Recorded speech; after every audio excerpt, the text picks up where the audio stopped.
I don't want you. I get that TGM radio going. I don't want you. I don't want you. Damn.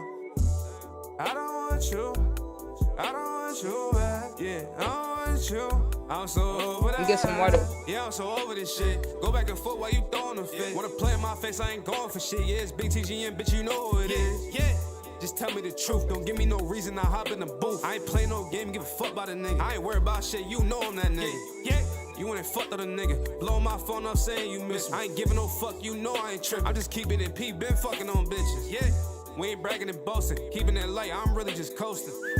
I can stun on a nigga, I ain't really gotta do that, I'm colder than Austin. Them hollows will hit them, it's how I get hard. I be my own shooter, I ain't missing like all. I be running it up, bitch, we living it up. I ain't giving no fuck, bitch, we living it up. Yeah. I ain't crashing about no hoe. Send your ass right to the door. Pussy nigga don't want smoke. Send your ass right to the Lord. Bitch, I ain't playing no game. Yeah. Get the fuck out my face. I don't want you. I don't want you. Yeah, I don't want you. I'm so over that. Yeah, I'm so over this shit. Go back and forth while you throwing the fit. Wanna play in my face, I ain't going for shit. Yeah, it's big TGM, bitch, you know who it is. Yeah. I don't want you. I don't want you. Yeah, I don't want you. I'm so over that. Yeah, I'm so over this shit. Go back and forth while you throwing the fit. Wanna play in my face, I ain't going for shit. Yeah, it's big TGM, bitch, you know who it is. Yeah. Back at it again. Here we go again. All them excuses and shit. Wanna play crazy, you foolish little bitch. Now you coolish and shit. Keep playing crazy, you gon' lose me, little bitch. It's not even me, why I'm talking like that? You got me breaking my character, you wildin' for that. I ain't tryna stoop to your level. They told me better than that. Yeah. Can't no nigga do better. No, you know that for a fact. I be DB it back. Look what you doing, you running right back. Look what you doing, you running right back. Let go. I don't want you. I don't want you. Yeah, I don't want you. I'm so over that. Yeah, I'm so over this shit. Go back and forth while you throwing the fit. Wanna play in my face, I ain't going for shit. Yeah, it's big TGM, bitch, you know who it is. Yeah. I don't want you. I don't want you. I don't want you. Yeah, I don't want you. I'm so over that. Yeah, I'm so over this shit. Go back and forth while you throwing the fit. Wanna play in my face, I ain't going for shit. Yeah, it's big TGM, bitch, you know who it is.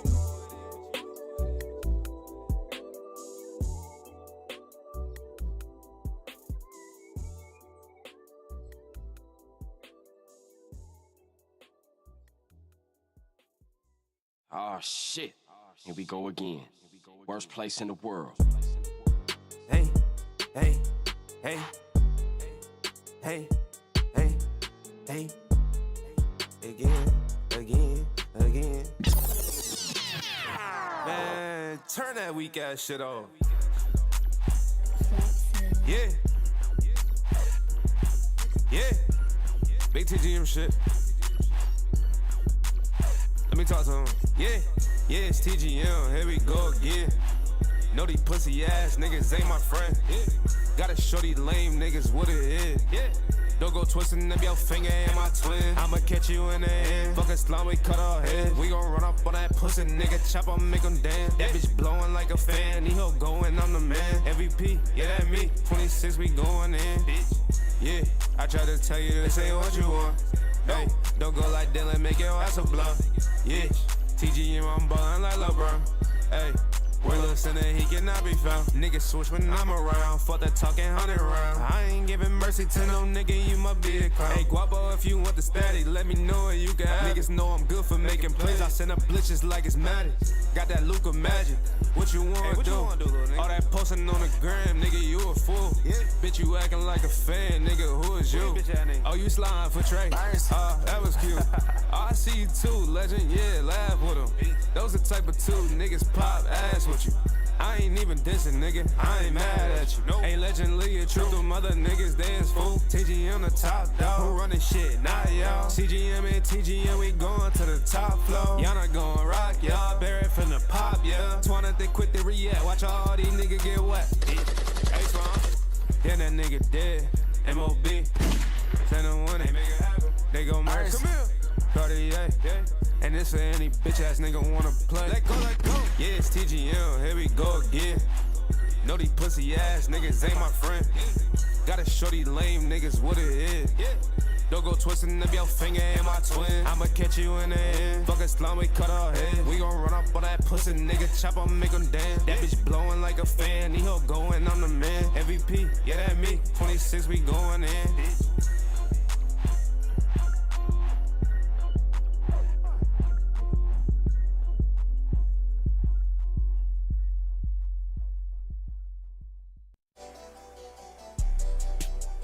Yeah. Yeah. Big TGM shit. Big ITB shit, nigga. TGF in the building, let go. I'm really having that motion. Dripping and drowning, I swim in the ocean. Little ass nigga be bogus. Shut the fuck up, this sniffing, I'm toting. Stuff in the racks in the safe. Young turn nigga, I'm having my way. Give a fuck what a hoe or a bitch nigga say. You playing with me, you dying same day. I say the hoe on these niggas. That's why I go hard, tron these niggas. Shout out to J-Tone, gave me the beat. We going so crazy, we feeding the street. We fucking it up, we getting shit lit. I been that nigga since I was a jit. We walk down, gang, get hit with a switch. Gotta step in the clay, my niggas don't miss. Yeah, we making shit happen. My little bitch is the baddest. Fine to the bone, ain't average. She thick like light off a savage. Yeah, I ain't coming to play. Most of you rappers, you niggas is gay. Pop me a jigger, ain't talking about Jay. Yeah, I keep me a cake, get the fuck out the way. Yeah, get the fuck out the way. She got the chopper, she letting it spray. MOB, yeah, that nigga a lane. Yeah, we get the traction, you can't switch in my lane. Little nigga can't switch in my lane. Yeah, you can't switch in my lane. ITB, I'ma pass it the game. ITB is in there when your brother's on. And you know you move it tight, keep it on the low. Gotta slay them bad spirits, better try your son. They all want us in a touch, tryna back us up. Damn, fuckers we seeing. Tired of these figures, niggas tryna blend in. Switch up on their friends, put some money in the mix. Give a what y'all think of y'all niggas be chasing shit, dying. Okay with it, if you swerve up in my lane, I swear you gonna get hit. While we do the ops, we put a number in this and make us a little hit. Giving off free cloud and shit, it's like a shitty event. Turned you up in your own city, bitch, I'll turn you to a trend. About to run it up with ITV, the face done got exposed. Niggas swear they off, but we acting like sauce. Don't your niggas posters, need to back it up, little bitch, that career is over.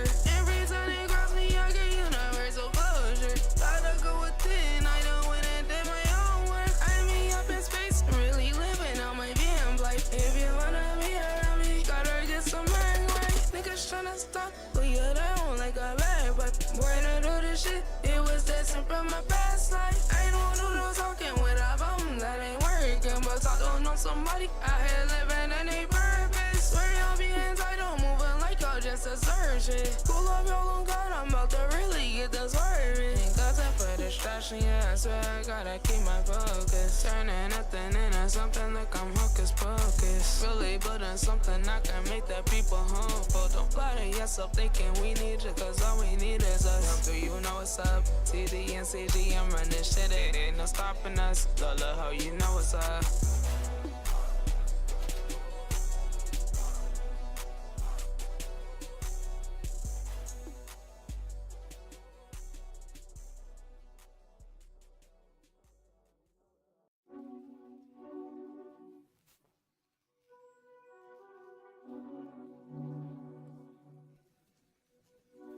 Man, who the fuck is Lil Old Trey? Who the fuck is Lil Old Trey? Man, who the fuck is Lil Old Trey? Who the fuck is Lil Old Trey? Hey, man, I'm chillin' with CC, that's the gang. ITB, you can't switch up in our lane. Yeah, it's TGM going for the kill, going insane.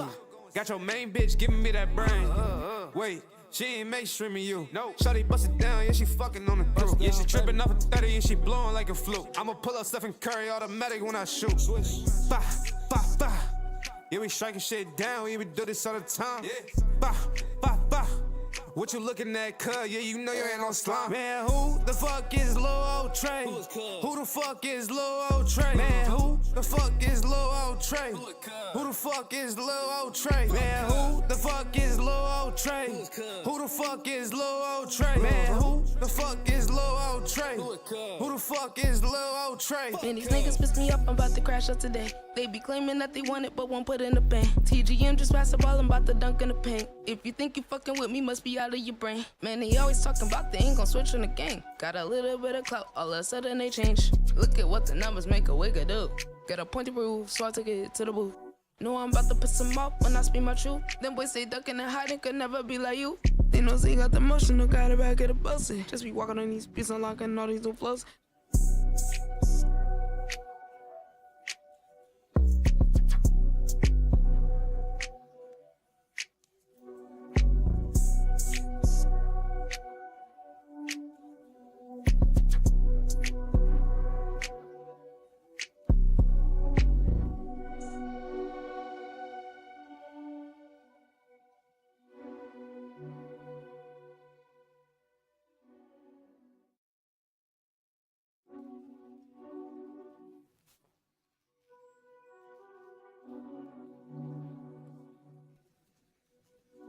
Man, who the fuck is Lil Old Trey? Who is Cuz? Who the fuck is Lil Old Trey? Man, who the fuck is Lil Old Trey? Who is Cuz? Who the fuck is Lil Old Trey? Hey, Cuz? man, I'm chillin' with CC, that's the gang. That's the gang. ITB, you can't switch up on our lane. Yeah, it's TGM going for the kill, going insane. Got your main bitch giving me that brain. Wait. She ain't mainstreaming you. No. Shawty bust it down, yeah, she fucking on the throat. Yeah, she tripping off a 30 and she blowing like a fluke. I'ma pull up Stephen Curry automatic when I shoot. Bah, bah, bah. Yeah, we striking shit down, we even do this all the time. Yeah. Bah, bah, bah. What you looking at, cuz? Yeah, you know you ain't no slime. Man, who the fuck is Lil Old Trey? Who the fuck is Lil Old Trey? Man, who the fuck is Lil Old Trey? Who the fuck is Lil Old Trey? Man, who the fuck is Lil Old Trey? Who the fuck is Lil Old Trey? Man, who the fuck is Lil Old Trey? Who the fuck is Lil Old Trey? Man, these niggas piss me off, I'm about to crash out today. They be claiming that they want it, but won't put in the paint. TGM just pass the ball, I'm about to dunk in the paint. If you think you fucking with me, must be out of your brain. Man, they always talking about they ain't gon' switch on the game. Got a little bit of clout, all of a sudden they change. Look at what the numbers make a wigger do. Got a point to prove, so I took it to the booth. Know I'm about to piss them off when I speak my truth. Them boys say ducking and hiding could never be like you.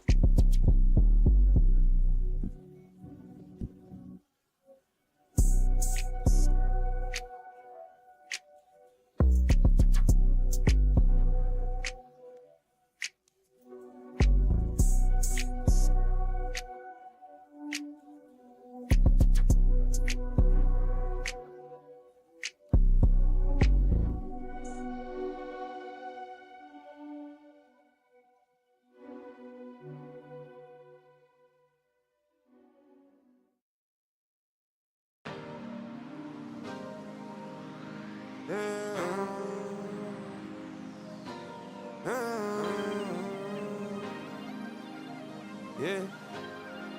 Hey. There you go. Yeah, we living it all.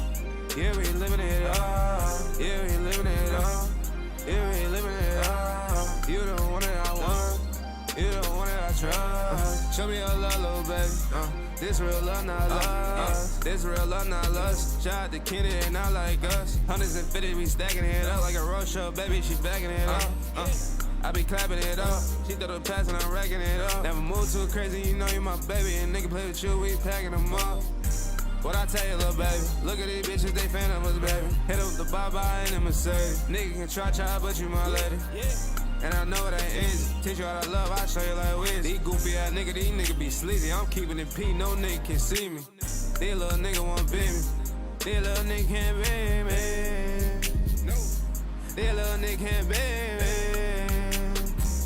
Stuff them racks in the safe. Bitch, you know I don't play. Let it go. Yeah, we living it all.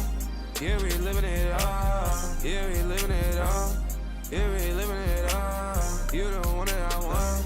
You the one that I trust. Show me your love, little baby. This real love, not love.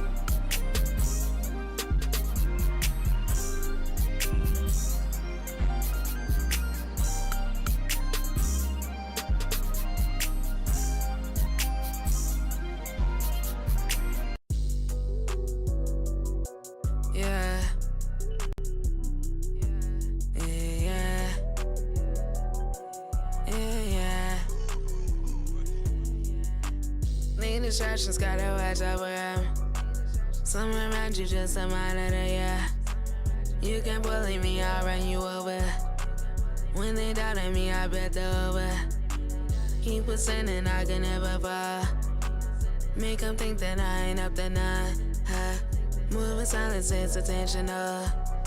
They wanna knock me off my baby well. Ain't gonna happen, keep on wishing no. Don't need a ghost, I know I ain't on that. Doing this shit and I been it up. I don't need no one, I'ma get it done. Pondering and I'm realizing just how far I come. Ain't forgiving or forgetting when y'all sign me out. Was at my lowest, my own people kept me while I was down. And these days, they tryna snoop around. I'm really cool enough, yeah, now. Swear me your own family that wanna see you fail, yeah. They ain't believing me. They ain't believing me. They ain't believing me. They ain't believing me. Think I need this was a tree. Gon' get high as I can be. Tryna speak the higher me. Manifest reality. It's all lining up for me. Better watch the ITB. Moving tight, way too insane. We stay cooking all day. Put in work like a routine. But my niggas wanna leave. You don't wanna fuck with me. Tryna warn you, no really. Even though it mean I seen I'm on my regular body. I'm on my regular body. I'm the one they wanna be. I'm the one they wanna be. Niggas said he jockin' me. I ran up, put it on copy.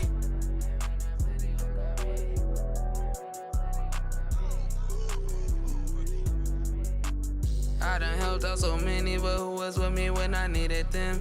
That's when I found out that most people really fake as hell. I almost thought that niggas really tried to leave me there. Was me and y'all know who built the shit up, but God is here. How they tryna take credit and that shit, blood is what I tear. That's just ridiculous. Ain't put no pain in this. I gave everything I done ran on empty tanks for this. Put my young last already emptied out my bank for this. I'm a scientist, I don't really win insane for this.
Yeah.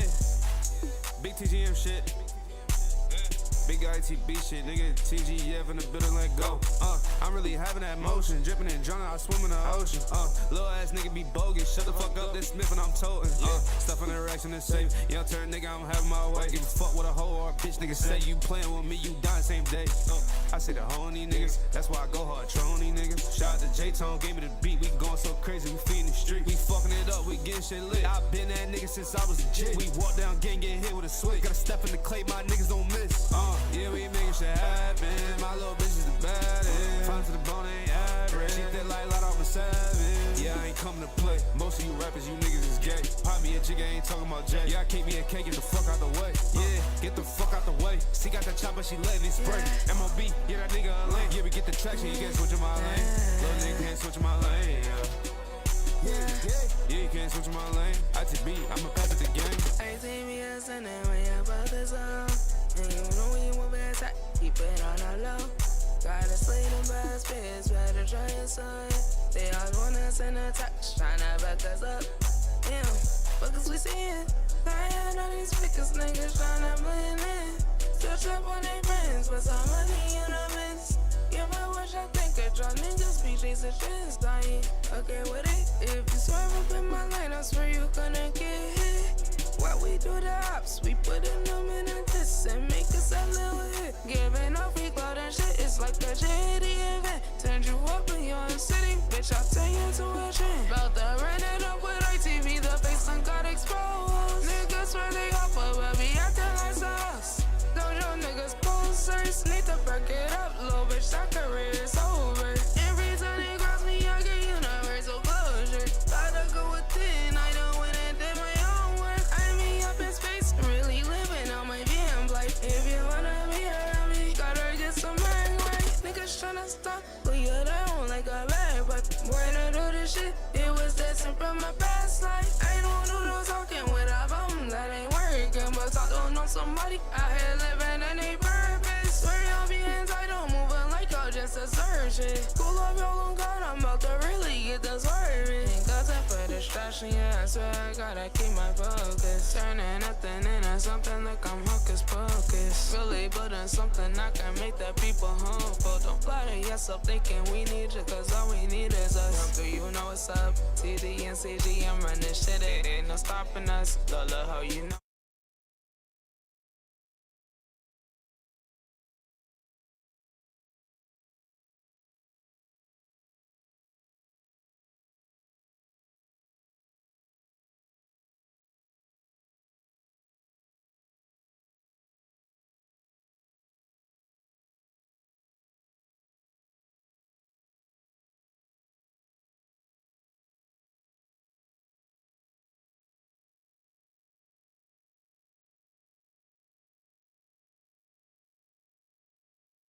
ITB, that's the spot.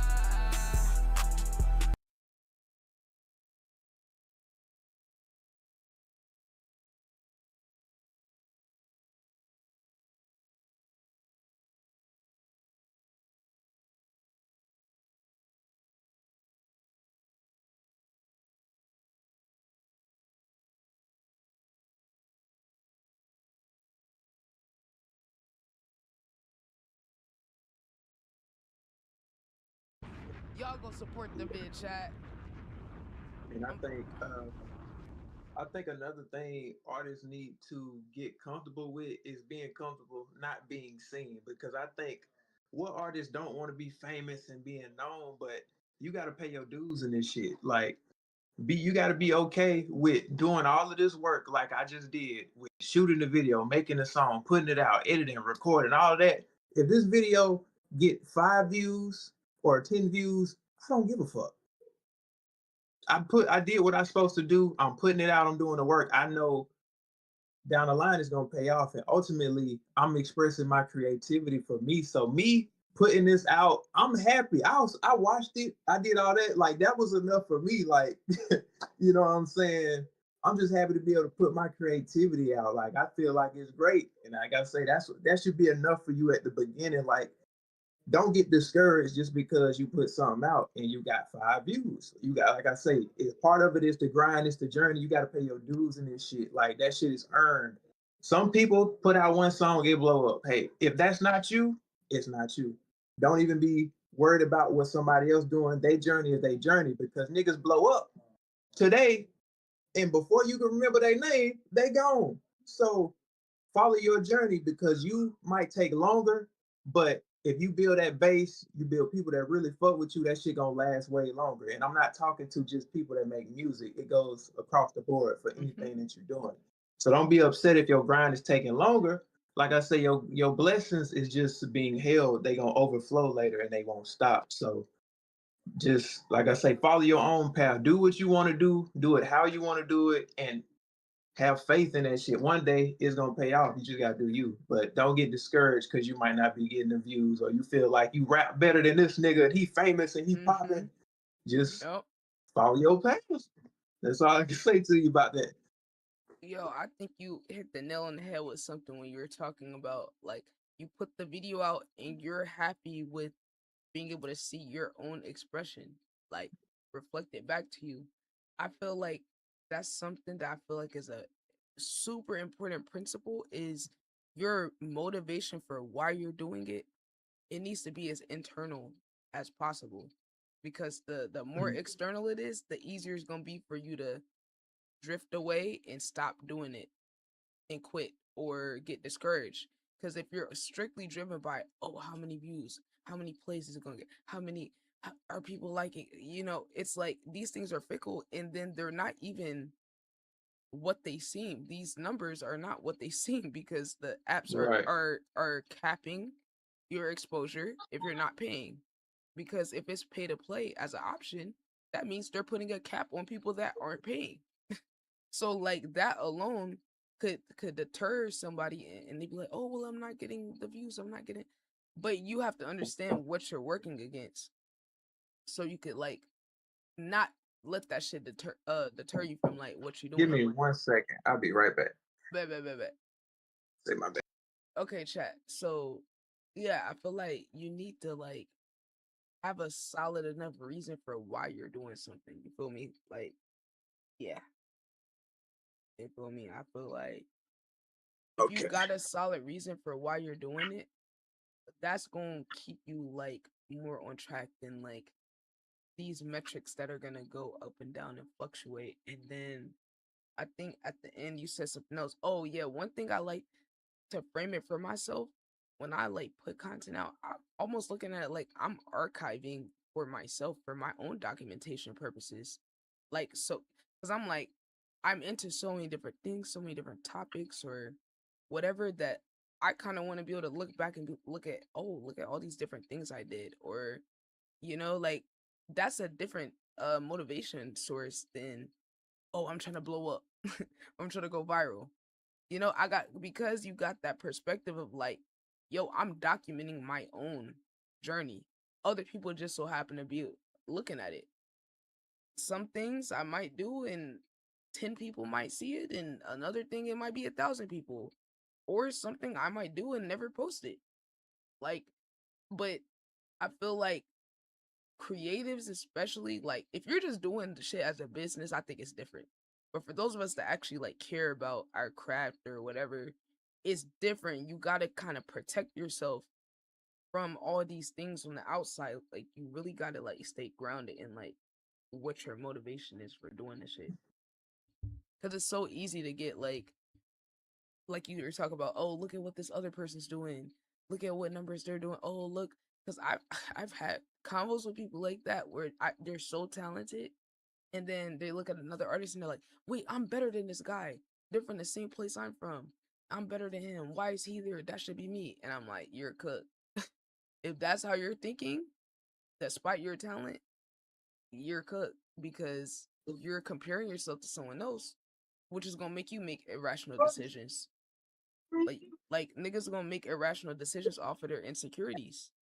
And that's why I feel like it can go back to affecting your art and what you actually put out and create. So that's why I feel like sometimes people just need to be around other people that got a different perspective, you know? Right. And keeping it a buck about what they want. Cause some niggas will say they doing it for love of game, but then they obsessed over the numbers. So it's like that don't really line up. Are you doing it because you love it and you're just trying to attract who want to be there? Or are you doing it to attract people? Cause like I said, it goes back to affect what you're willing to even put out or create. Cause you might just be like, oh, people like this sound, let me keep making this sound in. And that's a trap niggas fall into where they're like, oh, I feel like I'm in a box, but at the same time, like, I'm not gonna go out the box because what about what people think? Well, it's like, do they really support you if they don't support you, like, doing different shit? Right. But some people would rather have the comfort of the false sense of security by appealing to people. And I don't even judge nobody for that because I can see how you could fall into that. But that's why I think it's important. Like, if you really fuck with somebody and what they stand for, what they do, you should still be supportive, even if you don't like it. Like that one thing that they do, that one song, that one video, it's important to keep supporting that person's vision because, I mean, to me, if I support your artistry, it's not just about one song. We live in a world where it's like, oh, I don't like one song, oh, they're trash. Oh, I didn't like Right. this concept they did. Oh, okay, throw the whole artist away. It's like, damn, niggas can't experiment, niggas can't evolve. Like, damn, like it's strict around here. Right. So yeah, like, are there any other songs that you want to share with us? Because we did hear, I think we heard like maybe we listened to like 4 or 5 songs last time, I think. So we listened to some offline. So which ones do you want to get on the record? Let's see.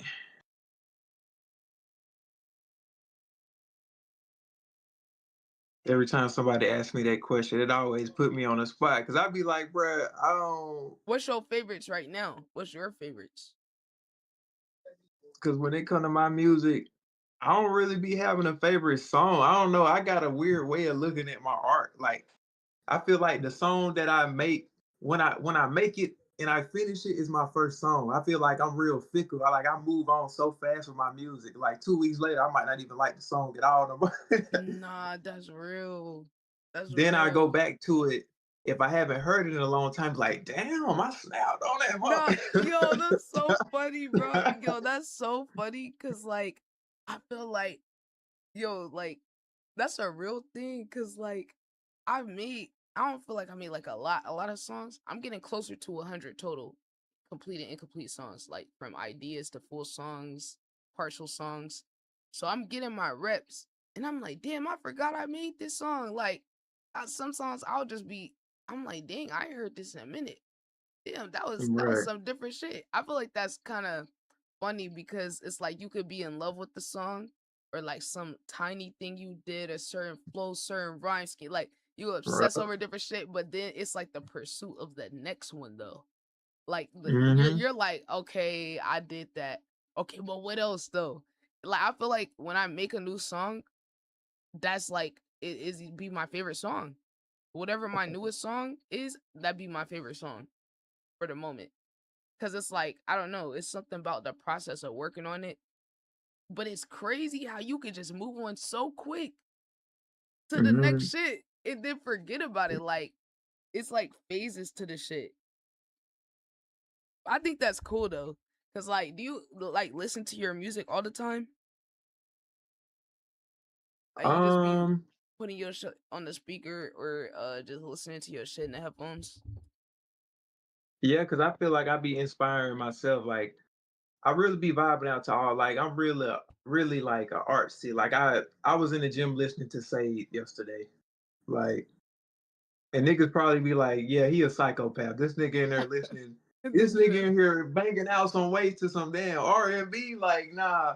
But I be in different zones sometimes. Like I one day I might be on some rock music. That's why I feel like I'm so versatile too because even though I rap, like you'll hear different elements. I feel like that's why some of my flows and shit be so different. People be like, bro, your flow, you got different. Your every flow is fire. This. I'm like, bro, I honestly don't know where it come from, but I would say with the music, the way I listen to music and stuff, it's just as diverse as like my expression. So, Facts. Facts. I feel like you gotta live on the edge with it type shit. Like with your experimenting. The only way to keep doing different shit is to just keep switching up on yourself. It's like you gotta switch your own vibe. You gotta go into it like, yeah, I'm about to do some completely different shit.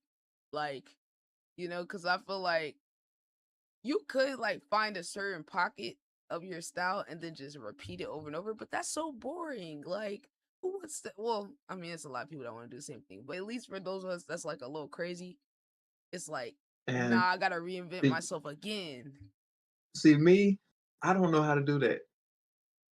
It may be some songs where I might have the same cadence or maybe some parts of the same flow, but I didn't intentionally do that. Like I say, in my brain, it don't work that way. So if somebody told me to make the same song, I probably could do it, but that might be harder for me because I'm like, I get on the beat, I feel it. Like Mm. the flow, I feel the flow. That's why the flow, my like I say, my flows it's gonna sound different on different beats and BPMs because it don't come from a place of like, shit, this my goddamn King Von O Block flow. I'm This dead. my this my young boy flow. Like it's people that really work like that in Yeah, their mind. yeah. But for me, it don't. I hear the beat, I feel like I said, I feel how it's flowing, and it just come out how it come out. So I'm a little bit Yo, different that's when it comes to legit. that.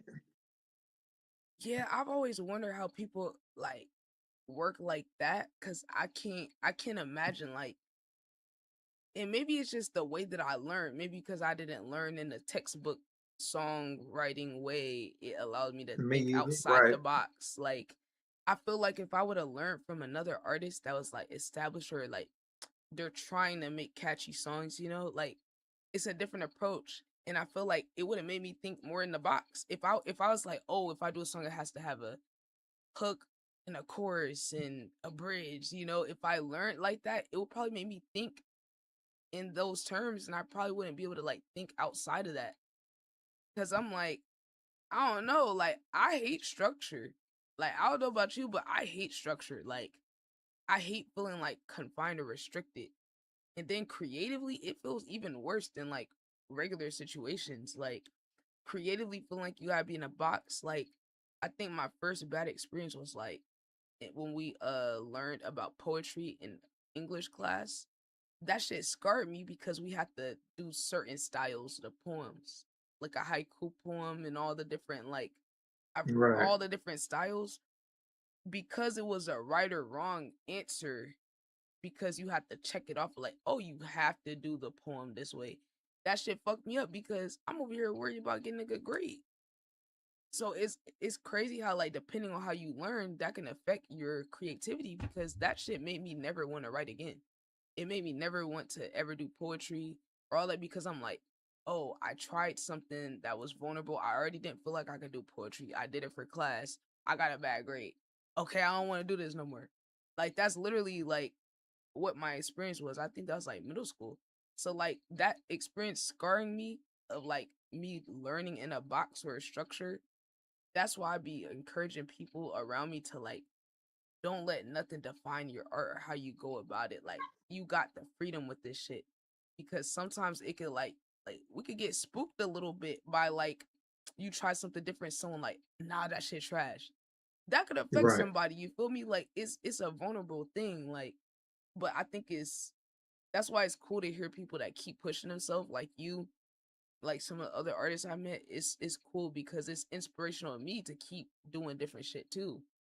Because like damn, like yo, this shit fire, but it's only fire because they went out the box with it. It was just like, yo, fuck the structure to this shit. Like I'm about to do my vibe. That shit fire because I feel like that's the real artistry right there. Ooh, And gee. that's What's what's up? gonna make you stand out too. Like we already got 20 Pooh Shiesties. We got 65 Facts. young boys. Like everybody trying to imitate somebody else. When little do you know, that's the thing, that's the reason why you don't become successful, you don't blow up. And even if you do, it ain't gonna last long because we got a Pooh Shiesty and he can't be replicated. Exactly. Which he can be replicated, which it's a lot of niggas that want to make that similar flow and cadence, but it's one Pooh Shiesty. Right. You It's can't. You're one. never gonna be able to do it better than the Yeah, he OG. won't have his level. It's one young boy. You feel what I'm saying? So I think, like I say, you gotta do you. That's the only thing that if you want to be a star for real, you gotta do you. Because the people that got star power, they were the first of them, of what they did. Facts. They got something new. They got something new, unique. They got something. They got a different type of swag. They just like it's authenticity. It's simple. Like Yo, literally. And it's crazy because like I'm telling you, it's like an energy or a vibration to people that operate like that. Like when I listen to certain people or like watch people or just learn from people that I have respect for or get inspiration in terms of being authentic, it's literally, at least for me, it feels like an energy like that you're able to pull from that person. That's almost like, yeah, like all of us can do this. Like sometimes when I'm listening to Yeet, I'm like, I know some people will hear this and be like, what the fuck is this? But when I hear it, I'm hearing this person being authentic in a way where they know people are gonna like it, and they're still in the face of criticism or people downplaying what they do or not fucking with it, they're still willing to do it. To me, that's I feel like it's like if you could give a person that type of motivation or inspo from your art or what you do, that shit is so powerful. Like you could make somebody else take off and go crazy. I just think that's a wild concept that like those of us growing up, that love music on a deep level, it's been able to move us to action or make us do something, or like that's just kind of crazy because it's literally a vibration, but it's also something to it when the person behind the music is also living what they're talking about.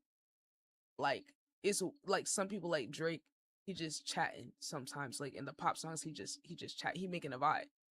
There's a place for that too, but like even with him, like certain lines that he say about his numbers or whatever, it hit because it's like it's true, you know. Like so, it's almost like it's cool how that could be reflected either through the lyrics that someone says or just by who they are and how different they are, and them having that like freedom. It gives other people like that same mentality if they choose to be inspired by it that way. You know, they could choose to look at it and be like, nah, not feeling it, not fucking with it. But it's like shit, even something I don't fuck with, I could still get inspo from it. I could still Mm-hmm. gain something from it. Could open my ear.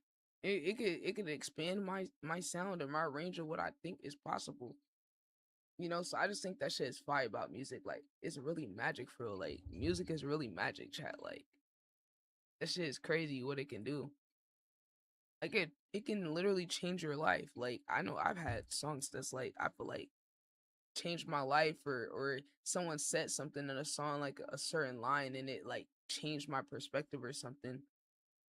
And I think that shit fire that we can all choose to use it that way, either inspo or inspiring other people. That shit is dead lit, bro. Okay, so what other songs you want us to pull up? Oh yeah, I got sidetracked.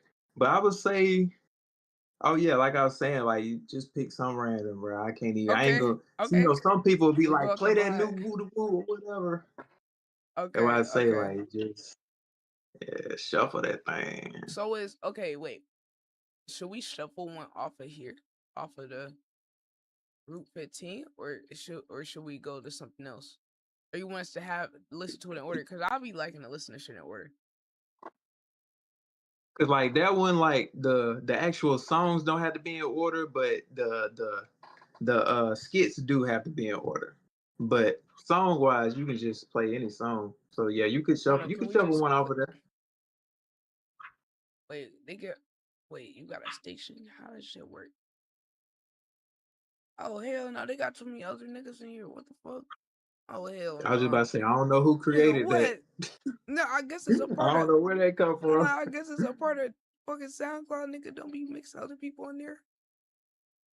Okay, hold on. Let's look at the track. We're gonna go off the name. Groupie Hoopty. I'm dead. Oh, Ray Gun. That sound fine. I was about to say, yeah, play that one. Play that one. Yeah, Matter of fact, that should sound fine. so people can hear like the difference in the sounds and the versatility. Like, Yeah, let's hear that. I think that one got some aura. Ash, what's up, Ash? How we doing? We're good. We're here with Cartier. Listening to some of his music. You feel me? Talking about some music stuff. How you doing, Ash? Oh, you smoke? Oh, period. Yes, smoke with me. Period. Okay, hold on. light up I'm that gonna hit the blizzard for Cartier today, man. yeah. W Ash in the chat. Smoke for us, Ash. I'm at the Benjamin for you, Ash.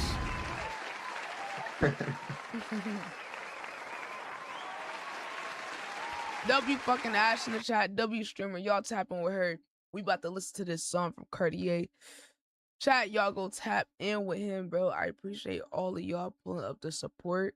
He just released a music video. If y'all could drop ITB or the movement in the comments on his video, you feel me? ITB was here, the movement was here. Yeah, And let me if know who like sent y'all, man. facts. Look, I'ma post it on my story. Hold on. I'm about, you know what? I'm gonna just record it on my phone. How about that? I'm about to just record a little IG video. And if you do tap in, I'm gonna just let you know now. I do appreciate you. I'm not one of these lame ass niggas that be trying not to show love to the people that support them, or you know what I'm saying, even just giving free feedback or watching. So if you do watch or whatever, even if you don't subscribe or you don't like it, I appreciate you for checking it out. You feel what I'm saying? Real one. I'm gonna keep it 100 with y'all. Real one. Ladies and gentlemen, Cartier, hold on, let me record this video right quick. Cartier for the people, man. We don't rock like these niggas. Man of the people, man. Niggas be ore farming they fans in this bitch. It's crazy. They be ore farming their own supporters. Hey, Cartier gonna ore farm with the fans. We gonna ore farm together. Hey. Period. These niggas be ego in their own fans. Imagine. Okay, chat. Hold on. I'm about to record a quick little IG video for my story.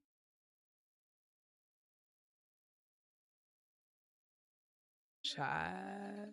Hold on. Go hands free.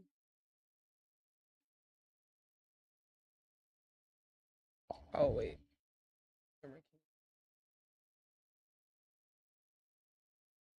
All right, man. We out here with Cartier. Y'all make sure y'all tap in with that green heart video. We on stream with it. There go the man himself. Interview coming out soon. Make sure y'all tap in, man. We out here. Y'all tap in.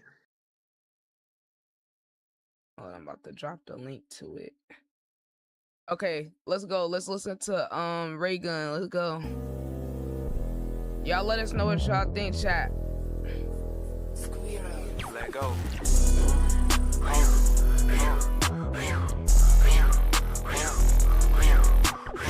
heard this song so long. And it's a year ago, chat. Grab that drink, I play a sip. Can't relate to niggas. Cartier, the one gon' take that risk. Acrobatic trapping. Call my jack, you know I make that flip. I know I'm gon' bust that fire. Pray I don't take it off my hip. I ain't acting gangster, cause I know this shit get real. Ballin' like the Suns. I'm tryna run me up a Bradley Bill. I cracked the seal, I drift the tank. Double Link S, to the that songs be my in the rank. chat. That boy say he getting gual. I ain't never seen you at no bank. Had to dive off the deep end, nigga. You ain't walked the plank. I got pirates, I got vamps in the castle. This shit stout. Dark Oh my God, shit. he got Ray gun the on my vamp side, you too. might get zapped. What it is? Say you love me, I ain't got no heart to give. Fresh Prince, I don't like to listen. I might shoot at Uncle Phil. Swerve up in that hot box. Like, nigga, what's the deal? What's the deal? What's the deal? What's the deal? Hey, nigga, what's the deal? What's the deal? Yeah. Oh my God, that shit was so lit. Chat. Yo. Gucci said, Gremlin Gucci said, the beat and rap flowing together for show. Yo. Fire. Gotta add it to the playlist. Chat. That song is gonna be in the ITB Taste playlist. Is that one on Spotify too? And also, y'all niggas drop your music because when you blow, people are gonna look at this old shit. If it ain't blow now, it might blow later. Thank you. So Thank you. That's you know what? That's so crazy you said that because I had lost the thought I was trying to say earlier about your video. That was one of the main things I want to say. See, look at the universe looking out, chat, because I feel like that's so important as a creator or person putting stuff out there. You got to think about that person that's going to find you a year down the line, 2, 3, when that person that's meant to find you and really fucks with you and what you represent, your music, your videos, whatever, you got to think and prepare for that super fan that's going to come along, that's going to listen to a bunch of different shit. Don't worry about who not there. You need to think about that person that is gonna find you, that is gonna fuck with you, when they are like, oh my God, I just want to hear more, I want to see more. You need to have something sitting there.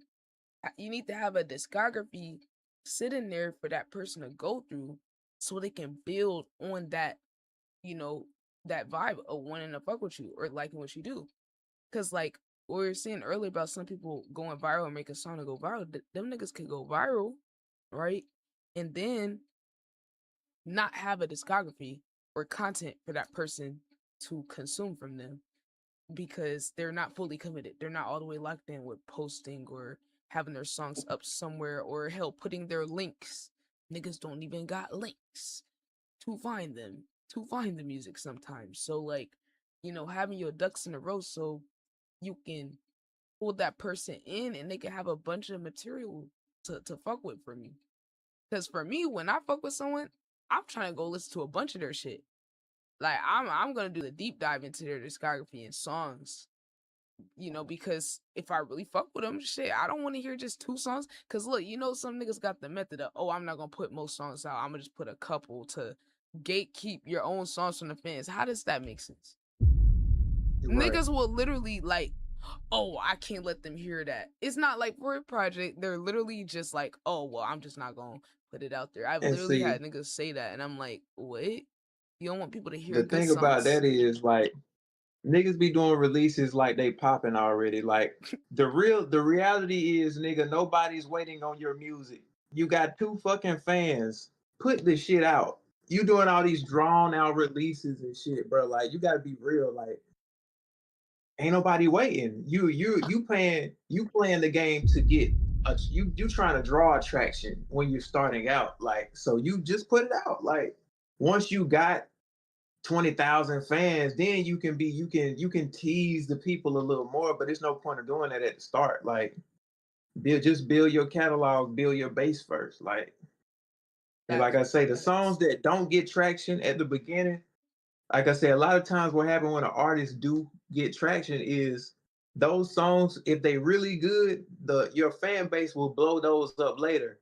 So they'll be like, it's this dude Cartier with a song called Ray Gun. This song might be 3 years old by then. But the fans start posting it on TikTok and different places, they'll give the song traction. So, but if that song wasn't there, if I never posted it or I deleted it, it could never happen that way. Yeah, right. Because they might find you off of one song and then find another song that they fuck with even more than that one, to where you might have reeled them in with the first one and they're like, okay, this pretty good. I want to hear some more.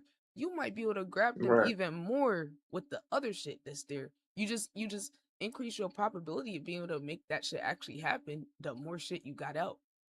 That's why I'd be wishing more artists understood, where it's like you're just giving yourself more chances to hit and connect with somebody. Why would you not want to do that early? Like early on, you do need to kind of approach it that way, because you're just trying to get the exposure. You're just trying to get ears on you, get eyes on you. And I agree, like once you get to a certain stage, then you can start being more strategic or all of that. But early on, it's just about reps. Reps ain't, I think, collecting data on what works. If you do later want to strategize, how are you strategizing and you don't have enough shit out there to analyze what's working or not working? If you did want to get super strategic, you don't have enough data because you're being super selective what you putting out. So it's like I get why people be wanting to do it, but I'm like, you just need to change the order that you're doing it. Like, and then because sometimes that can burn you out. MOB, brethren, MOB. We're just listening to a song. Oh my God, Cartier, I gotta get you on a song, bro. That shit, like you said something about vamps, bro. I'm a vamp. So I was like, bro, nigga, fuck with the vamps, bro. Cause for real, like, the sun is actually my op. Like, my lupus make me have photosensitivity, so I'm actually allergic to the sun.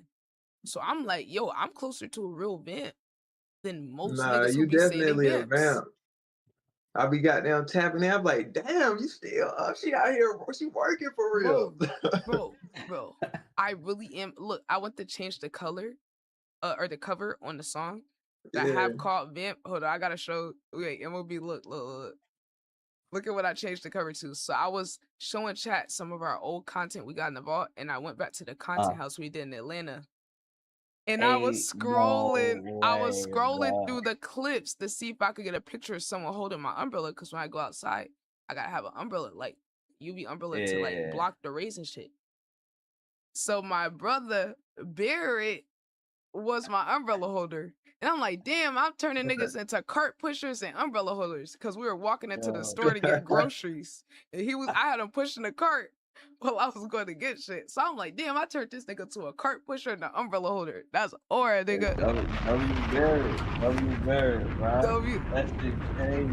Yo. Hey, I'd be funny because I'd be like, you know what she got going on? I'd be like, don't tell nobody, but she actually a real vampire. Facts. That's why I'm like, bro, I just gotta turn this into my plot. If this is my life, like I just gotta turn this shit into my plot. So I made a vamp song because I'm working on a vamp EP. So I'm like, no, I gotta get Cartier on the vamp EP now.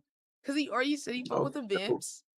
But I gotta get you on one of these, like, I got certain beats that I feel like got the dark vibe.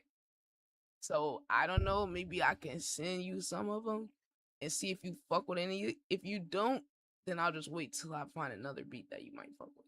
But yeah, I'm about to say, sure anything you want me on, just send a beat through. I still gotta get on the ones you sent me. But if you want me on something, just send it through. I get on it. Bro, the vamp EP.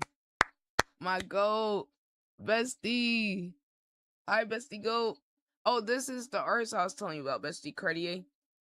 Yo, that song was fire. Oh, bestie, look at my new cover. I'm gonna edit this. Yo, bestie need to work her creative magic. She my chief creative officer.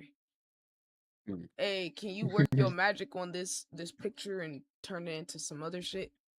I gotta show MLB some more Cartier songs. We're not done, ladies and gentlemen. We are not done. We got way more music. Hey, chat, my niggas, we are about to reset stream to part 2 nighttime stream. So refresh the chat in like 2 minutes. You feel me? Shout out to the movement. Appreciate y'all goats. ITB, we're about to get to the ITB exclusive stream. You feel me? So give us 2 seconds. Am I recording? Okay. Because I do, you can try going in. Okay. Is it off of this same project? No, that one is off.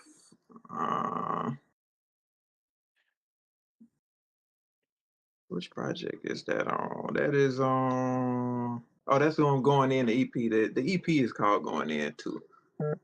Okay, is it under albums? The cover should be red. Right here. Yep. Okay, this is 2 years ago. K. What's up, K? Oh, Kate. Hey, don't you owe us some vocals? You said you was gonna get on a song or something? I want the pin. But yeah, it's the song that's called Going In. Bet. Okay, there you go. I ain't gonna lie, that is one of my favorite songs. I said I ain't had one. That's one of my favorite ones though. Bet. Here we go, chat.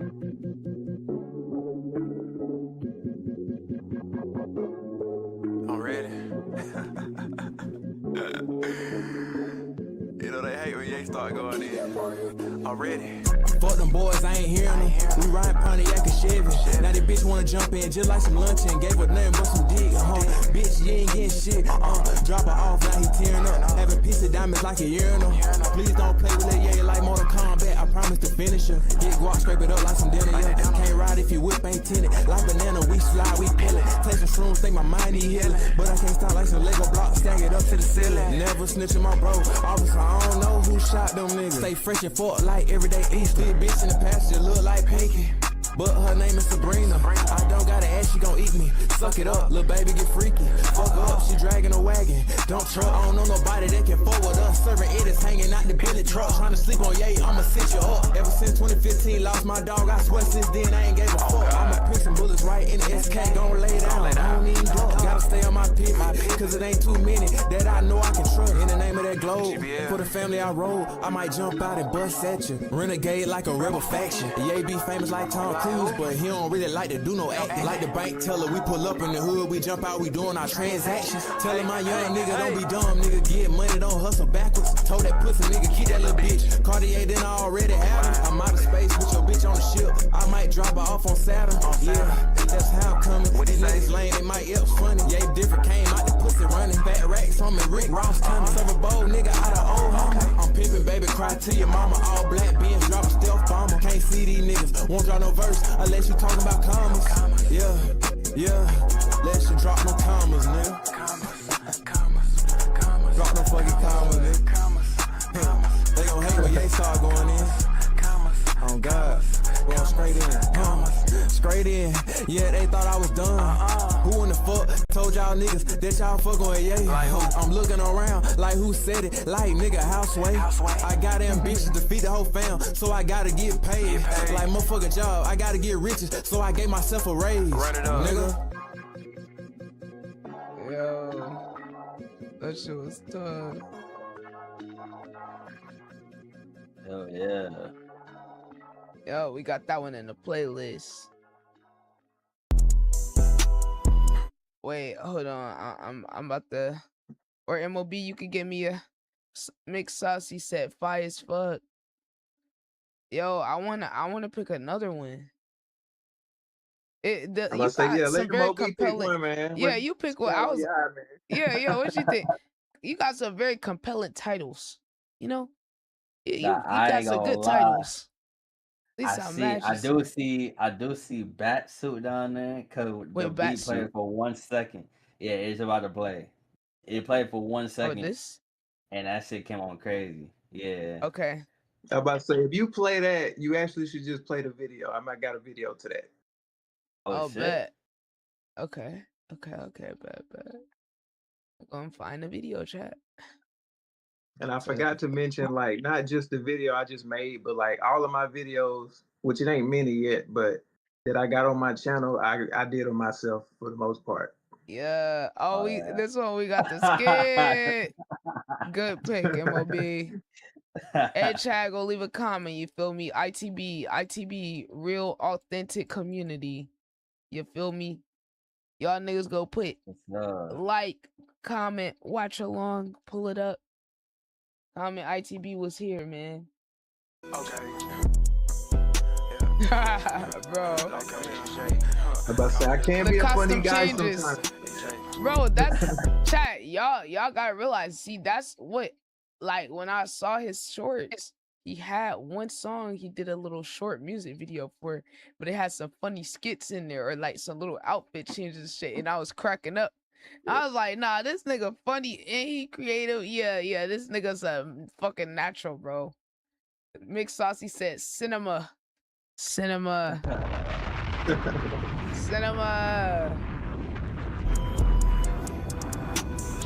Like, come here, know she the finest. I like you, I want your hump. Please, Johnson. I'm trying to get behind the hit her once, had to rewind it. Direct T remote, I'm controlling her body, okay.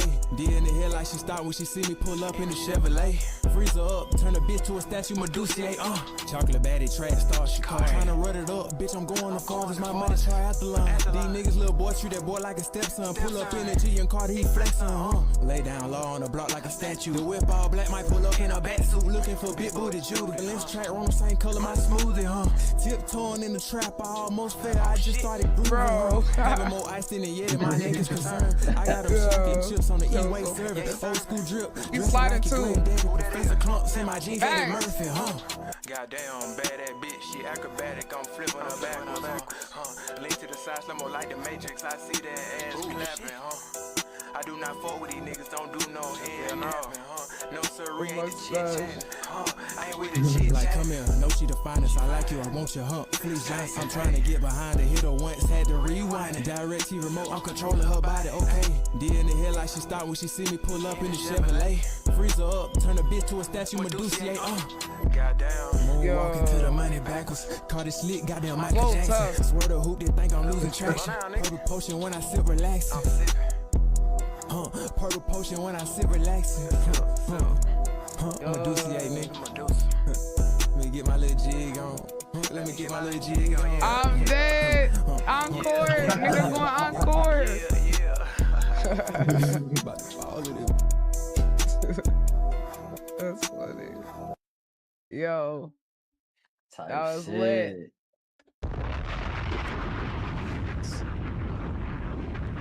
Good pick, MOB. Yeah, that was a great pick, not gonna lie. Hey, MOB instincts, man.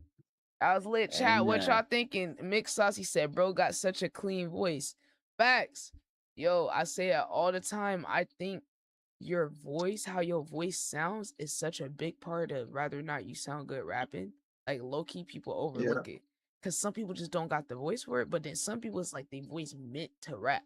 Like, it just sound right.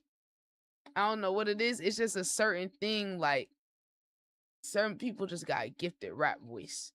Like to me, T.I., I just feel like this nigga just got a perfect rap voice. Like it's a Nas. I think Nas too. Like yeah, but niggas like Jid, J. Cole, like some of the best voices, like just to listen to the bars. I don't know. Some people just got a certain like thing. I don't know what the fuck to call it, but it's the real thing, bro. Cause certain people you hear rapping, it just don't sound right. It just don't sound right. Nah, facts though. It's a Hell sort of yeah. je ne sais quoi. You can't quite determine what it is. Wait, who? Okay, Mixie or Ty pick the next song off the title. Groupty Hoopty. See that that one keep popping up. Milwaukee Flow. Then we got a whole EP I'm about to say right that here. Milwaukee Flow, that's only on SoundCloud. I We made got that song to be funny, and I just end up dropping it on SoundCloud. Fuck it. Why not? Wait, another EP. Wait, Tommy Pickles. Okay, chat, we gotta listen to it, bro. We gotta figure out what he talking about on there. Cause y'all know Tommy Pickles from Rugrats. Chat, y'all know that. Hold on, some of y'all probably not hip. Yeah, some of y'all probably who in here ain't watch Rugrats, so I can snatch your card. Who in here born past 2005? Who Let us know don't know? right now. Who Come to the don't know front. what Rugrats is? I know one of y'all little niggas don't know what it actually is. This is Tommy Pickles for anybody that don't know. We losing recipes, gang. We losing recipes. 90s baby on God. Yo, Tommy Pickles. Hey, us early 2000s was watching too. I had the cassette. The little, or not the cassette, the little VCR thing, the little tape. Yeah. Come on, chat. So I say 2005. That's pushing it, you know. Yeah. At that rate, you're lost. I think we gotta listen to Kate said I'm 03. Yeah, 03. Okay, yeah. So Kate, did you watch Rugrats? The orange yes. The orange VHS. Yes. Y'all know the movie? We didn't have cable, so I would have to watch shit that was on the VHS tape over and over. We have to watch the same shit. So I watched that movie so many times. Yeah, I did remember that. Okay, chat. Or did y'all want to pick another one? Did y'all want to pick a different name? Like off of the song name? Tommy Pickles. Bet.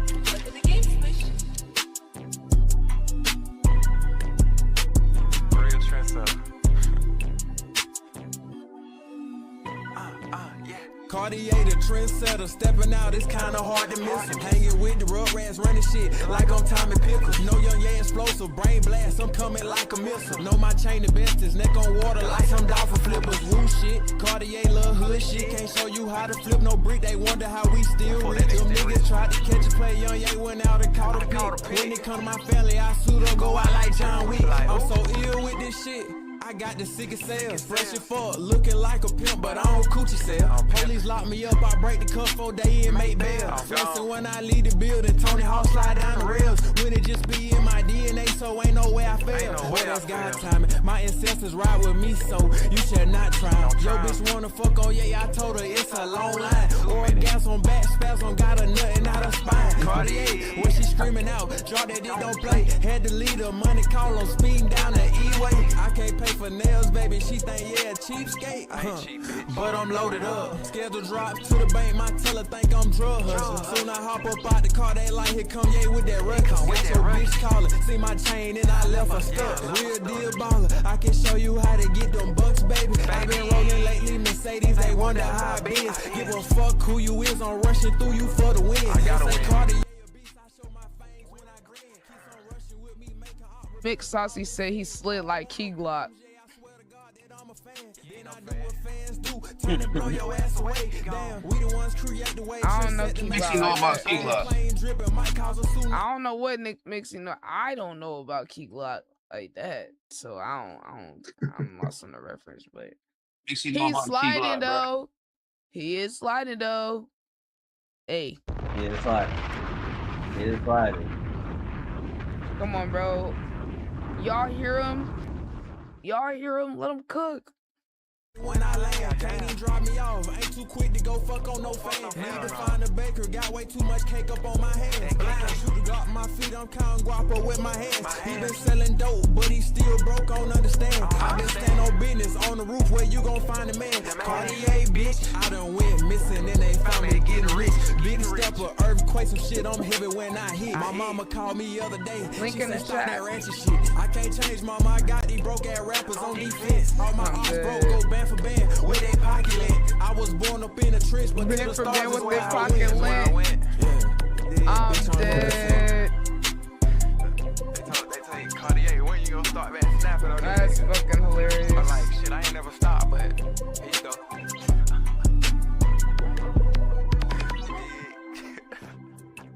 That Bro, this shit, like on Tommy Pickles ball. yo, baby. yo, he said, my ops going, yo, he said, my ops going band for band with a pocket lint. Bro, it's fucking hilarious, I bro. don't promote the ops, but true story. Damn, that's crazy. Band for band with pocket lint. That's a bar. That's a bar. Yo, okay, I need another song. Chat, y'all let me know what name y'all thinking. Y'all let me know. Matter of fact, what type of vibe y'all want? Yeah, what y'all feeling, chat? Cause he got a lot of versatility. Y'all want to hear me singing a little bit? I give y'all some singing too now. Oh, you I got give the y'all some singing melody. shit. Oh shit. The melodic back. Moby shooting. I'm gonna need that. I'm gonna need that. Fire, fire, fire, bop, bop, bop. Nah, I'm gonna Okay. need that. I was like, damn, what that mean? I'm about to say reggae, but nah. Oh, yo, Loki, you would probably slide on the reggae beat. Probably, Oh that yeah, would I be actually plan on doing one. yo, that would be Yeah. crazy. Nah. I want. Yeah. Let's go R&B. Like, what's the R&B bag looking like? Oh yeah, do you have Okay. singing? Do you got R&B back to it? Or you more on So the I like got two. melodic? I'm about to say, you can either, well, on melodic, you can either do, because it's still two different type of vibes. You can do flashbacks or, let me see, because flashbacks and that shit's super old too.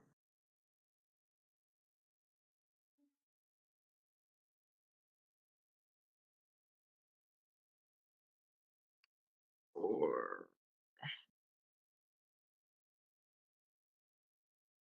I actually do got an R&B song, but it's not on here. I gotta re-upload that to SoundCloud because I actually do want that on there.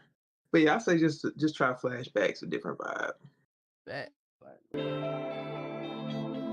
Ayy. Well, he's switching up on y'all niggas. I'm having flashbacks. Ayy. Yeah. I'm having flashbacks.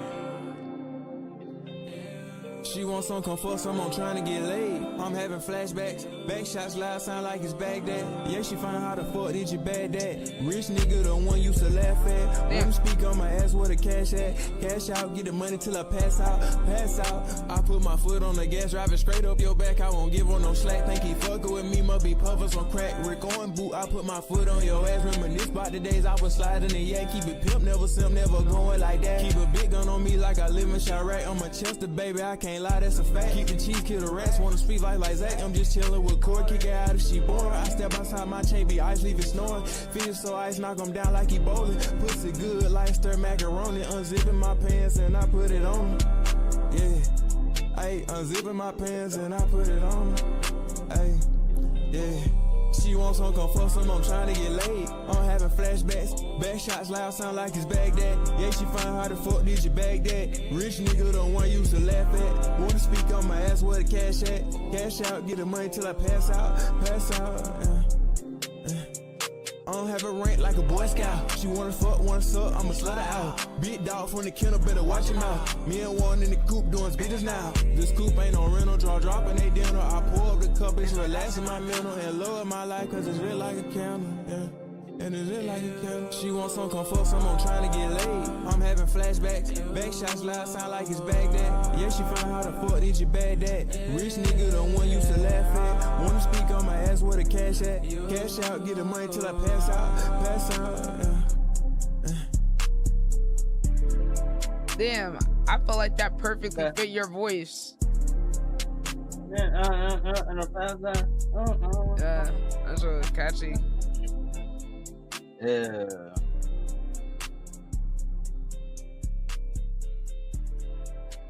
Damn, what year did I drop that? I'm gonna have to go on my Apple Music, but that might have been when I started rapping for real. Hey, hop out the car, no Rambo. shit. She wanna fuck outside of the lane. damn. That bitch in the tree, she Damn. gon' move like an owl. Niggas rapping, no sweat, I'm damn. not needing a towel. Bad light skin, hop out, she boost my arousal. Okay. Gon' beat a bitch for me, she swing one around. I'ma take me some shit like I got super.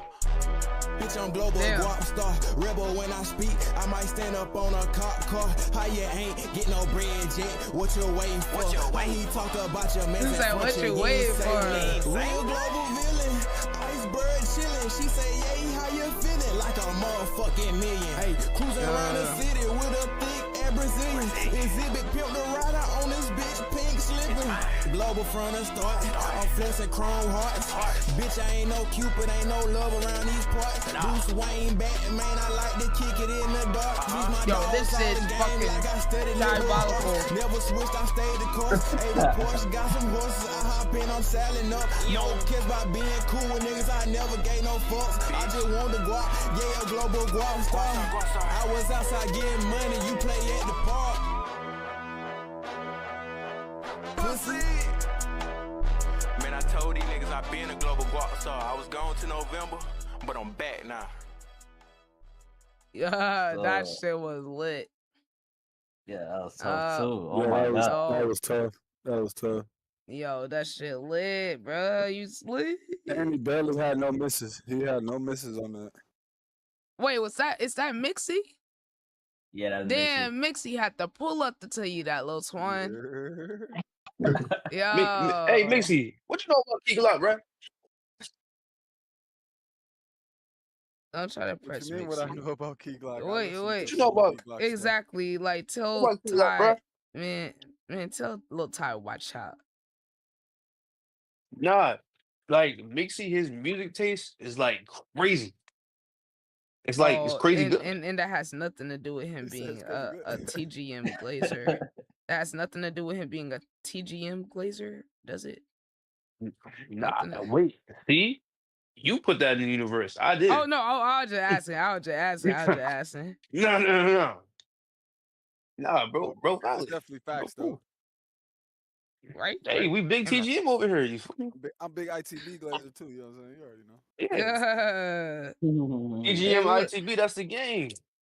But I was just thinking that shit too. See, like I was finna change one of my handles to ITB Mixie. Oh Yeah, shit! really. Wait. Really, Yeah. in all honesty, I am. Bro, you're a fucking goat, I'm one bro. of her followers. You're a I'm one of goat, her bro. community people, but fucking Ty did give me the the green light to fucking be in TGM, so that's why Facts. respect You it. know, man. it's okay. TGM, You know, ITB, TGM move as is one, gang. ITB. Yeah. TGM this is is one, ITB. yeah. Come on, we so move it's as one, like, gang. yes, we Yeah. move as a unit. Oh my god, I'm Mhm. not gonna lie, chat. We need the Cartier collab, bro. It's like, bro, you literally make my type of music. Like the shit I be listening to. Like, bestie be like, my bestie be like, yo, you're so sweet and nice, but you be listening to like Laser Dim and all these other crazy artists. Like, it's just so opposite. I'm like, no, that's just a part of me. That's the chaotic, the crash out or the fun or just like trolling, saying funny shit. Like, Right. that's just the other side of me. That's why I fuck with people like you, Laser, all the niggas that make just like whatever the fuck. I fuck with that, bro. Bessie said, now you got me out here listening to BK the Ruler. Exactly. See, bro, I'm telling you, my ear, My ear for artists is impeccable, bro. Like, yo, y'all, sometimes I just be early. I don't be wrong. I be early. And the artist who is like different to where a little polarizing style, they early to it. You feel me? Some of y'all gonna be late. Y'all gonna catch on later. Y'all gonna catch on and hop on the bandwagon. It's okay though, but we know it's coming. Bessie said you got so much contrast, so much depth. Yeah, facts, bro. It's like it's 50 different sides, bro. I got so many different sides, and it's cool, and you can hear that in people's music. Cause we just heard a song where bro was singing and shit, and then we got this. Like, damn, I ain't even like it just rotated on this bitch. But that shit was lit. Chat. I gotta crash out an RP to that song. I gotta crash out. I gotta do a drill and RP to that song in the back. Yo, hey, when you see me do the clip, nigga, when you see me getting chased by the cops, and I got your song, don't be surprised when I tag you on the video. I'm just saying, Man, I got am to getting on have it. I was GTA. about to say, I got to have it. Yo, look. We gonna have a playlist specifically, cause look, that's what I'm gonna do, chat. I'm gonna make a GTA, or I'm gonna make a gaming playlist for songs that I play when I'm in a game. Cause look, niggas underrate having that as a way to promote a song. Cause I be telling niggas, you can use the games to promote music if you just thinking outside the box. So I'm gonna do a RP scene, or hell, I might get on classic GTA 5 and just fucking, hey, I might do it in GTA 4, nigga. I might do it in GTA 4. Just cause I can.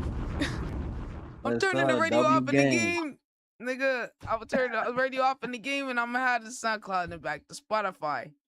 Cause that, look, chat, is fine cause you can tag the song on IG. You can add the song for like the Spotify. So that's why I think it's like it's cool, especially for IG. I wish I think you can do it on YouTube too. So yeah, if I find a way to do that on YouTube, I would definitely link it to this original song. I don't know about TikTok, if that's a thing. Is that a thing on TikTok? Can you tag a song? Like have it like where it put what song it is, like, and it take you, like, is that a thing? I'm not really. It'll pop up automatically if it's on streaming platforms. If SoundCloud, no. Okay, so bad. Okay, that's cool then. But yeah, chat, fucking banger songs. I'm not gonna lie, I still want to hear more songs. I don't know if we have any more time, but I still want to hear some more songs. Oh yeah. You want to hear? Have we played a jerk beat yet? I don't know if you consider that other song a jerk beat. I don't know. I would say 555 because that one got a little bit more emotion too. 555. Innocent beat. Is that on a project or that's a? I think it's by itself. It is on a project, but not on SoundCloud. I think I uploaded it by itself. Is it old? Oh, there we go. Bet. Let's go chat. This song, I was going through some things, man.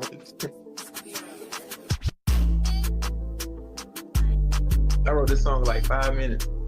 Damn. Okay. Yeah, bro, you're pretty good. I feel like couple niggas change, won't shoot them in their face. I feel like jumping out the house, stack that check today. I gotta die rich, I can't go out no other way. Why people try to play my face on one they can't replace? Became a monster now. See them clicking up, they switched up, they can't come back around. Lost some people, found myself, I keep that Glock, I'm out of town. With some badly shit, she ratchet, ooh, I'm finna fuck her down. Fuck, want my heart, I swear to God. You so out of luck, I'm out of touch, I'm out of love. I ain't got no more to show, I'm too busy catching plays. I'm in the trap trying to flip a bow. I been cut my heartstrings, so I don't give a fuck about no hoe. Like where the queens at? You fucking off. Hey, just make sure that you bring that green back. Tony Hawk ain't trying to trick you, babe. I'm grinding for these racks. Then I bring them back home. I was broke for way too long. I've been strong for way too long. Anytime I'm feeling weak, I always find myself alone. Remember times when life was rough, I wanted to put one in my dome. But I thank God cut them struggles, cause they made me strong. You ain't got pure intent, best get the fuck on, bitch.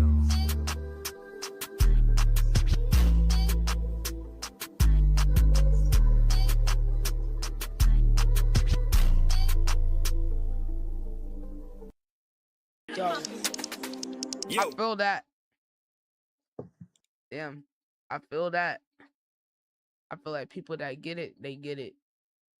People that experience that same type of shit, I definitely resonate with that. That's one of my favorites too, cause like that shit, like I say, anytime I listen to that song, it take me back to that time period. So you think, like, in a way, it feels like time traveling sometimes. Like when you hear a certain song, or like, or like you see something and it remind you, like it's almost like you can go back to that place. Like it's weird, right? Because it's like we know we still present, but like our mind can like literally go back to the exact way we felt like in that moment. That shit kind of crazy how music can do that. Like how music can bring back a feeling or like just a memory, And I like it feel replaying in like your head. I think for the fans, like even if they can't necessarily relate to what they saying, like whatever they was going through in their life when they heard the song and they was listening to it, they can think back to that.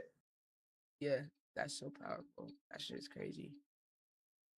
Yeah, it's just so wild how like music can evoke like emotions or like you said, when your memories tied back to you hearing the song. It's crazy. It's crazy. Like, bro, music is so cool, bro. Like, this shit is literally lit. I feel like that's got to be one of the most powerful things like humans could do is like make music.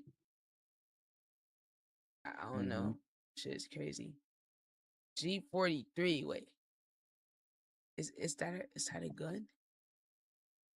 Yeah, my Uh, favorite gun. uh, Well, my favorite pistol. yo, I'm pro gun. I'm pro gun. I think people deserve to have their own guns. Now, cause look, it's a Glock 43. It's wait. Yeah. I'm not a gun expert. Chat. Okay. So, cause I want a gun one day, like I got one in my house, but I'm not, I'm not the owner of it. I did learn how to shoot, chat, which we still gotta put out the vibe of the shooting, the gun range stream that we did. I shot a gun for the first time on stream in June. It was Word. scary. It was scary. I was like, the gun was so powerful. Like I knew it was gonna like have some resistance, like it was gonna blow back and shit. But it's like I feel like until you actually shoot, you're really not prepared for like what it's like to actually shoot the gun. Cause it's so Yeah. powerful. And then the shit that like threw me off that they taught me was like the smaller the gun is, the harder it is to control the gun. Yeah. Cause like you would think it's the opposite. You would think like, oh, a smaller gun, like it's gonna be easier. Like, so that kind of blew my mind. And then like all the guns kind of shoot a little bit different. Like, I ain't gonna lie, I fuck with guns still. Like, I'm going back to a shooting range. That shit was fun as fuck. Have you been like to a outdoor range before? Yeah. I was about to say my block the range for real, I'm but nah, but yeah, for sure. Like nowadays, I be training and shit now. Like, I mean, this right next to me, like, oh shit, what's that? so it's an ARP, Oh, that's the gun I be hearing niggas talk about in the AR-15. song. It's a micro. What the fuck? There's many versions of the guns. Yo, this gun shit crazy. So there's many versions of the big guns. What? Yeah, Yeah, I like didn't when you know see the that. YNs with that's what they be carrying because they be having it all in their pants all crazy and shit though. But Oh, cause like in my head, I was like, in the ARP a big gun, niggas really be toting them big guns, but this makes so much more sense. Ah, okay. Oh, this is a 5.56. Oh, okay. Chat, you learned something new. I fuck with guns. I want to have like a gun collection and shit. I feel like that'd be lit. Okay, so you say you're favorite. Why is the G43 your favorite out of all the pistols that you could pick?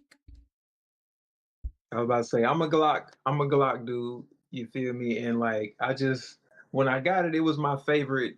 It was compact, but it's still I just liked how easy it was to conceal and stuff like that. And I got a lot of memories with that gun.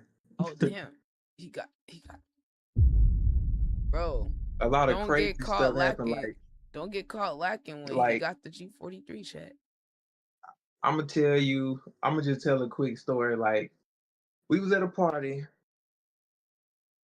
didn't bring it in the party. One of my crazy ass homeboys, like they went outside to get like the bottle to bring it back in because we was drinking. And like, of course, where I'm from, like it always be some shit going down. So I guess he was like, I'm gonna bring the pistol in just in case something happens. So he brings it in to give to me, but he give it to me in front of everybody. Oh Like, Lord, was he drunk? he drunk. Oh, Yeah, he looked crazy. Like he looked yo, crazy like that too. So he just yo, hold it out like, here, bro, I got your wood. I'm yo, like, that's bro, what is you doing? crazy. Like, and what's crazy about it is we was in a corner kind of, but nobody seen him do that shit. He just out in the open, like here, bro. I'm just like, bro, what is you doing? Like, so I grabbed it. Yo, I'm over here because me and my other homeboy, we be dancing and shit. So I couldn't dance no more. So now I'm over here in the corner, like, damn, I can't even do nothing now. Like, but yeah, yo, that's that's just a little crazy. crazy story. Fuck the whole vibe up. That shit Yeah, crazy. bro. Nah, Like I ain't on none of that, bro. I'm trying to have fun. It's girls in here, like, bro. he said he tried to talk to Yeah. the hus. You're all over here worried about the wrong thing. Like, Nah, hello. it was kind of valid though because literally every other niggas group that was in there was on bullshit. Like the party got shut down, thank God, before something crazy happened. But the vibe did end up shifting bad. But It be like that sometimes, especially when niggas drunk and being around a bunch of people. Yo, yeah. so are you a parties type of person? Like you like going to like parties and stuff with people, or are you more of like a, oh, I'm gonna go if other people going, like, you know? I definitely do like to party and have fun, but I feel like I'm the type of nigga that's real disciplined about my priorities. So it'll be times to where I don't drink for like years or months at a time, and where I just don't feel like I'm not in the vibe to want to party. So just like right now, I'm in a phase to where I'm grinding. So I ain't doing too much partying unless it's my party. I'm performing, you know what I'm saying, something crazy like that. But Yeah. I ain't even interested in that type of shit because it ain't conducive right now. Yeah. And Like, plus, I got a lot of trauma, so I don't know if I can be comfortable in a party. yeah, I feel that. That be my main thing with parties is like different people and different vibes in the same place. Like, I feel like the concept of a party cool, but when I be thinking about that, I'm like, I don't want to be around a bunch of people. People be crazy because you never know Mhm. what could happen like at one of those type things. And shit, I don't even like the chance that some crazy shit gonna happen. Let me keep my eyes low. I'm more of a like, I don't think there's nothing wrong with parties personally. I just think I don't got the personality to have fun there. I'll be more like have fun with a group of people I know, and maybe some new people that they know. Like, but like on some calm shit though. Like, I like doing like different shit, like activities more than a party, I guess. Cause I'm like, shit, I'm cool with just smoking with a group of people. That's the party. Like for me, that's lit. That's a vibe. Cause it'd be cool when you could get with people that just people you actually really fuck with. And I feel like doing anything with those type of people could be fun. Like I could go to the store with my friends and that shit would be fun. Just cause it's Right. niggas you fuck with. Like that's why I'd be like, yo, when you find somebody cool, like I feel like it's important to bond with those type of people. It's good for your energy to be around people Mm-hmm. like that. Like doing anything. It could be anything. Y'all could just be in a car vibing to music together. Like that could save somebody mental health. Like I fuck with that. Okay. So what? Okay. Shit, I was. But yeah, Okay, I if you wanted to hear do that play one. G43, it's got the name of a gun, which I do talk about it, but that song really mostly about heartbreak, especially the second verse. You'll see how well, if you listen to it, you'll see. Well, chat, I'm gonna put the link for this one if y'all fuck with it. The link will be in the chat. Bet. Okay, get some range. I Chat. might talk about that situation in this song. I can't remember.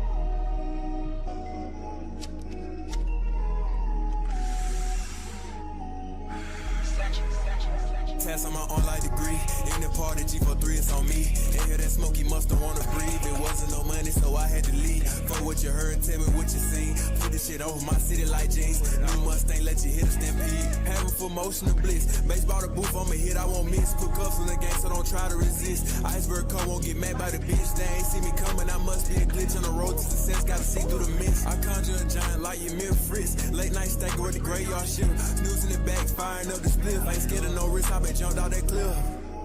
Yeah.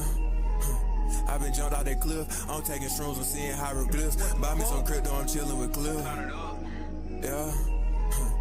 Yeah, I'm prolific. Fuck the rat race, go and build you a business. Life was a bad bitch, she cheated on me. Left that bitch where I found her. Woke up the next morning and went to go count her. They still in my drip, but I'm the founding father. I grind for my niece and treat her like my daughter. I'm sipping B2, don't get hit with this bottle. Oh, let's do it, feeling like I'm walking, I'm flaming. Off the leash, yeah, they never could tame him. His family crazy, so you can't really blame. Wanna challenge me, yeah, I'ma put him to shame. Turn you straight to walking dead, leave you looking like Shane. I get a trip to Cartier, Max Payne. We swerving up, masked up like Bane. WWE is a smackdown like Kane. I feel like Nagato came out the rain. I'm feeling Mary Lee smoking on Jane. When I lost my cousin, then I lost my brain. Yeah, I lost my brain. I just wanted to band, so kept out no fame. Big line, I grew out my main. Won't get touched, I'ma leave how I came. Stuck in Chelsea, now I'm flying to Spain. Yeah, I'm flying to Spain. That bitch broke my heart, but I didn't make the sound. I went ultra instinct, put the chrome to his eye before a nigga blink. Yo, game too big, the chopper make it shrink. I don't spit fire, you can't fuck with a dragon, you slay. Burn the body, it's decay. I'ma lean back, swing that Glock like I'm Blade. Like what you make it, this shit a arcade. Keep a demon next to me, you thinking you brave. Monsters with me like we came out of cave. Bitch for money, I brought out the bay. Cartier the best, ain't no time for debate. I was down bad, I decided my fate. Yeah, I was down bad, the moment decided my fate. Yay, nigga. Yo, I'm trying to take this that shit was by the lit. Yo, that was lit. I mean, the subject matter, wasn't the best situation, but I fuck with how you put that shit into the song, though. Yo, hold on. Yo, fire. The range, though. Y'all see the range, though. What is your favorite, well, I'm sure it rotates, but as of right now, what's your favorite, I guess, a vibe to approach a song with? Or what vibe are you in right now? What mode are you in terms of, how you're approaching the music? That's so hard because, like I say, shit, my mood and shit be fluctuating. Like somebody might piss me off. I might have road rage and make a song about that shit. Yo, that's so real, like, dog. bitch, I should have shot that bitch up. Yo. Like, Yo, that's that's a how I real be thing, rocking. Like, it though. be different. Sometimes I be happy as fuck. I'm gonna make some upbeat ass. Like, I'm gonna rap like, you feel me? I be in my money getting mode sometimes. So. But like I say, the ooze tape is gonna be lit. Like I said, I feel I'm in my villain era because, like I say, the shit I've been through, I feel like I got a lot to prove to myself and shit like that. I feel like I'm alone. You feel me? So I'm in that mode. But also, I'm always have swagger with everything that I do, and that's a part of who I am. So that's just me. And when I say the ooze, they got sauce, and I took it up another level. I got that. I'm dripping that ooze. You feel me? So that's where the concept of the ooze tape comes from. It's a difference, nigga. It's a difference. He said the rest of y'all niggas can have that sauce shit. He said he on the ooze shit, nigga. Nah. Yo, I fuck with that shit. I gotta actually go back and save that. I gotta save that song. Hold on, I can go back. Yeah, I'm gonna say that. I'm putting this one in the So chat, any of the songs that we played, from him, y'all gonna be able to find it in the ITB Taste playlist. Anything else? You trying to hear anything else, MOB?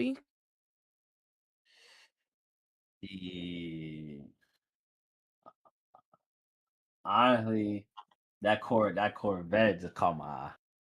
The Corvette. Oh yeah, Okay. see that one? Y'all want to hear me just bullshitting on the track? That's Oh, yeah. Blueberry Corvette. Oh yeah. Fuck it. I'm here for the chaos. Hey, thank you, Tank. But I make that. Like that's literally me not even trying. I'm just in that You bitch just- having like You just having fun. popped in there, just punched. Yeah, I punched Bad. in. You can. Go Yeah. fast, Bad. no I'm smashing. This a Corvette, hot out like an army base. This a super set. She say, can you pay my rent? I'm not doing it. Cartier, bitch, I'm on the block, spinning through your shit. Took off like I'm flying a jet. Them boys is broke, he stressed.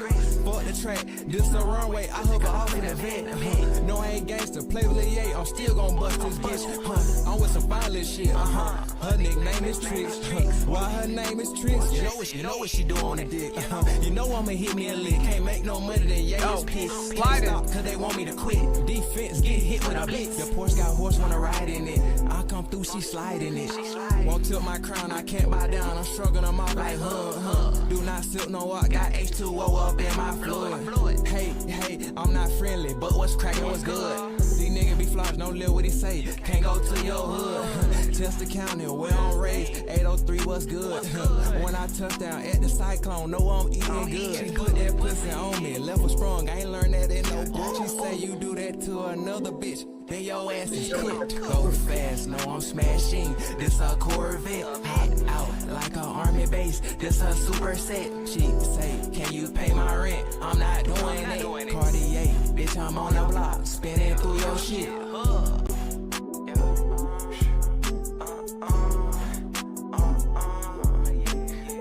Army base, double S, definitely all this shit, nigga. I love you, baby. Yo, With your big ass head, yeah. I need all the fine shit. this nigga. Yo, Nah, that shit was cool. Even though you wasn't trying, that shit was smooth. I followed that. yo. I say sometimes I get in the booth, I just be having fun. Like I just get in there. Right. You gotta have fun with this shit though. You got to. Facts. I'm gonna send you this. I'm so fried. I forgot that I forgot to tag him on the story. I forgot to, bro. I recorded the video and I put the link to the music video, but I forgot to tag him. Bro. It's like I had one CC. job, gang. Bro, you being Friday is the funniest shit ever. Yo. Like I be here, but I'm just doing shit, bro. It's like, wait, okay, hold on. Now, chat. Wait a minute. What's that? That's fake.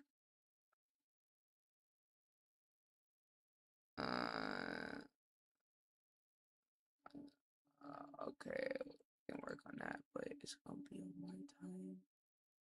I wanted to hold on. Let me see these new beats that Noah sent. If any of these, I haven't heard them, so I don't know if these could be potential beats for the Vent project. That's why I've been getting my beats from for the project. So we're gonna see if he got one that maybe Cartier could slide on. I gotta see though. Gotta see if he fuck with it. We'll see if I fuck with it too.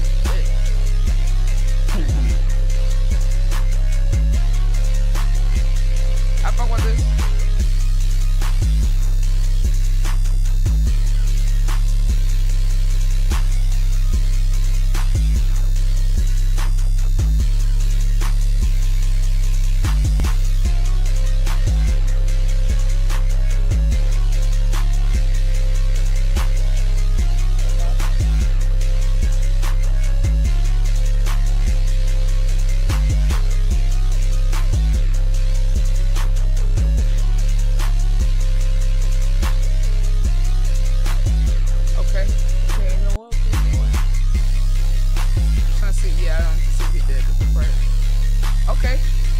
Okay. Noah. Okay, first beat. Okay, you cooking. Let's see if he got any that is even more fire. Yeah, I don't think this one for me. I don't know. Yeah, I already know, bro. This one of them That laser shit dim chaotic type as beats. hell. This one of them laser, like them crazy beats laser would get on. Like that nigga will get some crazy shit. Yeah, he needs to send that to Laser Lil Twine, cause yeah. God damn. He's blowing my earbuds back out. Yo, what the fuck? Yo. That's crazy, nigga. I'm not mad at it, but he trying to blow my shit out. Spaced out gotta This be gotta on. be it. Hold on.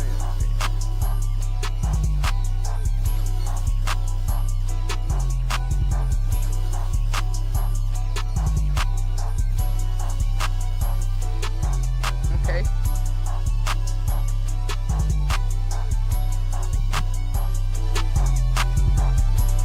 I think this shit hurt. Yeah, I'll go with it.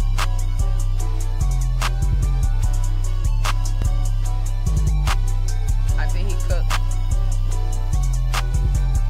I'm saving this. Fuck with it.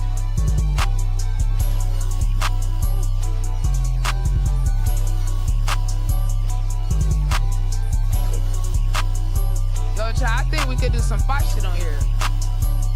I fuck with that one. Oh, That yeah. one and the first one, I fuck with both of those.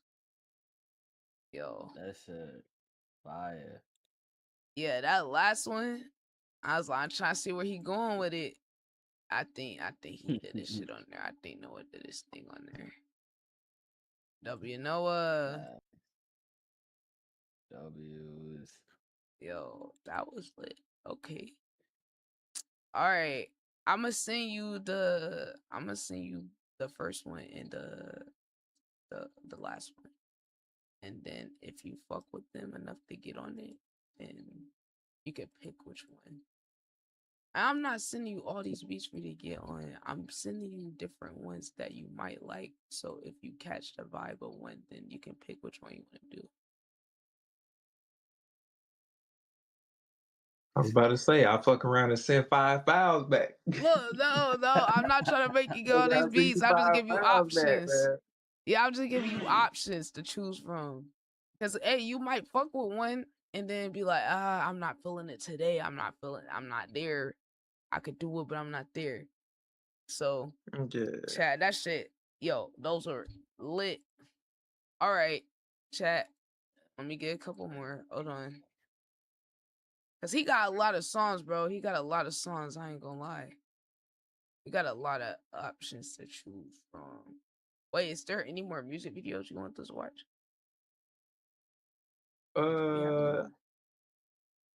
Yeah, it's a couple more music videos. Yeah, which one? Let's see what else. Okay, let's see. But I say it should be a playlist with all the videos in it, so you don't have to scroll all the way. Bet. Boom. Moose Knuckle, Stranger Danger, Where I've Been, 2Player, Flashy, Lovers and Friends, and we watch Green Heart. Ooh. What title catchy MOB? The first one I called me, I ain't gonna lie, 2Player. 2Player? 2Player? Yeah. Oh, 2Player. Oh shit. My boy like that player this shit, a live man. Okay, MOB. Yeah. Oh, we got a live performance. Yeah, 2Player. Not the QT cup. That day was a crazy day. I'm not gonna lie. He gon' ask about this bitch when I hop out the truck. Might have fucked, but I told him I don't want her. She gon' suck it so good, lost control of the Jeep. He in the way, he get ran over. Real player came from Himalaya. I gave you bitch back like some leftovers. Hold on. Yeah, 2Player. Yeah, 2Player. Step outside, I'm a real hoe slayer. But I had to stop and give me some paper. What you drippin', boy, exquisite flavor. Real villain, no, I ain't tryna save her. No, I ain't tryna save her. Nobody was going with a nigga was bro in the hood with some old ass guns. Might slide through your block with the crossbow. These niggas ain't having no fun. I look at your hoe, she digging this pimpin'. Yeah, about to have me some fun. Hey, come here. Doing the dance in the jet, run on I-77 like Temple Run. Hold on. Who that is? Yeah, hear that? Wait a minute. Slow down. I had to do the speed limit. Take off. They flashlights, I don't wanna hear it. They really not catching us. The turbo spin, we boosted, they out of luck. Like, ooh, finna pull up, my baby, what it do? I was thirsty, now I'm having the juice, huh? Caprice and I pull up with Corey and Bidon on his car for the players, baby. What you want? One step like the Thetas, baby. I'm the captain. We hustle all night, get money till the sun come. Yeah, and that is a fact. These niggas ain't pimpin', they broke, and that is a fact. Yeah. I don't gotta ask this bitch too bad. She gon' take off her clothes like a bug on her. He gon' ask about this bitch when I hop out the truck. Might have fuck, but I told him I don't want her. She gon' suck it so good, lost control of the Jeep. He in the way, he get ran over. Real player came from Himalaya. I gave you bitch back like some leftovers. Yo. Nigga slid. Damn, this nigga be flowing on that bit. Yo. He be flowing on that hoe. Bessie said, hold on. Bessie said, hold on. Let him cook. Yeah, that shit was smooth. Yo, your flow is just it's so fluid. Like, it don't be no disconnect in that shit. It don't be no disconnect. Like, bro is like one with the beat. Literally like water with the beat. Like, you're literally in sync with the beat. That shit fire. And it got that southern vibe to it. Somebody was just telling me earlier, like, I forgot who it was, but they were saying like southern rap is just so it just got that vibe to it, that certain vibe to it. Like, I'm like, bro, it's literally, I don't know, it's the certain je ne sais quoi the southern rappers just got, like, to their rap style. That shit just tough. Hold on, chat. I gotta watch a Stranger Danger vid. I just feel like that shit about to be fucking hilarious. I feel like this shit about to be funny.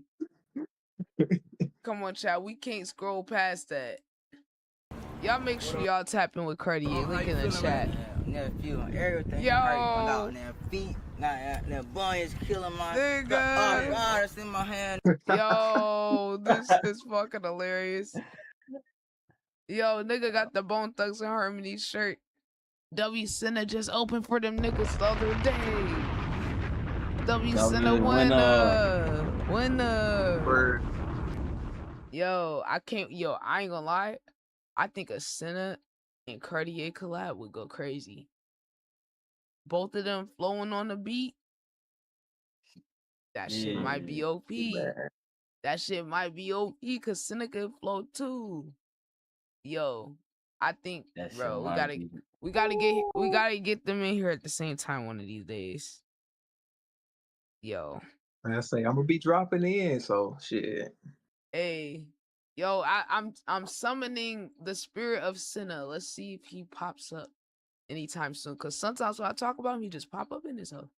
So I don't know where he at. He might be outside right now. He might be getting the Super Smash Bros. Hoes right now. I don't know. Super Smash Bros.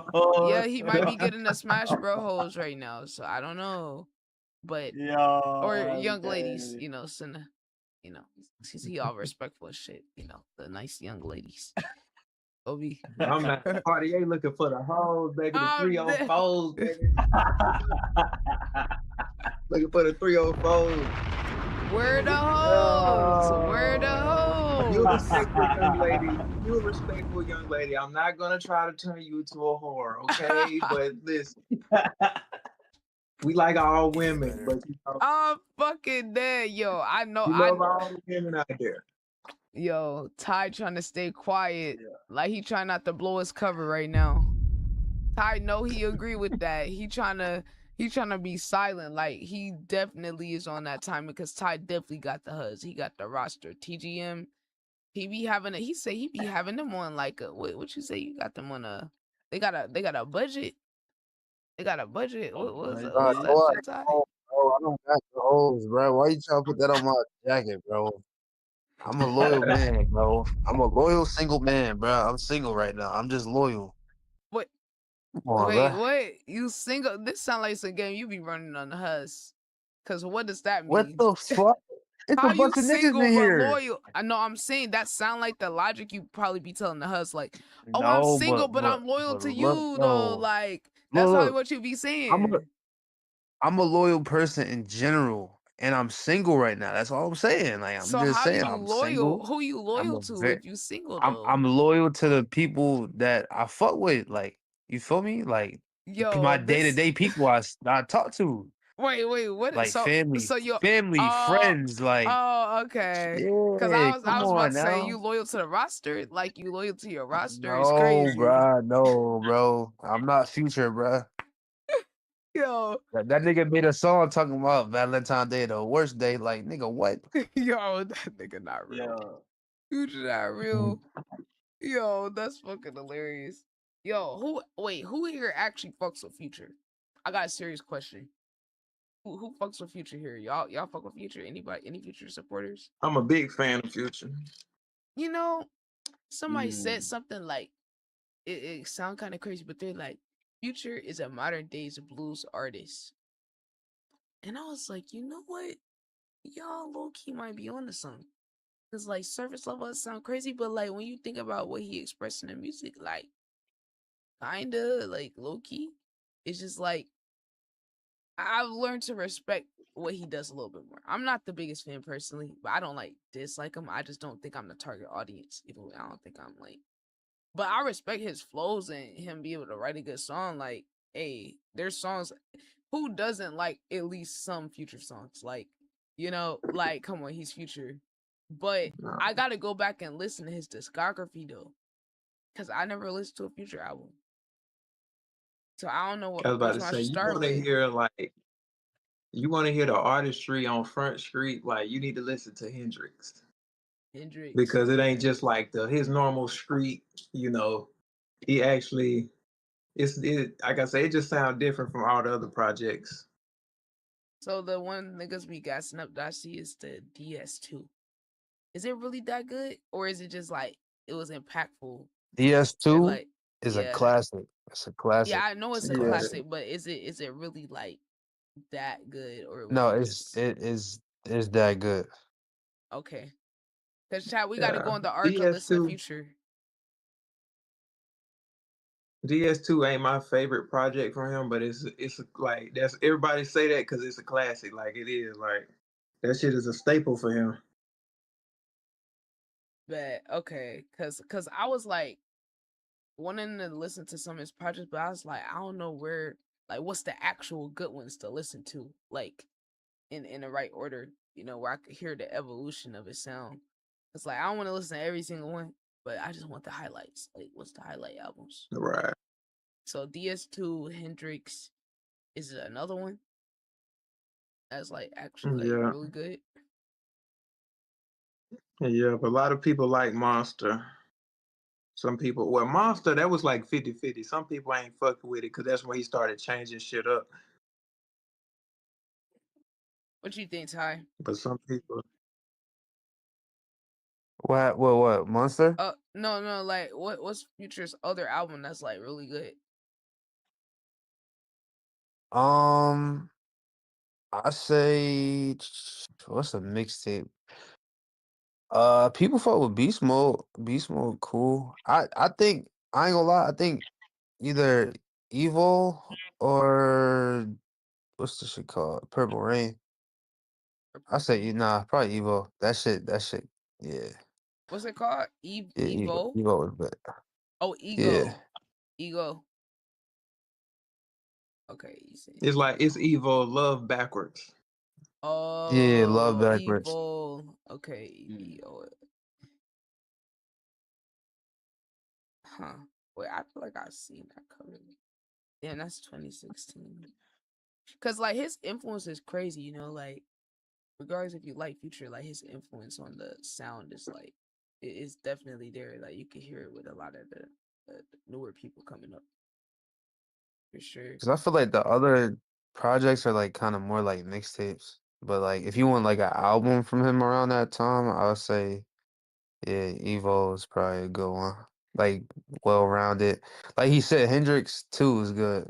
Like it's more of his like artistry and shit like that. Um, Future was pretty good too. That was like the next year after that. But yeah. Bet. Okay. Thank y'all. Cause it's you know how like artists would be that album that everybody gas up, but it really be another album that's like low key better. Like that's why I couldn't pick myself. I was like, I gotta ask people to actually listen to bro. But But look there though, he really don't miss. Like I say, a great project from him or two great projects from him as a recent, like the last couple years, High Off Life and I Never Liked You. Like they're both like crazy. bet. Okay. Okay, Yeah, I was chat. gonna say I'm just a Future fan overall, so I can't even. Oh, so I can't you even wanna be do like like, everything? You like all the projects and shit? nah, like I don't like every song, but yeah, I definitely be fucking with every project. Like a good bit of songs off every project. Okay, so that's Yeah. like Yeet for me, where I'm just gonna like pretty much everything. It's just gonna be certain songs off of each one. Yeah. Yeah, like the Yo, nigga Future, he really don't. For the I haven't most heard part, he a don't bad miss. song from him. Like I haven't heard one where I'm like, oh, this shit Yeah. just so trash. Like now Thug on the other hand, ooh, who y'all think would be a good like ox battle?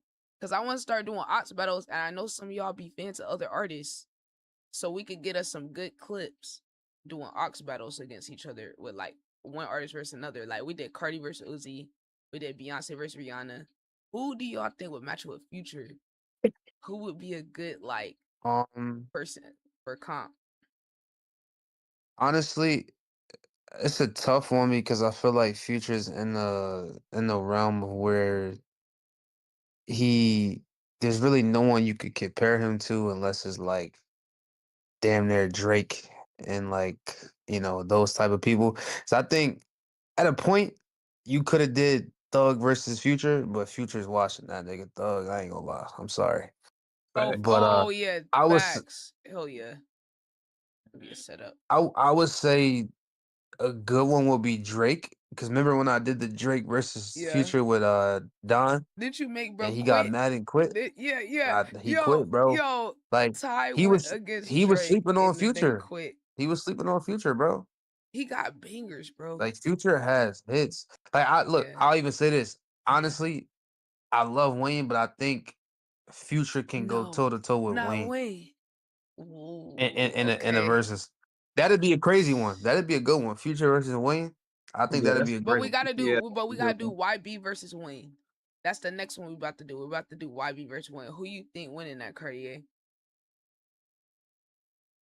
Which Man, team that's would you where pick? Which team would you pick? We gotta put I him in feel us. like if it's YB versus Wayne, bro, them two of my favorite, like old school, new school. Like, bro, growing up, Wayne, like I feel like that's why I be flowing like I be flowing too, cause like, bro, Wayne was my guy back then, like, and YB one of Bro. my guys right now. Y'all put me on the spot. Hold on.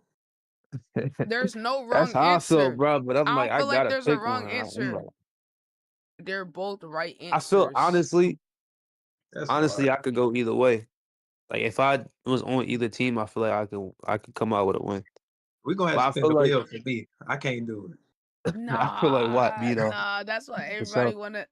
Bro, okay, but like, let's say it went up to if you pick 15 or 20 songs, or hell, let's say 25. Like, the best part of 25 songs from each artist. Do you? Cause you ain't gotta call who will win, but whose side would you be on if you had to pick a side? I feel like Wayne's the easy choice. 25 songs. I feel like Wayne the easy choice. But I Cause feel I like YB mean, could put up a fight. the biggest impact, cause YB ain't been out as long as Wayne. Like when I grew up on that shit, like that shit molded me. Like so, I feel like it's only right. I gotta give it to Wayne. Yeah, that's a good pick Like though. You can't go that wrong shit picking fucking. Wayne. But at the same time, like I really do fuck with YB too, and like But it's hold up, hold different up. because Wayne really rap. Wayne is more he rap. YB make people feel Is this more. Ty Doings? Huh? It's gotta be Ty Doings, right? No, Oh, wait. my bad. I was in the stew. But how did NBA get put in the category with Little fucking Wayne? Oh, so you think this is a crazy combo? You Bro, I think was in the stew and I heard Lil Wayne and then I heard Young Boy. So I was like, oh. wow? So you the only one that think. Look, we know Wayne is a goat, but like it's really more so that Okay, the numbers right now, Young Boy, of not course. numbers. We talk about an ox battle. Talking about hits, You talk about songs. banger for banger, song for song.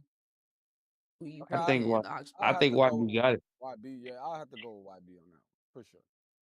Because we know Wayne is the better rapper. Wait, Like wait, it's more Mixie, why you legendary. throw me in the fire, nigga? What I Yeah, do? No, I that's thought crazy. It's this supposed to was be your TG and category. Mixie. This is supposed to be TG and Mixie. He No, was ready to throw I your thought this ass was under the his bus. category though. Nah. This is a debate we were having the other day. And I was like, yo, we just gotta do an ox battle segment for it. But I think I'll like see. Yeah, that'd be crazy. because I like think Wayne, YB, man. that nigga Wayne came in the game at 11. YB came in the game at 16. But the level of like them being lit is kind of similar. And like Wayne, we see like the height and the fall. Not necessarily the fall, but he's a senior artist now. YB, he's still in the middle of his whole. Yep. So hell, and this Let's the not only forget though that they were treating YB just like they treated Cardi when he was falling off. They're that YB sucked, dude, falling off, he sucked. right. You know what I'm saying? They was treating him like that until YB got back on this shit and started making different type of music, started changing up his style and shit. You know what I'm saying? Then he got back on this shit. It really was house arrest, like, and he really been Yeah. lit the whole time. I was just about to say that. Yeah, I was he had gonna to say calm down. I think honestly it was just a big toll on him. He just was on house arrest. It really wasn't much he Right. could really do, and it just was getting like I guess you could say a little bit repetitive, but he was still dropping crazy Yeah, shit though. and he Like didn't have nothing to rap about, right? Because he, you know, in that moment, yeah, like, what the fuck I'm gonna rap about? Right, yeah. right. And he was in there for like a good 3 to 4 years, maybe Right. yeah, like 3 to 4. Yeah. Yeah, I'll Yeah. give it to YB on the fucking aux battle though. Think Cause like so? YB got that turn up shit. Wayne just got that shit you could feel. You know what I'm saying? Like that'll hit the fucking In the soul higher type level shit. of lyricism, but that's why I'm Right, like, I right. feel like YB could compete because he got so many songs that you could find a deep cut that Right. could surprise somebody. Like if they were being objective and not just being like nostalgia based, if they were like vibe for vibe, like YB got some shit, and I ain't even heard all his shit, but he got some shit that could compete. If you just like which song we put it in the car to listen to on the casual. Because that's Definitely. what I feel like the I Oz battle feel like is. honestly, I feel like they both got songs that each other What's like up, can't really OG? compete with or don't Welcome to the have per se. stream. But I feel like YB's more versatile with his songs that he has. So YB would for sure he has to turn up, he has to crash out, he has the emotion, like he does it all. So I Right. feel like he executes more of a like overall well-rounded sound with his shit instead of just strictly crash out or strictly hits or strictly this. Like Wayne, he's Right. just like he has the hits, he has the rapping ability. I just don't feel like he has the well-rounded like he could do everything, but I don't think it's as well-rounded He's as not YB. doing it as as high of a level as YB. Like his Yeah. YB skill level in whatever genre he decides to do is just higher than Wayne. But then you could say like YB was influenced from Wayne. So if you want to make that argument, you could be Which like, is oh true. well, you know, because people like Wayne being first and being the influence. He just got that edge. Yo, thank you for that bits, It's true. OG. Appreciate you Because I going. think Wayne is a rapper's rapper. Like he mastered rapping. Like, Yeah, exactly. so it's not many people that can beat Wayne on that metric, but I feel like Exactly. artistry, like full artistry, YB definitely taking that. And I that's the agree. era that we in. So I agree. Yeah, Okay. YB. Another thing about YB, bro, is he came in the game when it was like mid school rap and new school rap like coming up. So like he's got the best of both worlds, kind of. And he right. probably listened to Tupac and all that shit when he was younger. So then he got the old school shit too, like so.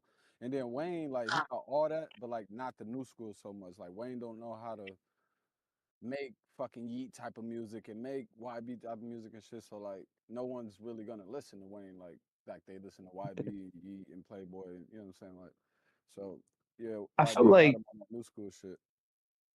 Wayne could have adapted. It's just this nigga is so like in his own Facts. world, crazy.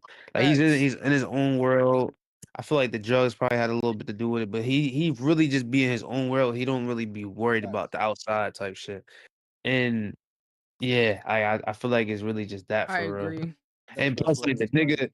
the nigga was you gotta think this nigga was on top of the world. Like he not worried about a damn thing. He was on top of the world at one point. You feel me? So like I he, agree. you know, That's pretty much what I'm thinking too. That's definitely the best way to put it. Oh yeah, I agree.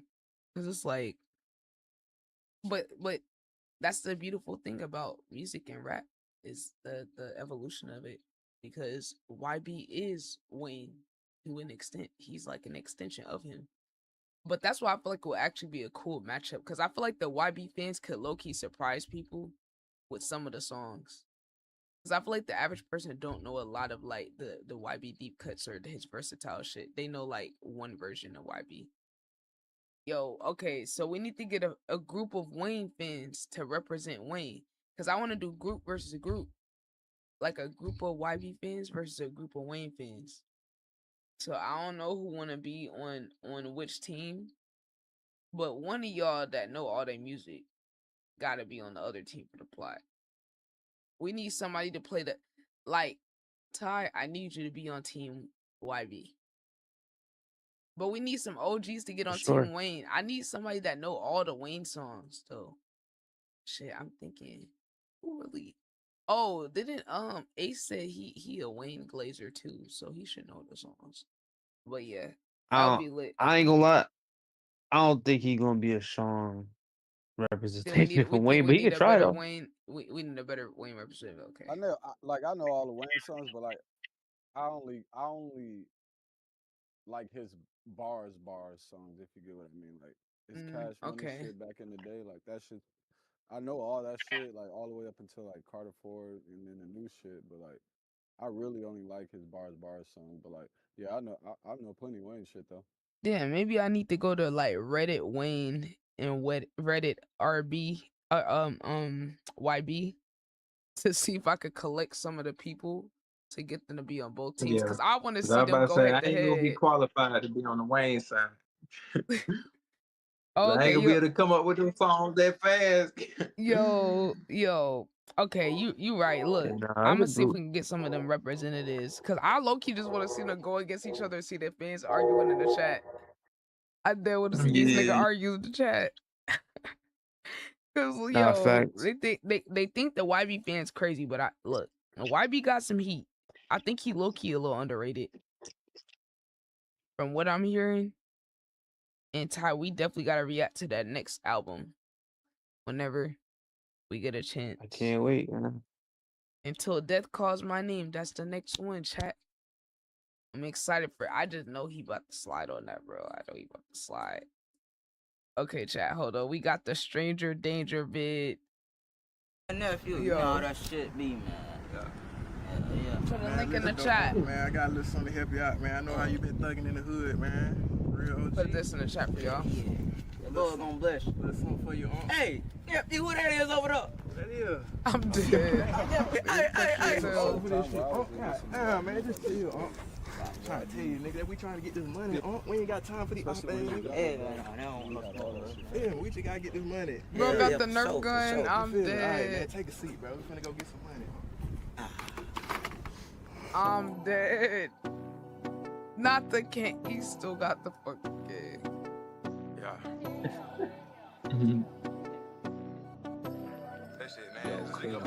Electric sliding down your block. Who that is in that car? They think it's stranger danger. Taco sauce and water on my jeans. Your bitch won't taste the flavor. Know I shine the brightest. Fresh as fuck, diamonds in my teeth, glazed like Will Dyson. The we smoke, punch you in your chest. We call it Fury Tyson. Think I'm crazy, move like mental patient. Told them, bitch, I might be. Swear down on your pussy, boy. We see you frightened. He like, oh Lord, she chocolate finna bite her like a cookie, baby. Chips so hard. It's a muscle car. Sound like it's an elephant on steroids. My exhaust screaming. Know that I be swerving for no reason. Know we having all this cheddar pop out. Chester Cheeto cheese. Rain is. I got training with this stick. Keanu Reeves don't want no danger, boy. Who that is hanging out that car ain't stranger danger, boy. Old school swag, dressing like I'm Uncle Elroy. Bad little bitch, she thuggin', say she from Chicago, Illinois. Treat her like a lady, take her home and fuck her like a whore. Get your roll like a 8-ball, knock the jump man off your joints. Ain't no beef for me like vegetarian, nigga, you is not important. 200 M's up, I'm still ratchet like I'm Job Moore. I mean Moran, woo shit, dunkin' money longer than a motherfucking pool stick. They ain't seen me since school, how the fuck you got rich? Shit, I just stuck to the plan, ain't give a fuck what I missed. Now I'm back from the dead, my haters can't believe this shit. Stranger danger. Been waiting to pop my shit, nigga. Stranger danger. Fuck these niggas, man. Stranger danger. Back niggas act like they saw a ghost, nigga. I been like this. I'm coming. Yo, I'm dead at the nigga with the fucking king. What the fuck?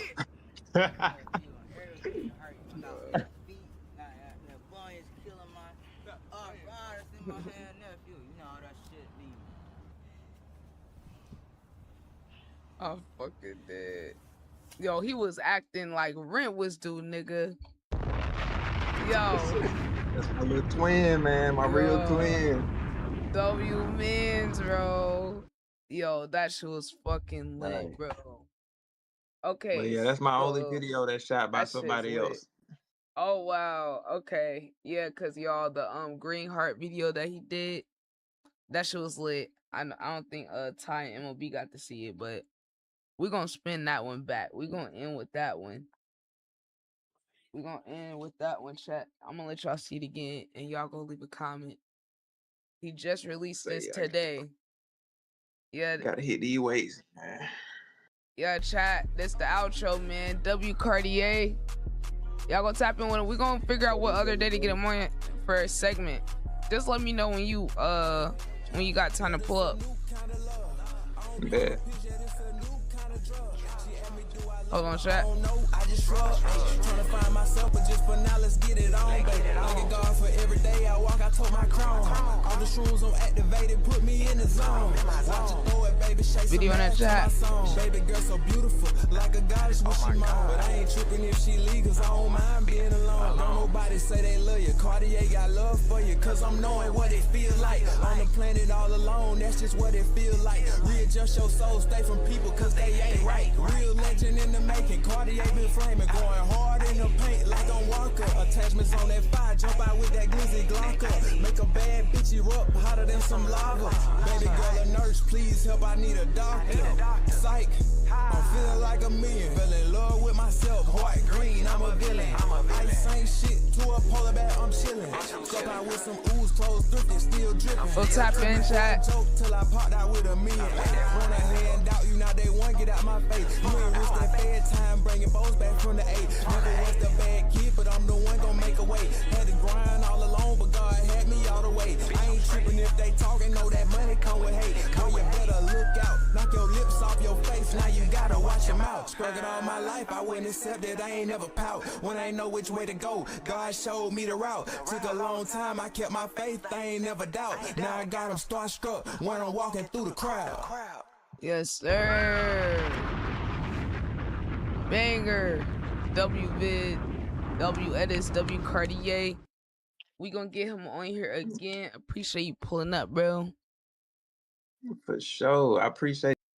Hold on. Sir. We have to debut.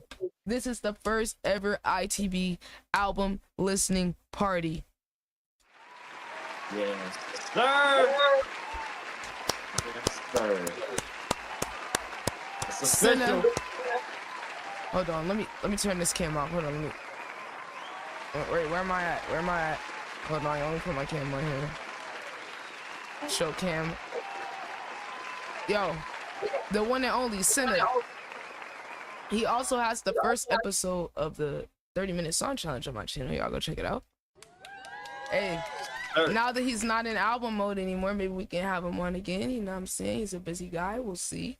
You know, but I'm very glad that Senna had the first 30-minute challenge on the channel, because I ain't gonna lie, that was iconic. That was iconic. Senna set the bar, and he gave a live performance too. Like, I'm telling y'all gotta go watch that video. Like, he gave a live performance. Yeah, if you go look on my channel, it's like one of the recent videos. So Senna, hold on, we got everybody here. We could possibly have some more people coming. Let me make sure there's no request. Make sure there's no request, right? No. Okay, yeah, if anybody else joins, I think I sent you the link where they automatically join, so we should be good. So chat. Yeah. Yo, Pyro in the chat. Yo, thank you so much for pulling up. Thank you for the alert. Sheep. Let me change the title. But Senna in general, like, hold on, let me rearrange my cam right quick. I don't want this one. I want the other one. I'm gonna go black. I've always called them the fam, you know, like Senna that's fam? pretty much. Senna fam? Yeah. Okay. Yeah. Senna fam, we appreciate y'all. I'm super excited. This is like first time we ever did anything like this, and I think this could be really good to promote singles, videos, like music videos, albums, mixtape, whatever artists put out.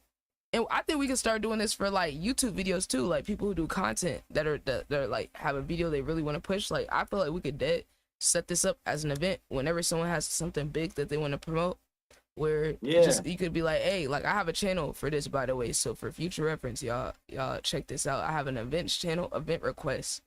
It is here, so you could go in there and just type whatever you got going on, whatever the date is, and then I'll set up an event in the server and then have a segment on stream planned for it, so that we could, you know, bring whoever's available together to like support. And that extra boost could be the difference between your shit getting pushed more and not. Like, that could be the thing that helps you get one more fan, one more person discovering your stuff. And I think if we just get organized like that, we good. So this is the thing. All right, the link is in the chat. I'm gonna drop it in the Discord. Let me drop Senna's link right here. Hold on, I'm gonna send it in a live chat, and then I'm gonna send it in the ITB main chat. So everybody, if you can, we're gonna try to like stream it at the same time, like, or pull up, let it autoplay. Do you have a playlist, Senna, on YouTube? For the... I got a YouTube playlist, yeah. Okay, I'm gonna go get that, and then we could at least run up the streams on the YouTube and sync. Yeah. Cause that's really what I want to do. Is like all of us just pull it up, play it at the same time. I'm gonna be playing it over here, but y'all could just pull it up on y'all tab. Hold on, cause I got one here. So yeah, this is the first time attempt, but shit, we did it with Kate's music video, and it's his best performing video so far. Yeah. And we only had like 3 or 4 people pushing that. Okay, I'm gonna drop this. Okay, here we go. You know what? Let me do a command.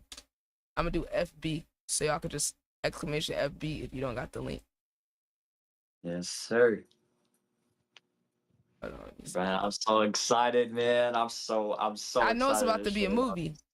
I know it's about to be a movie. For real. Everybody's been patiently waiting on this, man. Like, I know. It's like, dang, it's already been like, it's almost been a week. Like, low-key, it's been like 5 days. You know, I've been waiting the whole time for this, so I'm super excited. Here we go. FB. There we go. These fireworks from my house. Here we go. Yeah. All right, there we go. All right, chat, exclamation FB. Everybody, if you can, this what you do, right? Okay. Make sure the video is turned up. Make sure the volume's on. But we're gonna listen to it through share screen. But everybody go pull up that link. I'm gonna drop that YouTube link in the Discord chat as well. So obviously, if you got Spotify, whatever, add the song to your playlist. But if you can, let's at least try to get in sync on the YouTube side. And if y'all can, leave a like and a comment under Senna's songs. So song by song, I'm gonna have it right here. But I'm gonna mute the tab so we can listen through Spotify. Cause quality, I like the quality better. But y'all pull up the video, pull up this playlist that's in the chat, mute the tab, make sure the video volume's up so it counts, and then just let it autoplay while you listen to the album. So y'all could, so we could all kind of like run up the views, and then after we're doing chores, we're gonna do this with MLB because MLB dropped his Mr. Get It In, and hopefully we could get like some reaction clips for him at least to get some extra promo for him. So that's what we're gonna do after. All right, now Senna, however you want to do this, if you want to do like a track, like you want to intro the track, or if you want us to listen to it and then explain, however you want to do it, just let me know if I need to pause or what, however you want to do it for each song. Like, I'm of course let you start off and just tell everybody about the project and everything. Hold on, let me. All right. That is deep in here. Hey. Oh, Bestie's here. Let's go. Bestie to go.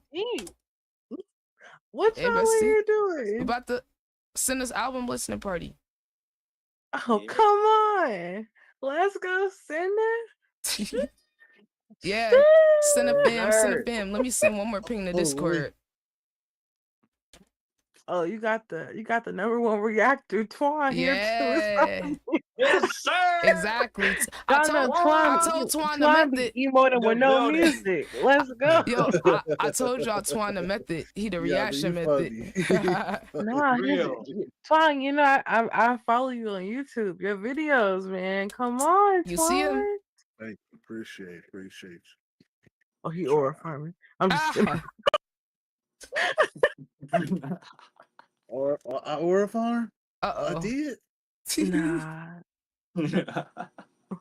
Nah, right, all y'all aura farming for real. I think I'm too MOB old got to the do that. purple. Come on. Yo, he done changed the colors. That's There my you shit. go. Purple my shit. Ty You over already here, know. Ty over here, throwing up his set. I'm dead. I'm dead as hell. Let's go. Throwing up his set. Oh my god. Okay, I'm officially sent the last ping out. I'm about to just put one more on Twitter and YouTube. Hell yeah. Hey, chat. I know it's probably like a drag, but it's like if you don't fully promote stuff, you're not doing a service to anybody that's here or the artist. Like in my opinion. So it's like this is my first time trying to put this together. So next time it should definitely be way more smooth. But like this is like real trial and error. Like it's my first time trying to like do something like this. Hell yeah. There we go. Oh hell no, never mind. I don't want them coming to never mind, I don't want them to come to the Discord. Let me put my Twitch link. Never mind, I forgot I don't be wanting everybody to join that. Hold on. I'm gonna put the stream. I'm dead. Well, you know weirdos be joining, bro. Like weirdos be They really do though. Like it's not even Yo, secret. you know there was a dude in here last night dude, it was all normal and shit, and then all of a sudden dude talking about, don't I got your album cover? Or what's that on Insta? Fuck. I can snatch right quick. Yeah, he was saying something about graping somebody because he liked the song. Like, Oh yeah. What the hell? That's what I mean. Like, how we can't even, like we can't even just enjoy music. Like, yeah, and then I told him that's so weird. And then the guy's gonna say it again about another artist. I was like, I had to ban him, bro. Yeah, I had to ban him. I was like, what Saudi the fuck? Arabia motherfuckers weird. Hell no, man. And then he tried to tell me I was being racist when I said that I try to defend Middle Eastern people over stereotypes like that. And I was asking why he was saying that when that's a negative stereotype that like y'all even think that's okay. And then he tried to call me racist. I was like, what? I'm literally trying to shoot down. Yeah, I was like, I'm literally trying to shoot down what you're saying is like bad, like stereotypes. Yeah. No, let me snap. Oh, hold on. No, we need the picture when. All right, so then about to snatch your stuff right quick. Oh, twine. Bet. I got you. All right. Yo, Senna, that's crazy. So first 30-minute song challenge. First. Yo, Senna, you just a legend, bro. It's crazy. Well, that's another reason why we got the one in the name, you know? We're the first Hey. ones to do it. It's crazy. Yo, tell you, bro, you setting the bar, doing some different shit, bro. Real shit. There you go. Wait, are you on Twitter? You're not on Twitter, are you? I am, but I don't use it. I'm still tagging you.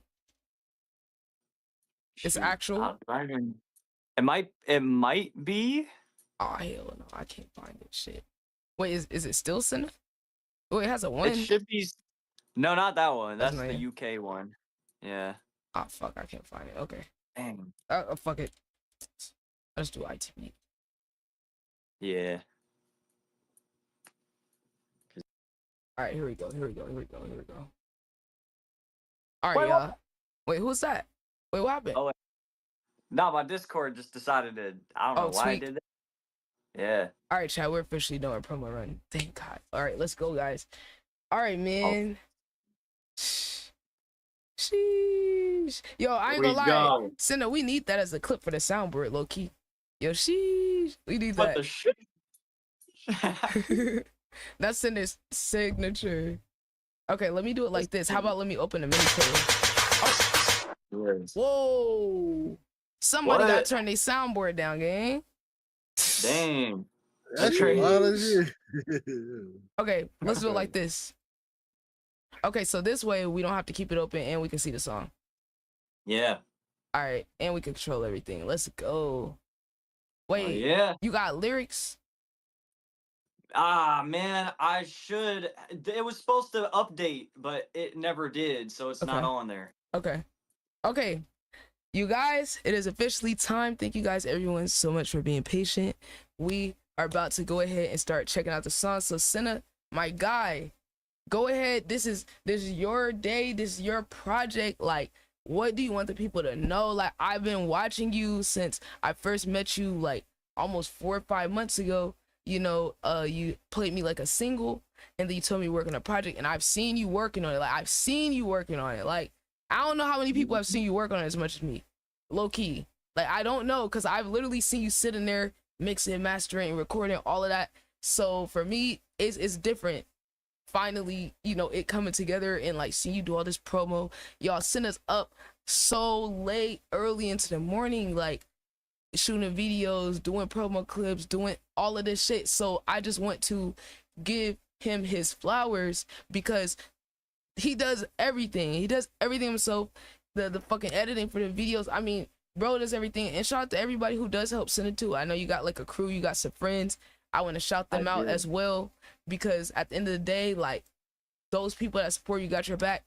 Like, it's just fun for us to be able to see it come together. And that's why I want to do these fucking segments where we could just give out like your flowers and give you your moment to like bring it full circle.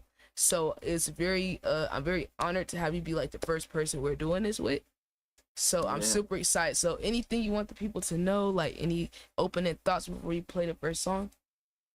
Man, so it's fitting because the album that we are about to play is dedicated to my family and my friends that have all helped me make it this far to be able to just make the music that I love. Like, they've been supporting me for years, and I love them so much, man. Like, even the people that aren't here right now, you know, I love them so much. They've been showing me nothing but support for this project, right here, man. The magnum opus, as I like to call it. This is the most important project I think I've ever made in my life. And really, this project right here, I made it because I know one day, you know, you never know what could happen. You know, one day, like, you know, I'm not gonna be here to like tell people how much I love them and like have my thoughts on them. So it's like this gonna cement like my history and my family's history and my friends' history permanently. Like, this is gonna be out for everyone to hear. Like, it's so beautiful, man. Just everything coming together, just full circle into this one project. Yeah, I right heard you here. had people crying and stuff. So that's what I'm hearing. The word on the street, you had people crying with the project and shit. I did. They got Bro. emotional. Hey, I'm excited excited, about bro. this now. I'm Yeah. hyped. Oh wait, so which ones? Cause I want to show the video for certain ones. If like, I feel like that'd be good. So there's like 3 or 4. Let me go ahead and pre-pull them up. What tracks had the video? So I can just pre-pull it up. So we got the first one, Welcome to the Function. And then the second one I believe I made was for Fam Comes First, which is the 5th track. And then we got Leo, which is the 6th one. And With My Homies, which was the last one I made. And probably, yeah, that was a banger. I mean, all of them are bangers, but like that one, yeah, I love that one so much. It's all personal.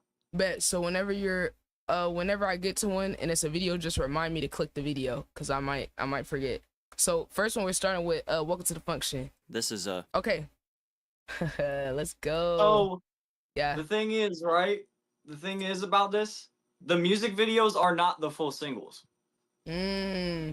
So how you want us to? Yeah, cause it's half. It's half.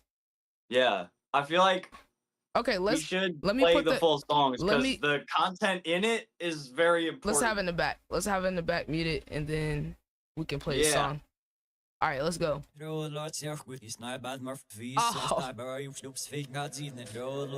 Thank you for coming to this momentous occasion.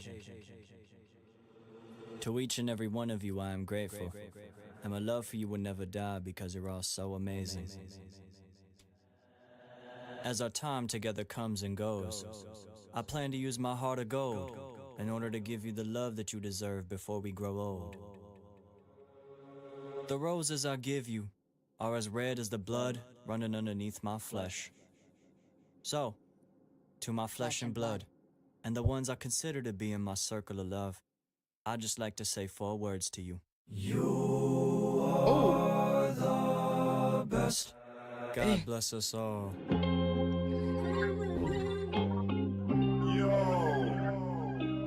What's good, homie? I see you finally made it. I'm glad you're here. Come on in. Let me show you around. Dang, this beat. I got some people I want to introduce you to. If that's cool with you. Welcome to the function.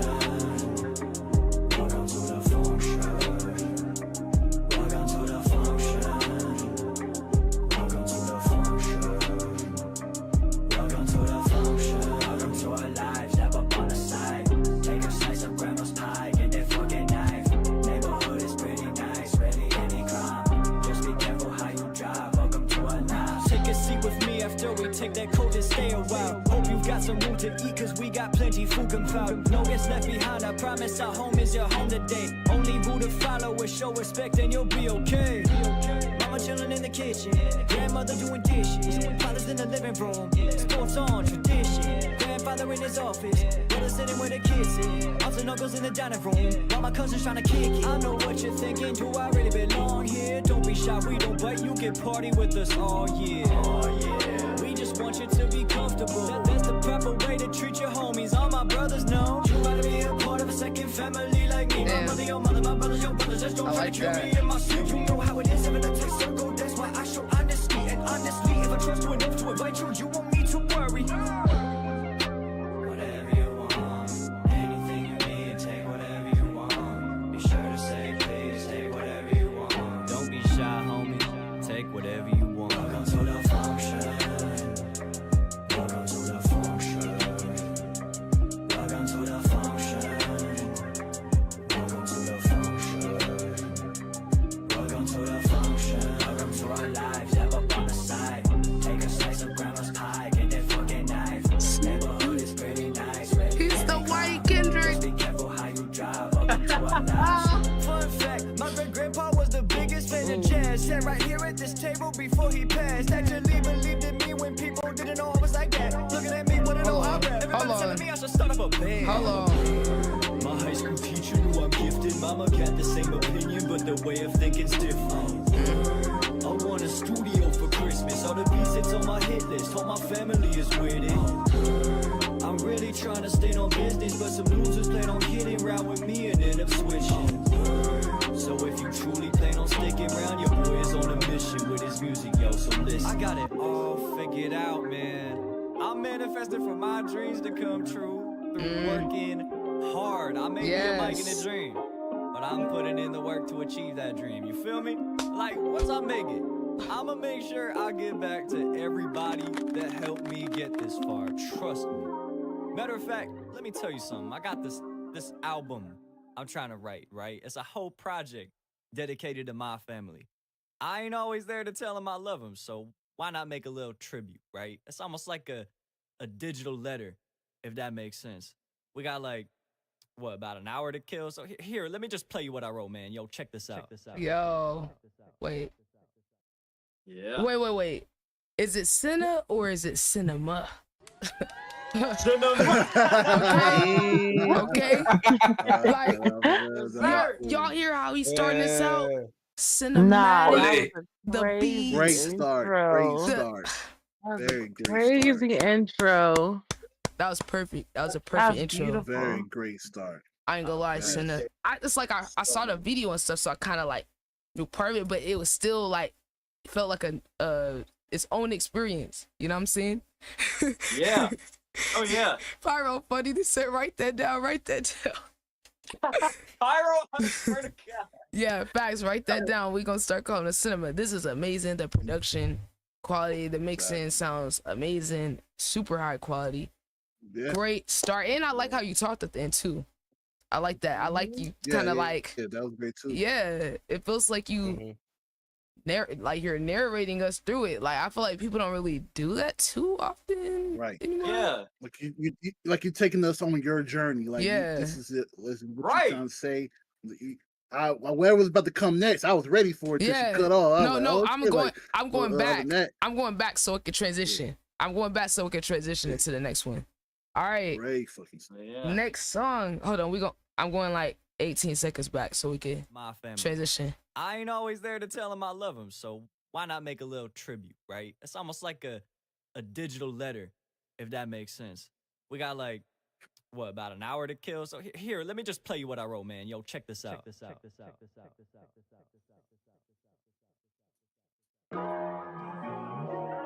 Ooh, these beats.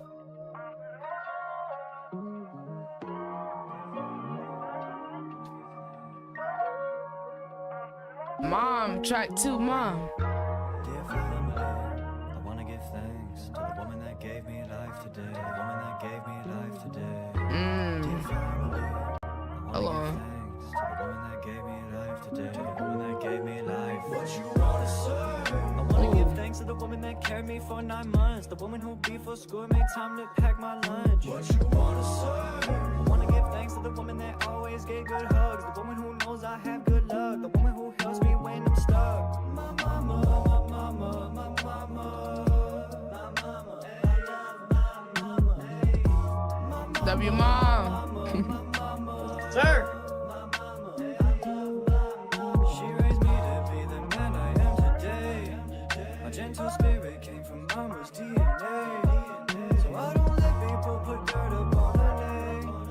Cause I'm my mama's boy, I say that with no shame. Hey. I know that you love me too. You still want me to learn those tunes. Got the New York state of mind in mind every time I'm thinking about you. And I'm still a little bit of a man, that's for sure. Doing anything for you, I'm a gentleman, that's for sure. Dear family, I wanna give thanks to the woman that gave me life today. The woman that gave me life today. Dear family, I wanna give thanks to the woman that Facts. Shout to the Mama's Boys Pyro. Facts. I wanna give thanks to the woman that carried me for 9 months. The woman who before school made time to pack my lunch. What you wanna say? I wanna give thanks to the woman that always gave good hugs. The woman who knows I have good luck. What you wanna say? Oh. To the woman that gave your life today. What you wanna say? To the woman that gave your life today. Yo. The vocals. Mama, I'll dry up the tears for you. Making it harder, I'm here for you. You know how I've cheered for you.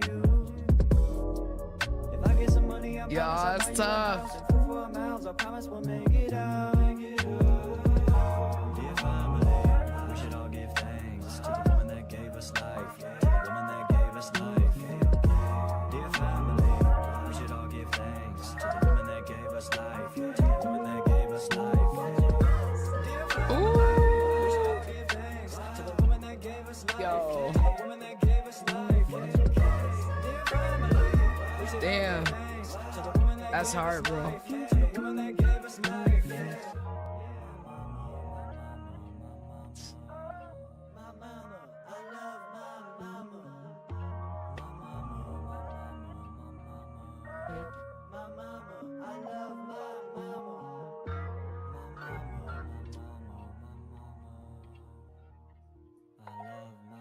Damn.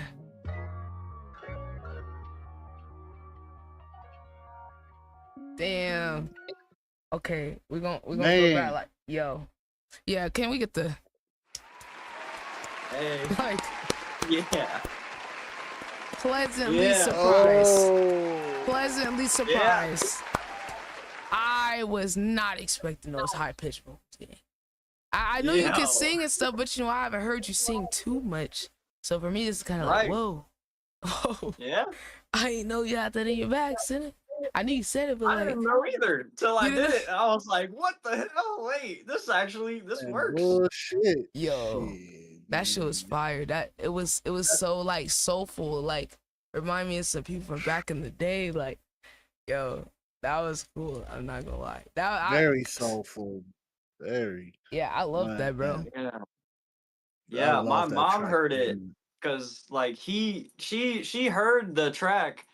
I have her live reaction to it. That was one of the songs she cried. Ooh, She cried. yo. Like, oh my God, my son gonna make it. Man, my son gonna make W mom, Love W That'll that. mom. motivate the fuck out of me, man. Oh, Bro. hell no.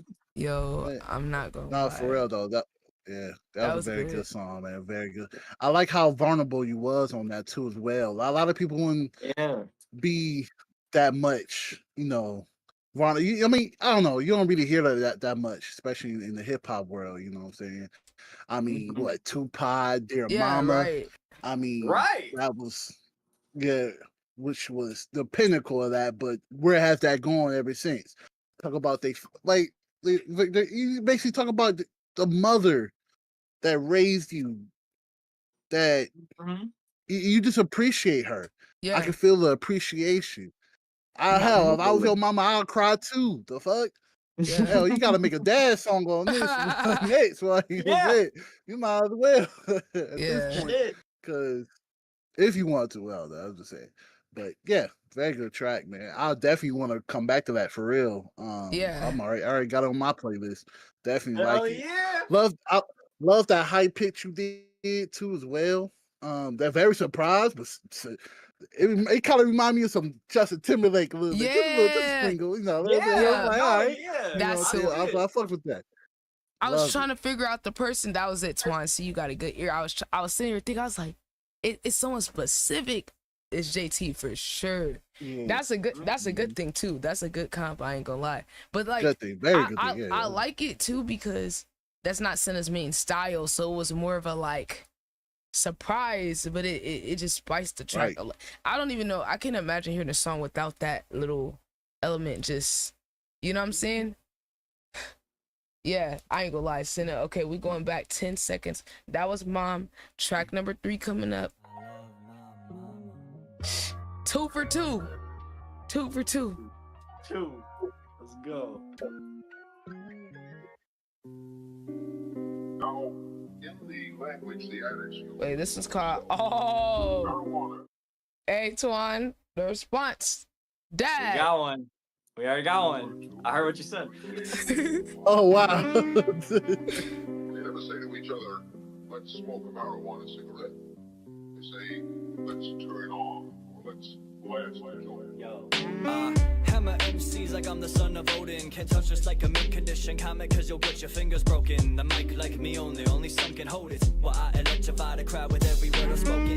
Heroes don't always wear capes. My father's superpower's making sure the bills paid. As long as we've got bread, we good. Yes, sir. Got all hands on anything we could. What you know about the hamburger helper 9 at night on a Tuesday? Feed it for soda when you don't got any more Kool-Aid. Or asking dad to fix a ramen cause you don't know how to work the stove. Served in Tupperware instead of bowls. When the Guardians were still the Indians, and the blue noodle packets had that Oriental seasoning. When it was 10 bucks to feed a family of 5. Nowadays it's hard enough just staying alive. But I gotta thank my father, the lock wizard, making magic happen, utilizing every dollar. I always felt bad when I had to ask for money, but now I got a job so he gets a payment from me. It's funny, he never really saw me as a rapper. I guess that's how it is for a cracker. Really wanted me to be a martial arts master, but now I have to prove I deserve what I'm after. We created most of the kids fed the drug of the nation on. We created most of the kids fed the drug of the nation on. That's simple. Most of the kids fed the drug of the nation on. Yo, what's that thing in the back? It's fire. Kick back, relax, watching cartoons, cinnamon toast crunch with no milk. Bizarre news about me losing brain cells coming from my ma. All because my father got me hooked on SpongeBob. Now my favorite instrument is mayo. Should also thank my dad for letting me watch all the late shows, cause I never lost my brain, bro. But if you say so, being so young, I was focused going up and down the park slides instead of turning to the dark side. Like my brothers. Conversations of the Mary Jane under their breath as they utter to each other like I couldn't hear. But when I swoop like a dog, I always had a good pair of ears. And sometimes I hear things that I shouldn't. Screaming matches with my dad and my brothers, I never understood it until I got older and wiser. Most of the time, the reason why they screaming is because of rain. So now I pay my dad 50 out of every check, and now I give him more, but we split in payment instead. Yeah, he deserves it for keeping this roof over our heads. Forever grateful that I get to sleep up in a bed dreaming. The day I make it big as a rapper. My story just beginning, ain't no skipping over chapters. Just a student hoping to become a master's master, so I'm finna earn what I'm after. Yeah. We created most of the kids fed the drug of the nation. Yeah. We created most of the kids fed the drug of the nation. We created most of the kids fed the drug of the nation. We created, that's how it is when we fed the drug of the nation. Tough love come with benefits, are never to expect a gift, but welcome them happily like receptionists. Spitting image of my parents most definite. You mess with me, my father making sure you mess with him. Hit you with the Jeff Kondo. Fastest way to get your nose broke. My father taking names, pre-ordering gravestones, getting suckers turned into John Doe's. Been told a lot, my father's truly mysterious, I get it. Normally you'd wind up there being curious. Why Carlos! Let me fill you in. Now that I'm grown, we talk more than we ever did. But for a period of time, I feel like he thought I lost respect for him. Why? Cause I wasn't the man he thought I was, but that's fine. Instead of pursuing judo and flipping dudes over my shoulders, I told him I wanted to pursue my dream. I wanna make music. I think it took everything in him to not lose it. He really thought that I became lazy, man, that's crazy. If I was lazy, I could never do this. So this is my way of proving that I can murder tracks. By writing out the best song I could write to my dad. To the man that surely never thought his son could rap, and now I'm sure he's proud of who I am. Yeah. We created most of the kids fed the drug of the nation on. We created most of the kids fed the drug of the nation on. We created most of the kids fed the drug of the nation on. We created most of the kids fed the drug of the nation on. Hey, he's standing up. Real performer. Yeah. Nah, because this her performance is going crazy. Yeah, that's what I'm talking about. Real performer. Nah. Yeah. That's how it is when we fed the drug of the nation radiation. Yeah. Now look. Yeah. Now look, Senna. You know I be. Oh my God. Senna. Wow. I love the storytelling, and look, you know, Senna. One thing I told you at first, listen to yourself. I always like the storytelling, the substance. Like, no matter how much of the vibey type music, I'm always gonna be a sucker for someone telling something, sharing something in there, and I feel like I was just telling the artist this. I was like, yo, okay, what if your music sounds good, but you don't have anything there for someone to grasp onto to remember. I'm gonna forget your good sounding song, you know? I'm gonna forget it. Yeah. But if you say something in there that resonates, I'm gonna be like, yo, I remember that. And then it's like, oh yeah, this connects you on a human level to somebody because people can relate to that. Like, you know, especially how it went from, okay, you start off with your appreciation and you talked about the turmoils, and then even how, you know, your dad cares, you know, he supports you, but then at the same time he wanted you to do your own thing. And I feel like that's something a lot of people deal with, like with their family, coming of age, trying to find themselves and things like that. So I love that. And the beat, like, I at the end of the day, I'm always gonna love that old school boom bap. Yeah. Like, I'm always gonna love that no matter Boom what tap. other, yeah, like I'm a hip hop head, like, to the core. So this is still like, and it's nice to have a young person doing this type of music to keep it alive, you know, because I feel like I don't want it to die. And it's crazy because we literally just had, maybe you can help this guy out, we just had a person do like the boom bap old school type beat, and he was like, yo, how can I be better? And literally this is like a perfect example of how to do that and make it interesting, where like the beat, it doesn't have to be crazy, but like it needs to be interesting. And then your delivery, I was telling him, I was like, hey, the delivery, because you're technically rhyming, but I can't feel anything, you know. And then like you're rhyming, but it's nothing to latch on to. I don't really know what you're saying, a bunch of stuff, but like it's no cohesive like thing to follow. Yeah. So I told him, hey, delivery, you know, the way you say the lyrics matters too.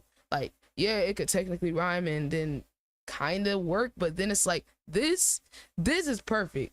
This is perfect to me because literally you gave a whole timeline, you know.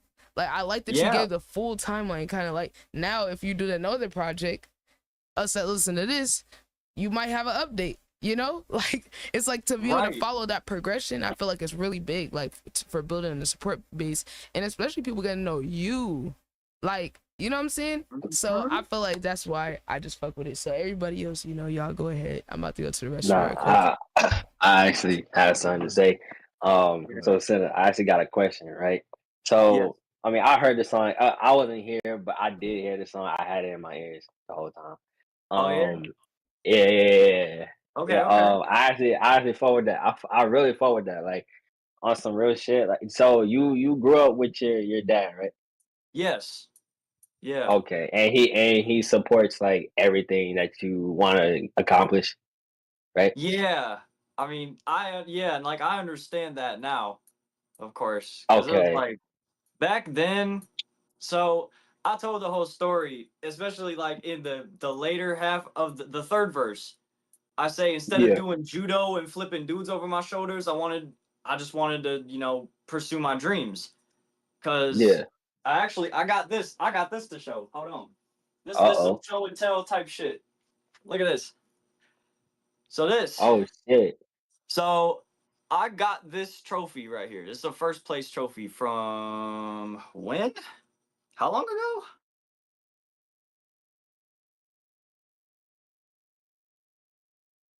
Oh 2013 shit. years? So over 10 years ago, I was doing martial arts. Yeah. And my dad loves martial arts. Like, he still does it to this day. He's like, I think he a black belt now. In Yeah. both judo and I think in another martial art called hapkido.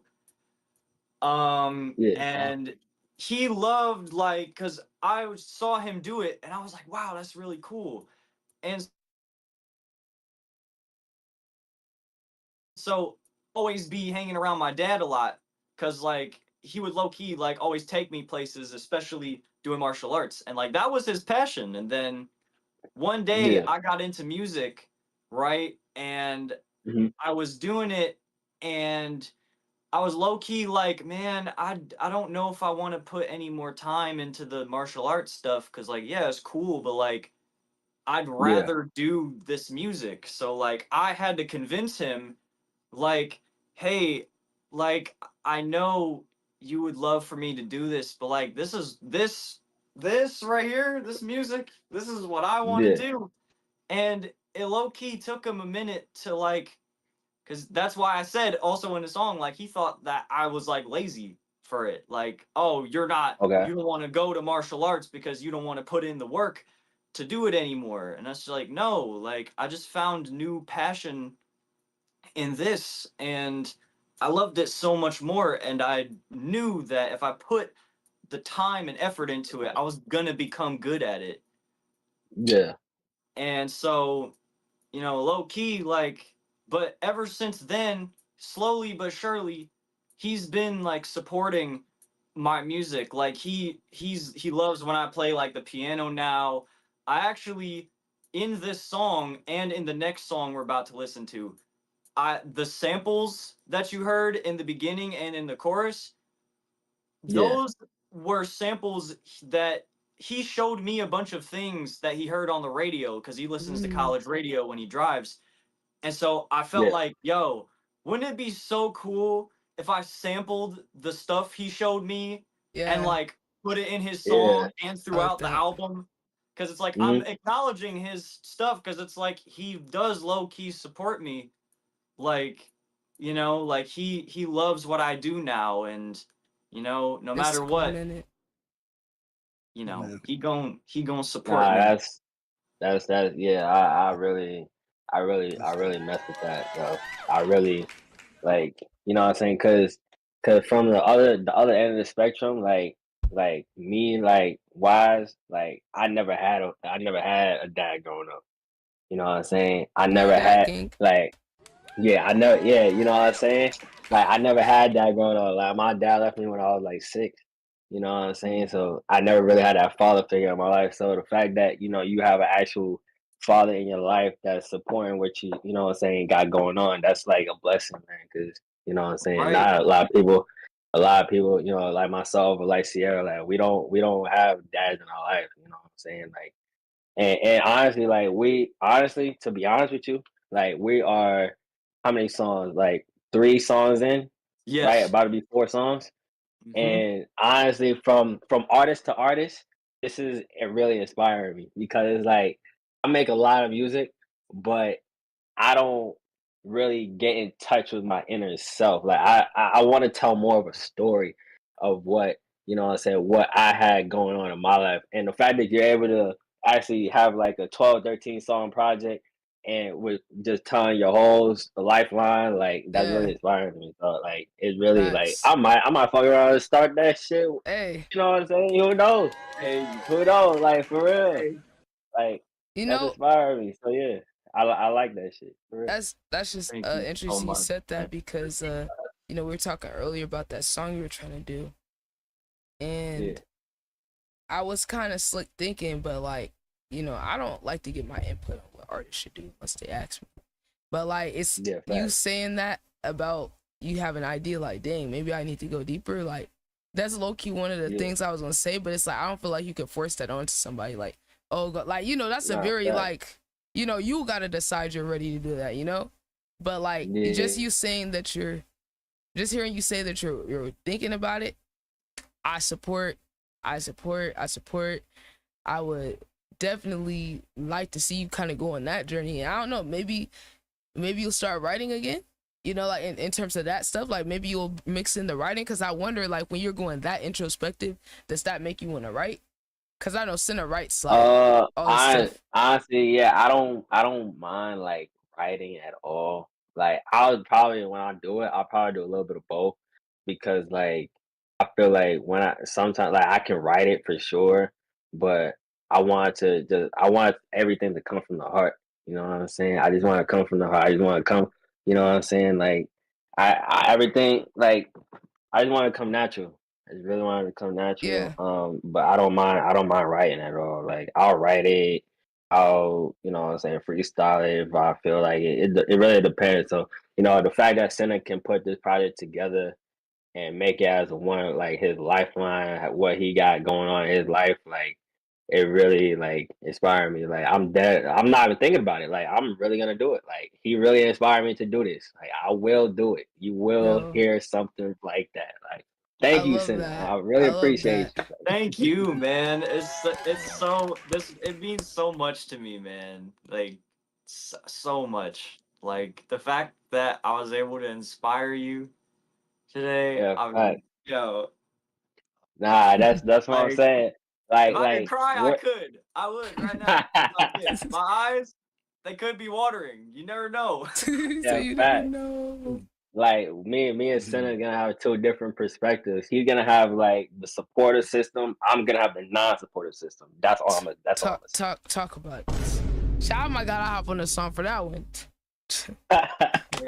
Fact. Hey, Nigga, we on there. hey, I guess Fact. me and Ty.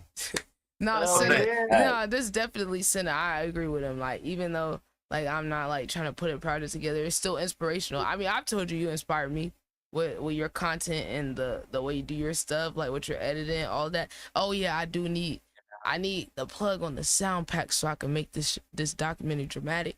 So if you got some sounds like the dramatic background music for the, yeah, when you get a chance, send me some of that, cause I'm trying to go Patrick CC, I'm trying to go Senna, you know, I'm trying to go Patrick CC cinema on them, you know what I'm saying?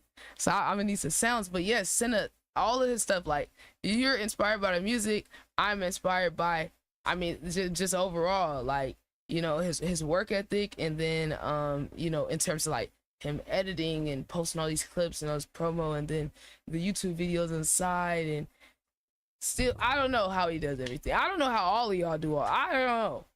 Y'all are aliens, but this is what real hunger looks like. This is why when people come here talk about, oh, I can't do this, I can't do that, and I'm looking at y'all and I'm like, it don't matter what these dudes got going on. You know, same applies to me too. But I'm trying to give y'all flowers. But it don't matter what anybody in here got going on. Y'all still find a way whenever y'all got time to invest into y'all dreams and to make it happen. Like you said, there's a line you had in there talking about manifesting in your work, like the work you put in. That's why I always tell people, don't focus on the numbers, don't focus on other people except you focus on the work. You do the work, everything falls into place. Like, but if you're not doing the work, you're saying, oh, I want this, I want that, but it's like, what are you doing though? Are you looking for excuses? Because you could technically always come up with a reason for why you can't do something. Technically, you could always somehow justify, oh, I don't have time, oh, I don't have money, oh, I don't. But all I see around here is people, whatever they don't have, they still finding a way. And that just goes to show you it's a certain mentality and vibration you gotta be on. And somehow people are still able to raise the bar. Y'all are able to keep raising the bar for each other and everybody else. That's the thing that I feel like just makes all of us different. Iron sharpens iron. Like, and that's what it is. We're seeing it happen real time, bro. We're seeing it happen real time. So I love to see it, bro. I love to see it. I told you, bro. All of y'all in here set the bar, like, in your own way. Like, y'all all set the bar in your own way. So I love to see it. Okay, so we gotta go Dad, and then song number 4. Let's see. That's how it is when we fed the drug of the nation. Love that simple. That beat. Born and raised. Okay. Dang, these beats.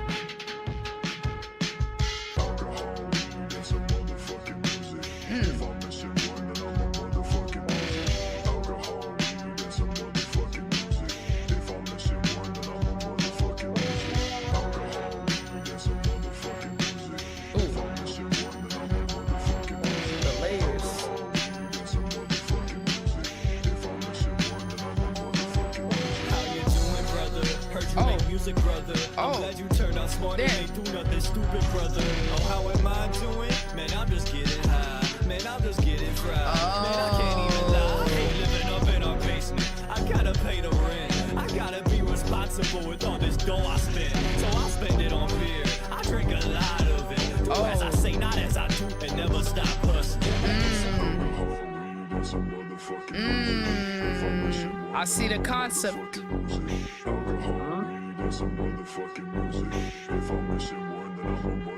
Can I get some alcohol, weed, and some motherfucking music? If I'm missing one, then I'm a motherfucking loser. Alcohol, weed, and some motherfucking music. If I'm missing one, then I'm a motherfucking loser. How you doing, brother? Don't mind your stupid brother. His ass is getting cross-faded, yeah, he's suited, brother. What am I doing? Man, I'm just chilling, up in the building. I got a feeling tonight might be some fuck shit if your brother gets pissed off, but I'm acting Will Smith the way I get anyone who messing with Chris Rock. Slap a pussy like how I did in school when people take hold on, give me the phone, fool. Don't listen to me, he talking shit. Why you on my dick? Yo, motherfucker, I ain't do nothing, man. Stop being a bitch. Oh, I'm a bitch. Just because you're older, don't mean I'm a kid. Here we go with this. And by the way, stop stealing my shit. I ain't take nothing from you. I'm telling mine. Then go ahead and snitch, you fucking prick. Keep talking like that, get 5 fingers to your lips. You wanna bet? Fuck you. Hey, Ryan, I'll call you back. Your brother acting like he know better than me on how to act. Damn.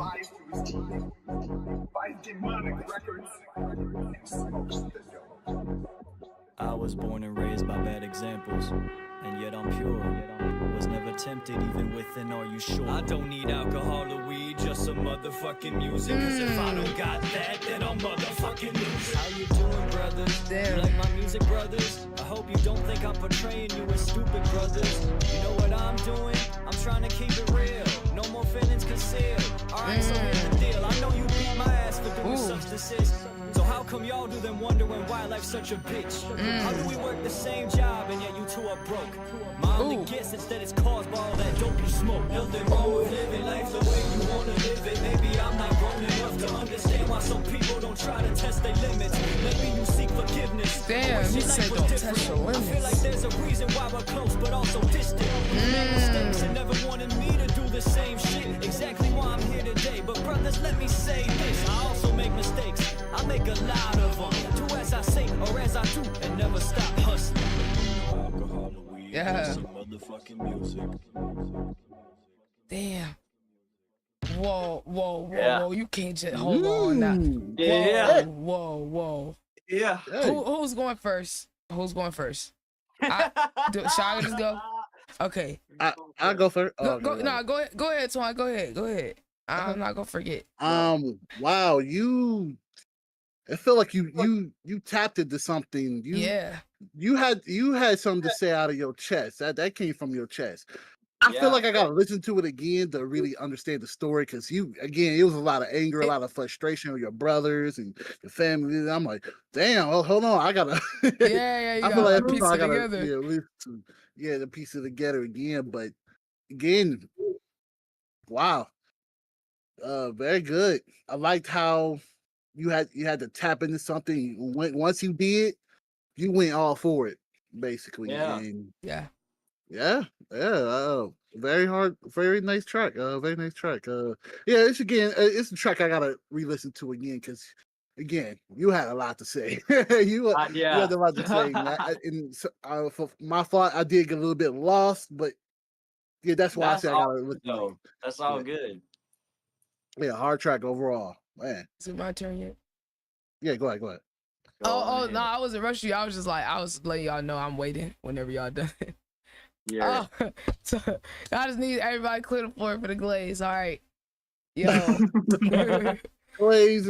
Yeah. Get out the way. I'm rolling out the glazed carpet. All right. So, Senna, this is so different. I was not expecting that.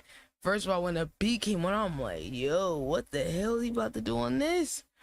But then look, Twan was lost. I was locked in with the story. I like everything. I was like, as soon as I heard the first part, I already understood the concept. I was like, oh, he going from the other POV. Yeah. I was like, oh. Yeah. So then when I heard you tie it together and like just the way you decide to approach the story, I feel like that's the coolest part to me. Like just creatively, not just, oh, this is what happened.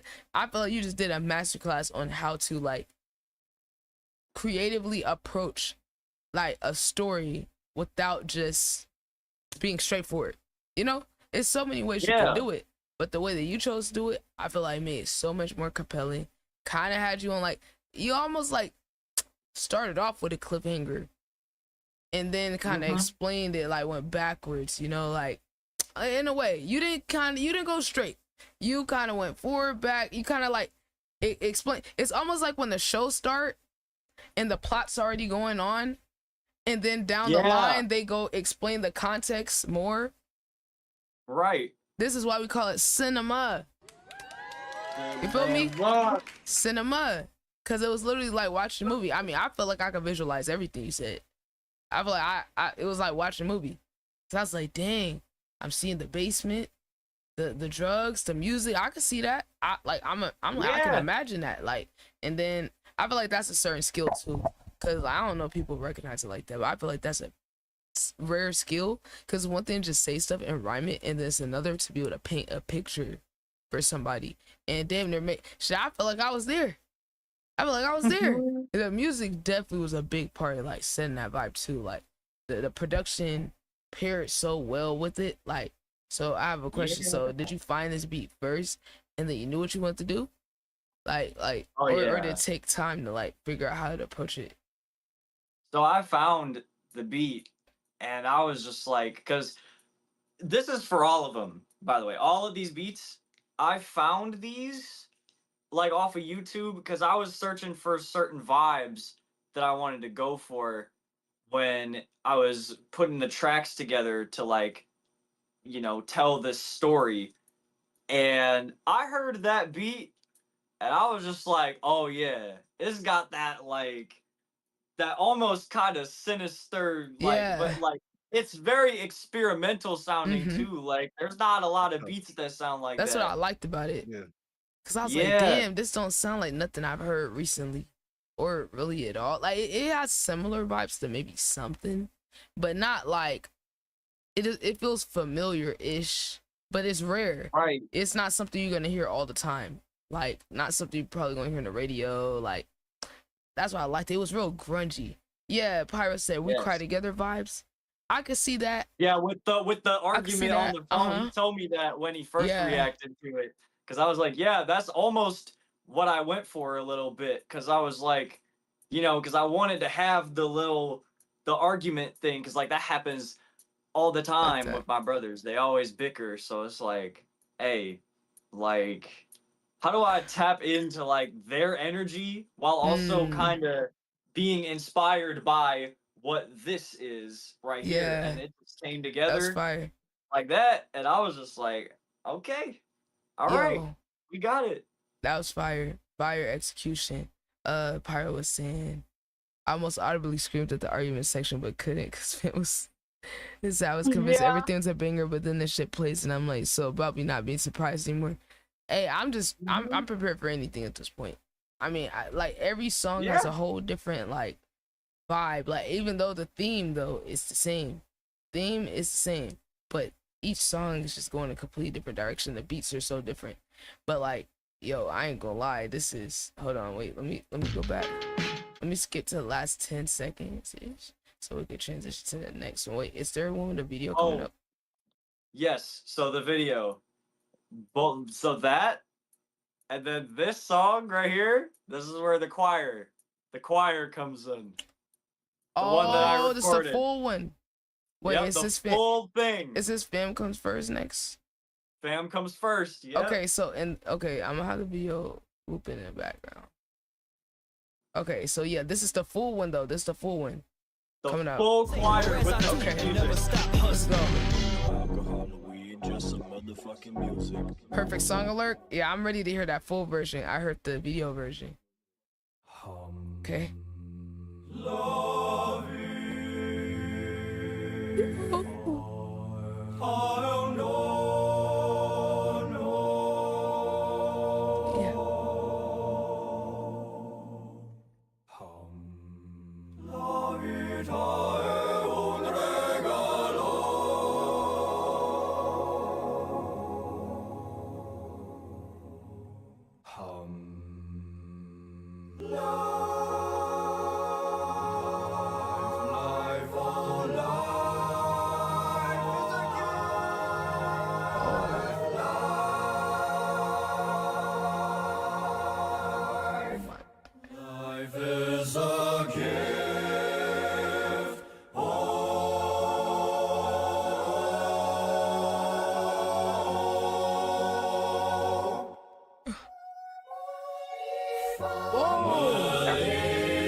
Wow.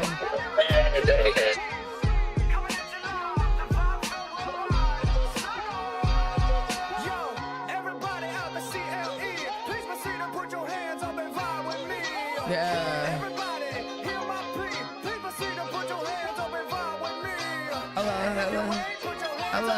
Hello.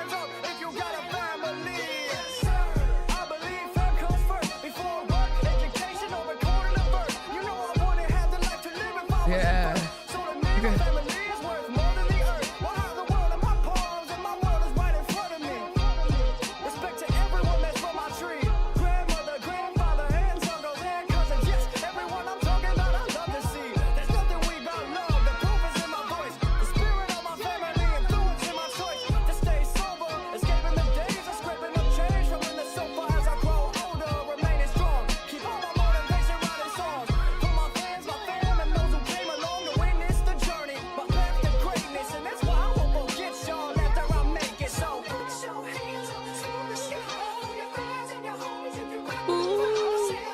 Vocals.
Thank you, Carlos.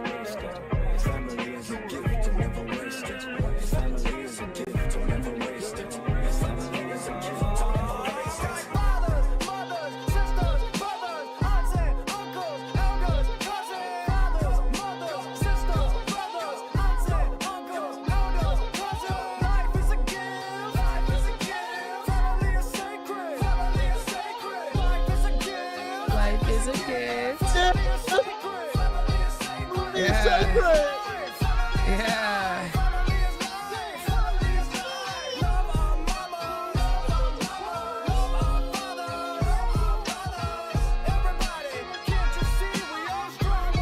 I'm dead. DJ Ty.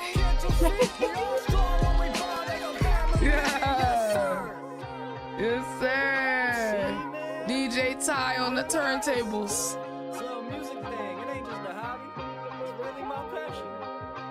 Took me a while to get it to this point. I'm really proud of how I've come, you know? The best decision I think I ever made in my life was not kidding. My main drive that kept going was like That was soulful right there. I ain't gonna lie. the main reason as far as music, it was my great grandfather. Oh, is this Leo next? Leo's next. Wait, it's the full song in the video? This Or is- is this a it partial? is. That's the full one? Was music. Yeah. Okay, hold on. Let me say this one. All right, y'all. Here is Leo. About to put it on a bigger screen. All right, y'all. Leo. This is a video by Cinema himself. Okay. Cinema himself. Cinema himself. Everybody, go leave a like. Go leave a comment. I'm about to link this in the chat. All right, y'all. It's about to get a little emo. Nah, I'm a real Cinema fan, so I saw the video shortly after it came out. But yeah, it's debut for the rest of y'all though. Yo, Cinema, we still gotta watch your live show. We still gotta, do a Yeah, yeah. We still gotta do that. I gotta see that full show, bro. Yeah. Okay. Exclusive. Hold on, we got that exclusive.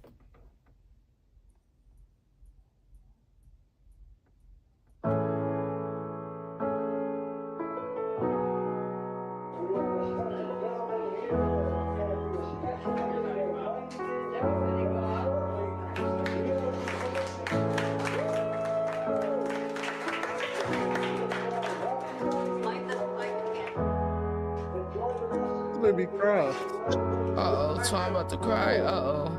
Haven't heard from you in quite some time. Hoping that you found some peace of mind. I just want to let you know I'm fine. Little soldier, don't you cry. Little soldier, don't you cry. Haven't heard from you in quite some time. Hoping that you found some peace of mind. I just want to let you know I'm fine. Little soldier, don't you cry. Little soldier, don't you cry. Birthday to you. Happy birthday to you. Happy birthday, dear Grandpa. Happy birthday to you.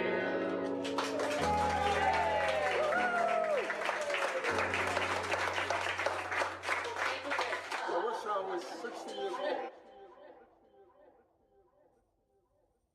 Trey Hill. Oh my. Oh. I felt that one, bro. It was fire. Oh shit's not done, my fault.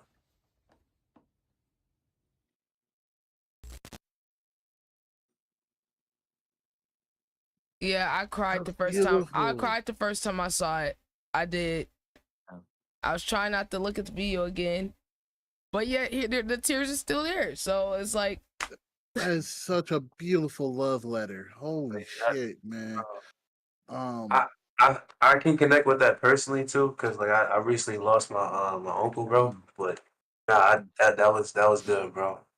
I really rock with that for sure. Yeah. Definitely. No hate on that. That was very love. Just very powerful, man. Man, powerful. Yeah, and I'm you played lost that, for right? words. You played that yourself on the keys, right? So in that rendition, no, but I can play it on this. Oh. I can. Oh, you can't. So, like, I Okay. learned it because I found that. So like every one of the instrumentals, I did find that, but that one in specific, I heard that, I like instantly knew like what I wanted to do on it because I was like I wanted something specifically with piano because I mean my great grandfather's the whole reason why I'm even into it right now. I mean I have his grand piano that he passed down to me. I have a photo of him right here. It's in the music video. But I have him there because like he reminds me like every day like who truly inspired me to start this like journey of like music and everything. And it was the first time I think I've like experienced like loss, like because that was one of the only times like that I had lost a family member of mine that I was so connected to. And like when I lost him, like it hurt, like because he truly was like he still is, he is an inspiration to me to this day. And it's like I really wanted to dedicate that and this next song that's going to play to like the whole like thing that inspired me, which was piano. He was what got me into it, and that's why I was very specific with choosing the instrumental to this. And it's great too because I learned how to play it, so it'll live on forever as long as I live because I can actually just play it anywhere I go. I don't have to put it on Spotify because I can physically play it and sing it. It's like that song will forever live on because that's like my gift to him that I can give him now because it'll just live on for the rest of time. Yo, I mean, I told you I cried, so I mean, I feel like that's like, you make somebody feel something with your music, like that's the most powerful thing I think you could do. And like, I feel like it's that like the chord progression on like keys. It's crazy how like certain notes and shit can like actually bring out like feelings. Cause like I said, Yeah. like I was trying not to look at the video, but it's like I'm still hearing it. I'm still hearing it. It's the tone, it's the vibe of it, the pacing. It's so many like little things. And I would want to say kind of remind me of a little 21 Pilots, like Tyler Joseph when he just gets on his keys. I don't know how many of y'all like know their music too much, but like that's essentially like his main thing. Like he plays the piano and like he writes and sings. And it's not that many people that like do that type of music, and that like pleasantly reminded me of Tyler, because sometimes things need to be stripped down. Sometimes just your voice and the music, like the instrument, it's something about like just an instrument being played, like a real instrument, and then nothing else. Like you were taking up all space, you're setting the tone, you're setting the vibe. I feel like that's like what that did. But like it made me think about like you talk about your grandpa, but it made me think about my grandma, because like it's the grief thing is very difficult because it's not a straightforward like process. Like you're gonna have times of like like it hits you and then you're thinking about it and then you're like stuck in it, and then you're gonna have times where like it's a little easier, and it keeps ebbing. It's gonna always ebb and flow. But music sometimes can like remind you of that type of stuff, where it's like you might not be processing it consciously, but it's still there, and it's like the music can bring that like out like of your subconscious, like or whatever like bank you got it stored in. There is a way compartmentalized. Sometimes it's music like that makes you like feel it. So that's kind of like what it was for me, because like yeah, like my grandma in not with music but just in life in terms of how she treated people, one of the most consistent people across the board with morals, values, standards of how to treat people. And like even just little things she told me when I was a kid, I didn't get it at the time, like pick your battles, you know, say someone like me that's like passionate. That was the thing where it's like, nah, like if it's right, if it's some type of justice, like gotta fight everything. But like then I was like, oh, it's a little deeper than just like is there a valid thing here to fight for. It's about your own energy too. It's about, you know, like it's not just, oh, you're wrong, so don't fight. It's also it's layers to it, you know. You kind of understand the more you get older. And that's kind of like the thing with my grandma, where I was like, yo, like she never changed. She was never like, in terms of how she approached life, a lot of things she told me now I understand it. And also I didn't understand it at the time, but like my grandma had lupus. When I remember asking her because her legs were swollen or something, and I was like, oh, why are what legs swollen? I'm a little kid, I'm under 10. She's like, oh, it's this thing where it's something you're missing. But I'm a kid, I don't know, like I just see, and I'm like, oh, okay. But now, you know, me getting lupus at 20 and then experiencing all of these things, it makes me connected to her in a different way, because she passed away like 2021. So like that happened, and then I got my lupus diagnosis within 6 months, and I didn't even understand that element of her life experience.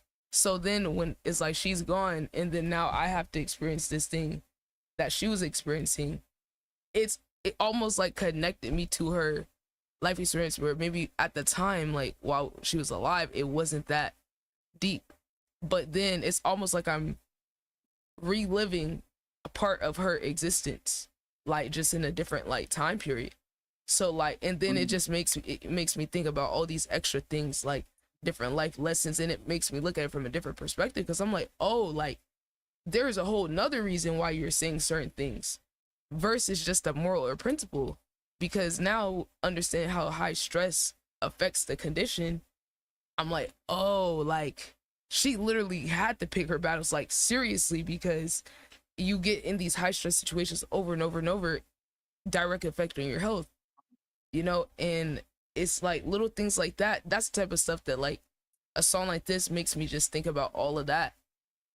And I feel like that's a powerful thing because like shit, like if we don't feel anything as humans, like what is our existence? And I feel like the world just makes us so numb. It doesn't give us time to think, don't give us time to process. We all gotta be on go. And it's like little moments like this. This is why like I'm always gonna appreciate and value real artistry and substance over anything else. I don't care who makes a better song. I mean, are you expressing something and making someone feel something though? Like, you know, and I feel like there's a lot of that. And I know you understand because in the first episode of the 30-minute song challenge on the YouTube, we talked about a little bit of that in terms of what Senna's name stands for, in terms of both us having a similar mentality in terms of like, what was it? It's creating one new, what's the other end? Something artist. Non-profit artist. Right. And it's just about, and it's like, we both connect on the feeling and the substance and the art of it being first. You know, like that's one thing me and Senna connected on, like when we first talked. And this is why, like stuff like this is why, because it's like, okay, if we just leave it up to the algorithms, people aren't gonna hear this. But it's like people need to hear this. You know, like people need to hear this. And it's like, this is why when people come in with their, you know, their profit forward mentality, thinking about numbers and thinking about money and all of the clout, all that, it doesn't register. That's why I have a sarcastic clout demon merch, because I'm just making fun of all the people that just prioritize. It's funny to me. It's funny because we're like low-key anti-clout demons, where it's like you'll take the hit on your music numbers or whatever, your money, because you care about the art of it more. And it's like, that's why I'm always gonna go hard for y'all, because like everybody here has like that similar mentality, and these are the type of things you can get when you approach it like that. If you were just approaching it like, oh, let me get a TikTok hit, will we get a song like Leo? You know, there's a lot of people that got possibly other stories like this to sell, or not sell, but like share.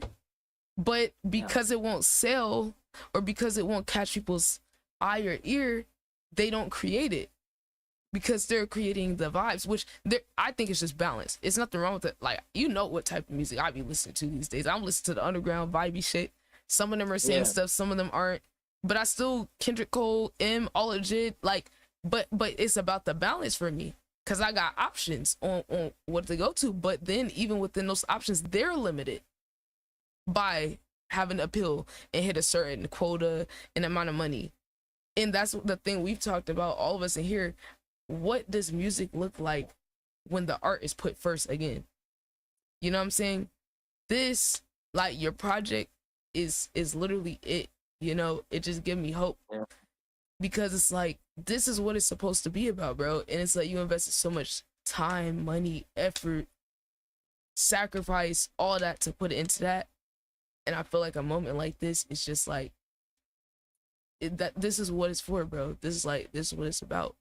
So like I said, I'm very grateful to like be able to listen to it with you and everything, because bro, it's like, I feel like I'm a part of the process, you know, as a fan. Like, this is what it's supposed to be like, bro. Like, I feel like, yo, I watch Senna come up with this, yo. Like, you got you got like a pride about it.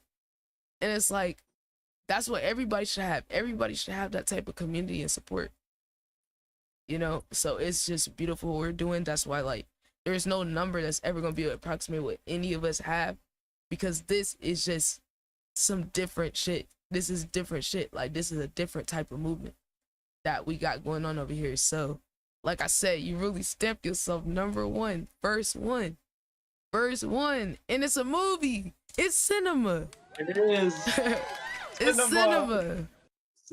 Bro, sometimes the hardest times you experience are the most beautiful things in hindsight. The best type of artist is the one who don't forget who they are.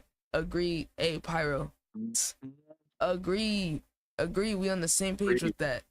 Okay, I'm done yapping, but you know, this is a real reaction, y'all. This is how I really react to artists that I like.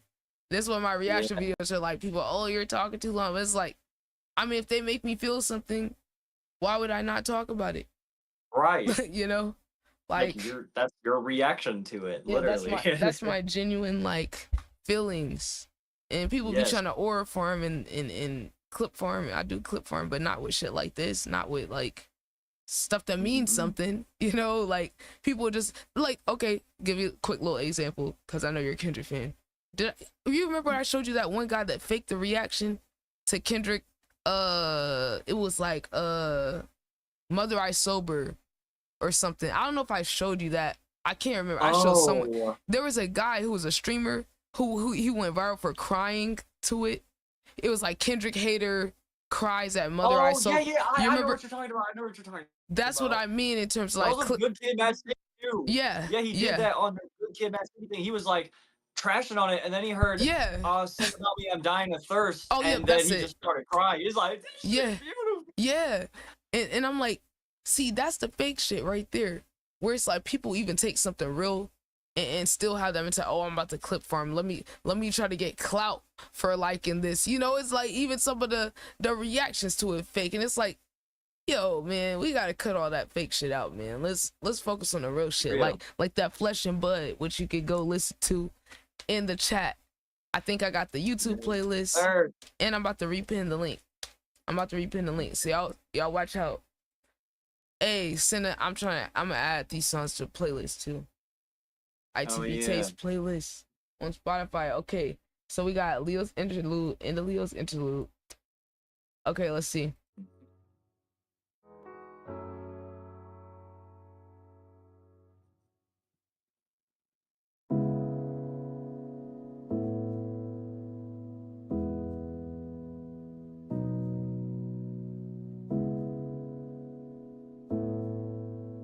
Okay, this is Honor. Let's go. Happy belated to the man of you as the greatest. Didn't mean to miss your party, but I made you a gift to make up for being tardy. It's a new song, and if the world play this everywhere that you go, you'll hear it. Maybe if we played at the dinner table, you'll come visit and make an appearance. Not one to believe in spirits, but I swear that I hear you talking to me like I'm near you, guiding me through life and telling me to fight the thoughts of death that I'd hear too. You manifested a man with greatness to fight through battles to the very end. Our family still think you live on inside of my head, cause I got your passion and I've got the talent and I've got to balance it with hard work.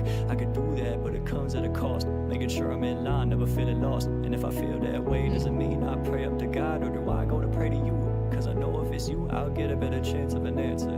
Just please excuse my manners. Promise that I'm coming back to piano. Everybody still love when I play it, but nowadays everything I play sound basic. Gotta keep making you proud, hoping you feel that way, even if I don't got me a crowd yet. I mean, I'm only 20, turning 21, 2 decades being surrounded by the family that started with you. Your daughter and your granddaughter's are living proof. Funny how the music came full circle. Wish I could show what I do, and you know what I mean when I say that, not just you being conjured. That's why I'm writing this song in your honor. Your honor. Yo. Oh, he switched it up on us. Hold on, Sinner said, wake it up, y'all, wake it up. Wake it up, y'all. Listen. Leo, I'm writing this song cause I know you're confused. If I could see you today, I would ask if you could see the world in my shoes. The planet evolving, music is calling my name, but it's not the kind of people thought I would do. I got a pair of some musical ears I got used to be teaching the youth. Still wanna do it, but not in the school. Do it through lyrics while spitting the truth. I'm doing it through hip-hop, I consider it art. I know most kids like me don't think like me, I'm truly bizarre. But I stick to what I love most, yeah, I give it the whole 9 yards. If I get famous, send my regards. Cause I'm willing to do whatever it takes, I'ma go crazy one day. The world will say my name, claiming I'm the best in this sport we call rap. Put it on wax on my tracks, cut me a check or cut some sack for me. I don't need a youngin' to tell me that I'm an unk because criminal activity's bad for me. Great grandpa was a cop, gotta do justice cause justice just might get a brother killed if I kill a brother in cold blood, knock on the door, go on the floor, my knife and hand stay great. Escaping out the back door from an officer doing his job. Stop a rapper, killing fake friends. Sounding like another method case in their hands. Just wanna avoid that life. Still gonna crack by the shot. I do right, lead the blood, do the dope, to a life. I like to call. God. When heaven clears the clouds within your state of mind.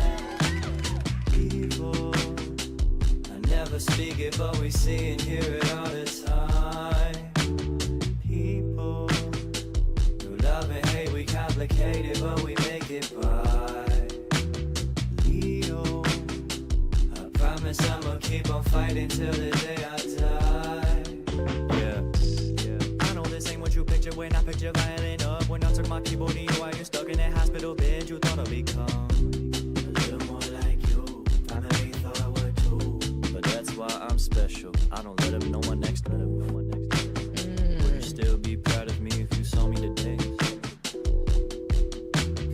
Hopefully that beat too. Just would you still be proud of me perfect. if you saw me today? Yeah. Maybe this ain't what you wanted, but promise I'm beating the odds. I'm turning a hobby into a new job. I'm turning some heads, but I'll make a few nod. I reach for the top when I'm stuck at the bottom, cause that's the only place I'll be if I climb. I know that I gotta be lucky, but it wouldn't hurt if I tried. The public opinion on rap has been shaky, but I wanna change a few minds and change a few lives while narrating mine and open the door for some people that got some complicated feelings inside. Giving them music and all my support if they here for the ride. To do it, I need me an audience, and I got plenty of time. And really, I'm gonna need plenty of time to turn a fantasy into a reality. Never impossible, not for me. Really believing's a power. See, determination is how I unlock my mind to think it was possible. Now it's way too late to stop. In it for the long haul, got a shot. Opportunities come around, yeah, I'll have a lot. Just gotta wait, dreams don't come true overnight. Gotta pray to God, Leo on my side, 2 angels on my shoulder that got me as a soldier. Bear witness, no Jehovah, giving roses to the fallen and the veterans. When the war comes, I'ma show you. Hey, Grandpa Leo, looks like everybody knows you. Yes, we do. Oh my God. God damn, Senna. I'm a fan, bro. I'm a fucking fan, man. Wait, it's just a gang sign. Can we do winner? I don't know. I might be throwing those head up. Winner. Winner. Winner. Winner. Winner. Yeah. Winner. Holy hell, bro. Wait, can we get a tie hole? Tie hole. I want to hear it again, man. Me too. I want to hear it again. Hey, you know what? Let's get him out of here. Senna, you're gone, gang. It's GG's. You gotta go. Hey, are you hungry, man? Hey, you hungry? You want this shit? Senna, respectfully, gang, we gotta get you out of here. We gotta get you out of here, Senna. He needs to be arrested for killing that track. You sound like they're clapping as the cops arrive. Get him out of here, man. Get him out of here. I'm going. That's crazy. He gone. He gone. Hey, we need to see you. I need to make sure your hands behind your back, gang, cause. Man. Yeah. Get him out of here, man. Sit up. Fuck out of here, Senna. Fuck out of here. You're not about to just get on here and do that on that song, and then go between the little vibey shit, and then just start going crazy in the middle, and then you just go hit like that. Yeah, get him out of here, man. Yeah, hey. If I speak, I am in Yo, they say, and the cops are even bumping that shit, right? Yo, winner. I don't know, winner. That's up there. Hey, winner, that's up there, man. I don't know, Senna. That might be top two, not two. Hell. That might be top 2, not 2. I don't know, man. Hold on. All right. Winning ITB on top. That might be the best one so far for me. I ain't gonna lie. Oh yeah, definitely. Yeah, that's it. The journey you're taking us, man. I just want to re-listen to it over and over again, because what can I say, man? The beat selection, your vocals, your sound is just on point. Like it's on there, bro. I just feel the hunger and the passion. Me too. Not just this song, all of them combined. It's damn, man. Damn. I'm lost some words. Can't nobody. Hey, Ty Hole. That would make Kendrick Lamar proud. That would make man. Hey, he did respond to Kendrick though. Y'all don't know. Hey, real Senna fans know about that one. This is the most talented groups ever, bro. Like, Sierra, look. You finding people like this, man. Underrated, you finding bro. people like this, and it like this is getting close. I'm just thinking of it as a whole. This is just crazy group, right? We got Mob, Cade, Senna, Senna, and then everybody else, Senna. whoever else you want to throw in there. ARP. I mean, whoever else you want to throw. It's a lot, but hey, it's pretty clear who the big three is to me. It's pretty clear who the ITB big three is. Does anybody debating? Is in no specific order. It could be all of them. They're all one A, B, C in whatever order. MOB, Cade, Senna. That was wild. Who's in the ITB big three, y'all? I think it's I pretty don't damn lie. clear. I don't need to hear nothing else, man. I think those songs right there. That's it. I'm gonna keep it a big. That's all I need, bro. Nah, this What's type of more shit. after This is this? the type like I'll be like I'm right now. I'm listening to the songs. I'm like, yo, I'm really studying. Like I'm really like this make me want to go 10 times harder. Like Yeah. dead ass. And Like that's crazy because you already be going hard. that's what I'm saying. But this, like, this just made it makes me want to get in deeper in my bag and be like, yo, let me pop out with some shit. Like that's the type of vibe I'm getting from this project. Hell Yo, Right. Senna, raising the bar game, raising the bar. Hey, Senna, you definitely one of those people that. Wait. I'm sorry, Senna. Hold on. Side plot. $100 Songword tryouts final tonight. MOB ain't you so? Wimmy, I was just about to message you. Wimmy, I was literally about to send you a message to tell you to pull up. I heard that if you pay $5 to my Cash App, you can skip the line. No, you know MOB's supposed to be in the final, right? Oh, he is? He made it through? I thought he was telling me. him He was and telling me, Kate. but I didn't know he made it through. Wait. Senna, hold on. Side plot from last night, gang. Look. Wait, MOB is literally right now, as we speak, flaking on this. Wait, are they live? Hold on. Are they live? Wait. Senna, I might be able to show you this. Hold on. Are they live right now? Yo, so Kate and MOB got through. They're not even live. What the hell? Fake streamers. See? Oh, they both got through? So they just do it to collect the money, basically. That's Wow. So they just do Crazy. so they only go live to collect money for people skipping the line. Wow. And the actual final isn't being streamed? Cause you already got everyone to skip and you got the bracket. Yo, that's great. Boy, I want wow. to punch him in the mouth, bro. Yo, Crazy. hey, but Senna, yeah, I'm sorry, that was crazy. I saw it and I was like, oh, are they live? And they're not. So hey, crazy. Well, look, Senna, I ain't gonna lie, bro. Y'all raising the bar. Oh, with me, I was just talking about who the ITB big three is. Yeah. Cade, MOB, and Senna. It's Cade, MOB, and Senna. That's the big three, man. It's the big That is three. the big three. Hey, yo, all three of them. Wait, who you say? Oh, he said who I what? What? Huh? No. Actually, we talked to who I what, and he said he's a quote poser. So I don't know if he counts, gang. Senna? Who I what? No, who I what said he's a poser. The artist, his name's Who I What. Yeah, said who's a poser. He said that about himself. Oh, okay. Yeah, so I'm saying I don't think I don't know if that person can be in a big three. You know what I'm saying? But I think talent wise, yeah. But like that's he self-identifies. I can't tell the man what the. But I know MOB, Senna, and Kate all think they're the best. So I'm gonna go with them. You feel me? I'm gonna go with them. I mean, I'd agree. I don't have any other, you know. Hey, that's your guy. We gotta get back into that. Oh, hey, come back. I mean, hey, Twan, you gotta get with your guy, bro. You guys are the only ones that like cook up on a regular basis, you know. Yeah, right. Yeah. Hey, MOB's on a whole nother level of cooking up. This The guy. fucking dude makes like 2 songs a day. He's an alien. Freaking Bro, I alien. made 3 songs today, Here. back to back to back.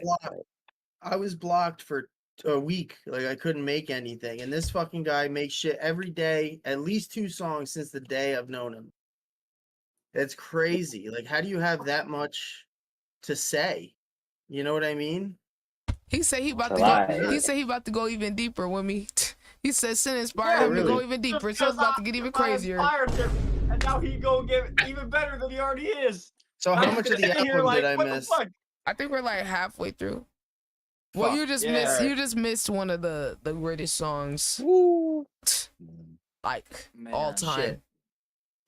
Right. Hey, with me, I guess you're gonna have to catch the reaction because that one's definitely getting clipped as an individual song reaction. Okay. Yeah. Nah, that was tough. You I gotta ain't gonna lie. experience That that was yourself. tough. You know, I don't want to ruin. You gotta like have your own moment with that one, cause yeah. so you could tell us what you think. Okay, so hold on. I'll go to the end. You know, I've been kind of like doing the last 10-ish seconds so we can catch the vibe and then go. Okay, so that was the last one. Honor. Shoulder that got me as a soldier. Bear witness, no Jehovah. Giving roses to the fallen and the veterans. When the war comes, I'ma show you. Ooh, Hey, that Grandpa Leo. simple. Looks like everybody all knows that you. crazy. Ooh.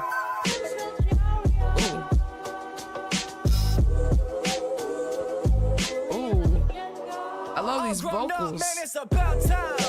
Felt like only yesterday when I was playing video games, chilling with my downtime. What you know about them hangouts with your cousin? Staying up late eating Doritos and Frito-Lays, having discussions about the life we live outside of grandma's house. Dressing up for those occasions like Christmas, Thanksgiving, showing down on all you could eat. When life was carefree. And we play Minecraft up on the 360. Yeah, the crafter. Could go live, but offline's my home. This things that like that hit so different when you with your bro. With me and Anthony, it was picking up those controls. The greatest person, Shaq and Kobe. Living that sweet life, checking Cody. It was as simple as a blue box macaroni. Watching Kyle in the driveway, and Tony Hawk Pro Skater with them kick flips. Biggest influence for why we chill. Kicking ass for us when we ain't have the skills.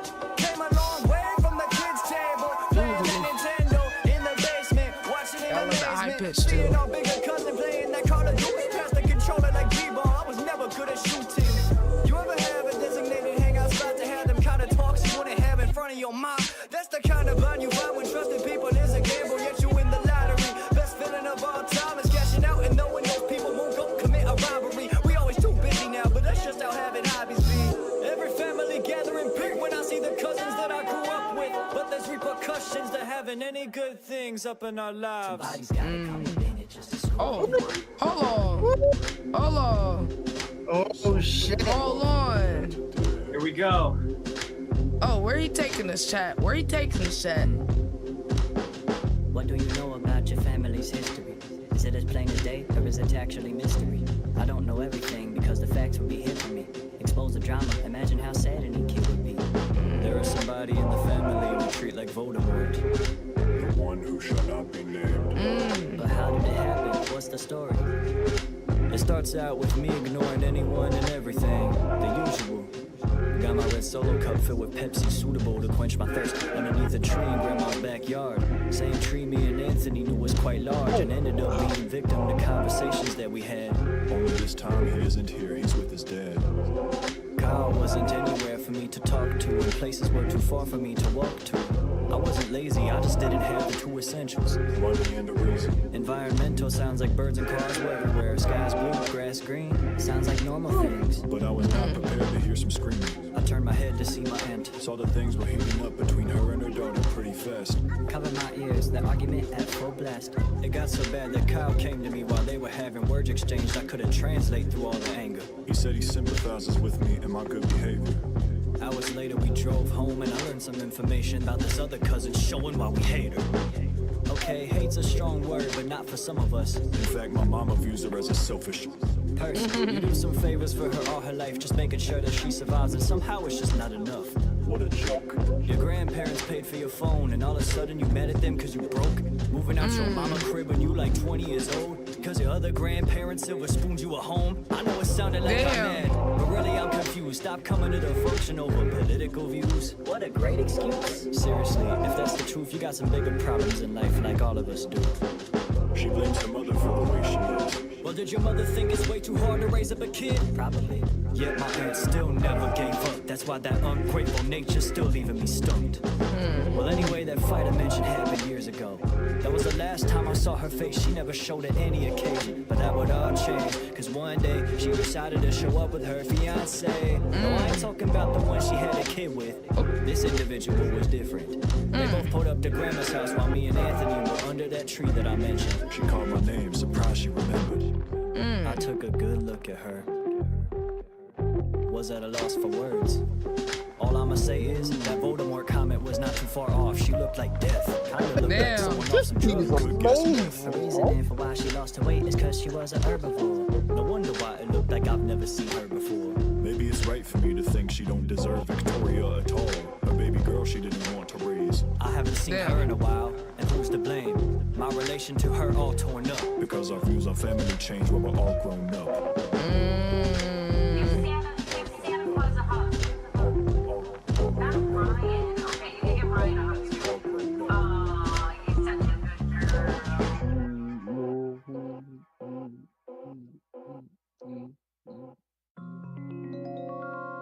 Oh. And then it transitions. Yeah. Oh, that's seamless To that next transition. song. Damn. Yeah, it is a seamless transition. Yeah. Hey. I thought that was the same song for a second because you fucking did it to us in the first half. I'm not gonna lie. Yeah. Yeah. Oh, yeah. Ty Holy. Ole. Get him out of here. Ole. Get him out of here. Yo, Senna, I'm getting tired of this, man. Senna needs to be nerfed. Yeah, Ole. yeah, Senna. Senna, this is getting ridiculous, man. We need the patch notes for him. Ole. Yeah. I'm Patch thinking the notes. headband. I'm taking that off. Yeah. His headband got secret fucking powers, y'all. We figured it out. Yo. It's like, hey, when you think about it, hey, I think he had that headband in a lot of his promo for the project too in the video.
think we're gonna meet in like 40 minutes.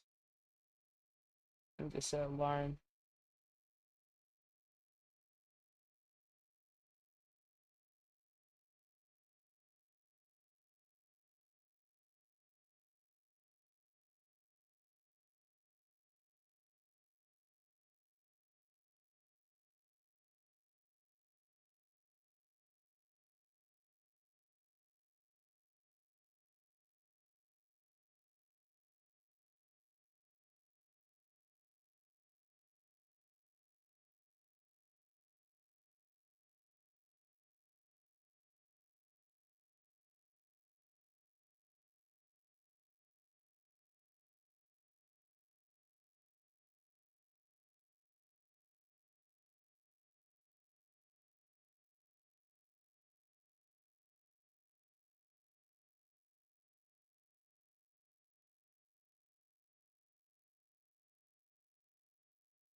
Hey, bestie.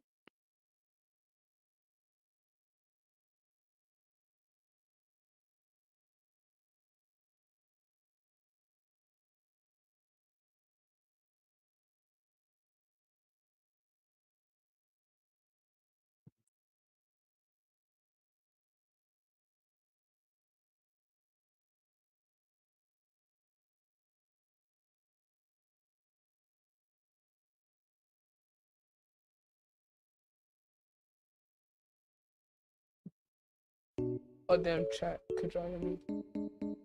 Yo, it's Wiki. I don't know if I was muted.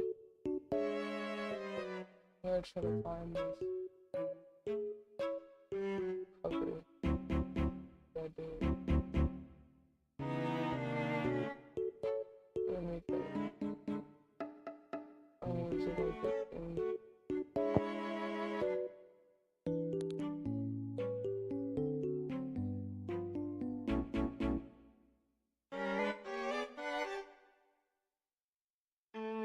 Honestly, don't really know where that's at.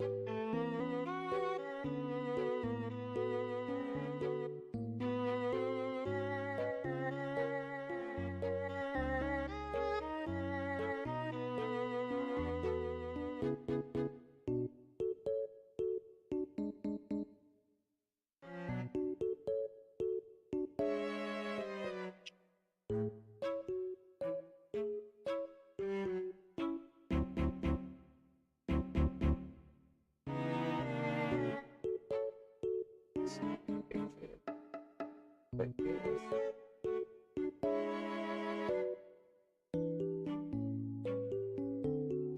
April 2nd.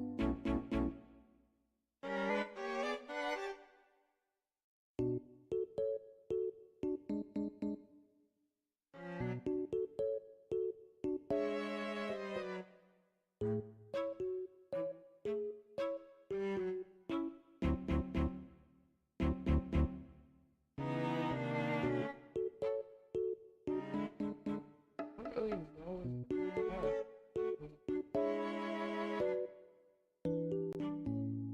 I kinda hate the way the rappers looking like.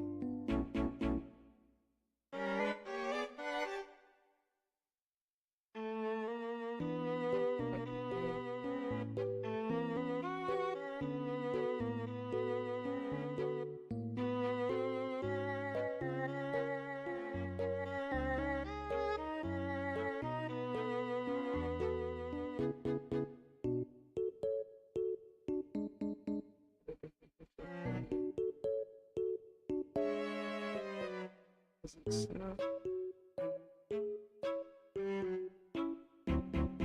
Yeah.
I'm gonna just ask him to send me one.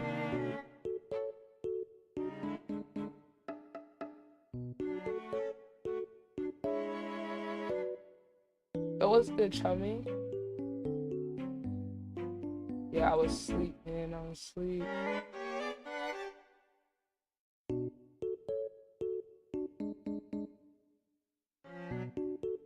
Can you send me a solo picture for the Songwriters Olympics thumbnail?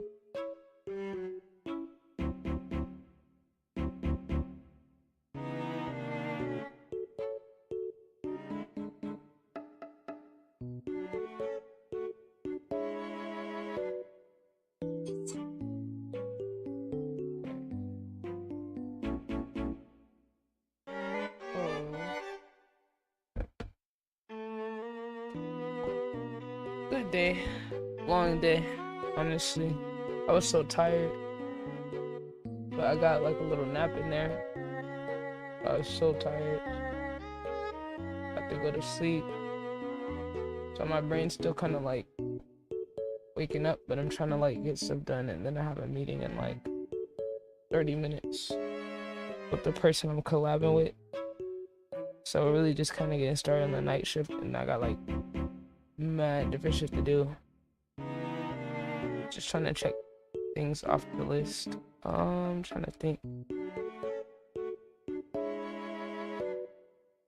Trying to work on this thumbnail. I need some more pictures, and I'm not gonna use the same.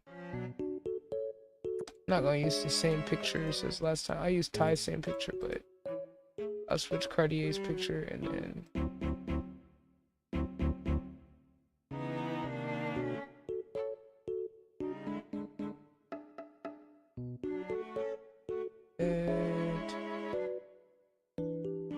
Ty. Oh, where's he last time? Which, why did that happen? Okay, let's see. Already was up there last time. Oh yeah, I could do a song review. I just gotta get to a stopping point. Well, I'm kind of stuck right now because I need a picture from Senna. Anyway. Oof. What if I flipped it?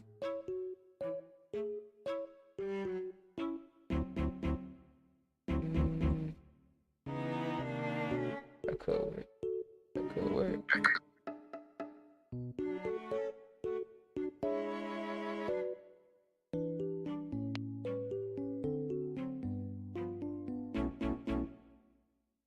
The shape. How does shape like that?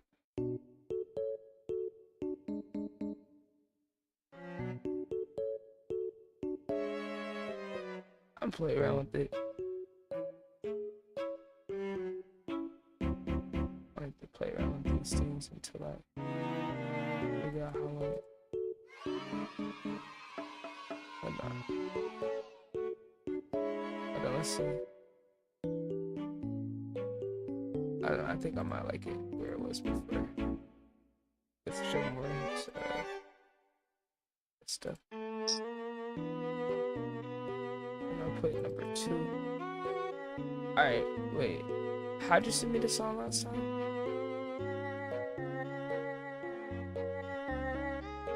Oh, that's what it was. I know what it was. Make edit 2K build.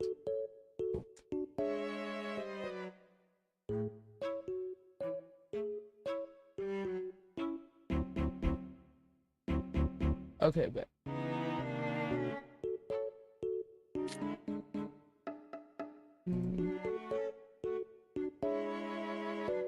I think I'm gonna keep the format the same.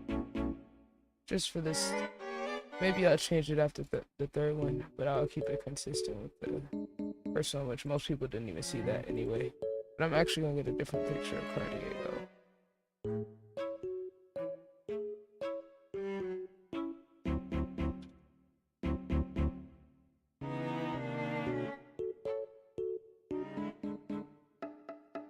It's Mr. Steppin' Alligator.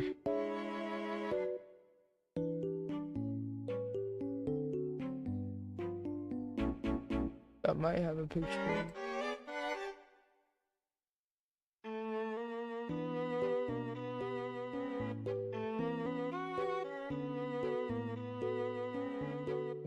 What you doing? You have my share screen? Huh? You have my share screen? Oh yeah, I do. Oh, you're doing the Song Olympics cover.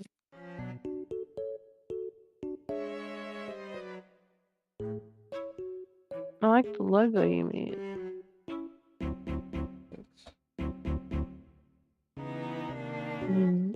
Canva, bro, Canva, I love Canva, man.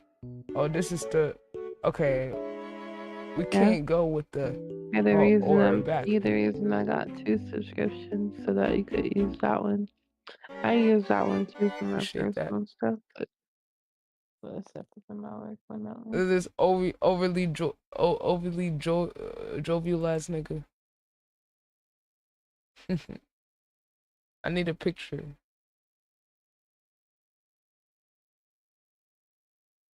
What the fuck? Hold on, let me fix my camera. Alright, I'm about to check it out.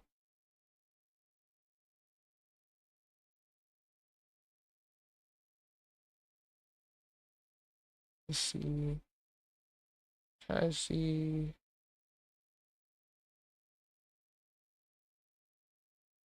I won't use that, but I want to use a real picture of everybody.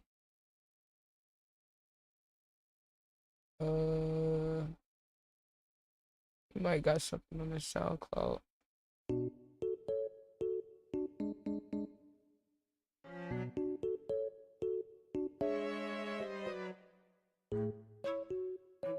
All these aura farming ass artists ain't even got no pictures. We ain't even got no front facing pictures from these niggas. It's just straight videos. Kalshi, ain't that the little gambling app? Or the little prediction app? Man. Yeah, you can gamble on TV shows now. I heard. Yeah, I've seen it. I've heard bad things about it. Honestly, bro, as a person that has seen family with gambling addiction, that shit is very scary to me. Yeah. It's very scary how like normalized they're making it, and then how they can get around the regulations of like regular gambling, and then they're calling it something else to get around it. And I'm just like, dude, they're taking advantage of people's mental health, bro.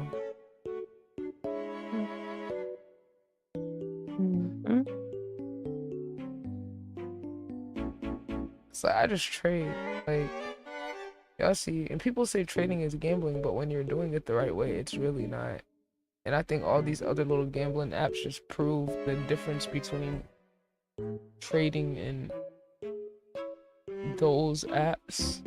Because it's like, you can't really have like a method, like you can't build a system. That's the difference. Like, if you choose to gamble on trading, you can gamble on anything, but you could I'm gonna use this one. But like, there's people that can make it work. Just like it's people that are good at the sports bet and shit. I think that could take some skill, but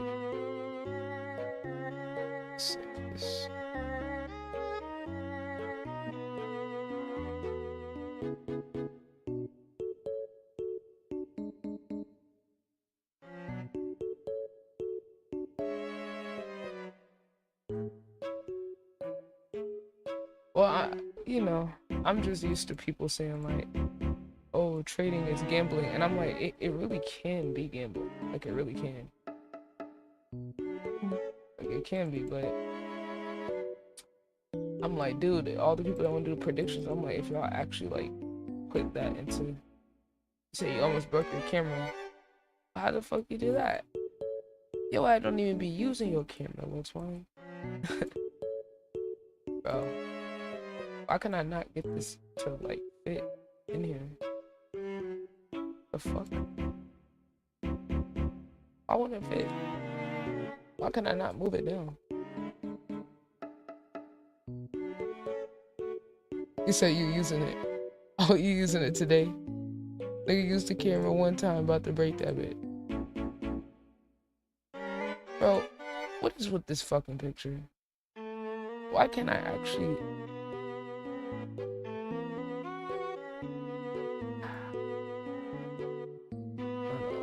Do I really have to do all that just to get him to fit more? I still can't even get... Bro, fuck this shit. I might just say fuck this shit. Too fucking hard.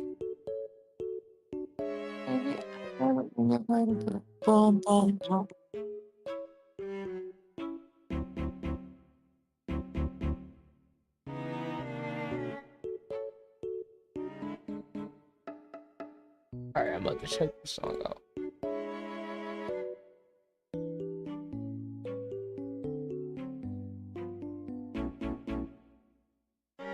Oh, not the outlook, but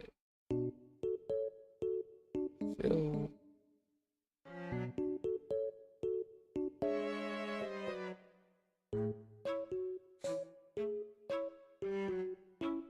Okay. Alright, I'm gonna figure the rest out. I just want to like warm up and actually work on it.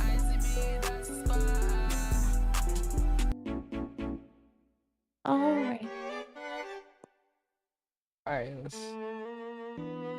Oh, it's so tiny.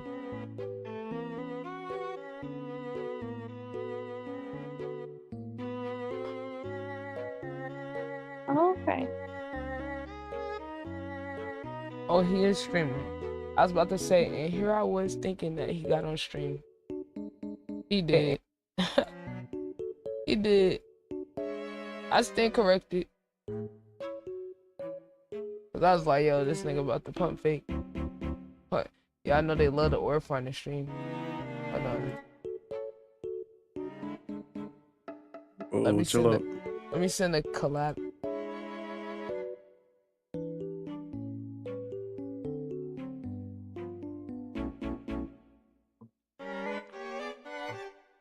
You gotta join this on Chrome.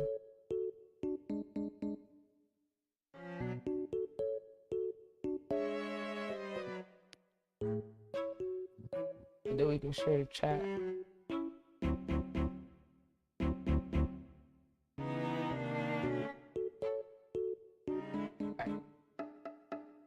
Chat. My brain's like chat, y'all know when you first wake up and your brain is just like in this like, it's like lagging until you kind of like wake all the way up. That's where my brain's at. I'm just still trying to do stuff, but it's kind of uphill battle a little bit. Wait, I didn't take my syncs out of work today. I don't think.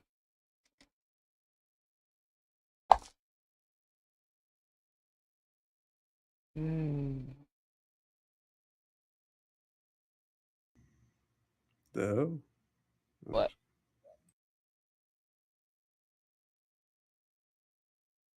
Now you gotta share the chat.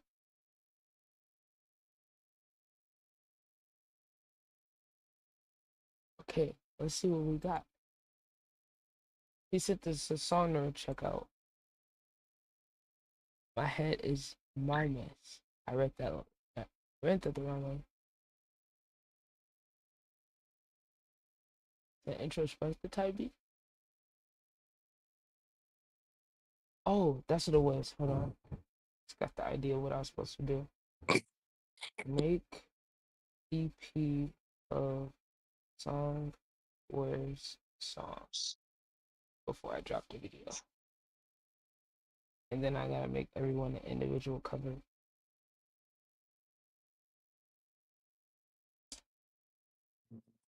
Okay. It's like I just had shit weighing in my mind. Like I know I need to do this. I was trying to remember all that shit. Okay, let's see. Yo, chow mein, I'm still gonna try to find.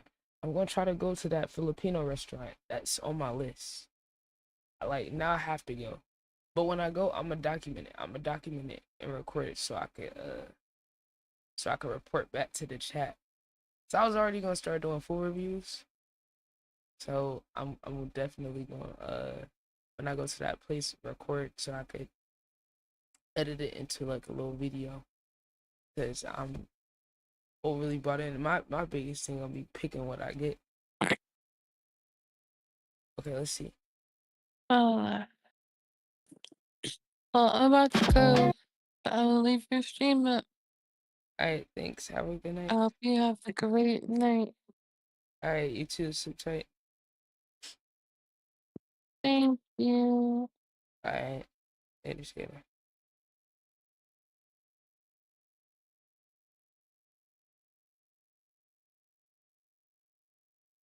Gotta kick other niggas out the server for real.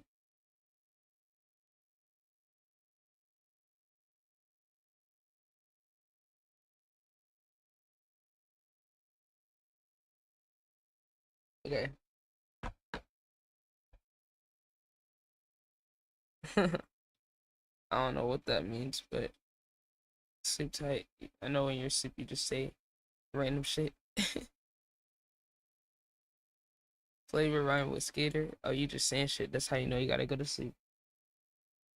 Okay, let's see. Let's see what we got. Oh yeah. Send me those vocals on that other song too. Ooh. Yo, wait, you made the beat on this? You say that? I already like the production. Oh, you did make the beat. Oh, this is fire. I already like it. Wait, how are you making it? Did you say what DAW you were using? I already fuck with this.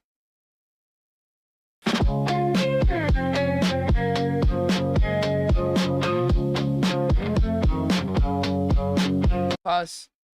We're gonna restart again. I just wanna get my green juice. Drink my green juice before I start. Can I have this beat for my project? Damn, how you gonna steal this beat, bestie? How you gonna steal this beat? We both love beats like this. A+ on the production already. I ain't even hear the whole shit.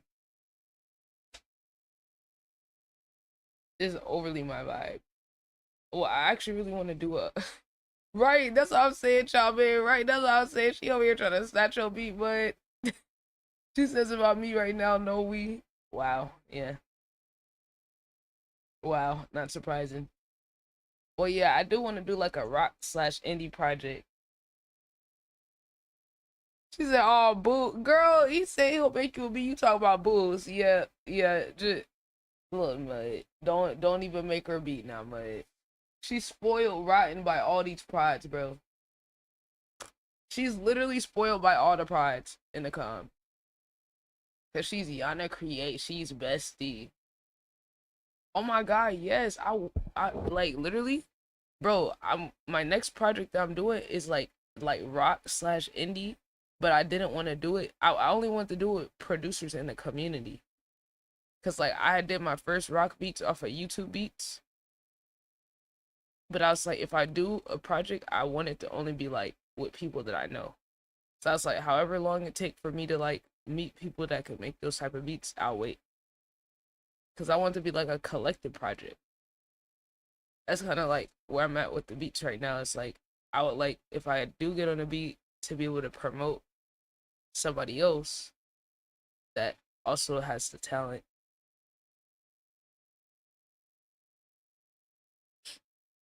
A minute to 1:48. That she'll need that long. Really freestyle run through it. And I think I'm about to get in a producer arc bag, so I could co-produce some of them. I just need people that got that ear for that type of beat. And hey, maybe I need some of the other prods to step outside. Like Noah has definitely stepped into the rock side of the beats. I don't know about Key. I don't know if Key's done like the indie rock. I don't know if he's made those type of beats. You gotta see. We could also we could get some Pride collabs too.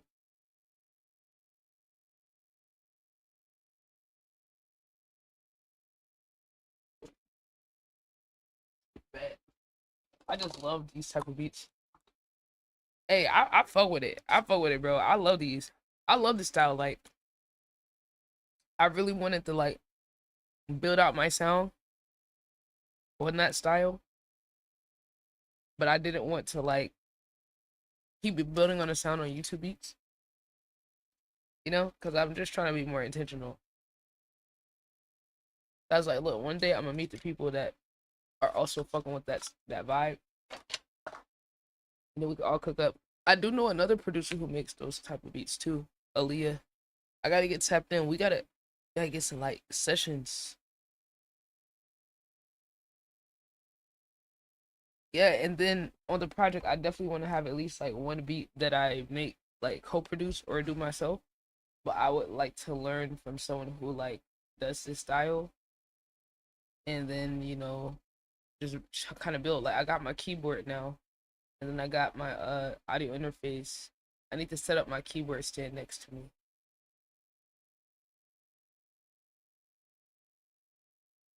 Hey, look, man, we go hard for the people that go hard for us. So if you fuck with us, we overly gonna fuck with you.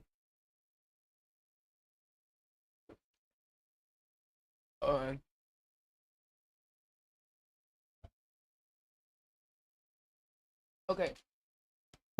I just have to drink the green juice and take my little vitamin. Okay, let's go. Okay, let's go. Yeah, it's already a banger off of the fucking beat alone. Oh my god. I just love this sound so much.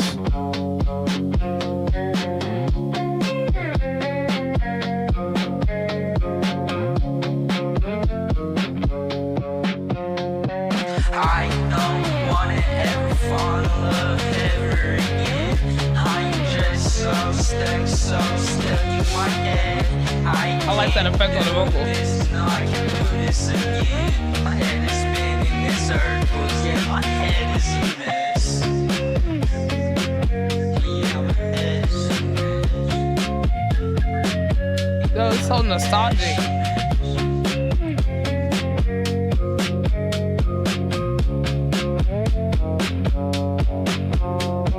I don't wanna ever fall in love ever again. I'm just so stuck in my head. I can't do this, no, I can't do this again. My head is spinning in circles, yeah, my head is a mess. I like the rawness on those vocals too. Yeah, my head is a mess. Oh yeah, we gotta get a collab at this point, bro. Yeah, my head is a mess. Ooh, give me a little whisper of the outro. Oh my god, I love this. Bro, this is giving like soundtrack. Movie, TV show soundtrack. Summertime. Riding in the car down the street. Sun setting, windows down. Oh my god. Man, I gotta put it in the submission queue to give it a star.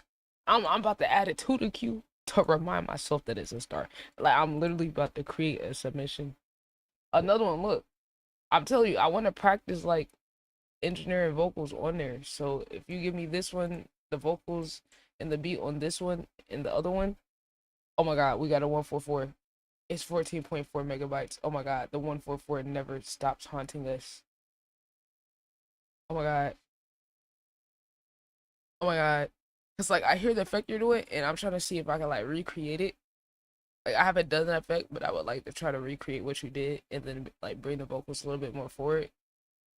Oh, it's Lens? Okay. Lens.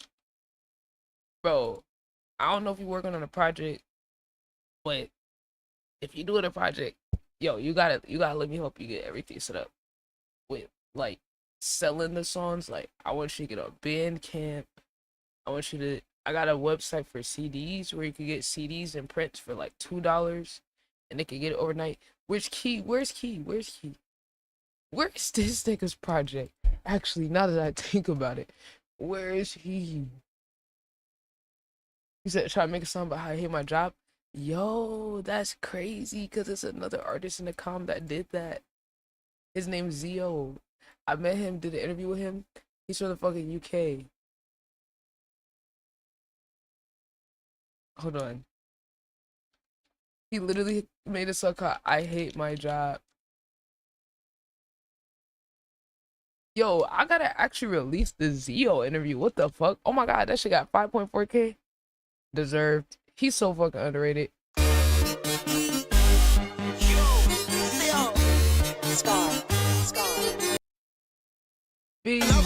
gotta break this block clock cycle. I gotta break this block clock curve. Too many years on that pint time cocktail double on tundra. Yeah, great style. Liquor What's just up, beat B? my daddy it hurts. Bitch that pink up put into words. They said X, are you okay?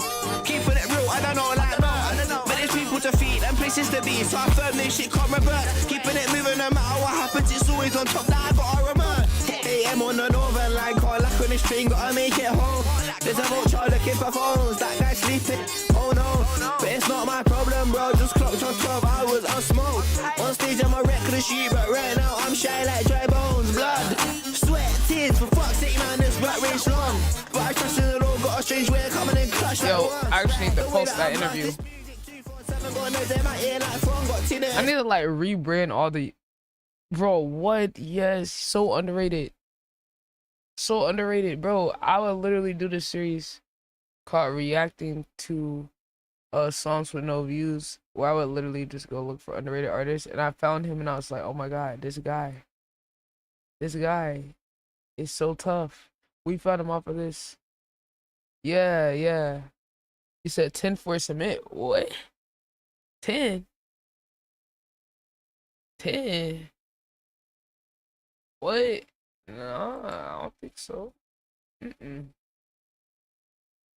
It's $10 for a skip. And you charging 10. I ain't charging 10. I don't know where she got that from. I am not charging $10 for a submission. Hold on, I'm creating a submission for him. Said my head. Wait, what's it called? My head is Mimus. I gotta make a submission just so I could give it a star. Damn, Key, I asked you something, but I forgot. I forgot what it was. Yeah, $10 for a skip. That's what I'm saying. I'm like, what? I'm like, what? I'm giving that a star. I really love that. Oh yeah. I asked about his project. Thank you. Yeah, Key, where's your project at? Where the project? I just finished the last song. Okay. I wanted to send you this website. So you can get CDs. I was gonna share it with both of y'all. Well, all of you guys, honestly. Okay, so it's like $2 per print CD. So you just need to like make your hold on. Hold on. I got like the link. It's like Kanaki or something. And they have DVDs too for anyone interested. Because actually one of the artists was saying that he has a project that's like My Life is a Movie, and he's gonna put his shit on a DVD too. But y'all, it's so cheap, and they ship it within 24 hours. Like I have one of the I have a CD. Senna did his through them. It's only $2, which I feel like is a good deal, and you don't have to like you could buy it in bulk and ship it yourself, or what you could do is you could like send it directly to people after they buy it. And because they're so quick, and they have vinyls. That's tough. They got DVDs too, which I was like, yo, I'm about to fuck around, do seasons of our content, and then put a big compilation together and put it on the DVD. Deadass. Like back in the day. They got physical DVDs. They got Blu-ray DVDs. It's only $245. I'm like, bro, I'm about to do all this shit, gang. Physical vinyls. $36. Mind you, they still manufacture this shit in 24 hours. Y'all, that's crazy. Is that not fucking nuts?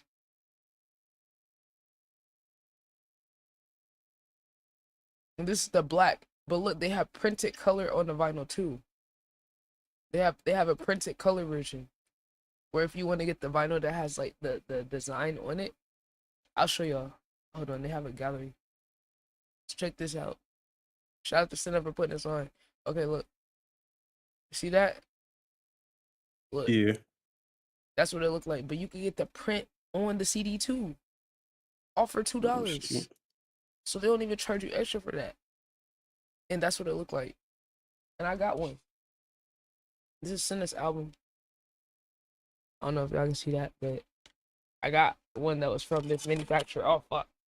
Fuck that up. Here's the CD. It's red. The cover. Right there. Ready? Ready, son? Oh, shit. It just slipped out. The fucking cover thing just slipped out. Damn it. Lock in, see. But yeah. I'm gonna put the link. I'll put the link in that chat. I'll just put it in the Discord. Put it in the main chat.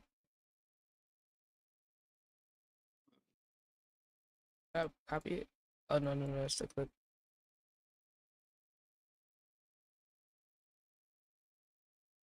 But I still gotta show the vinyls and stuff.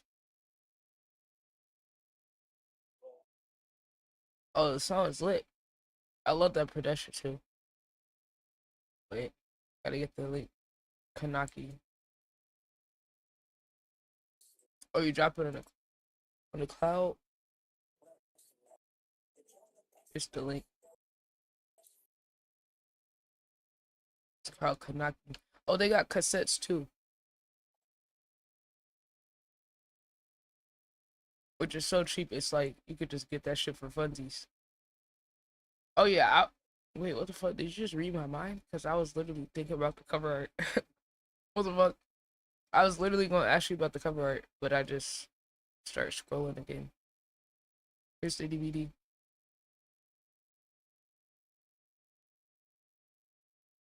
Bro, I swear the DVD shit's so cool, bro. Like, I gotta get a DVD or something. Oh yeah, they got the printed version in the jacket too, which I think this is cool too. And the DVD with the sleeve, the Blu-ray shit. Bro, this website's so fucking cool, bro. Whoever owns this website, shout out to them because they are literally so lit. Oh yeah, this is what I was saying with the vinyl. They got the black vinyl, right? And then they got the vinyl that where you can have it printed. This one's 50. Which this is just fucking crazy. This is crazy that you can get a full print on that shit. And it's in 24 hours. Y'all know how long these other vinyl places be taking to ship out vinyls? It'd be like 4-8 weeks.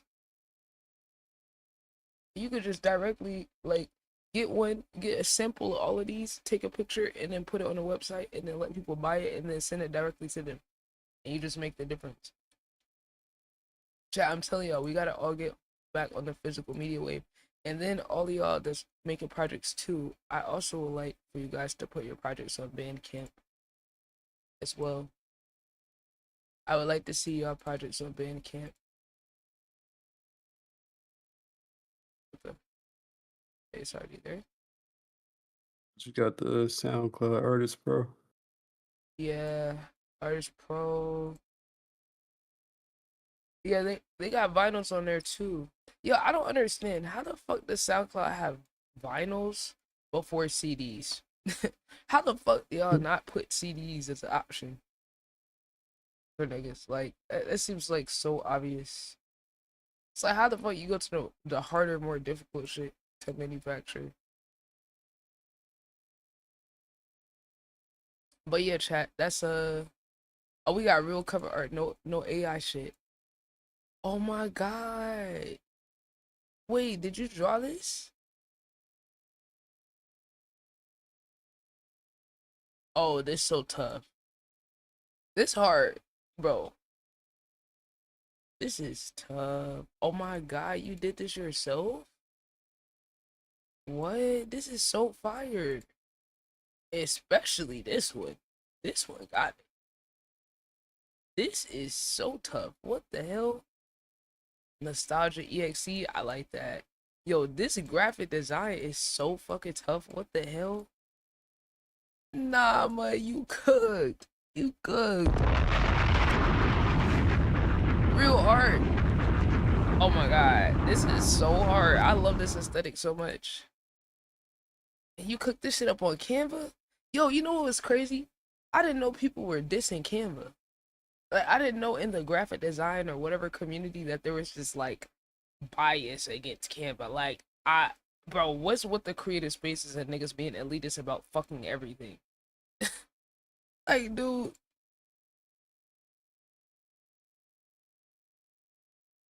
Okay, well, we do actually have a meeting chat. We have a meeting with the person we're collabing with about right now. We gotta plan our segment for tomorrow.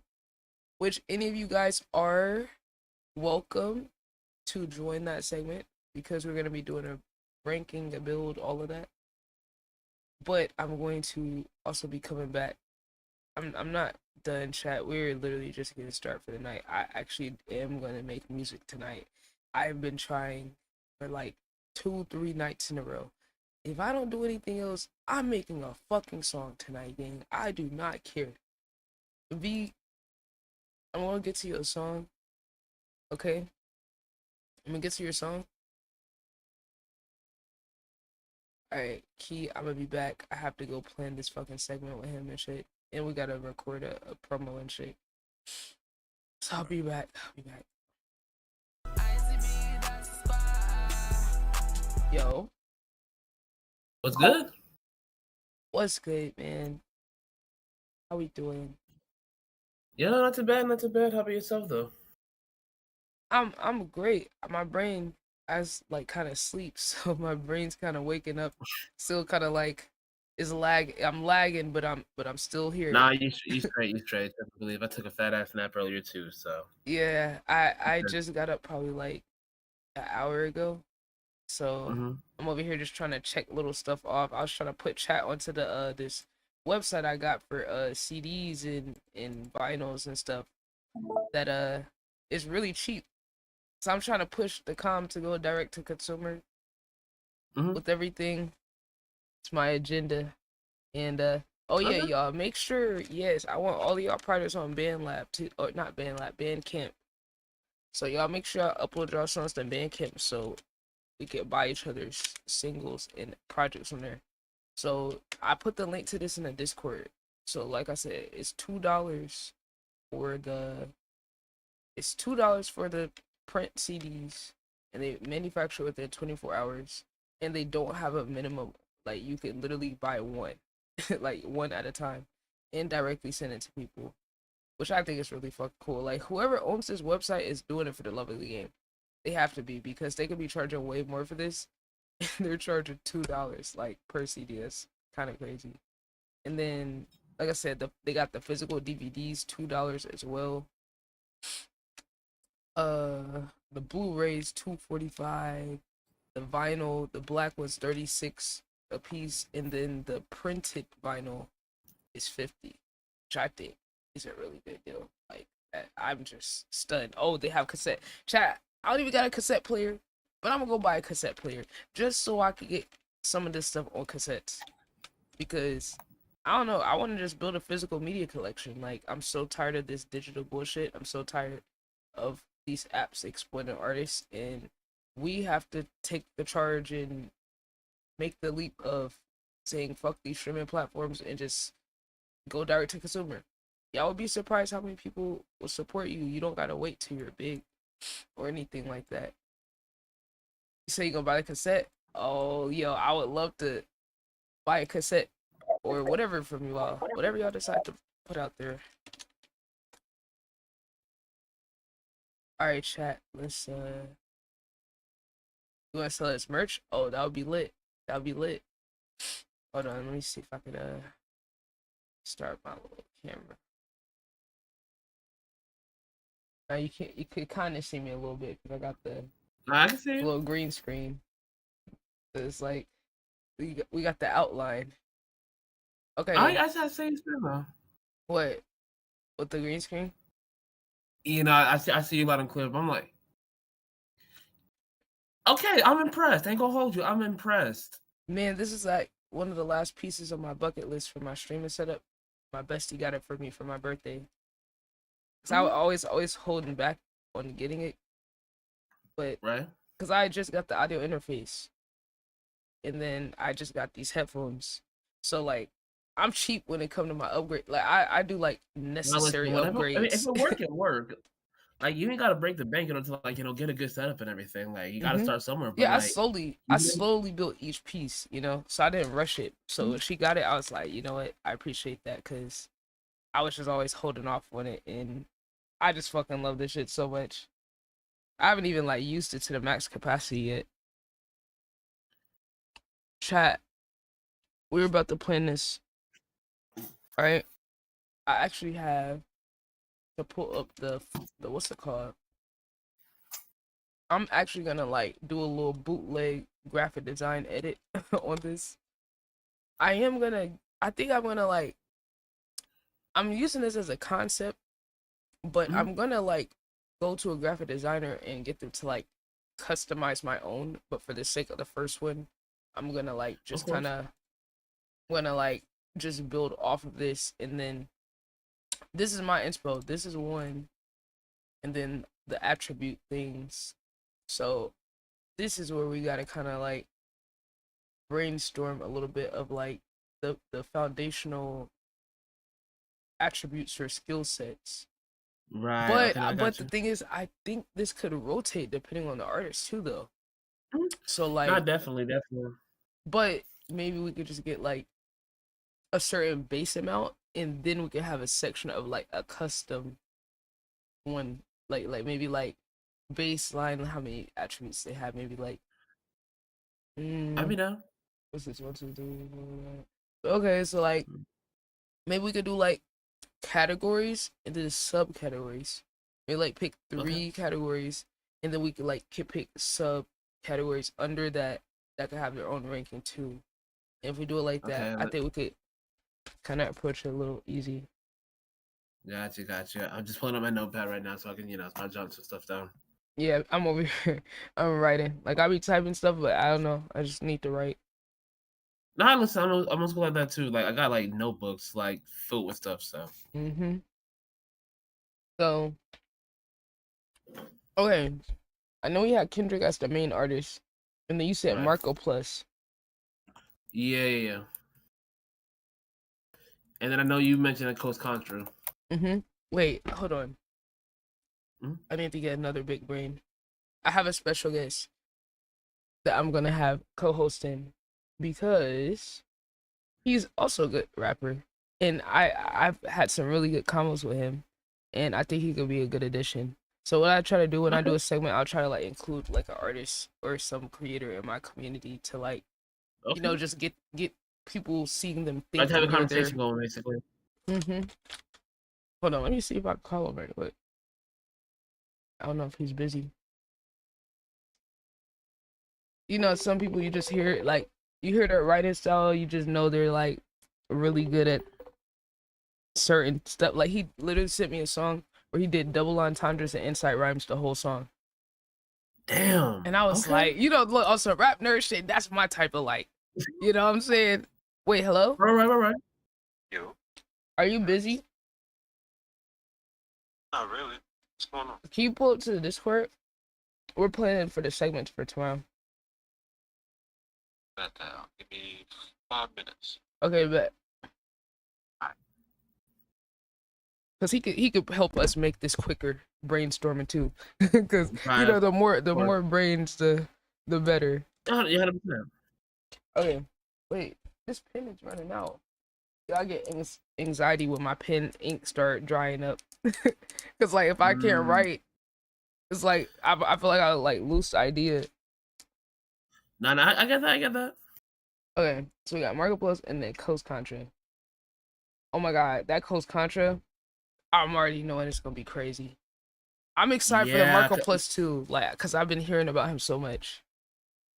Yeah, no, I'm telling you, like I like I've heard about him for like over the past couple years and everything. I've heard his last project last year and everything, but his style really clicked for me like this year when I was actually looking deeper into his stuff and everything. Like he's really good when it comes to like the technical aspect of it, and like the fact that he's able to like fuse like the technical with like the emotional side of it. It's kind of crazy to me.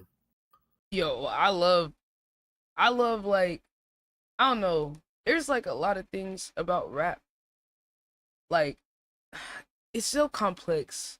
And like it's like I was telling you a little bit about, we both have like similar experience with when it comes to people like not understand the complexity. Like I had someone that found me off of YouTube, and like I pretty much got my start like breaking down like pretty much any genre artist that I like, and then like trying to just like analyze it more in depth, but especially love the hip hop part. So my reaction be so long.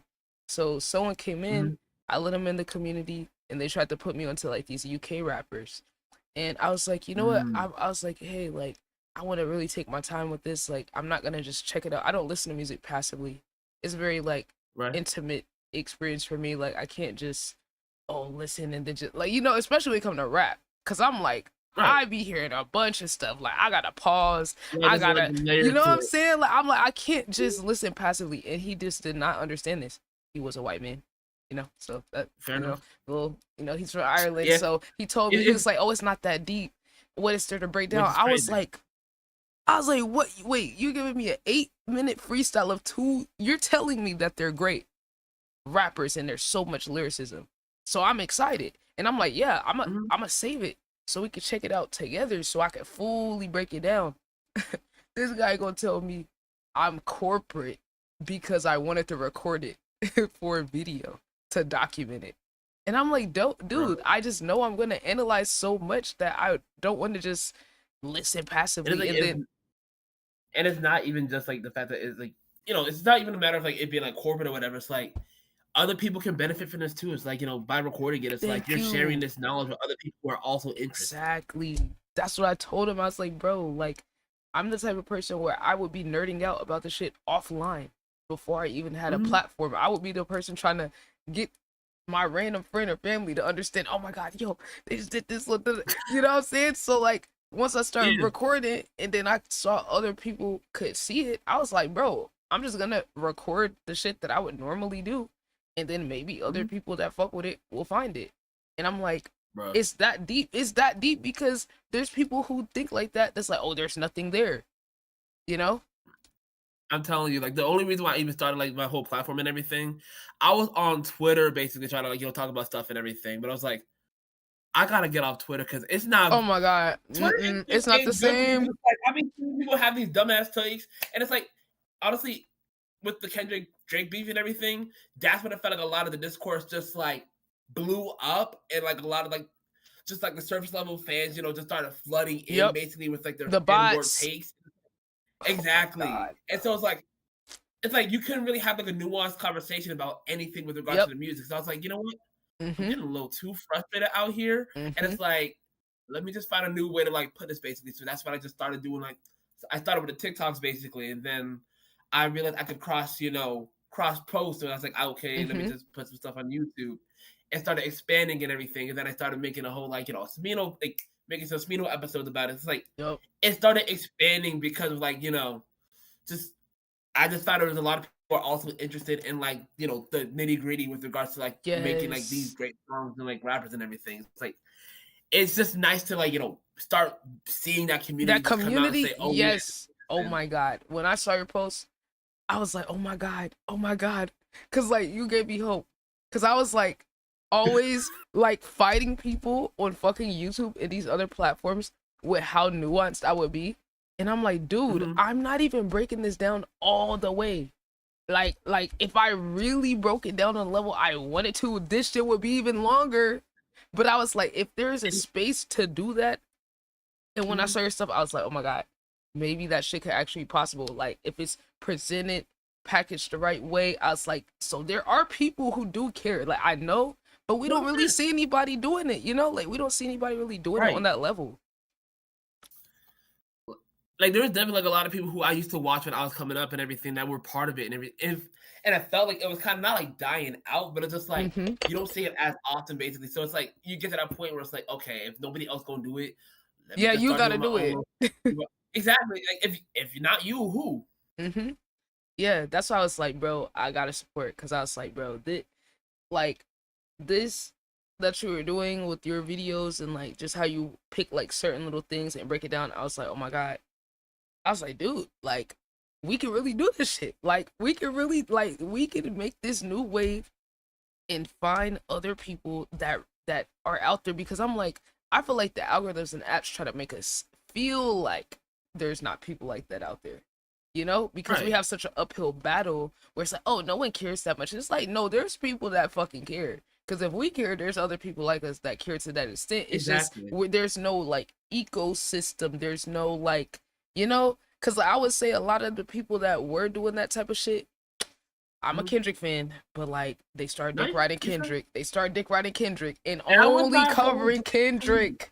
That was my whole joint too. Because again, it's like it feels so weird because you can't say one thing or another. You 'cause can't then say that fan is nothing. like, oh yeah, like oh you a dick rider for Drake, or you a dick rider for like. Here's the thing, like I enjoy the Kendrick tracks. I'm like I like Kendrick. I enjoy some of the Drake tracks. I like some Drake songs. And like honestly, if I had to pick a side, and it's highly controversial, I happen to be at the Dreamville when J. Cole, you know, was on the stage Oh, you apologizing and did? everything. Oh shit. Yeah, and the thing, like really, like I went with my girl, like you know, that year and everything. Obviously, we didn't know what was happening. It felt really big when I went, but like I'm glad I was there on the field before I hopped online. I feel like if I was online when it happened, I'd be very much, oh yeah, what the fuck was you doing, J. Cole? Like what the hell? Like you know, just out some bitch shit and everything. But seeing it on the level and just seeing, you know, just the surrounding events and everything, I was like, you know what? Some real nigga shit. Okay, so yeah, give us like, because like, so we got two different POVs, because I was on the online side and you were in person. So what was the like actual crowd reaction? Like what do you think was the collective vibe on that in person? I mean, to be fair, and the thing is too, it's like the Dreamville event is the J. Cole event. It's like it's same way if you're going to OVO Fest, like you're going for Drake and Yeah. everything. Everybody who was there to see J. Cole and everything. So I feel like maybe there's maybe a little bit of a bias where it's like, okay, you know, people was going to support, but in the same sense, there was no like booing, there was no like, oh my god, you know, like what the hell is you like? Maybe there was some move for the front and everything because you know, I there was like a little bit in the midsection over here, but from what I heard, it was like just all love basically, just like. Everybody was just like listening to him, hearing him out, and everything. I mean, it's not like you can really, you know, hop on a stage or say anything to him, but it's like in the same sense, it wasn't like a collective boo. It was just like we were hearing the nigga out because he was very much like, okay, you know, y'all love Kendrick, so do I. So like this and everything, like he was just breaking down his perspective and whatnot, and we just niggas heard him.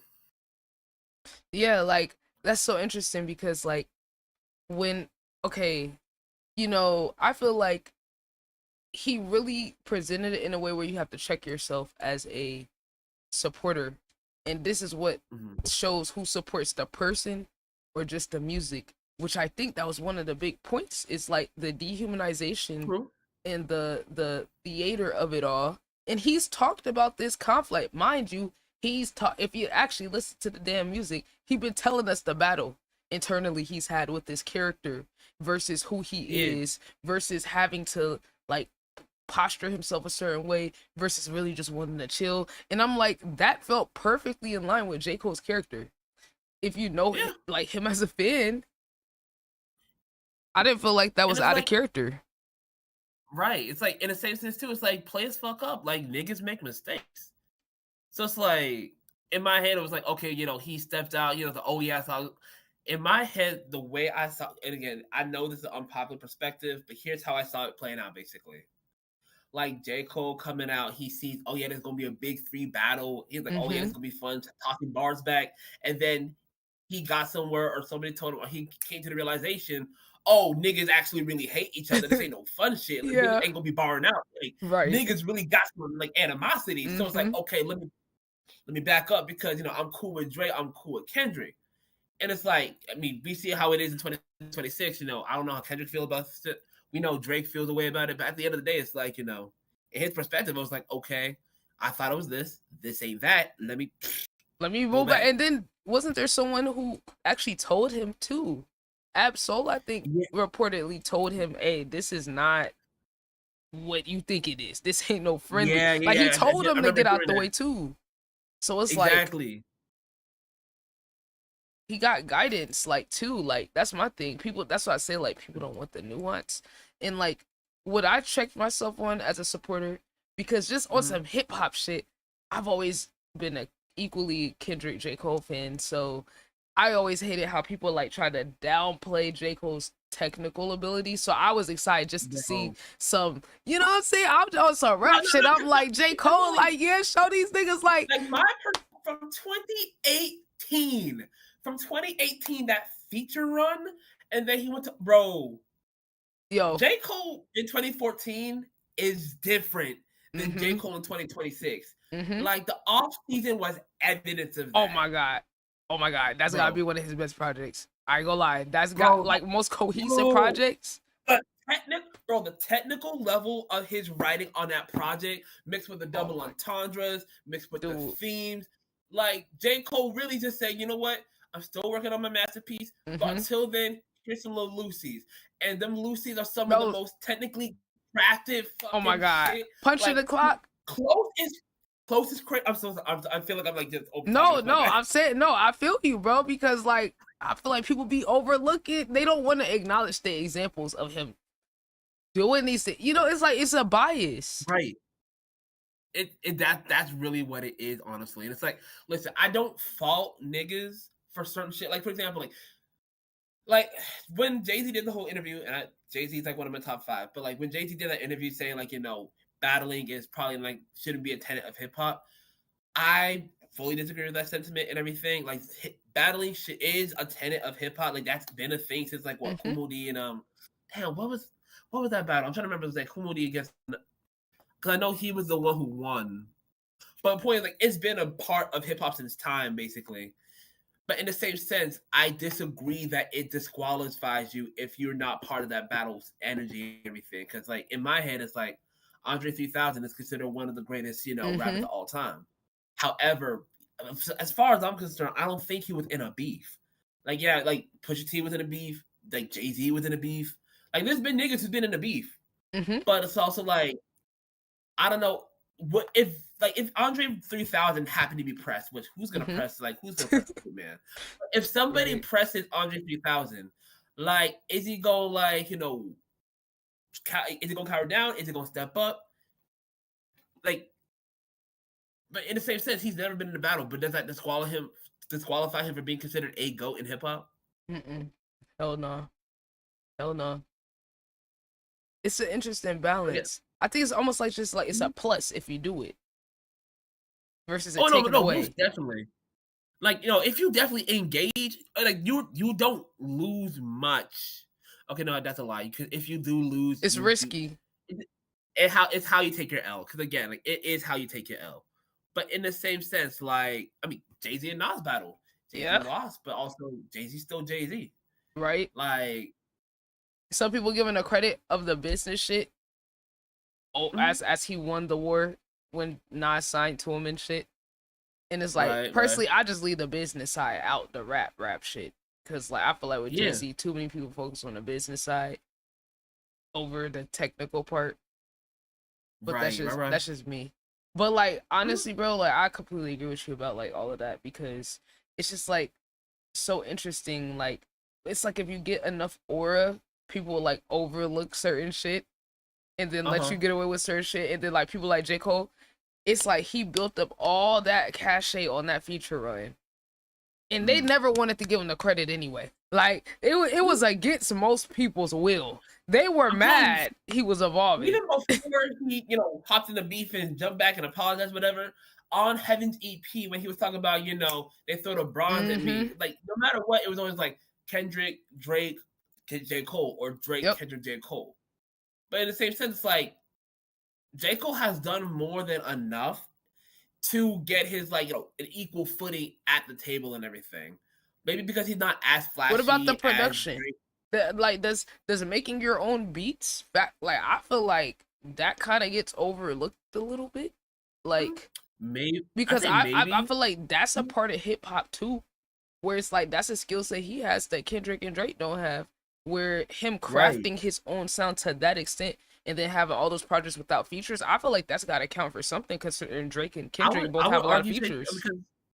Because that puts him in the same, like, air as like a Rock Marciano, like a Big Crit, like an LP, Tyler the Creator, like niggas who do that same shit.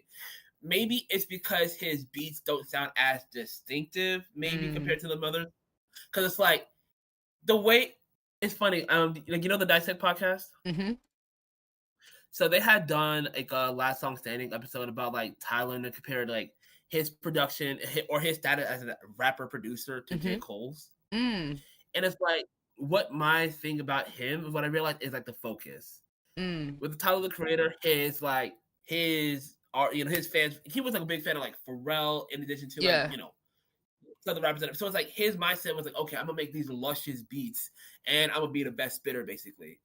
J. Cole's, influences were like Nas and Eminem and them, so it was more so, let me make a beat that's good enough for me to flow over and rap over, but I'm not trying to like add all the bells and whistles basically. Right. But there's still good beats because you have R&P, R&P with Anderson .Paak and Corday. You got like Hurt Feelings with Mac Miller basically. Like he's done good beats for other people basically. Right. But it's not like have like a, oh my god, that's a J. Cole beat. But even to his detriment, because it's not like he's making bad beats. They're just not stand out. Yeah, they're not like Kanye, Tyler the Creator, like making a world like type shit. Right. Yeah. But that's kind of like just one thing I kind of thought about, where I'm like, damn, like J. Cole really don't get credit as a producer, but like that's a pretty important extension of artistry as a rapper, because I'm like, really, he should be getting put in categories of people that's kind of have that combination, because that's a whole different tier than people that just focus on the rap, or like him being creatively like directing his stuff to that extent on top of the rap, right? And then did you see like that interview by any chance with him? It was like the Apple interview with was it Nadeska? Is that her name? Yeah. Did you see him talk about that? He had talked about KOD, I believe. He said he did that project in like a week or 2 weeks or something like that. And I was like, wait a damn minute, hold on.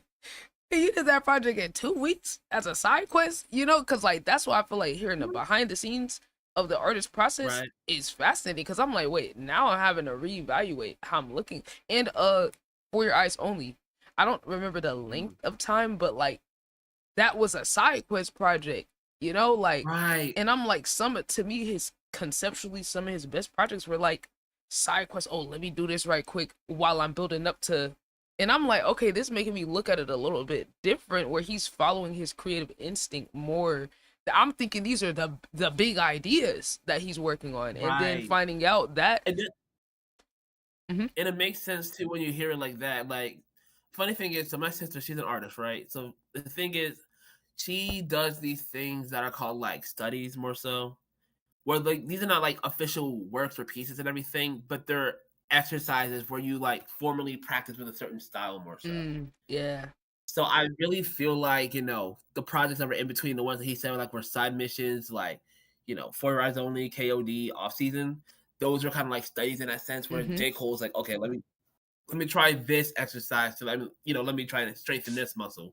Let me try this thing basically. So it's like, because the thing is with KOD, I think that was the first time we tried rapping over trap beats, honestly. Yeah, it worked. It worked too, more than people thought.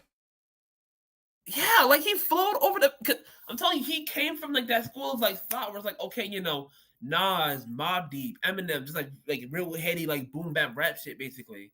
So he's like, okay, I want to see if I can evolve my pen. These are the beats that the kids are rapping on right now. These are the trap beats right now. Let me experiment. Let me see if I can write to these kind of beats. And, not only is he flowing on beats like this, you hear him on like the London with Young Thug. You hear him Yeah, on that one was crazy. you know, what's it called? Off D's with JID. Like Oh you hear him like yeah, yeah, that like was crazy. they doing out of his element, but still he said, you know what, I got this. Yeah, that to me, that was the most impressive arc in his artistry. Him going outside his comfort zone, cause I knew he could do it. As a J. Cole fan, I was like, man, if J. Cole what to do, da da da da, you know, he could do it. So when he actually did it, I was like, oh well, see, I knew I wasn't tripping, because certain people's skill set just gonna transfer, and I liked him going out of that comfort zone and showing people like, hey, like, I want to do these styles. I don't have to drop the substance in what I'm saying. Exactly. He didn't drop the substance. That's what I loved about it too. I'm telling you, like, the thing about it, he said he stopped saying no to them features. Like Big Crit, no, not Big, yeah, I think Big Crit, but that's 2019. But like Royce the 5'9" said he wanted a feature. He said, I bet. Black said he wanted a feature. He said, I bet. Oh my god, that Black song, that was Bro, pivotal too. I ain't gonna lie, like I think that's one of my favorite J. Cole verses, period. That was like pure poetics, like that metaphor of like a relationship being like a tree, basically, like no notes. That's like a 10 out of 10 for me. That's up there with like the Johnny P's Caddy verse. Oh, that one right, man, bro. When he did that one, it broke my brain, gang. It broke my On my the brain. night I was born, the rain was pouring, God was crying, the power was, bro. The whole MC equal shit just blew my mind. I said, oh, this nigga's crazy. I said, nah, this nigga's crazy. I said, hell no. Like, I would just sit there, spin back that verse over and over, over and over. I just listened to that shit. Like, I'm telling you, niggas want to discredit J. Cole because of the whole apology. They said all of this stuff means nothing because he apologized in a rap beef. But like, if we're comparing verses, like like J. Cole, I said that on that one video, like J. Cole mastered like almost every element of his pen, basically. Like he's able to like, rap philosophically. He's able to like write narratives. He's able to get into the technical pockets. He's able to like pull back and do a cute, like, like what was it? Who the fuck is you? Like he literally raps into different pockets. He gets into that second verse that's just so Eminem-esque with the internals, and then he pulls back for that, who the fuck is you? Who, like, he gets into that high, like, he shows he can do both. Yeah. Mm-hmm. It's crazy. And honestly, I'm gonna keep it a buck. Maybe hot take. I feel like rap wise, J. Cole has pushed himself more than Kendrick. Not saying conceptually. Kendrick conceptually got like a crazy, but like rap wise, I don't know what you think. In terms of going out his comfort zone. No, I'm not hesitating because you're wrong. I'm hesitating because it's like it just feels so damn forbidden. Yeah. This is like we're getting into like if you say that, like niggas might just break down the door and say, "What the fuck you say about Kendrick?" The fuck you say? I know they gonna get me. Exactly. No, but you're not wrong though. No, like, again, and that's not to discredit anything that Kendrick was doing, but in the same sense, like for me, Kendrick's focus has been more so writing like conceptual narratives, basically adding philosophy. Like he dropped what's it called, GNX, to show like, okay, fine, I can pop out with some bangers. Basically, niggas keep saying, oh yeah, Kendrick ain't got no slaps, Kendrick ain't got no slaps, so he got the slaps out. But if we're talking about on a technical level, he has some verses here and there. Like off my head, like rigor mortis, but that was like real early. I think another one that comes to mind is the that part verse. The earth and the first, like he can get into the technical bag, but that's just something he just hasn't been interested in, honestly. So that's what I can attribute it to. The closest to him going out his comfort zone was the Cardi feature, but he was still doing Kendrick shit on the Cardi feature. Right. Like I just haven't seen him push himself outside his normal. Like obviously he's mastered his style so much, but like I wouldn't have expected that. Like like Kendrick is like, again, he's a premier lyricist. Like he's pushed his pen and everything. But if we're talking, I'm about to sound like and I don't want to sound like Lupe, because again, Lupe over here trying to take like Lupe flowers from Kendrick, which I'm like, yeah, oh my god, weird as hell.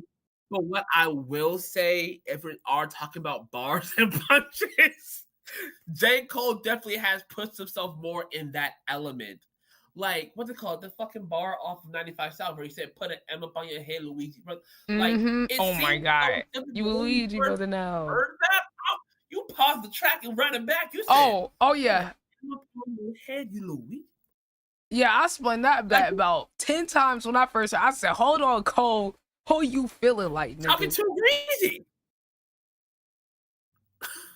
Yo, when there's been so many lines, like they both have lines like that, but like I'm just objectively as an equal Kendrick and Cole fan, I really feel like just looking back, especially with this new project that he had too, that was a whole different level of him pushing like I wasn't expecting that. I was not expecting that. Like all the range of versatility. Like super impressed. If J. Cole truly said that's the last J. Cole project, that's it, I'm done, I'm setting that pen down. Quite frankly, that's not a bad project to end. You can end worse. You could literally fall off, like have just like ass backwards, like just trash ass like songs the whole way through.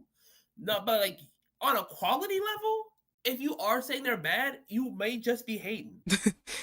It wasn't bad. Like, maybe you didn't like the style, but it was not bad. Exactly. You are allowed to dislike the style. Nobody is saying you need to be a J. Cole fan. You are allowed to like whoever you like. But at the end of the day, J. Cole didn't come out with bad music. Because if you look at his artistry, it's consistent with what he's done, and it's a mastery of what he's done before. You may not like it, but it's not bad on a quality level. The range though on the genres, I wasn't expecting. I wasn't like in his singing. I would say the biggest growth has to be his vocals. That I was taken aback. I mean, I was like, wow. Like, I mean, I knew he was getting better, but the jump up, like him and JID, I think both took a step up with their vocals.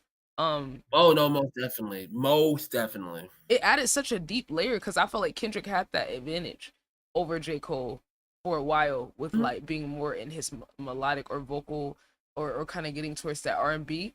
But I was like, hold on now, J. Cole, wait a minute, you done unlocked some shit in your voice. Like you must have been taking vocal lessons or something.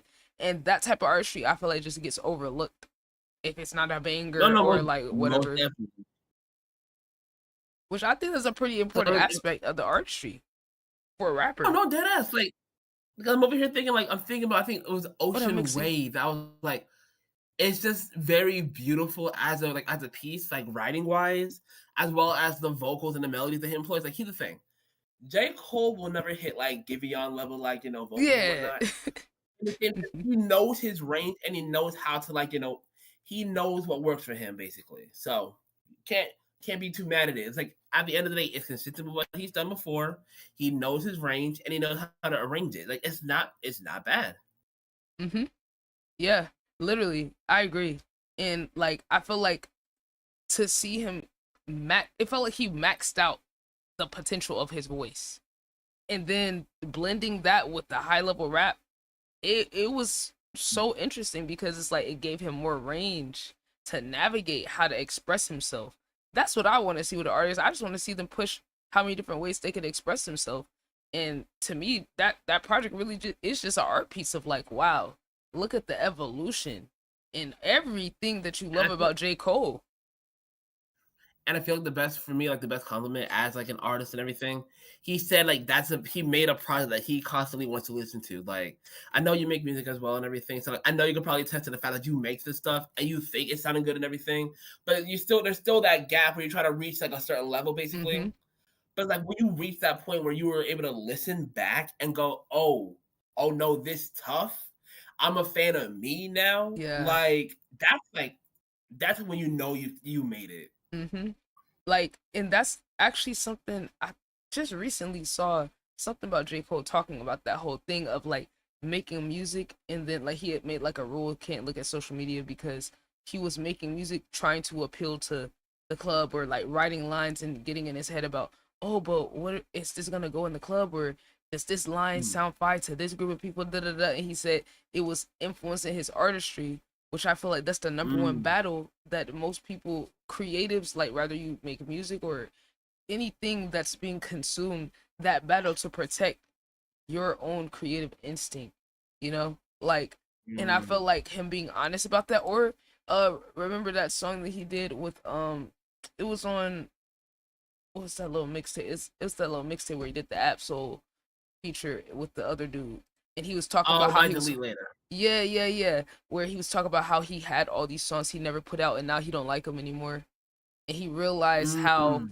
that he should have shared it with the world instead of holding on to it, because now the perception on your own music is changing, where you liked it at the time, but now it 100%. doesn't. And I feel like that's my number one thing. I just want artists to go against the grain and just put whatever you feel strongly about, put it out, because that thing is going to happen where you don't like it anymore, you know, and just let the fans enjoy it.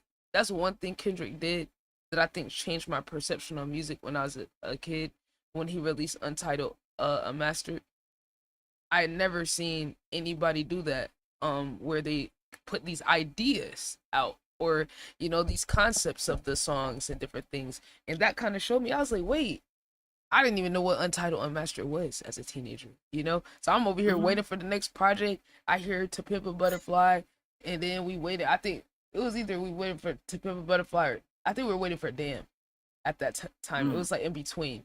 And when I heard that project, he got these little like ideas, like you could hear him in the studio, like, you know, and I was like, oh my God, I love these. Wait, these aren't complete songs, but I still love it. I don't care. Like, this is cool. I'm getting to hear these ideas, and I'm like, dang, wait, so he wouldn't have put these out usually?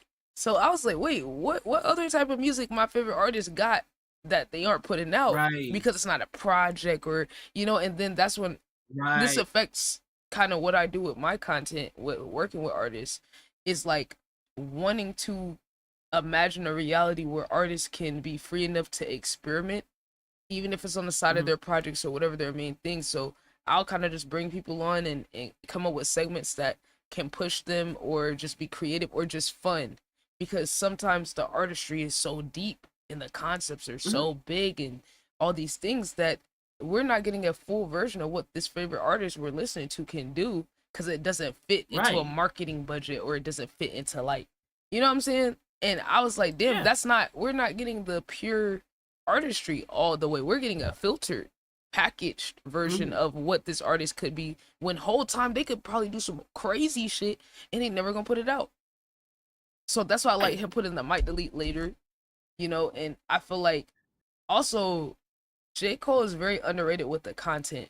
I kind of want to do this video about how J. Cole is one of the most underrated artists, content creators, or whatever the hell, in terms of like giving his fans behind the scenes. Because when he did that Revenge of the Dreamers project and documented that, right, and had everyone in the studio, invited all these different artists, TDE artists, I mean, just everyone competing, which you talked about that, like, competing is a part of fucking hip-hop. Y'all gotta get over it, gang. Everybody was in there pushing each other to be better, because they were trying to all get on the songs. And like, they want to get on there. It felt like the Wu-Tang energy, basically, where it's like, okay, like, if your verse is whack, you're not on a song. If the song is whack, you're not making it on the album, basically. It's like, you were pushing, because you were in the room with, like, Jid, Vince, Ludacris, T.I., Smino, J. Cole himself. Like, you was in the room with, like, monsters. And you gotta, if you trying to stand out and make a name for yourself, like Buddy, what's it called? Like the California rapper Buddy, like, he made sure he was in every motherfucking room. And you saw he had like 4 or 5 different features on that project. Because he said, you are not gonna leave me out this bitch. And that's what you had to do. And it just kind of showed the separation of some people kind of coasting off of aura versus people that's more forward and collaborative and willing to push themselves around other people. And iron sharpens iron, period. It just does. And I thought him recording that, I was like, wow. So I would say Kendrick doing the Untitled Unmastered kind of pushed me to think, wow, like, we need to have a space where artists can be free. You know, you can still do your projects and stuff, but, and then when I saw Revenge of the Dreamers, that showed me the community and the collaboration aspect of it, where I was like, oh my God, this feels like what hip hop should be. But the industry and all of this, we're getting a different version of what hip hop is. because everyone's so selfish and focused on their own. And I was like, look at how J. Cole's able to make it Dreamville and still include other people. People make it seem like it's one or the other. Right. Like one thing I noticed about J. Cole, like the thing about him, I feel like he just purely loves like hip hop and artistry and everything. Like that's the thing. That's you see how he built up Dreamville Records and everything. Like every artist, it's not like he was looking for like hit makers. He said, "Okay, you're a dope pen. You have a good story. I'm gonna put you over here." And it's like at the end of the day, you don't need a hit record. Like you do what you want to do. If you want to be big, by all means, we can connect you with like management and whatnot. Like, but if you want to just drop a project, chill, drop a project, chill, no pressure. I got you. And it's like most other vanity projects, vanity labels, and everything. Look at the hit makers. Mm-hmm. So it's like that's another part of it too, where it's like J. Cole just likes the art apparently. Yeah, and other artists and once he stepped out his comfort zone of like collabing with people on features, I feel like that was also an important part of his artistry, where we got two different versions of Cole: the solo, I'm doing this shit by myself, just me and Dreamville, and then the version where he got pushed by being with other artists, like that song with 21 Savage. Crazy. Like younger J. Cole wouldn't have did that. I think he got like 2 songs with YG. No. He got a song with Moneybagg Yo, and then he got a song with YG and Moneybagg Yo. But either way, like hopping on like them kind of beats and everything, like crazy is like, bro, or Nah goes crazy for me. Like that pocket break was hopping and just J. Cole's incredible. Yeah, like I feel like we might gotta do J. Cole next, low key. We might gotta do J. Cole next, cause like I mean Kendrick, Cole, boom, easy. Cause look, I'm trying to. We gotta do Eminem down the line, but that's such a like. Oh, easy, yeah, 100%, that's such an 100%. easy deep dive. I feel like we just gotta push that one back because Right. it's so obvious that like. And then the Eminem fans, like I ain't gonna lie, I love Eminem, but his fans are just fucking insufferable. Gang. They're insufferable. So I'm not looking forward to that. There was one night that I remember when I was on Twitter. Like I don't know what my opinion was about, I guess Eminem or whatnot, but when an Eminem stan hopped on, he got back at me, and I was like, you know what? I have time. So I think I want to say for a good like hour and a half, we were going back and forth. I think it was related to like because obviously the Death of Slim Shady had dropped and everything. He dropped Houdini, and he had that bar about Megan Thee Stallion. I don't know what I said about it, where I was like, okay, I know this is part of the old style, but it still felt kind of a weird jab, basically. Yeah. And pop, another nigga hopped on saying, well, fuck you, this and the other thing, Oh, that's God. Eminem, you're just hating. And I was like, you know what? I don't really beef with trolls often. Let's give it a shot. So I'm telling you, so that was like a good hour and a half of my life dedicated to like just going back and forth. But I'm like, Eminem fans can be insufferable, but he does still have some good music. Like, oh yeah, they're never gonna turn, because Eminem's one of the rappers that made me love rap on a deeper level. Like from listening to Eminem or Wayne and all the people before that I grew up on to when I heard Eminem, he's the one that stopped me in my tracks and had me like, wait, there's levels, like there's a technical crazy, like he broke my brain, and I was probably like 11. I was way too young to be listening, but it was just I was so fascinated by the technicality, and the artistry and the way he was expressing himself and being like theatrical, and it was just like the whole combination of what he did that made me oh my god, this dude is insane. The storytelling, like the stand, these are like pivotal moments for me in hip hop as a kid. Like I want to say like. Like my first exposure to like rap, I want to say like I lived in a very much like a area, so like I heard like what was it, Not Afraid on the radio, basically. Of course, like you had like Nelly on the radio too, Black Eyed Peas on the radio. But if you're talking about like rap, like Eminem's Not Afraid was probably like one of the first songs I had exposure to. However, when I was getting deeper into hip hop, it was Eminem, Tech Nine, Tyler the Creator, Childish Gambino. That was my like That was my like 13, 14 years old, basically. Yo, So that's like, crazy. yeah. So you heard, because I'm like, you said Not Afraid, you heard on the radio. I think I had found him right before that came out. So it was around that era, because I would play that shit every day. All day, every day. Because there's just something about it. He just made me feel something. You know, with the way he delivered it, the emotion, like the conviction about it. Yeah, and it's like that was so beautiful. Yeah, you go. Yeah, that was it. I was just saying that I think is the separator for me of what felt different about when I heard him rapping versus some other people. Because you know, he was just genuinely expressing him like how he felt. You know, it's like say like Wayne, very skilled, but sometimes he just don't be talk about shit. Like, you know, it's you know. So when I heard Eminem, it had that same element too. It had that same element of like Wayne. What I heard, where I was like, oh, okay, like I'm kind of familiar with this type of swag, this style, but like it was more purposeful, I guess, like with the messages he was getting. Even if he was crashing out, it felt real though. You know, like hearing the that first album, Marshall Mathers LP, and then hearing some of these songs, I'm like, oh my god, this is kind of crazy. Like, and that's the thing about it too. It's like a lot of niggas when they hear like Eminem or like, you know, the fast rap or like a lot of the rhymes and everything, they just hear it on the surface, like, oh my gosh, you know, he wants to like, you know, he hates gays and he wants to kill women, and it's like, but if you look at it on a deeper level, behind the rhymes, behind the technical schemes, it's pain. It's real visceral pain. You got Kim, Marshall Mathers, man, like a lot of this is coming from like, okay, I'm a big rapper now. Like a lot of people are propping me up because I'm white and everything, but it's like people try to make me this big pop star, but I'm like, I'm just a nigga. I'm not even a nigga, but like I'm just from Detroit. I got a kid to feed. I'm over here because of the job and everything. Dr. Dre saved my life, and y'all over here trying to prop me to be the great white hope. I'm like, I liked him addressing those things too. Got a real dysfunctional relationship with my baby's mom and everything. Like, he's just going through all this shit in life, and he's putting it out in the music, and niggas like, oh, Slim Shady, he's a cartoon character. See, like, but it's like, no, he's writing with it. The pain is real, and you feel it and you hear it. I feel like being someone that know how to write about it. Yeah, when like being a kid and then maybe having like some of those similar like toxic family dynamics and stuff, or you know, kind of like going through like these pain or these different like deep thoughts and shit, or your perception, all these like, you know, I had to probably be like, I don't know, 10 or 11 maybe.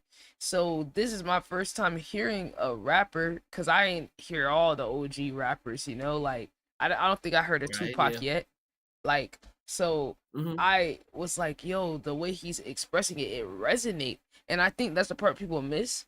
There's two aspects of it. There's a racial aspect that I'll just after, but just in general, I feel like people that experience those type of emotions, hearing somebody express it is a part that I feel like they kind of overlook about why all of us, regardless of our race, outside of the technical part, those of us that connect with the emotional delivery and the range too, because just as much as he could be serious and crash out, he also showed the vulnerable side. Then he also showed the side that's more troll. I was also a troll, you know, always making jokes and shit. So seeing that range is the shit that I feel like make me love Eminem. And then the technical aspect of how he's doing on top of it is just a whole different layer. Right.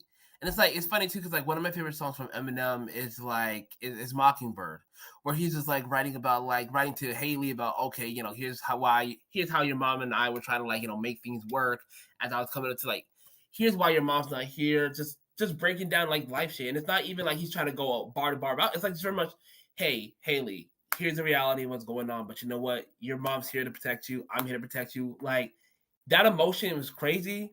And then another thing that just like was a defining moment for me was when I heard Kim for the first time. When I heard that song, that scared the hell out of me, because I was like, oh yeah, what the fuck is this? I was scared, but I was so captivated. I just kept listening. Exactly, it was very captivating because it's like it was like a movie. Raw. Exactly. And it's like very cinematic too. Like you were in the car, you were in the woods, like, Eminem is an amazing storyteller. And it's like you were right there with it. It was so visceral, just so crazy. It scared me because it was like just so raw, but it was like also attractive because it was like it was raw and you can see it. Yeah, it's like it felt like you were literally a part of the experience. Like, right. And that's the thing. It's not like he was just doing it for some, because artistically it would be cool to do a concept like that. It hit different when you know it's somebody real life and like his actual real feelings, and it's like, well, you much rather someone express it like this in the music than actually. But it's like love and things like that can make you feel that strongly. I mean, that's the thing I appreciated was the authenticity and the lack of performing.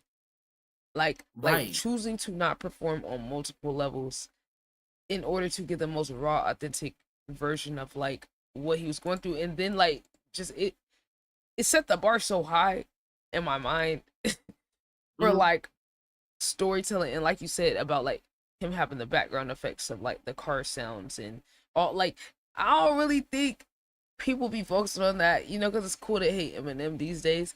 I don't think they focus on the fact that he literally was doing all these other things in terms of building out this world to make it feel more immersive. Stan, he did the same thing as Stan too. And it's like, even with like the death of Slim Shady and everything, like some of the songs are definitely Eminem showing his age, but like on a technical side, he's not slowing down. But also on some of the cinematic elements of that album and everything, it's not bad either. Like it's not bad. Again, it's reflecting his age a little bit, but at the end of the day, it's still consistent with Eminem. At least both the good and the bad of him. I still gotta listen to that one. So I got the last one I listened to. I think the last one might have been Kamikaze, which I love Kamikaze. I'll say this then, because he does have some good songs across. I won't say like full on albums. Maybe I'll say Death of Slim Shady. Definitely like maybe give it that at least one listen. But Music to Be Murdered By, I heard that happened to release the same day as Mac Miller's Circles. Basically, I remember that, but he has some good songs on the first Music to Be Murdered By. Like, let's see here. You Gonna Learn, I think, was kind of good. Godzilla with Juice WRLD wasn't too bad. Ya was nice because that was Eminem barring off against Royce the 5'9" and Black Thought. That was kind of crazy. I heard Lock It Up. I know I heard that one. Oh yeah, like Lock It Up is tight. Yeah. Okay, but I definitely gotta hear that one. The Royce the 5'9" yeah, Black no, most Thought. definitely, bro. I might have heard the Godzilla, maybe. And then let's see, with Death of Slim Shady, if you had to listen to a couple songs on here, definitely listen to Evil, Lucifer. Yeah, Evil, Lucifer, and Antichrist feel like continuations from the Slim Shady, Marshall Mathers era. Okay. And then, bro, the one song that I've heard like almost monthly, if not weekly, Fuel. Eminem, JID. That's the. Ooh, I don't know. I can't remember if I heard that one. Being a JID fan, I probably heard it, but I gotta see. Memorized. It's that fucking good. All of it, bro. Let me see. Nah, I think you gotta play it. I'm sorry, you gotta play it. Yeah, I hope man, I have a hard time believing I didn't. I have a hard time believing I didn't listen to that. And at this point, like they now have like two songs together, like this one as well as Animals Part 1. But nah, JID left Earth on this verse, and especially like when this album first came out, there was rumors about the features. We didn't know who it was. We thought J. Cole was gonna hop on. We didn't know what was gonna happen, and then the features were blanked out. But when we hear the song and then JID popped up, I'm like, is this my nigga? Is this my Zone 6 nigga out here just barring out an Eminem song? Yeah, I had to hear this, but I haven't heard it in a minute. There's no way I just skipped over a Eminem and JID feature. As an Eminem and JID fan, I probably heard it. I'm writing this timestamp. It's definitely possible. Okay, hold on, chat. We about to see. We about to see if I remember it. Let's see. Okay. Let's see, chat. 2 Smoking years trees, ago. I'm riding around. Come Damn, to my already. side of town. Lately it's Look, been going. All of my niggas gon' ride with it in the pocket, the rocket like Kelly Mom. Mama told me the power was in the tongue, but it probably ain't powerful as a gun. All of you little cowards get devoured. I'm giving out flowers to anyone. I ain't been out the house in a minute, cause I ain't with it if the money is miniature. I've been minding my business, I'm business minded. I've been spending some time with the minister, cause them niggas spinning shit and still sinning in the city of God and the sinister. Try to pray and repent in a synagogue or a mosque, a temple, a church. Them brown skin cinnamon niggas hurting and murders Oh a my common God. courtesy for certainly. Oh my God, the way I could fucking talk about Jid all day. I could talk about this man all day. I've been pushing the fucking agenda for so long. I've been saying, look, y'all, his discography. Okay, look, take the discography out of it. I said, nigga, this nigga is one of them ones. I don't care. I'm talking about the overall skill set as a rapper, as an artist. He's up there with J. Cole. He's up there with Kendrick. I don't care. I don't care. And I say, you know what? He gonna show y'all with these albums. I say, you know what? He might not be there yet, but when he put these albums out, y'all gonna see. Exactly. It like literally, and we're talking about like the new age of like, you know, rappers and everything. Jid been my number one. Since I heard Never. Ever since I heard Never, I was like, okay, this nigga's something to, you know, listen to and everything. And then I heard DiCaprio too. I'm like, oh yeah, no, it's just we're on a boat now. We're not leaving. Yep. Yeah, I said, oh, I was like, I hope y'all realize he's gonna get better. I'm like, y'all keep trying to overlook it. I hope y'all realize we have not seen the peak. And here's my thing too, to, you know, getting to like another like wormhole, but like a lot of outlets and a lot of people always talk about, oh yeah, you know, Jizz needs to blow up, and it's like at the end of the day, it's like I think Jizz technically already blew up. If we look at it objectively, he has songs with Eminem, J. Cole, Katy Perry, and Imagine Dragons. He has brand deals with X Games and Frosted Flakes. Yeah. Like he has been everywhere. He has at least 2 or 3 hits, like Bodies with Offset. He has again Enemy with Imagine Dragons. He has that surround sound. Like, and then the Eminem, bro. Yeah, that's what I'm saying. Like, and he got a big core fan base, bigger than some of these bigger artists. Like exactly, and it's like he may never get to like Kendrick status, but if we're talking about like, you know, the rap game with regards to success, Kendrick and Drake at this point are like anomalies. That's like saying, you know, he's not successful because he's not Michael Jordan or LeBron James. Exactly. Like Michael and LeBron are incredible, but again, they're outliers.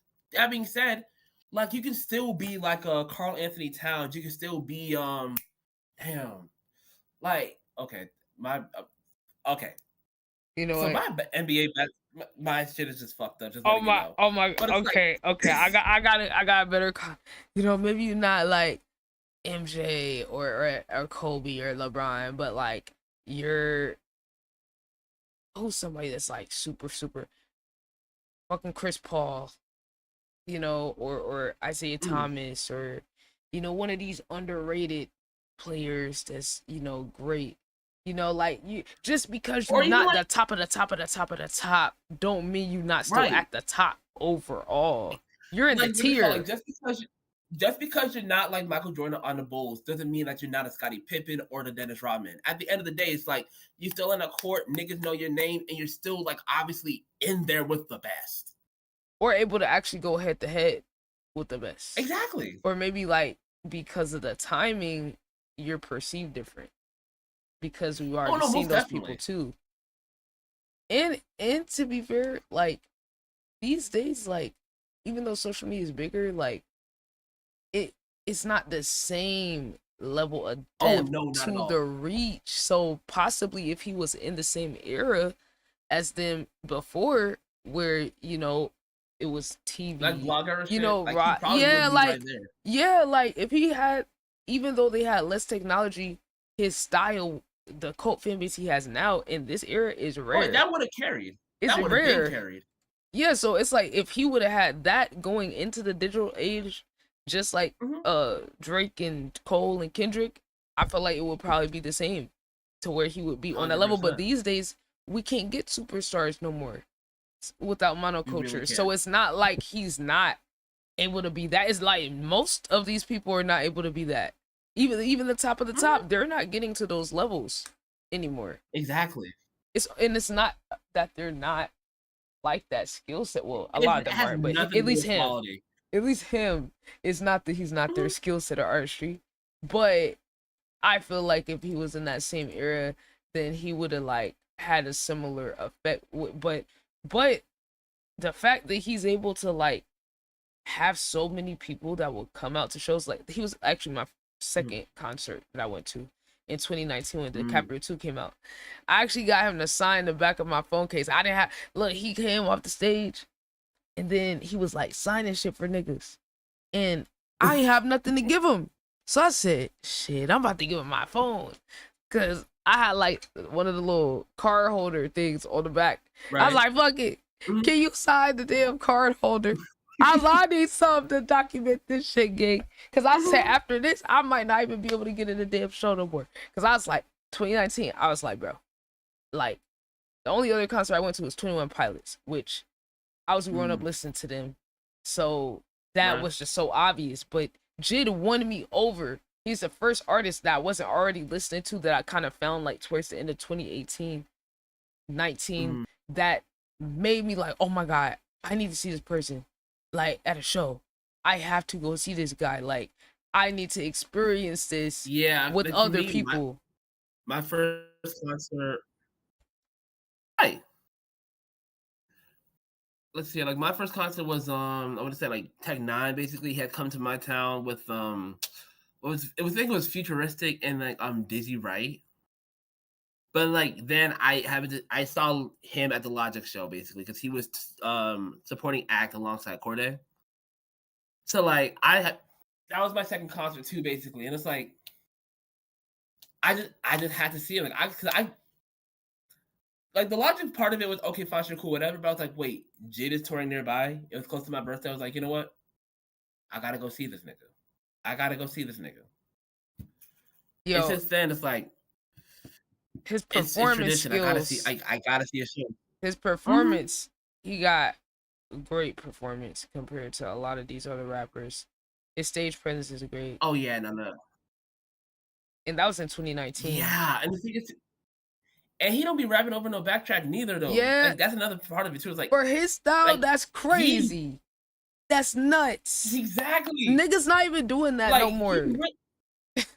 Exactly. And niggas be saying half the words too. Yeah. Like, and it's not even me also like old caps just for like overs and new type shit. But it's like niggas have less words to rap, but it's like they just backtrack. It's like, hey.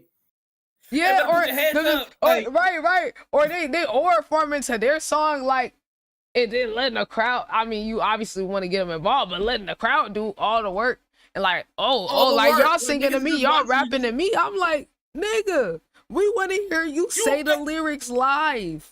That's how we pay money, nigga. Right? I'm like, give us a show.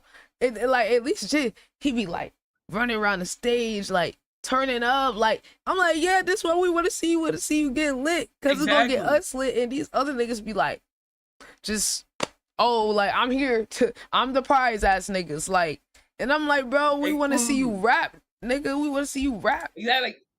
Literally, like we don't want to like. If you want to do karaoke, we can go down to the bar for like a couple dollars cheap, like real shit. Like we came here to see you rap, see you perform.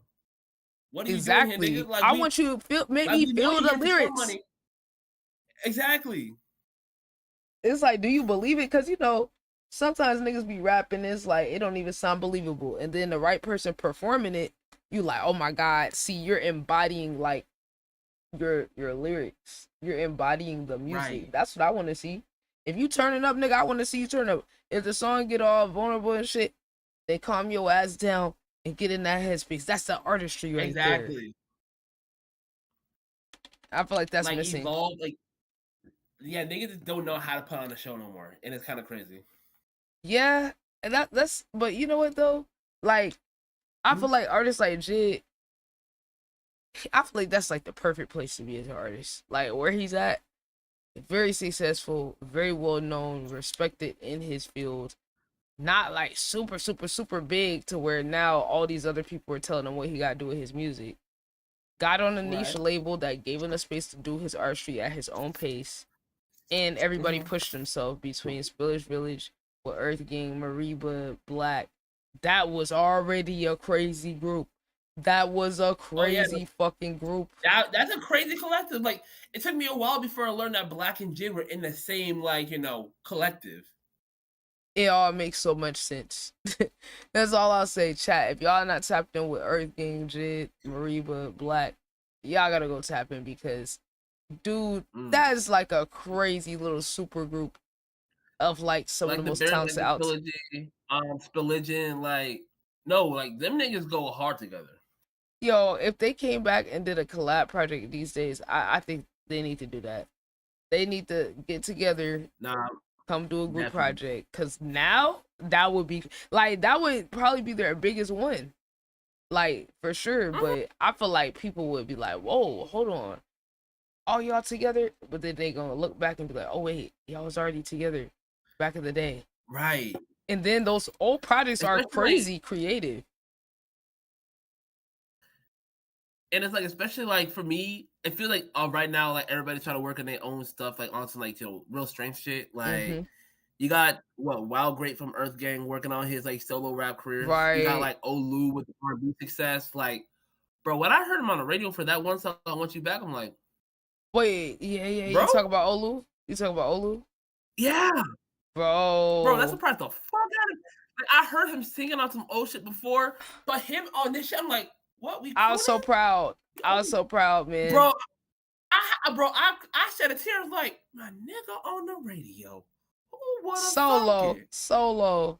And I'm glad that they both went separate to work, because that's gotta be a hard dynamic, having two different artists. And it was beautiful. What they did together, beautiful. Oh my God. Like, dude, that shit was the soundtrack of my transition into like going to college and my like just hearing that, being on my bike, going to Georgia Tech, being on my bike, listening to that shit. And you know what's crazy? I actually ran into Boz on my way to class, because the Georgia Tech or the Georgia State campus is spread all across like the city, kind of.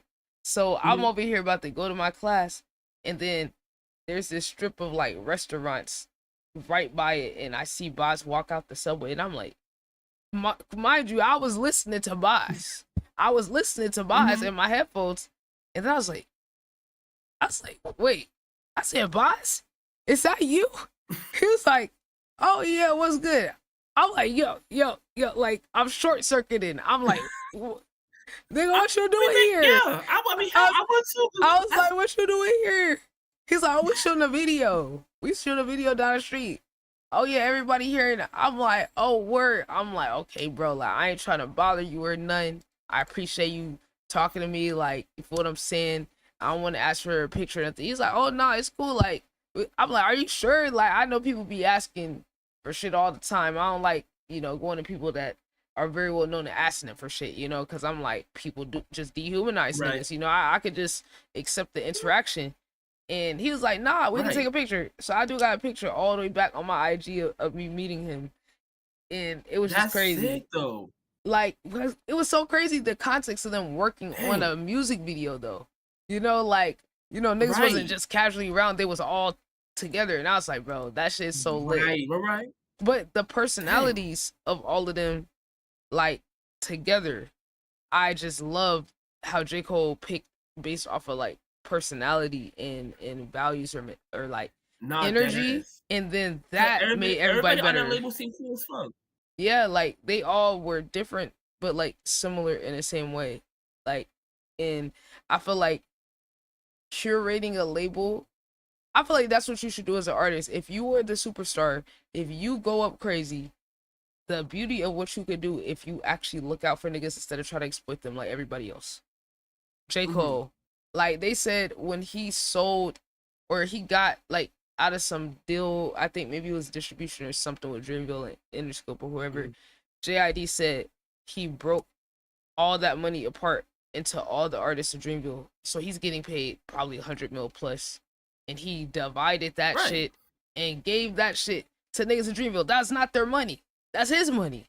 You feel me? He's the one that bought his masters, went solo, got the, you know, usually niggas will be finessing the artist already on the money that's coming in, let alone they not about to break off some money from a deal. Like just said, it was like retirement money. And it makes sense with what you're saying about Earth Gang and Olu and Dot going solo, and then also Ari Lennox leaving. It puts that into context more, where some people tried to flip it like it was some negative shit, but it's really not. Only did J. Cole give them the leverage to do what they want before, then when he got paid out, he allowed them to be able to do whatever the fuck they wanted with their artistry and all go their own way and not have to do what make business sense. That's why we're seeing them independent right now. And that's another thing too, where they have this narrative of like, oh yeah, everybody around the industry hate Cole basically, and it's like I've seen it like a bunch of times. Where it's like whether it's like Twitter or when like certain like influencers or whatever talking about it, but it's like when you ask certain niggas, it's like Wale be saying, oh yeah, now we cool. Like G be like, oh yeah, now we cool. Even with the Ari Lennox situation, when like she split from Dreamville, she made it clear it's not J. Cole. J. Cole helped me out. Like some of the like the Dreamville team. Like some of the people helped me out with like other individuals within like the management side was kind of fucking up and everything. But she made it very clear, like, nah, it's not J. Cole. J. Cole helped me. J. Cole, like, helped me, out of my situation. Basically, he showed up for me. Like, there's been many times where like everybody was saying, oh yeah, all these people don't like Cole. At this point, all we know specifically is that Drake don't like J. Cole. That's all we know. But other than that, Kendrick probably not jacking him either.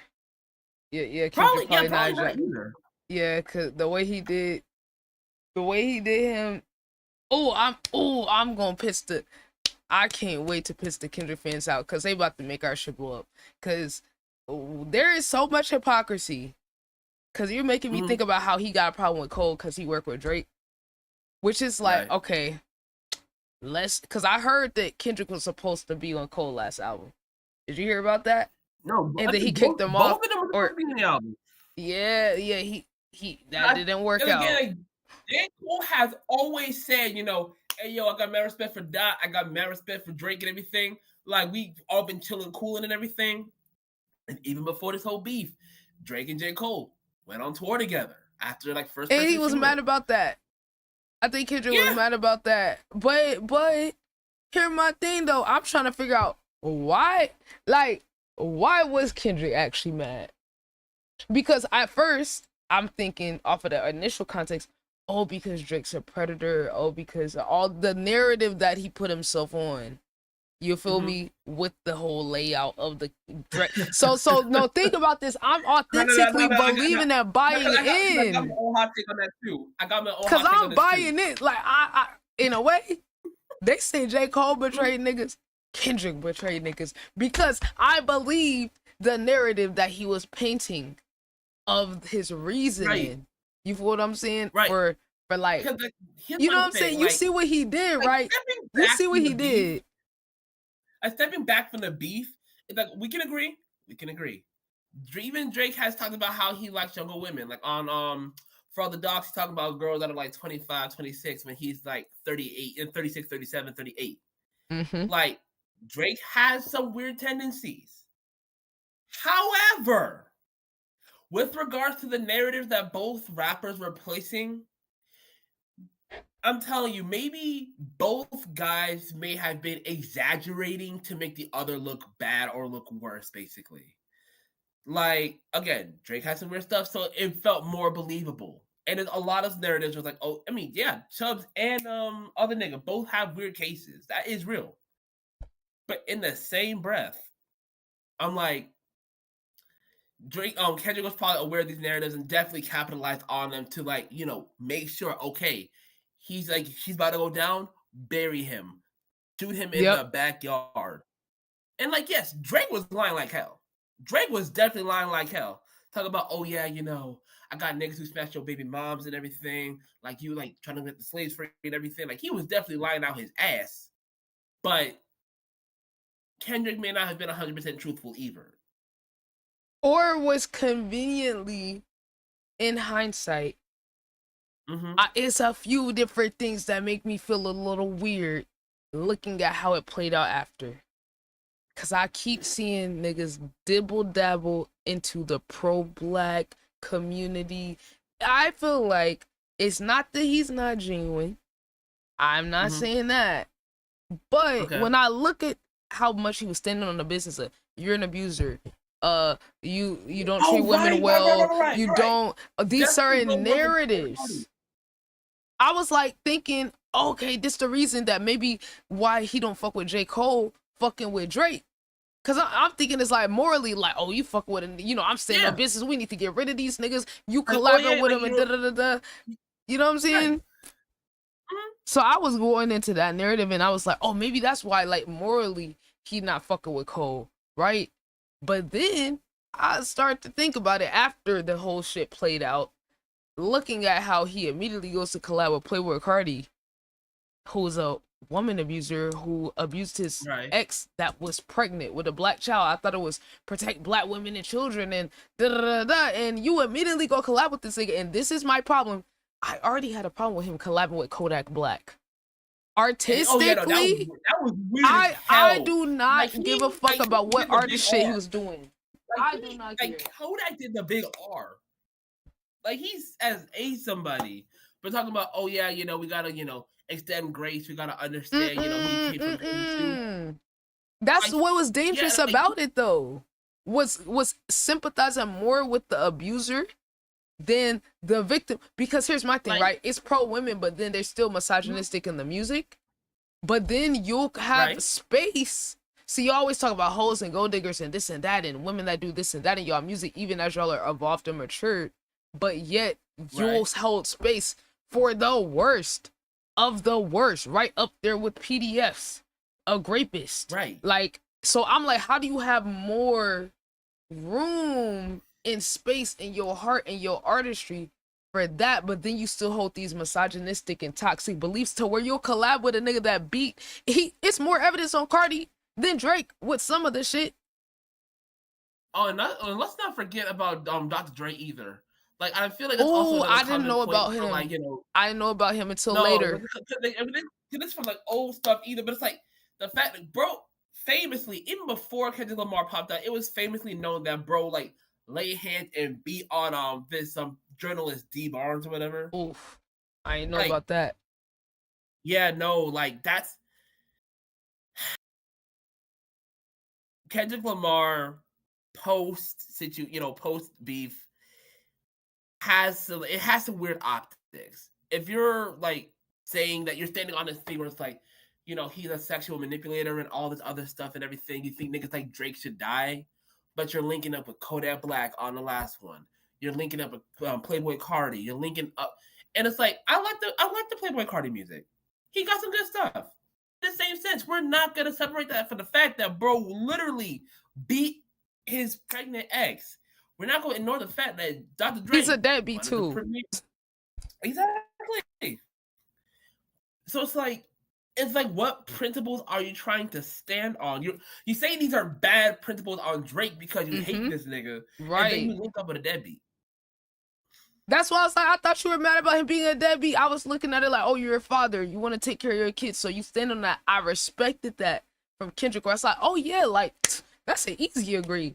But then I'm like, so wait, what is your line? Since you work with rapists, and then you work with woman beaters who is also abusing a black child that could be possibly killing a black child. You know what I'm saying? If your beef with Drake is petty, listen. If it's petty, go ahead.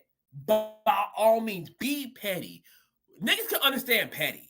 You just like, I just don't like the nigga. He over here fucking up hip hop and everything. We are perfectly fine with that. But it's like, if you turn it into a moral stance, like, and this is not even fully Kendrick shying away from it, although in the same sense, him not speaking on it is another thing. But his fans saying, oh yeah, you know, he said himself, you know, he's not a perfect man, he's a hypocrite. He said, like, no, just because you call yourself a hypocrite does not give you the permission to be hypocritical. It's like, if you acknowledge that you have, you know, fine, duality, yes or whatever, but don't say this nigga evil because of this stance and then go work with this other nigga who right that just means after. that it means you either willfully want to hang with niggas like this, or you're saying your morals are flexible to the point where it's like, okay, It if I don't like a depends. nigga. Exactly. And it that's depends. to me, that's dangerous. The fact that you could give yourself this like plot armor of like, oh well, I already broke myself down and critiqued myself on my project, and I said I'm not your savior, so you can't say nothing about me. Like the way he's giving the fuel to the fans to make exceptions, I think is very dangerous, especially when you posture yourself as someone who is trying to be progressive. He doesn't have to do that. Mind you, hello, Kendrick doesn't have to make these stances. He chooses to, and he benefits from it socially, rap-wise, and then financially. That's the part that's fucked up about it. It's like if I wanted to, like, if I was like linking up with a nigga, right? And that nigga's on a registry or whatever, but I'm like, hey yo, that's my dog though, you know, I'm not a role model. Like, don't look at me. That's my dog, you know.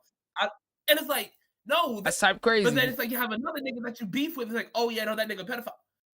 But you linking with a nigga on the registry. But that's my dog though. Like, or look, this is the part that was concerning. The way his fans was bending it, like, oh no, there has to be some higher moral reason why he's working with these, like they're almost deifying him, like, oh well, when he's doing it, he's trying to save them. But he's not a savior, but he's probably trying to change their life. I'm like, hold on, didn't he tell y'all the exact opposite? Right. Like, y'all are doing the thing he said don't do to justify it, because y'all know it's wrong. Exactly. Like, we can accept that Kendrick Lamar is a man with flaws. We are all flawed human beings. That's obvious. But in the same sense, if you're going to have a moral stance on a certain level and a certain platform, it's like, it's going to get tested. And it's like, if it fails, it's like, okay, that's not... If it fails, what we can deduce is just that that's just not a true stance that you hold, basically. What is the stance? Because to me, the part that makes me feel icky about it is I'm like, wait, you're so fucking smart, Kendrick. We know you're so fucking smart. Yeah. And you're very business savvy. So now I feel like obviously it was a business move of stepping on Drake, but now I'm like, it feels like the narrative was just convenient with the shift in where we're at in society, and you tapping into how people feel emotionally vulnerable to these different things. You're tapping it the same way you say Drake manipulate women. You kind of manipulating the fact that the black people want a leader, that women want men to be protective. So you're throwing these certain lines, these certain narratives. In the same sense, you're kind of doing what Drake does with the pop shit, but on the black shit. 100%. And that's another thing too. It's like, when if you look at like some of the interviews and everything, that's like Jack Antonoff, Soundwave, and whatnot, like the mythology is that, you know, Kendrick Lamar just saw the success of Not Like Us and said, you know what, we just gonna craft the album like this. But like that album was like years in the making, basically, just like, trying to figure out its sound and develop it and everything. And it probably was like, you know, worked on up until that point, and probably even guided by the success of the beef. However, in the sense that it's like, damn, what's my fucking point? I'm sorry, sometimes I get a little scatterbrained. But point being, like, Kendrick Lamar, like, he didn't need to hop in the beat. He didn't need to, like, you know, antagonize Drake, basically. However, when in the same sense too, Drake didn't need to antagonize Kendrick either, because I know on First Person Shooter, Drake was intentionally saying, you know, oh yeah, it's just me and Cole. It's just me and Cole, you know, only two trolling. Of us. Exactly. And you see J. Cole come in and like, no, guys, it's the big three, you know? Yeah, and like, it's us. Loving it, argue the hardest to see, is it K-Dot, is it Aubrey or me? Like, we the big three that we started the league. And the Kendrick Lamar's like, you know what? I got an album in the works and everything. I don't quite agree with this nigga. This gonna be amazing publicity. You know what? Fuck y'all. Yep. Like, and that was amazing publicity. He said, you know what? And I don't even free publicity. I don't even need to drop a single dime about like dropping a project. I'm just gonna make a cute little video and say, I'm out now. Yep. And it dropped. And like, so He is very savvy. But that's what when you the problem isn't that he's like in a rap battle sense, he took good angles and Drake was too egotistical and fucking stupid to take angles. As a Kendrick fan, I could tell you all the fucking angles to take against Kendrick.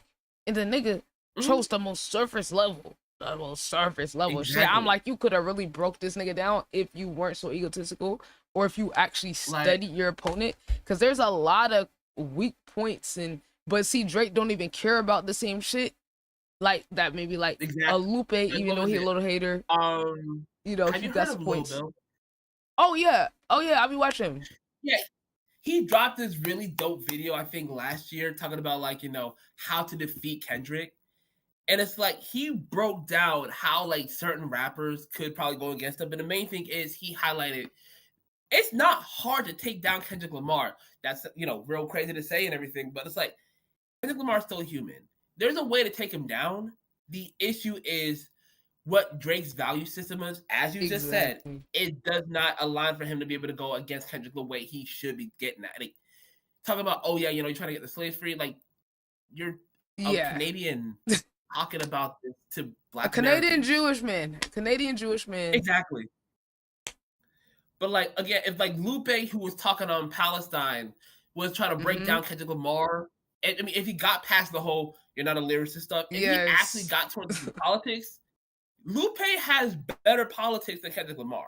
He's sacrificed his career for his but then that's my thing that make it feel weird with Kendrick, because it's like, oh, you so fucking smart, nigga. Like, you know exactly what things are safe, but then also push a little bit, but then you're presenting it in a way that's palatable to the white people and doesn't truly challenge the system, where you're like kind of on your Jay-Z shit with like how strategic you are. You know how Jay-Z, Beyonce, they kind of co-opted the aesthetics of the Black Panthers. Kendrick also kind of did that. Huey P. Newton, but then when we look at the politics of these, because I'm on some radical black shit, so when I'm evolving my knowledge of these things as I get older, I'm starting to look at Kendrick like, and then I look at the aftermath of the beef and everything, and I'm like, wait, I thought black people was protesting the NFL, and you and Jay-Z ass done ran up in there, and then now you're working with them, you're working with Chanel, very racist history. I'm like, overall, like the Drake shit and then the business shit, you are co-opting a lot of narratives that are making you be perceived a certain way, you're getting the social and financial benefit. You're getting the social, the narrative, and the financial benefit, and then getting still pedestalized as a savior, even though you say you're not a savior, but you're still doing savior type things. And that's putting I'm yourself kind of there. like realizing too. And I like that you touched on this too, because it's like that actually ties into something that I've been thinking about recently because of Killer Mike's freestyle recently, and then like Jay-Z's Target freestyle. Like a lot of these people who believe, like, they in their mind, in their heart of hearts, they think that they're like radical because they're in the business. And I will partially chalk that up due to like their generation and how they were raised and everything. Just very much like Jack and Jill bootstrap idea, like, ideas where it's like, okay, if you can build capital and like that's like its own form of revolution. But it's like, as I feel like I'm quoting a lot of videos, but it's like something that FD Signifier always says. It's like, you will never dismantle the master's house with the master's tools. So it's like he over here talking about, oh yeah, I'm here for like, black radicalism. I'm over here like, Black Panthers, the movement, but it's like, you're not going to do anything that's going to put you out of position with your exactly. Income. Come on. You're black radical until the point where it's like, okay, it's touching your pockets. That's why Jay-Z is like, oh yeah, y'all over here, protesting Target or whatever because I put this in, but like, are you guys going to protest Amazon, Google? You guys over here just talking on your thumbs while I'm actually making real change. That's why you got Killer Mike over here saying you hating because we rich and famous and everything. Get off my dick. And that's why you got Lamar over here like, like, I know, black, the Black Power movement and everything. And then it's like, oh, why were you guys, jumping on my dick about, like, this? I was making moves in silence while y'all over here, asking me where I was, just for him to work with Chanel, just for him to be like Super Bowl, halftime show, basically. Like, it's very much okay. Black radical as an aesthetic because that's a really good brand and that's a brand that you can throw dollars on. But then it's like, okay, the white man says, "Hey yo, I like that Black Power movement. You know, that's kind of cute, whatever. We're gonna take away some of the radical movements. You can do whatever you want. Just if you're gonna do symbolism, just make it cute and palatable. Because you know, at the end of the day, we don't want to scare people. Like Kendrick, you got white fans, you understand. Just do just enough to make people think you're doing something. But at the end of the day, you listen. We're not gonna say like water down your message. We're just saying make sure it appeals to all of America. You know. Make sure don't, because that's my thing where it's like now we got the economics of Black radicalism, like being and I'm just like, hold on now, wait a damn minute. Now I feel like you're playing in my face as a student of the Black radicals, as a avid person that cares about community and all these other things. And I'm just like, hold on now, whose side are you on? Because now I feel like you playing niggas. You playing the women, you playing the people who's been abused. And then you tapping into the abusers and dipping into their audience too with Kodak, Cardi, other questionable people. And I'm like, wait, who made you the arbiter of what is right and wrong here for you to be making these declarations in the music and then in your real life? Because now I feel like it's a character.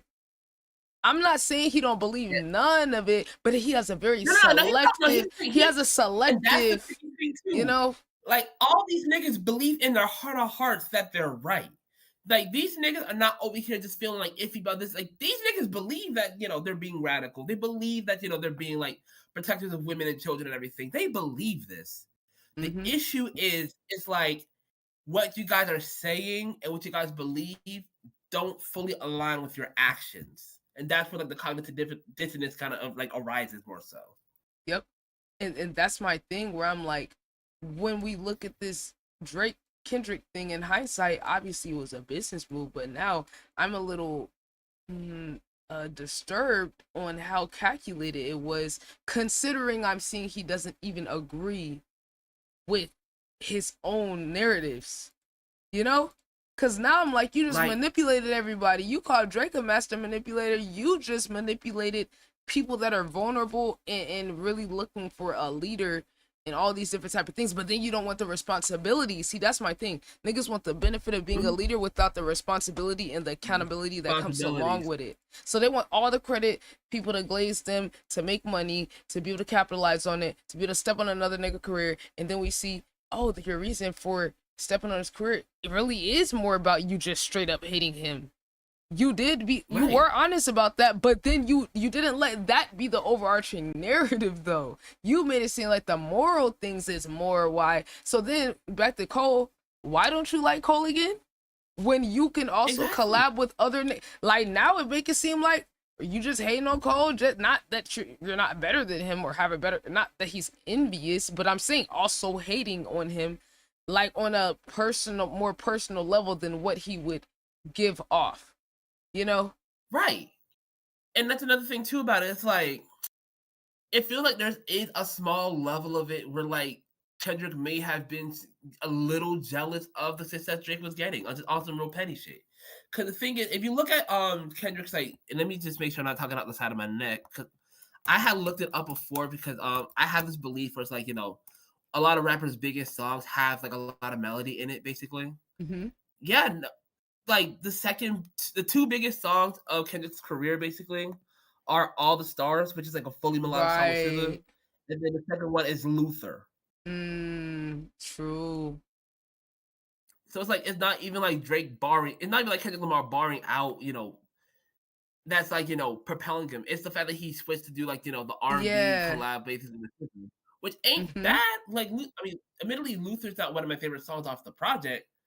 But I can understand why it got as big as it did, basically. Right.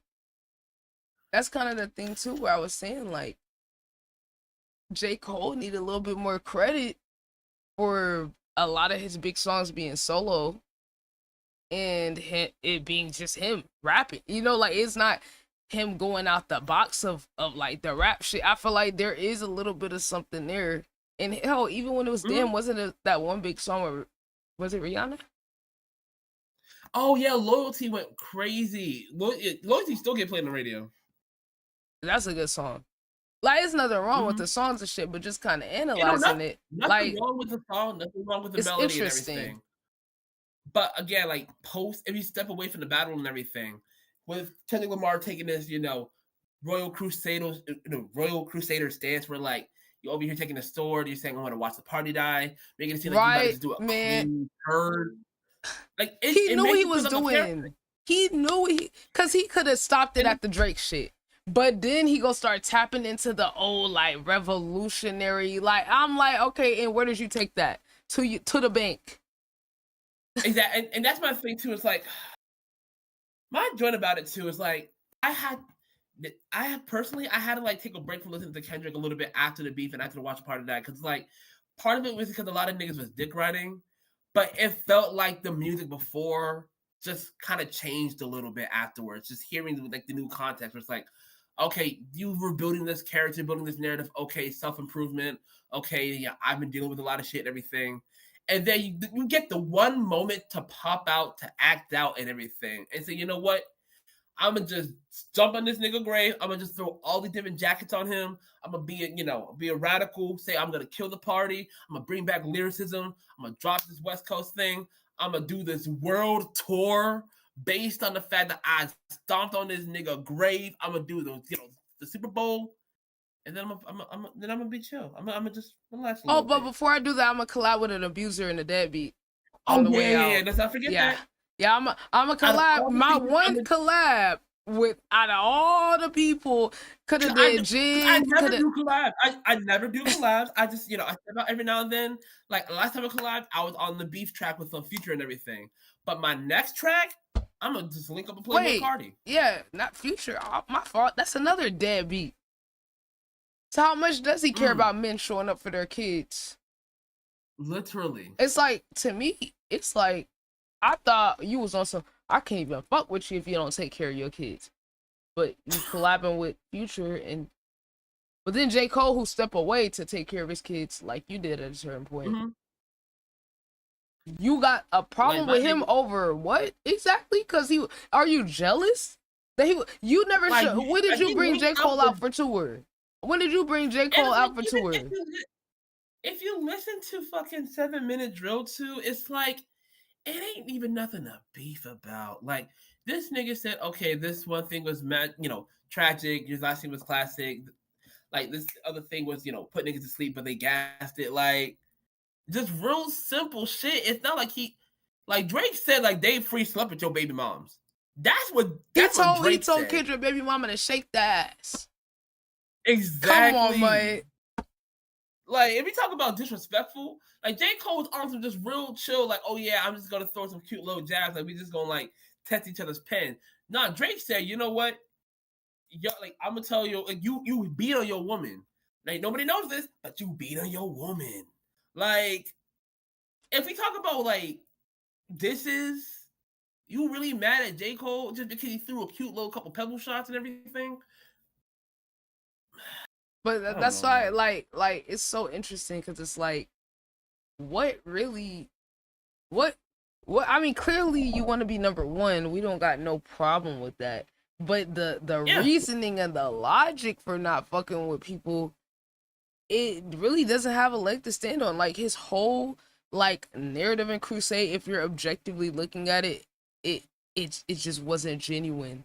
You didn't actually care about the degeneracy. You didn't care about the women being protected, the kids being shown up for by their parents and having good examples, because you're literally collabing with Playboi Carti, who is an abusive person. Like, the fact that this is my problem, not just the fact that niggas do a collab. People gotta understand, it's not just that, oh, they collab with the person. It's that when he has that type of mythos around him and the image of like, oh, he's radical, he has a good heart, he's doing things for these moral reasons, and then he collabs with these bad people, now he's opening up the door for his fans to go interact with that person and change the narrative and give them positive PR and revive their career or show them to a different audience just because it's Kendrick doing it. And it's not just that too. It's like the fact that he does it too. Like Kendrick Lamar doesn't do features. He does a feature here and there, but he doesn't do features. So like when he shows up on a track or whatever, it's intentional. Like the world would die for a Kendrick Lamar feature. So he has a very select few that he steps outside for. So that when he steps outside, when he reaches out to grab a Kodak Black, or if he jumps on a Future track, or he jumps on a Playboy Cardi track, in the same way he jumps on a Baby King track, it's all with expressed intention. It's all a decision that's being made. It's not like, oh yeah, I'm just giving everybody a Kendrick. And then you're making them you're using your image, your cachet, and the recent narrative to give your fans something to speculate as there's a deeper reason or some moral philosophical like savior type reason that you did it, which I think that's very dangerous to like have them pre-justify engaging with abuser people that are literally going against the things you just said you didn't like, where it's like now it's just showing how flimsy the audience and Kendrick is with the things that he's saying is important because so it only matters, if I don't like you. Right. We only don't fuck with abusers and deadbeats if I don't like them and they don't bow down to me or they're more successful than me or I feel like my agenda, which now that I look at it, how is Kendrick's agenda more pure? If he was genuine and authentic with the radicalism and these things, how is don't it? Begrudge Kendrick. You're allowed to not like Drake. You're allowed to want to be number one. You are allowed to have your principles, however flimsy they may be.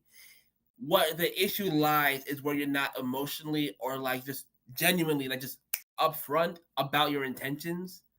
Like if you're making it seem like, oh yeah, is this big moral thing? Okay, fine. But then stand on those morals.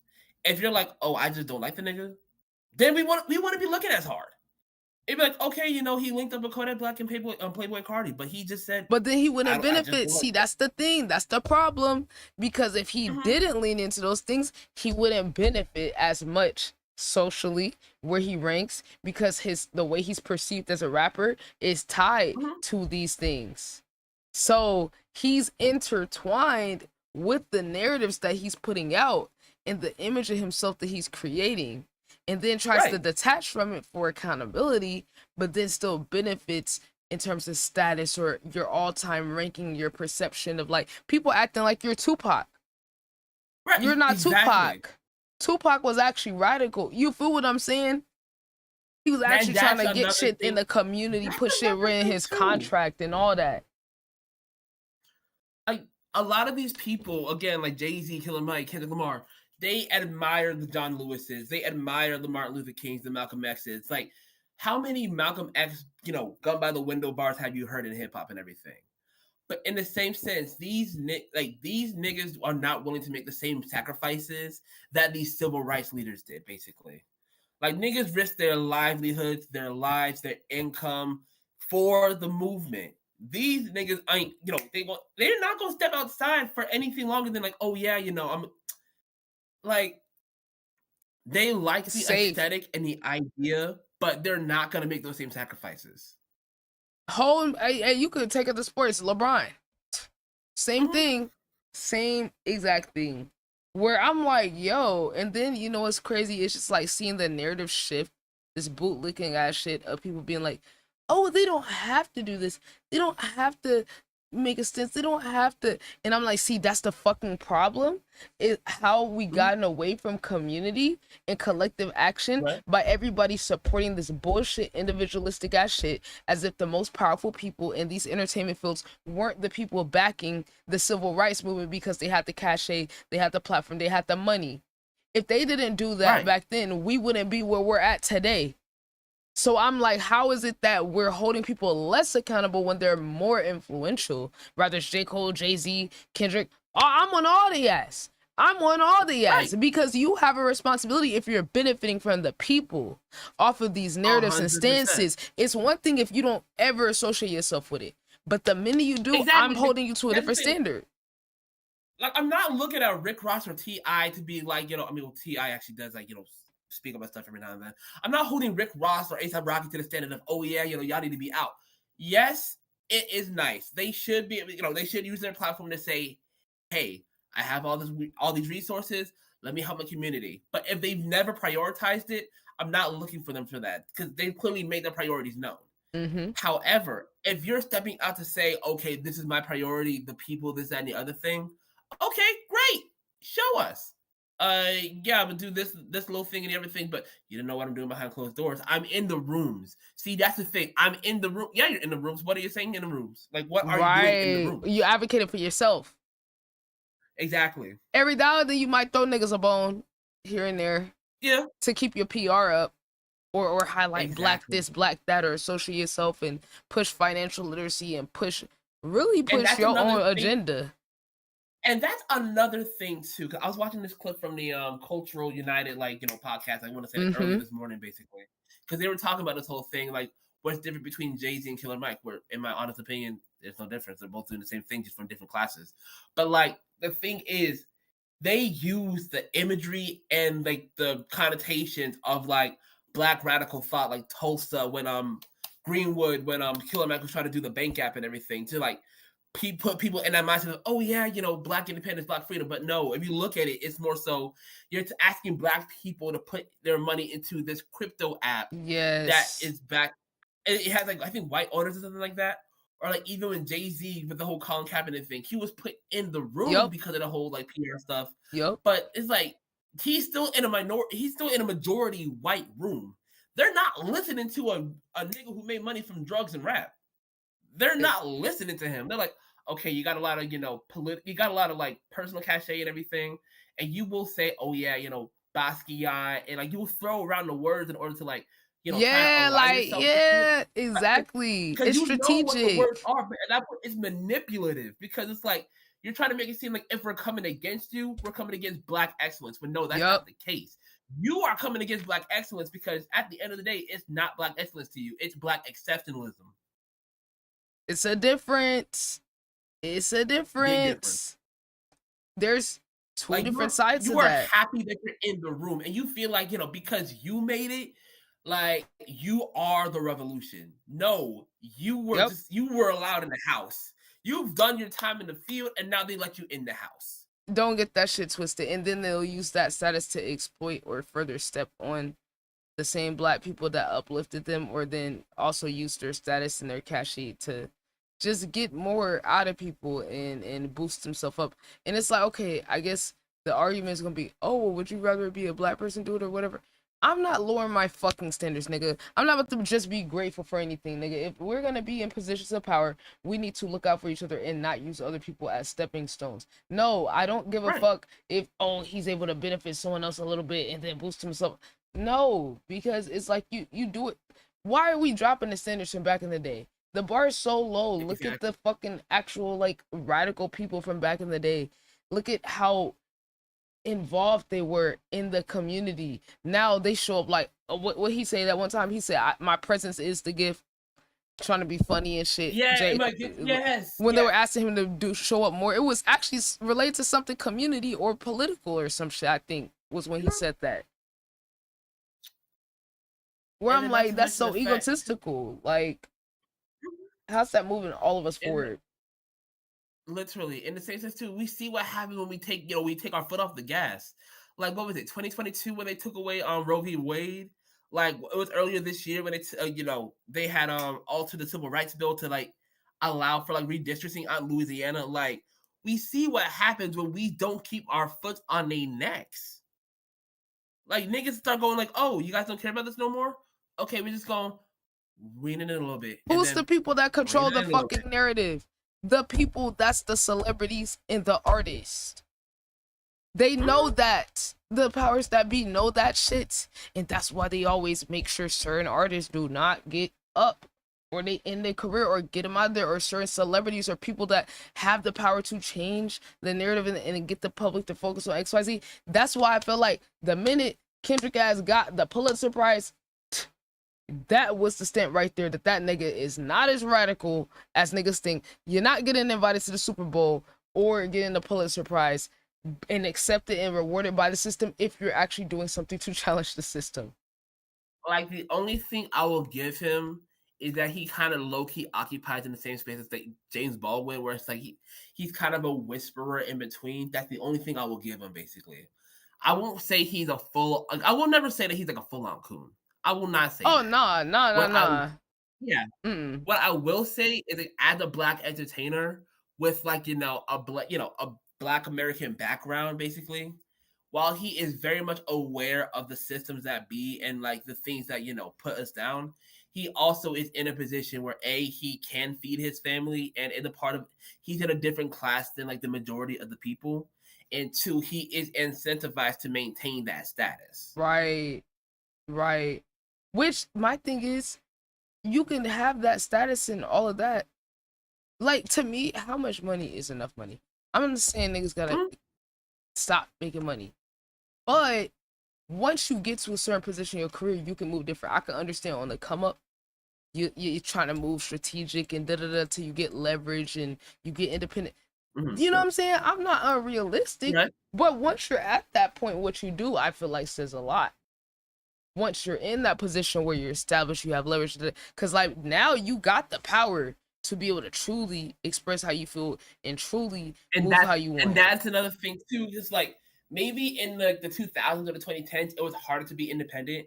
But like when you have like the cases like Russ or Larry June or like niggas or even Kanye, as controversial as he is, like he obviously jumped out the system, because he was saying some off the wall shit, like very just very like just really awful shit.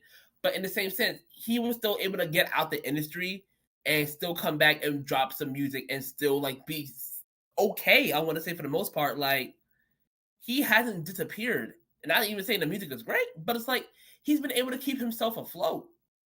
So it's like if Kanye West is able to stay afloat by saying anti-Semitic like Nazi ass shit, Kendrick Lamar can jump out the window on some black national shit and survive. But he don't even want to take the risk when he get the leverage, which I mean, I don't agree with a lot of shit Kanye say.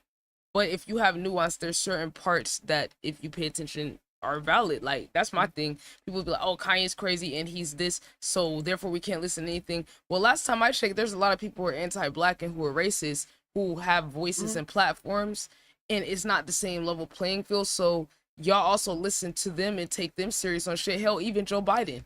I mean, the fact that nigga could be the president and wrote the fucking crime bill, y'all clearly can hold space for people that are racist or anti-whatever. So we're not going to sit here and validate everything Kanye says when there's certain points within it that are valid. You have to evaluate each individual argument.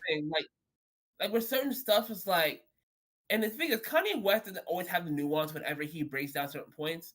But when you look at old interviews, he hasn't been wrong. He's just been early. Like when he was on that whole Yeezus train, where he was talking about how like he was being blackballed out of fashion and everything. Like he was like, again, saying some off the wall shit, but within it, he was expressing the fact, okay, I'm trying to expand in fashion. I went to Europe, but there's like glass walls because they don't like me because like, Black American over here trying to like, disrupt the fashion world. I'm over here with like Virgil Abloh, but niggas don't want us in here because we niggas basically. Like he was trying to break that down, but niggas wasn't listening because oh yeah, Kanye's crazy. He talking about like I am Warhol, but it's like no, you hear him. Like the point is no, it's not the fact that he's Warhol or that he's Walt Disney. He's saying I have an incredible like. If you look at my history, I have incredible shit and an incredible mind. And if you give me the opportunity, I can do it. But you're not letting me just because of the color of my skin. And his so again, lack of articulating it, that's my thing. Where people interact in bad faith, where it's like you're not trying to actually understand. Cause like this is why like people don't have like good communication skills. Cause like if you were to actually genuinely try to engage with the point he's trying to make, and carve that out, you could have the authentic conversation with pieces of the truth that's coming out that might come out a certain way. If you decipher it, Right. like, you could get to the bottom of what he's saying and authentically engage with that, but y'all don't want to authentically engage with it though. Y'all don't And that's the truly thing, want too. to. Like, I want to say yesterday or the day before, I discovered what I found the name for one of my favorite things, objective correlatives, where it's basically the idea where it's like, instead of like saying the direct thing, you're using like, specific words and connotative phrases in order to like paint the emotion or like of the principle that you're trying to get across. Like, on TikTok they have that whole like the Bangladesh song, like "You Will Never Take Me to Bangladesh," like that whole song right there.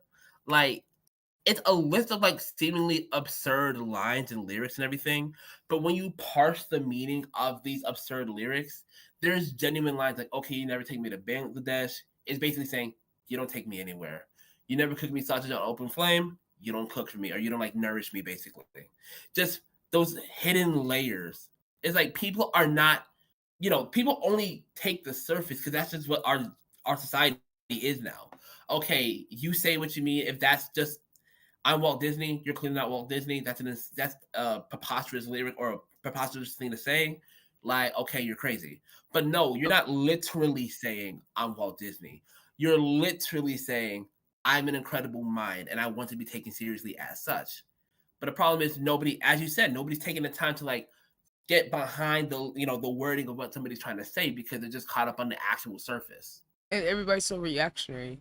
Cause it's like, Mm-hmm. and I ain't gonna lie, there's a little racism and anti-blackness even within our own community in terms of when our great minds say things because they're so whitewashed, and whiteness is just so pedestalized. When he compares himself to some of these white people, they're like, "Oh, that's just fucking ridiculous. Who the fuck?" But truly, Kanye's one of the greatest creatives of our time. I mean, yeah. but is he being treated as such? Right. No. And again, like literally, if you're talking about like, if you look at the college dropouts trilogy, like Graduation, he made a stadium rap album.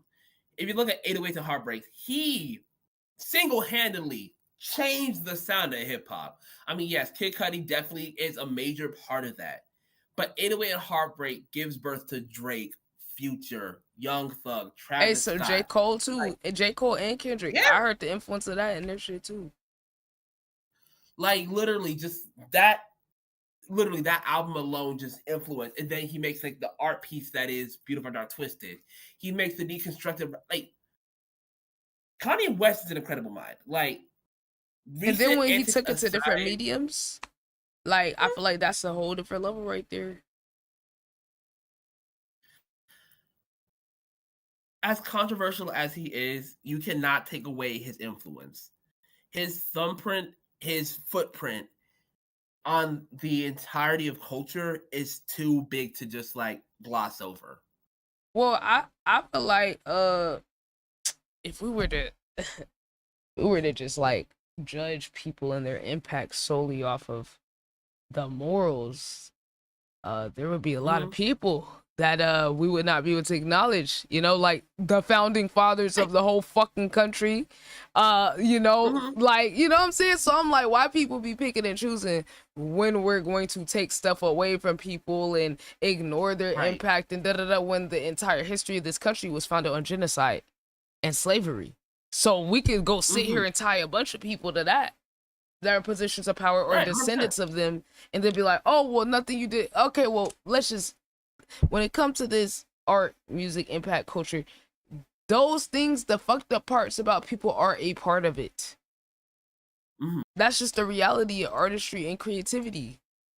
We can't ignore like, that. at the end of the day, and it's weird. It's funny too because I'm thinking about this too within context of our other conversation too about like artists like Playboy Cardi and Kodak Black. It's like it's a thing too where it's like you got to like figure out, okay, how do you judge like whether or not like the harm reduces like their legacy basically. It's like, and it's like Playboy Cardi and Kodak Black, arguably speaking, haven't done, and it feels so weird to say, they haven't done enough for that to be glossed over. Yeah. And it's like, I guess even the seriousness of the crime is like Kanye West saying some anti-black, like anti-Semitic, Nazi level, like white supremacist shit versus sexual assault. Right. It's like it's like you're and direct comparing abuse sin. to a woman and a child. You know, like Right. that they gonna say it's crazy, but it's like those are not equal. Right. Those are not equal. They're There's both- one that they're is both very bad. clear. Yeah, like these things on the other side are just clearly objectively worse because we've been victimized by Kanye as black people just as much as This the 2018. Jewish people. So it's not like it's he just targeting y'all. He done with it everybody. He done with it. He done exploited some everybody. He exploited his own artists. He exploited Big Sean. You know what I'm saying? So I'm like, he done did dirt, but so have all the other people. But then some of the like that's him being him though as an artist and as a person.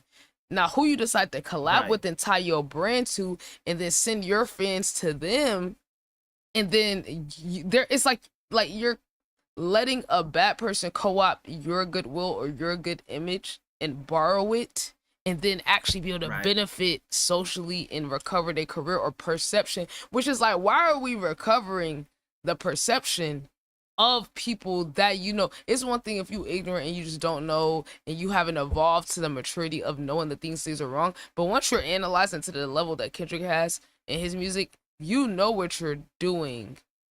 You just don't give a fuck. Right. Which is like, once you know, that's when you have the responsibility. Once you're knowledgeable and mature and wise, that's when I'm judging. I'm not judging before, or you know what I'm saying, you grew up in this. Once you're able to like break it down, now you need to be accountable because you're bringing light to other people. Like maybe if he didn't drop like Mr. Morale and the Big Steppers, we'd probably continue to give him a pass. Basically, like, oh yeah, Yeah. Kendrick Lamar at the end of the day. I'm like, oh, a he's rapper still and everything. evolving. But you know, he took time out of his discography. He said, "I've been cheating on my wife, or like not even my wife. I've been cheating on my girl.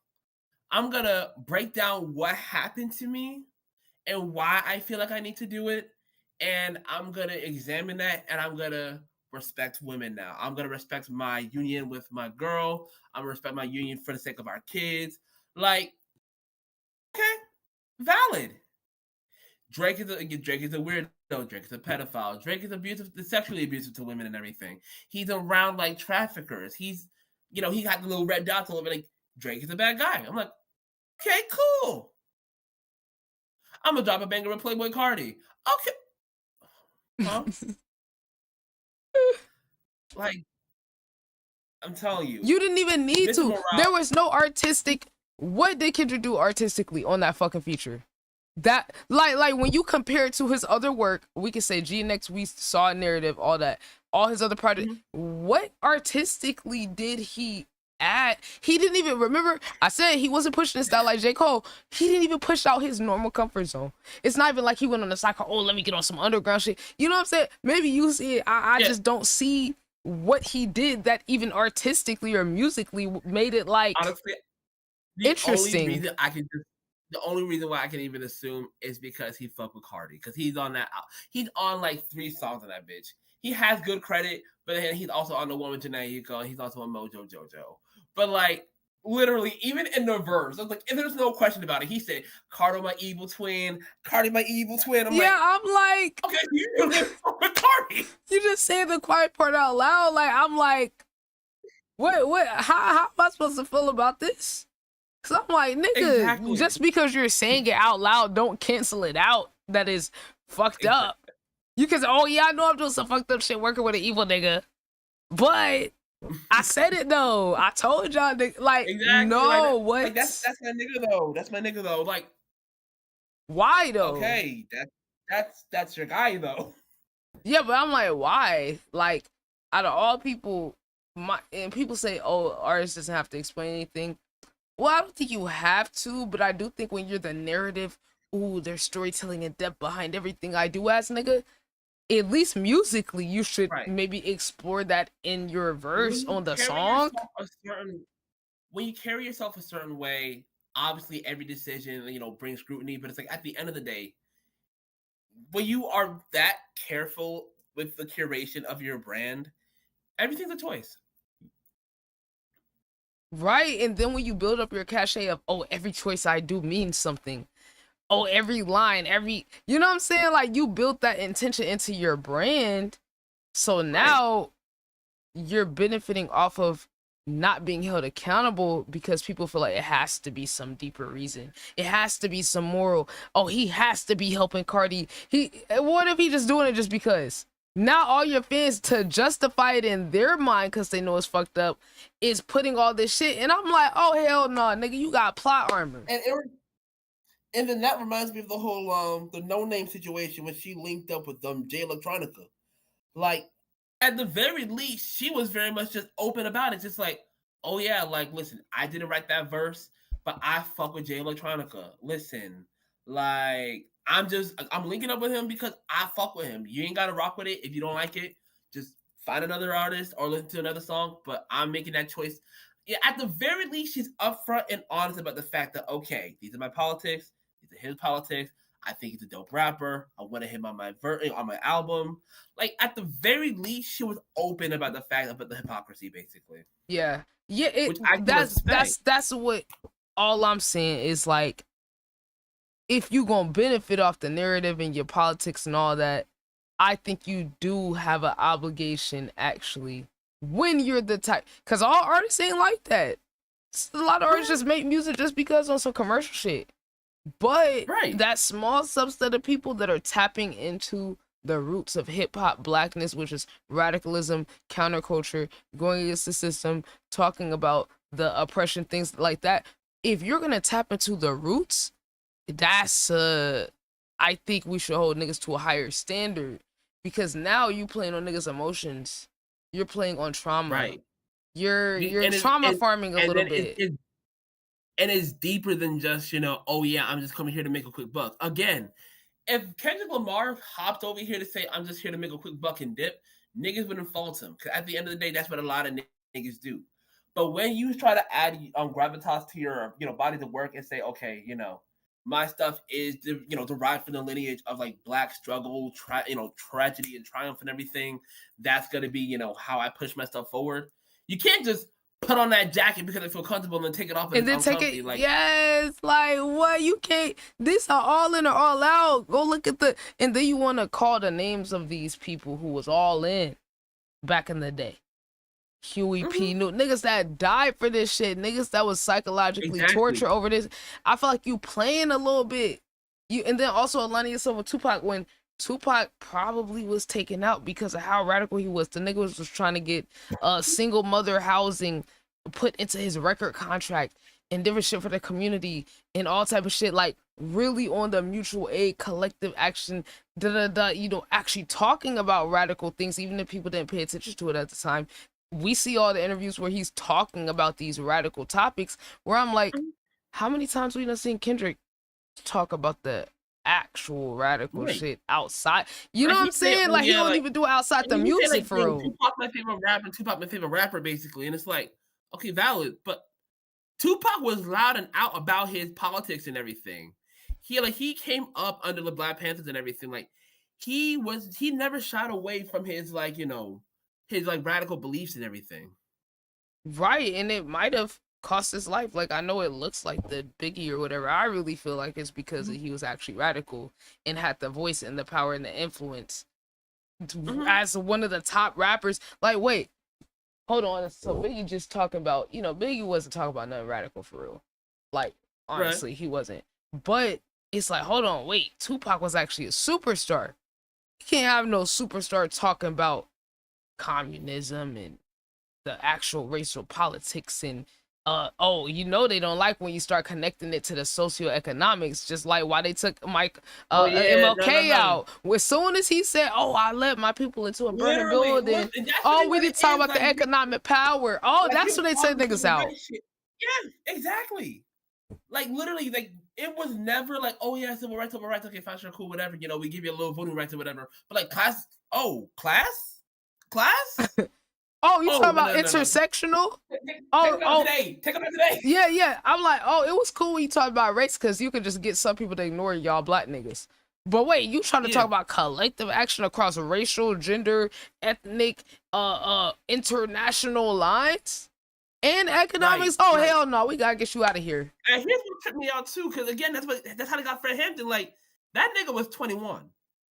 Like I think about that a lot of times too. Wow. Like I'm 26 right now. I'm over here like just think about niggas' ages when they did shit. Like Pac died at 25, Biggie died at like 25. Like, but like Fred Hampton, 21 on like, That's on this, crazy. you know, waving everything about collective activism just to be taken out by the feds.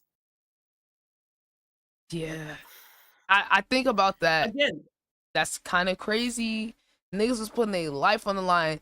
Now niggas can't even say words when they got more leverage and Exactly. power than back then.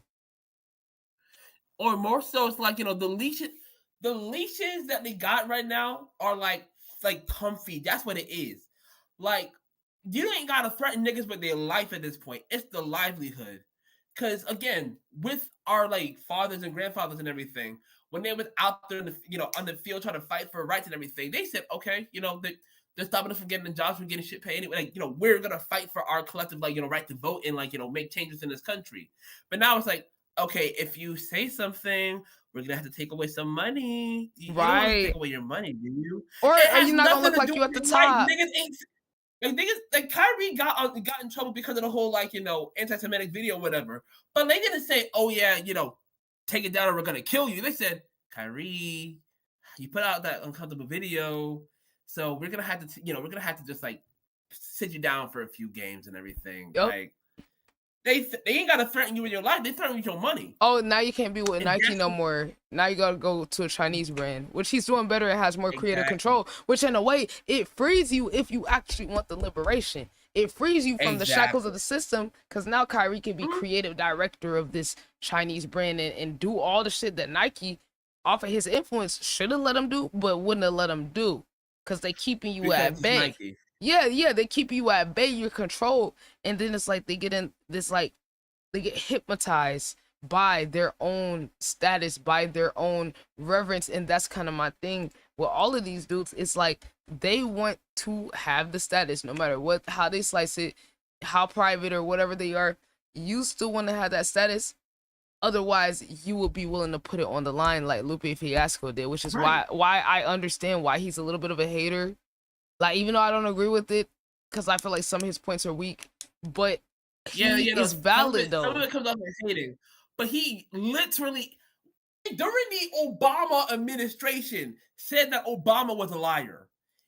Literally, He went third against year of black this nigga's people, knowing niggas was gonna Literally. get mad at him. Again, and like again, in like, you know, retrospect and everything, yes, even though Obama was the first black president, and you know that alone is an achievement, that doesn't deny the fact that he was still head of state of one of the most violent nations in the country. So, like, at the end of the day, he still did some grimy ass shit as president. Again, love Barry. He was very charismatic. He was good president. I mean, well, good president, like socially speaking. But like, if we talk about the politics, like he got some stuff done, but also he couldn't do too much. And also, what he did do as president was still grimy because he is still the head of this lion that is America. Wait, but So it's but you like- know what? That's the thing with him. He's such a good example of what niggas do when they get in power. Cause do you remember that thing where they like asked him what he could do for black people? Then he went PR. Oh, I'm the president of all of America. You know, I can't just do things. That is the equivalent of what these other celebrities do when they get to the top. Even though they might lean into the pro-black but them not putting their career on the line or really standing on the politics that they like to co-op is basically them doing the same thing. To me, by you not going radical in, because I'm like, okay, look, imagine some shit like one of them get canceled. Like, say we seen it with Kanye. We ain't even gotta imagine it for real. You say one thing, look at how quick the domino effect happens with how they can pull the rug from under you. Right? This is what they're scared of. This nigga was a billionaire. This nigga was a billionaire. But he back to a bill though. Oh, you talking about the Jew? And again, it didn't matter. Oh, you was talking about Trump and everything. You know, you had the red hat, your superhero cap and everything. Okay, fine, sure, cool. But talking about the Jews? You going DEFCON 3 on all Jews? Adidas said, yoink. Yep. They literally in the said, like niggas cut them damn ties. Yep. But my thing is, he's still he's still successful. So it made me question, how big are y'all really? Cause Kanye know he him. How big are y'all really if y'all don't even believe? See, y'all popping y'all shit in the music. Drake, Kendrick, Jay-Z, y'all all popping y'all shit in the music about I'm so this, I'm so that. But then y'all not moving like it. At least Kanye moved in alignment with who he say he is and showed that he can have the whole system not support him and still be relevant and sell out. I think like the biggest in-person show in that Turkey show or whatever with like over 100,000 people and be able to have his own brand and still sell shit. You know, like he did the thing that everyone say you can't do and survive, and he's actually survived it. So wait, like are y'all really as like that as y'all are saying, or are y'all just stepping on other niggas? Like, cause for y'all, I don't agree with all his beliefs, but he stood on the shit and then took the hit. Yeah. What about y'all? Y'all won't even give a little bit. Exactly, cause I'm like, I feel like deep down, they know they're being propped up by the system. They know they're being propped up by the system and they're scared to risk it. Which my thing is, it's like, when you look at the legacy and you look at the progression from back in the day, the artists, the athletes, like I said, any other black people that were in power, they might have had their different philosophies on how to go about it, but they tried to use their platform or their influence to push their agenda to the fullest extent. Definitely. And I think we're losing that. But that's the power of hip hop, though. That's why I feel a way about it, because that is the power of hip hop, because it's music, because it's cultural and all these things. And I feel like you're not getting the full extent of what you could get out of hip hop when you shy away from that. And that's why I respect like rappers like Gais Guevara and like, you know, I really like what was it? I did appreciate what Run the Jewels were doing, like, you know, for an extent. I did appreciate what JPEG because the thing is too, like they were speaking to power and everything, but like specifically in the case of like Killer Mike and JPEG Mafia, when they started reaping the benefits of the system, that's when they dialed back a little bit. That's when their bite kind of like started softening, basically. Gais Guevara is a communist. Like straight, like he will tell you himself that he's a communist, basically. But like, and he's also a really good rapper and everything. Like, the thing about it is like there's so few like this maybe speaks to my silo and everything, but there's so few like political rappers now, basically, that are standing on shit for real. It's like it's just kind of crazy. I looked because back in the 2010s, back in the like 2000s, we had like a Most Def, we had a Talib Kweli, basically. We had like Lupe Fiasco. Yep. And it's like to some degree, you can maybe say like, a little bit of some of Meek Mill stuff with regards to like prison reform. You can speak to some of Kendrick Lamar and J. Cole stuff. But like in the same sense too, it's like nobody was like truly political. Right. Because the last like one that was with our Lupe. generation. Yeah, and like, even with our generation now, it's like I'm trying to think.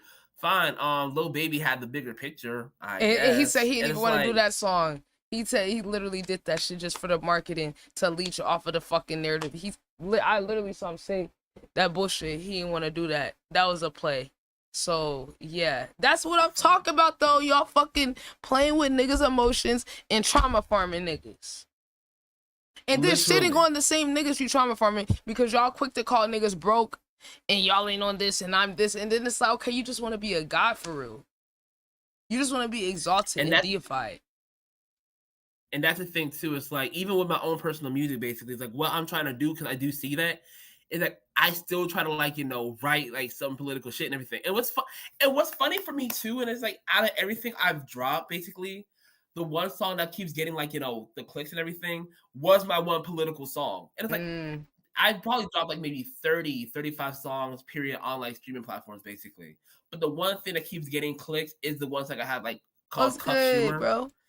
Cause it's just stemmed from my frustration with like the Democratic Party right now. Like, as they're in this position like back when we were in power and everything. I was like, oh yeah, let's just try and reach across the aisle, shake hands with the red team and everything. Oh, they're stymieing everything we're trying to do. But then you see this current administration over here just like, oh yeah, we can't do something. Well, fuck you, we can. well, fuck you, we can't. And it's like, oh, we can't do nothing. We gotta like, we gotta listen and do that. A lot of like the establishment Democrats over here just like trying to like, do these grandstands of power. But it's like at the end of the day, like fine, Cory Booker filibustered, but what did it stop? Nothing. It was for Like the Hakeem aesthetic. Jeffries, They clip farming. They clip farming, Exactly. politically speaking. Exactly. Like Hakeem Jeffries doing his little picture of like, oh yeah, it's gonna be trouble. And he has a little baseball bat, but like again, what you doing? Nothing. Yo, this is crazy when you break it down like that, bro. Exactly.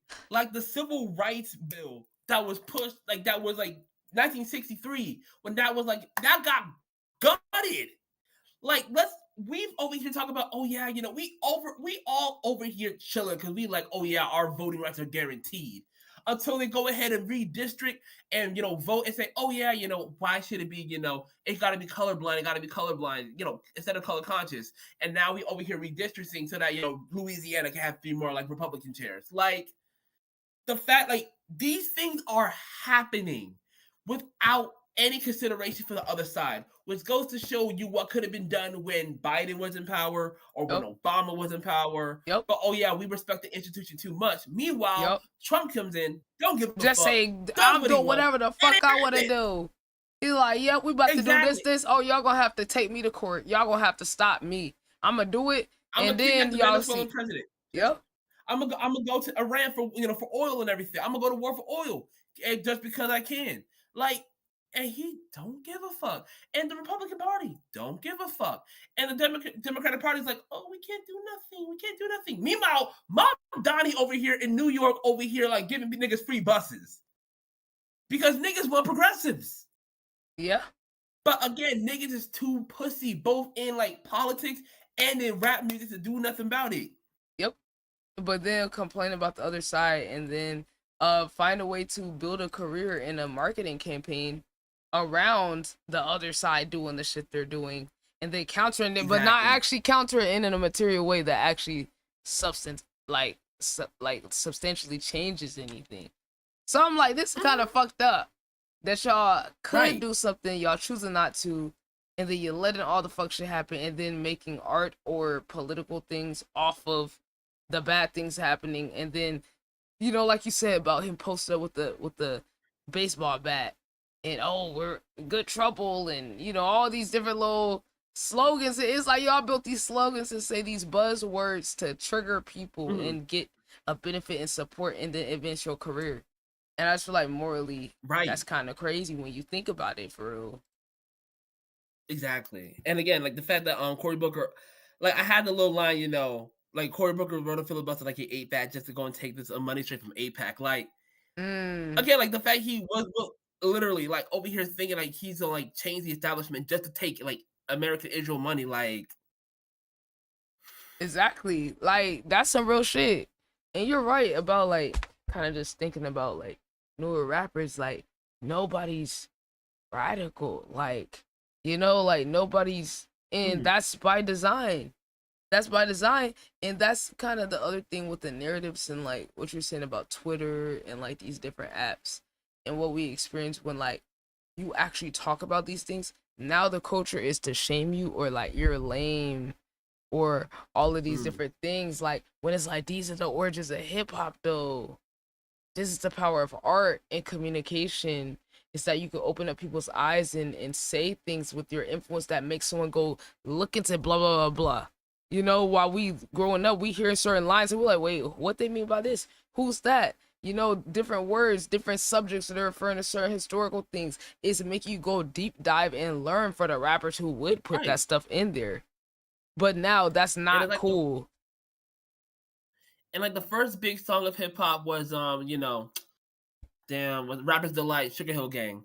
But then like, right there within the same like era and everything was The Message by Grandmaster Flash.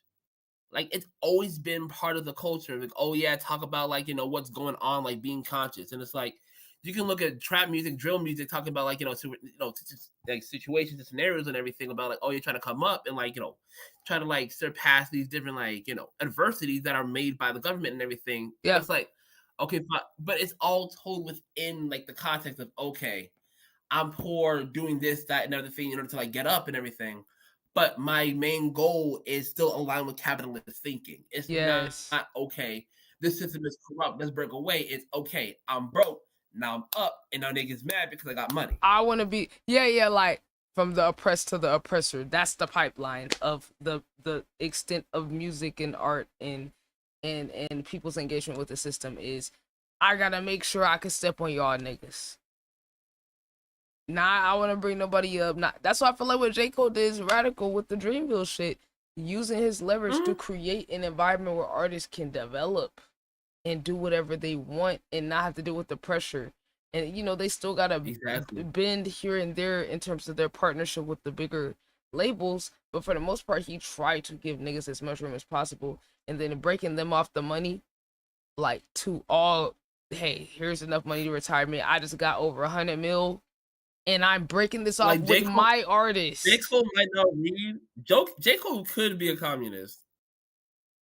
I mean, if we're looking at the finances, out of all these niggas, whose actual actions line up more with the radicals? Not saying J. Cole's radical at all, but that's just going to show how crazy.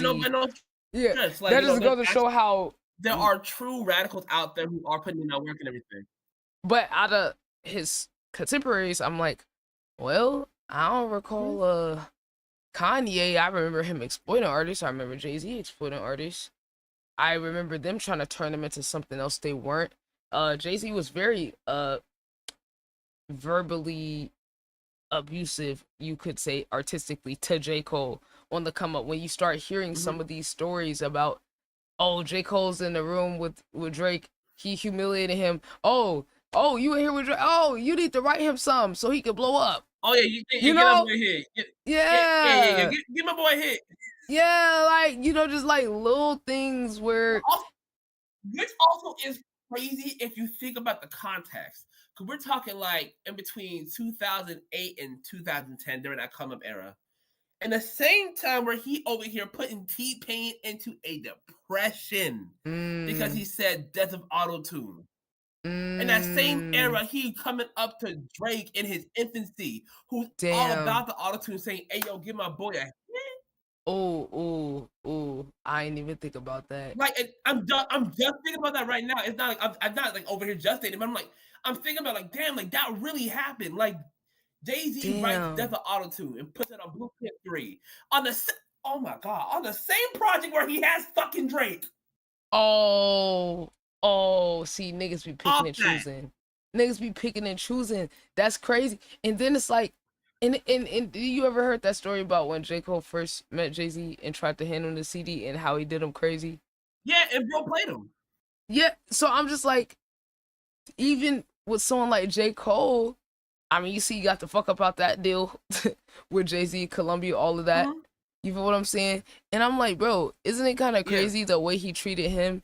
But then J. Cole didn't become one of those people that, oh, I'm about to exploit niggas because I got exploited. He took his leverage, put his money on the line, bought his own masters back, like making actual business moves that line up with what? Prince, Michael Jackson, you know, the stuff that they said, hey, ownership, be independent. I mean, look, try to get as much leverage as possible. And then him also setting up other artists to be able to do that too. Like, I don't think people understand, like, historically in business and music, that's never happened before. Like, he basically treated that bitch like it's a workers' co-op, even though he's the one that built it up, and he built up all them people too. Like, yes, they have the talent, but leverage industry business-wise, he is the one that made that. Like, he had to make the choice. Like, he did not need you to know do what I'm that. saying? He really did not.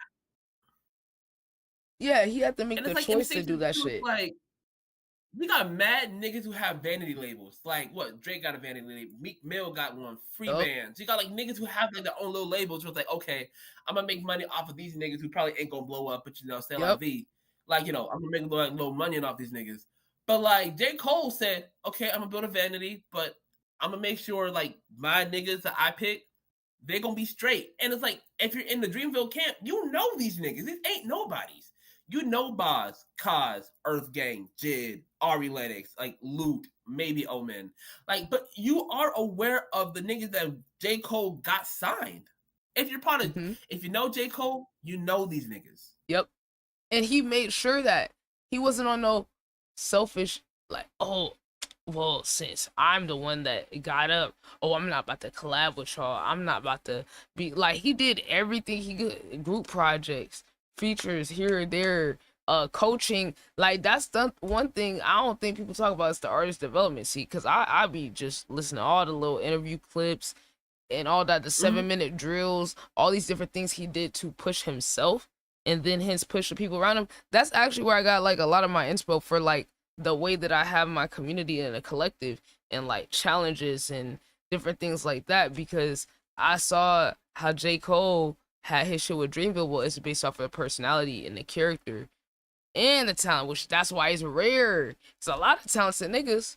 Or I almost feel like J. Cole and Dreamville was kind of like the Warriors and how they had like a culture fit where they will reject people that are maybe not like that are really good, talented, but they're like, you don't fit in our system though. Like, you don't have the right personality to play with Steph Curry or Klay Thompson. You know what I'm saying? Like, it has to be a right combination of things. And I feel like musically speaking, he did that with Dreamville. And I'm interested to see if there's anybody else, or hell, I forget the damn festival. Like, the festival alone, to give your own event to where your artist who maybe will be unappreciated in mainstream can feel appreciated by the core fans. That's some fire radical shit. And that's not just that too. It's like, it's the mixture of the fact that he got this festival where not only were you coming to see him, but like you got a mixture of like artists who are coming up. You have like that platform in addition to big artists that typically wouldn't be seen elsewhere because that ticket would be expensive as fuck. But he said, nah, you get to see like, you know, these little niggas that are coming up in addition to these big ass acts. Like, what was it? Like, you have like T-Pain and Wale and Wizkid coming at the same place where you'd see like Bia and Kaz or whatever. Or like the year that I went, if I can find that, it'd be great. No, I mean, he had Drake come through one time too. Did SZA go to one? Did I imagine that? No, yeah, that SZA was the one that I went to. Okay. He getting big names, like, and it's giving more attention to the other artists. That's what, to me, if you really fuck with niggas, you would do shit like that. If you really want to see other people do well and use your platform, your influence to the full extent, that is what it looks like. Not just a cosign or getting them signed, but using your pool, because he knows it's all feeding into each other. He's like, oh, if they come for SZA and these big folks and then me, I can use that to intro some of these people to my artists. And even if I fall back on the way, I'm throwing lobs to niggas so you can get introduced to all these people so I can pass the torch. Exactly. Like, what's it called? The year again, like 2024. He had like what's it called? In the same year, he had SZA, Chris Brown, and Nicki Minaj come through. Yeah, he that's also crazy. Brought in, that's insane as fuck. Crazy lineup. But he had, you know, he had Tia Corinne come through. He had Domani, I don't remember that name. The Domani, T.I.'s son, basically. He had Ray Schwimmer come through. Like, he made sure he got the big acts coming through, but it's like in the same thing, you're gonna see these big niggas. You're also gonna see some little niggas that I've been peeping and saying they've been doing a thing and inviting them over so that they can like be in front of you guys, basically. Just cultivating that environment, basically. Yep. Like, that's some crazy shit. Like, but like, it's the taste and the curation of it all, which I kind of feel like we're losing a little bit in hip hop, because now it's just like, oh, numbers. Oh, if you could go viral, then we could do some shit, right?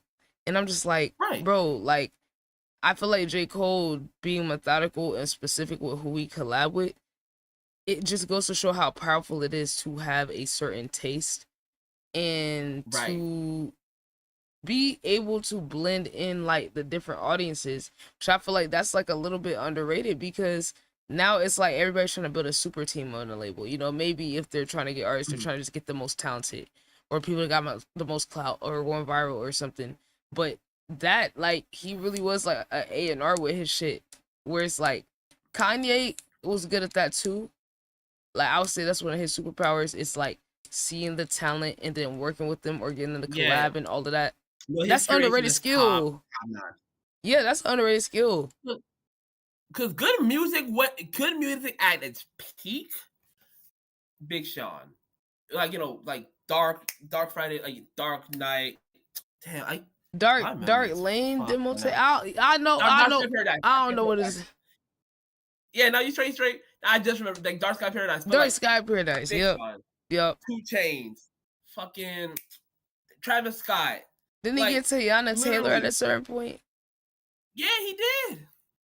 And Pusha T. I really, Pusha T. Like I really hate how they did Tiana Taylor basically. But yeah, no, Big Sean, Kid Cudi, Pusha T, like Designer when he was big, basically. John Legend, like damn, that's he a crazy. had a stacked ass roster. Yeah, it's crazy. I didn't even realize some of those other people was on there too. Damn, his ear for talent is crazy. Exactly, like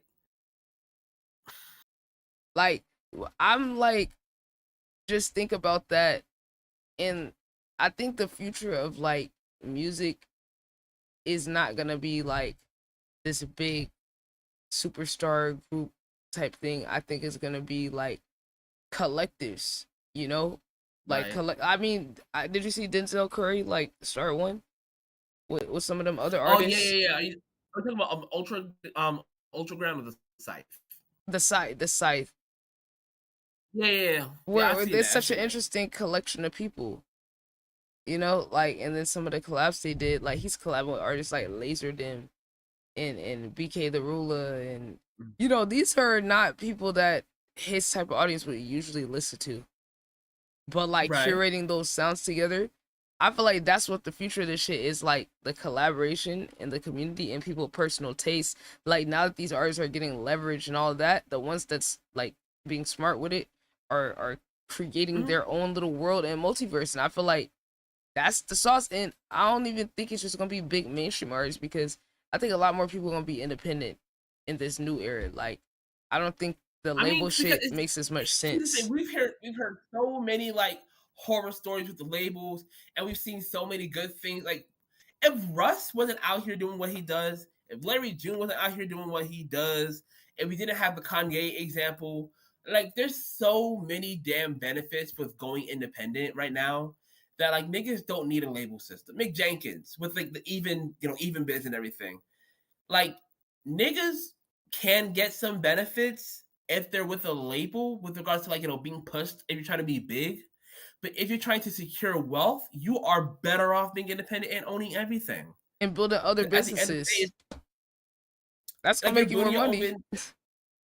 And you're more connected with your fan base and everything. That's like a tighter knit, like for damn sure that the niggas who ride with you. Right.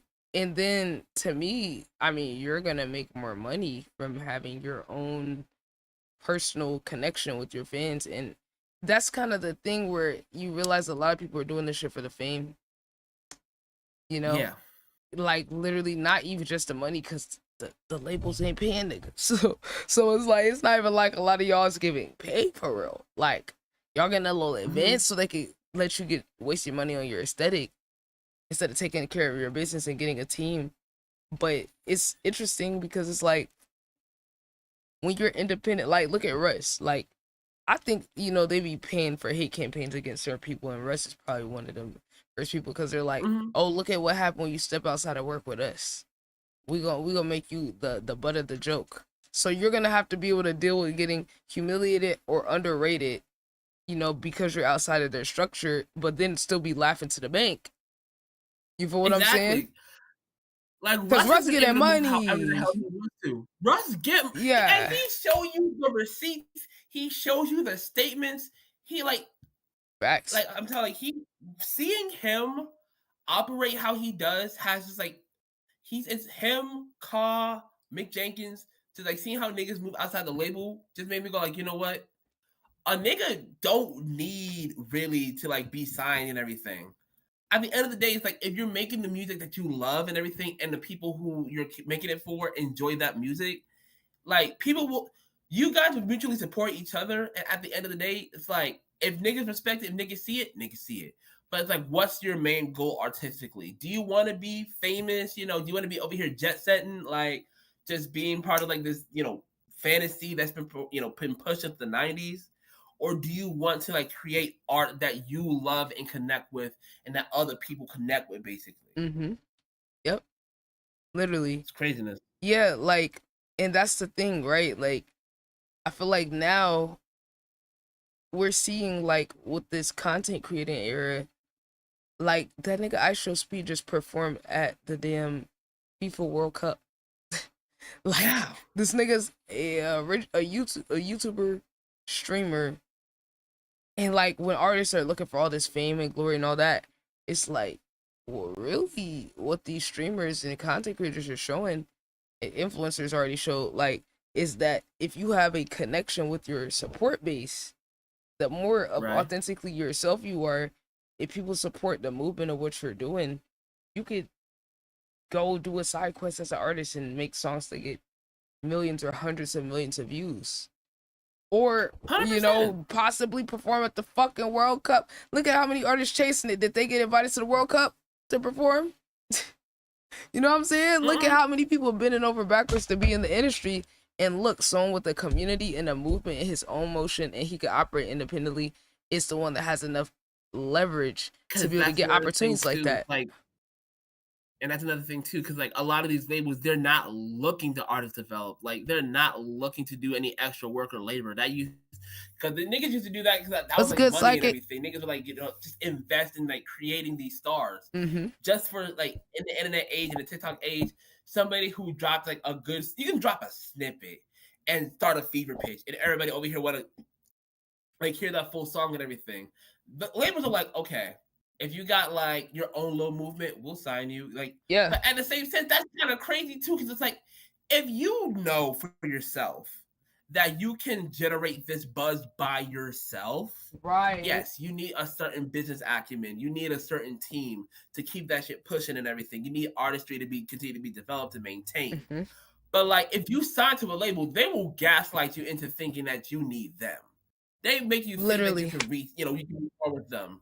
And like, maybe you may get there faster, but like these niggas are like, okay, we will put you on these stages. You'll go to Lollapalooza. You'll go to Coachella. We'll put you on these stages, but we gonna fuck you out your money. And we gonna have creative decisions on your creative discretion and what you do, like, because now we're business partners, so we have a factor in what you do and don't do. Oh, and then we could put you on a show if you don't get the numbers that we want. Right. And then still control your shit. Which I'm like, if you have the leverage to get your own motion, to get noticed by a label, these days it take a lot. That means you got enough motion to have your own career and to monetize what you do. Right. You know, so to me, if that's the case, then it's like, bro, like you don't need them. Be prepared to grind. Be prepared to grind. You gonna have to grind anyway to get noticed these days. Well, to get noticed and to not get in the deal that's exploiting you. If you were to have a good deal where you have leverage, that means you already did the work on your own. You did the hard part. You know what I'm saying? Right. Because that's why they give you a better deal than the other niggas. So to me, I'm just like, look, I think people got to start realizing the power they have, just like workers in general. The music industry is symbolic of the same thing that we're all collectively experiencing with this economy. And that's what I really love about it. I think that's what I love about this whole shit. It's like, as obviously like the technical part of it, like the rap part of it, like, you know, the stories and just making great songs is amazing. But the fact that it also literally mirrors our actual life in our world and everything, from like the business aspect, from like the stories that are told, it's like it's a reflection of life. Yeah, literally. Like, and sometimes people don't see it because it's like a different scale of like artists and certain celebrities, all that make more money, so people get kind of a little mad at the wealth disparity, which is valid, but then it's kind of what's happening to us happening on a bigger scale. Like Kyrie, you brought him up earlier, what he did, you know, like just like the average American had their jobs threatened if they didn't get the vaccine. So like he lost millions. It's kind of just a reflection of what we're experiencing on a higher scale. Like, but if you really look, it's a lot of similarities there, and it's like interesting where it's like that's why like people like Russ, like you said, I forgot who's the La Russell. Oh, that's a little It's another one. It's an interesting one. The way he pivoted after that Jay-Z deal. You know, I don't know. That one's a little interesting. You know, when he said I want to be the Apple of the independent shit. Look. When he said I want to be the Apple of this shit, like the company or whatever company he said, I said, hold on now, nigga. Are you another one of them niggas that just co-opt a movement and just so you could go corporate on niggas? And now you working with Jay-Z, you popping your shit, and you even more egotistical. I don't know. Like, I don't know. LeBron, I mean, it's so much respect for what he does, but it's interesting how even niggas like that could go that far by themselves and then still be chasing the system. Like, that's just kind of why I want to tie him in there. You know, because obviously you could expand what you do, like you could expand what you do and all that. But then I'm like, okay, but like you're basically about to give them the blueprint to do a inauthentic version of what you did in order to get where you're at, and then they're gonna come up with a systemic version. Because you know the music industry is trying to figure out how to tap into the independent super fan community. Like that's what they're moving. That's why Even's there. And then when I saw Even enter the deal with UMG, and that's his business. And then guess what? They gonna have the data. They gonna have access to all the data. They're charging niggas to put their shit on there. You don't need them either. You feel what I'm saying? You could literally go direct there are so many to independent consumer. collectives. There's so many distributors. Like there's so many like, and that's another thing too. When we started, like I told you, like I was really impressed and everything with you. Like you were talking about the whole Bandcamp shit. Like you are very knowledgeable of like the possibilities and the route that artists are able to go through independently to promote their and push their own shit, basically. But the fact that you said like, you were talking about like how Bandcamp got all these different ways for you to like push a CD, push a vinyl, push a cassette, just for you to like and doing it for the love of the game. Where it's like, okay, but charge like $2 basically for this shit, like. There are other ways for you to get in front of people. You got to do the legwork of promoting your shit and letting niggas know, hey, yo, I make music, I make good music. You got to listen to my shit and everything. But it's like, at the end of the day, you don't need a Rock Nation or an Interscope or a UMG to give you that stamp of approval. You just need a good, strong, dedicated fan base. You need to just have like a good, like, platform for you to push your shit out. And you just need consistency. But like, you can get in front of niggas. Yeah, but like you have to go outside the box in order to do it, which like I feel like most artists kind of want to do it one way. They can only see one way, which is kind of my whole purpose of what I do, is to try to show, hey, like there's other ways to go about it that doesn't include a label or you having to partner with someone else. But it's gonna take a lot of fucking work though. It's gonna take a lot of work, and you're gonna have to be comfortable with trial and error. You're gonna have to be comfortable with going outside your comfort zone of what you want to do and using other aspects of yourself to connect with other people to possibly bring them to your music. You have to, but it's like you're gonna have something that's your own, that's outside of a label structure where you can have your own movement. And it's like, okay, well, if you're gonna be doing all this work, you might as well do it for yourself anyway. But then y'all gonna be the same ones mad that if a label control what you do, and then they stop you and put you on the shelf, or you get exploited, and then you realize how much money you're making, and then how they get in 80%, you get in 20. You feel what I'm saying? Then they got you in the 720. They're gonna make your ass stream anyway. They're gonna make you stream in order to get content and take a percentage out your shit. Yeah, you don't know how many side acts are over here, lamenting the fact that, oh yeah, I have to now hop on stream and everything. I have to go ahead and like, do a TikTok, otherwise they're not gonna let me release some shit. Like the way like labels are currently, evolving to try and like, match with the fucking like, demand for like independent acts on TikTok and everything. Like it's becoming slave deals, and niggas gonna have to do it. Niggas have to do it eventually. So might as well do it for your own self with your own platform, how you want to do it. Yep. Because it's like, people are being tricked into helping save the music industry because they're dying, they're failing. So the people that still buy into it, it's like they want you to believe they still got the sauce. You clearly see who got the damn sauce. It's the streamers and the content creators who got their own community. That's why Platboy Max got a record deal. That's why they offering other streamers record deals, and because they have to go to the people that built their own community, because that is the hardest thing to do, is to have organic engagement with what you do. They are paying a lot of money to make people care, to brainwash you, to get the song played so many times that you start to actually think you like it. Or it's just taking up all the other songs, or taking up all the playlist spots, and, you know, basically forcing you to go to some of their artists. You know, Spotify got a whole specific deal cut for UMG artists where they're automatically pushing the algorithm over other people. You know, like, this is just blatantly written out. But yet people still trying to chase that system when it's like, how many of these artists got to keep telling us they're not getting paid like that? They don't have creative control. It's making them fall out of level art. We looking at how it mentally affects them. Like, at a certain point, we got to kind of listen to them. Right. But we got to drop our egos, and the music listeners need to be challenged as well. I feel the music listeners need to be pushed, because for there to be so much complaining about the music and the lack of talent and this and that, music listeners need to go out their way and stop being spoon-fed everything, because that's why you keep getting these trash artists and Why don't y'all go look for the niggas and that's what I said. With my platform, I said, you know what? I'm just gonna be a spotlight for the talent. I was spotlight for this instead of just like highlighting the mainstream artists all the time, which is the traditional route, which would make me grow more. It would make me, I say, you know what? I can always do that. I could do that on the back end.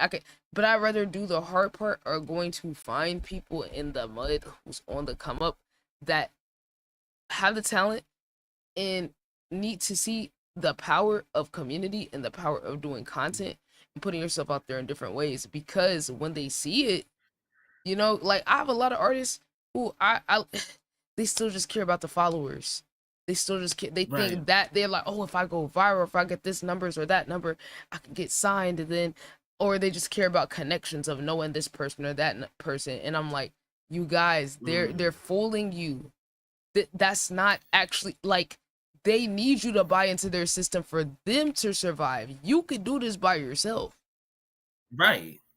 Like, what's it called? There's like this one like Issa Rae like comment that stuck with me, and like that's what I thought of, like, about like when like you first reached out to me and everything, like with the point of like, you know, building community, like by like not reaching up but like reaching across, basically.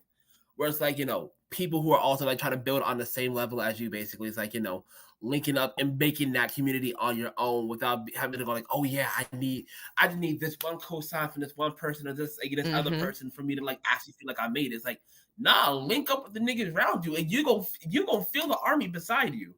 Go like, find them. Like, you gotta go out your way. I had to go out my way. Like, I literally did reacting to songs with no views for months. Just look through 50 plus artists every time, went to YouTube and sorted to the 0 view section until I could find people that was interested. I invited them to stream, invited them to segments, interviewed some people, did collaborations with some of them, connected them with other artists, producers, building that. And it's like, see, you have to be securing yourself, though. That's the thing. Because I know what I can do. I don't need the numbers to validate me. I literally went away from the stuff that was getting me more numbers to do this hard ass side quest where I was like, I am gonna have to do so much fucking work. But once I get the foundation of it and I get enough content and enough stuff that shows the direction, that's all I need. But it's gonna take so much time. And I'm like, there's gonna be people that's opportunistic, there's gonna be fake people, there's gonna be all types of uphill battles. And I'm going to be taking a hit on views to do this off of the passion. But somebody has to sacrifice. Somebody has to. Because if we're all just doing the shit that makes sense for us to get views, that's the most obvious route. I know the most obvious routes of what to do as a content creator. I've been studying this shit and working in social media marketing, branding, all that since I was a kid. So I'm like, I know what to do formulaically. But when I'm getting these views, I was feeling empty. I'm like, I don't care about these big artists. I'm not about to just keep up with shit even the shit I cared about, the mainstream artists, I'm like, I'm feeding into a system that's already functioning. I'd rather go build something with people. Me having a fraction of the views and engagement or the money will feel like more fulfilling to me than getting the views and all that, and then having to have this obligation to people that are bowing down to the mainstream system, even if it's the fans, Right. you know, or have this at least mentality where I'm like, nigga, I know it's artists out here in the world that's more talented than a lot of these mainstream people. Let me go find them. Let me work with them. Let me put them together. Let's build a culture of supporting each other and ourselves. Like, it doesn't have to be one or the other. In fact, us supporting each other is supporting ourselves. Like, I showed that off of the streaming community alone, us networking and then sending raids to each other. I mean, it's some real radical communist shit. We're over here doing mutual aid and shit.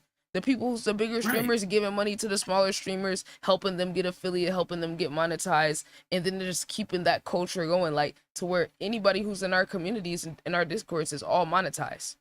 You know, if they locked in when we say, hey, let's get you monetized, lock in, boom, about a week, 2 weeks, we can get you to where you can start making money on Twitch. Like, it's radical.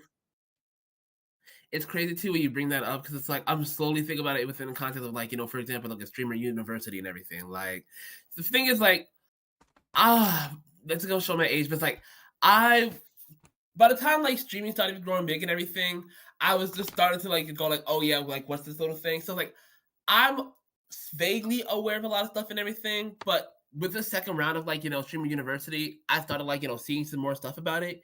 And it's like the way Kai is going about it, it feels kind of aligned to what you're talking about with regards to the whole mutual aid thing, where it's like Kai is trying He's to use benefited his him. platform. He's not even streaming most of the time. That decision alone, where he could be making money streaming that whole thing from his POV, him intentionally only streaming certain segments and then letting the views get distributed to everybody else.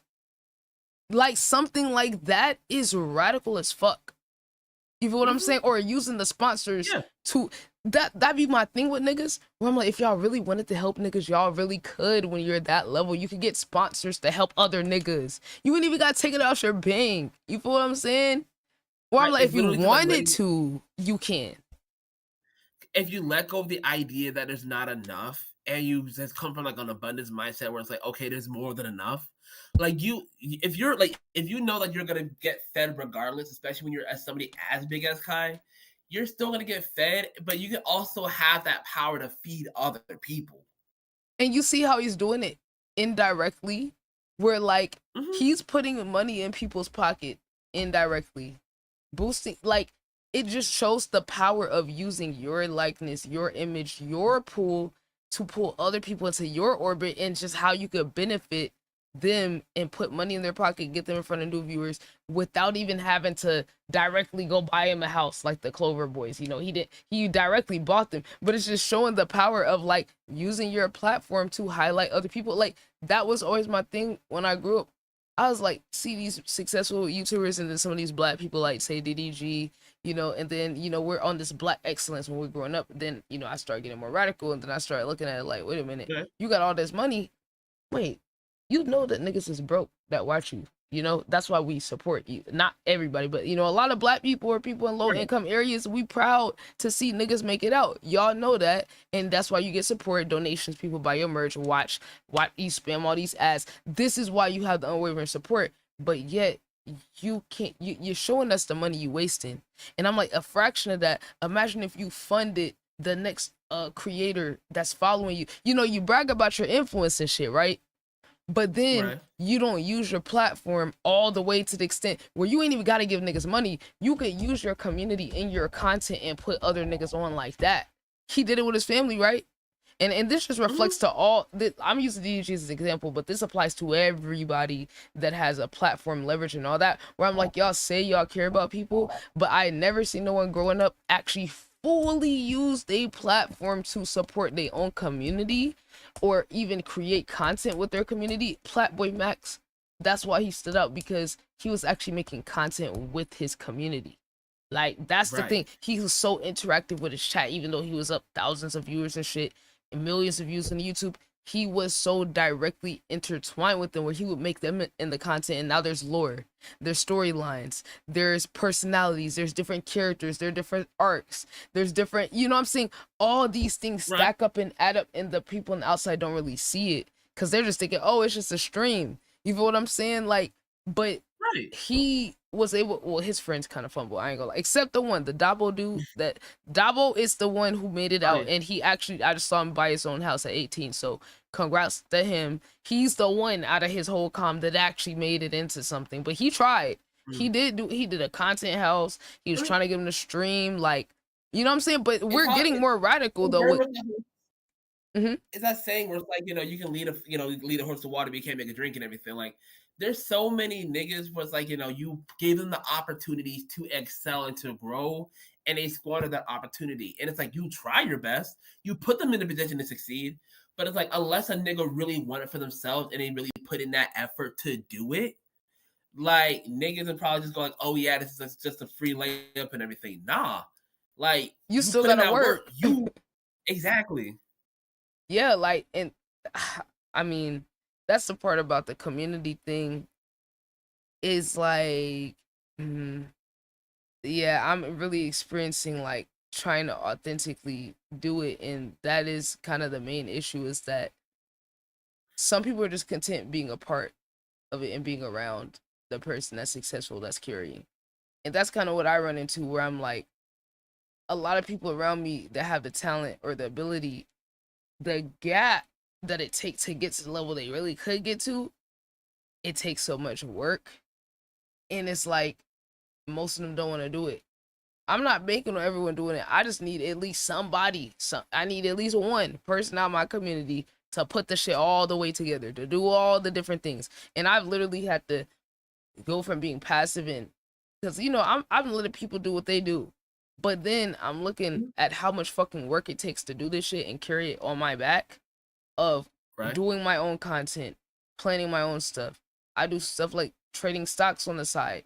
I got other little stuff that I do like on top of the content, but my work ethic and my output is just so fucking high that I could include other people and still not take away from whatever I'm doing.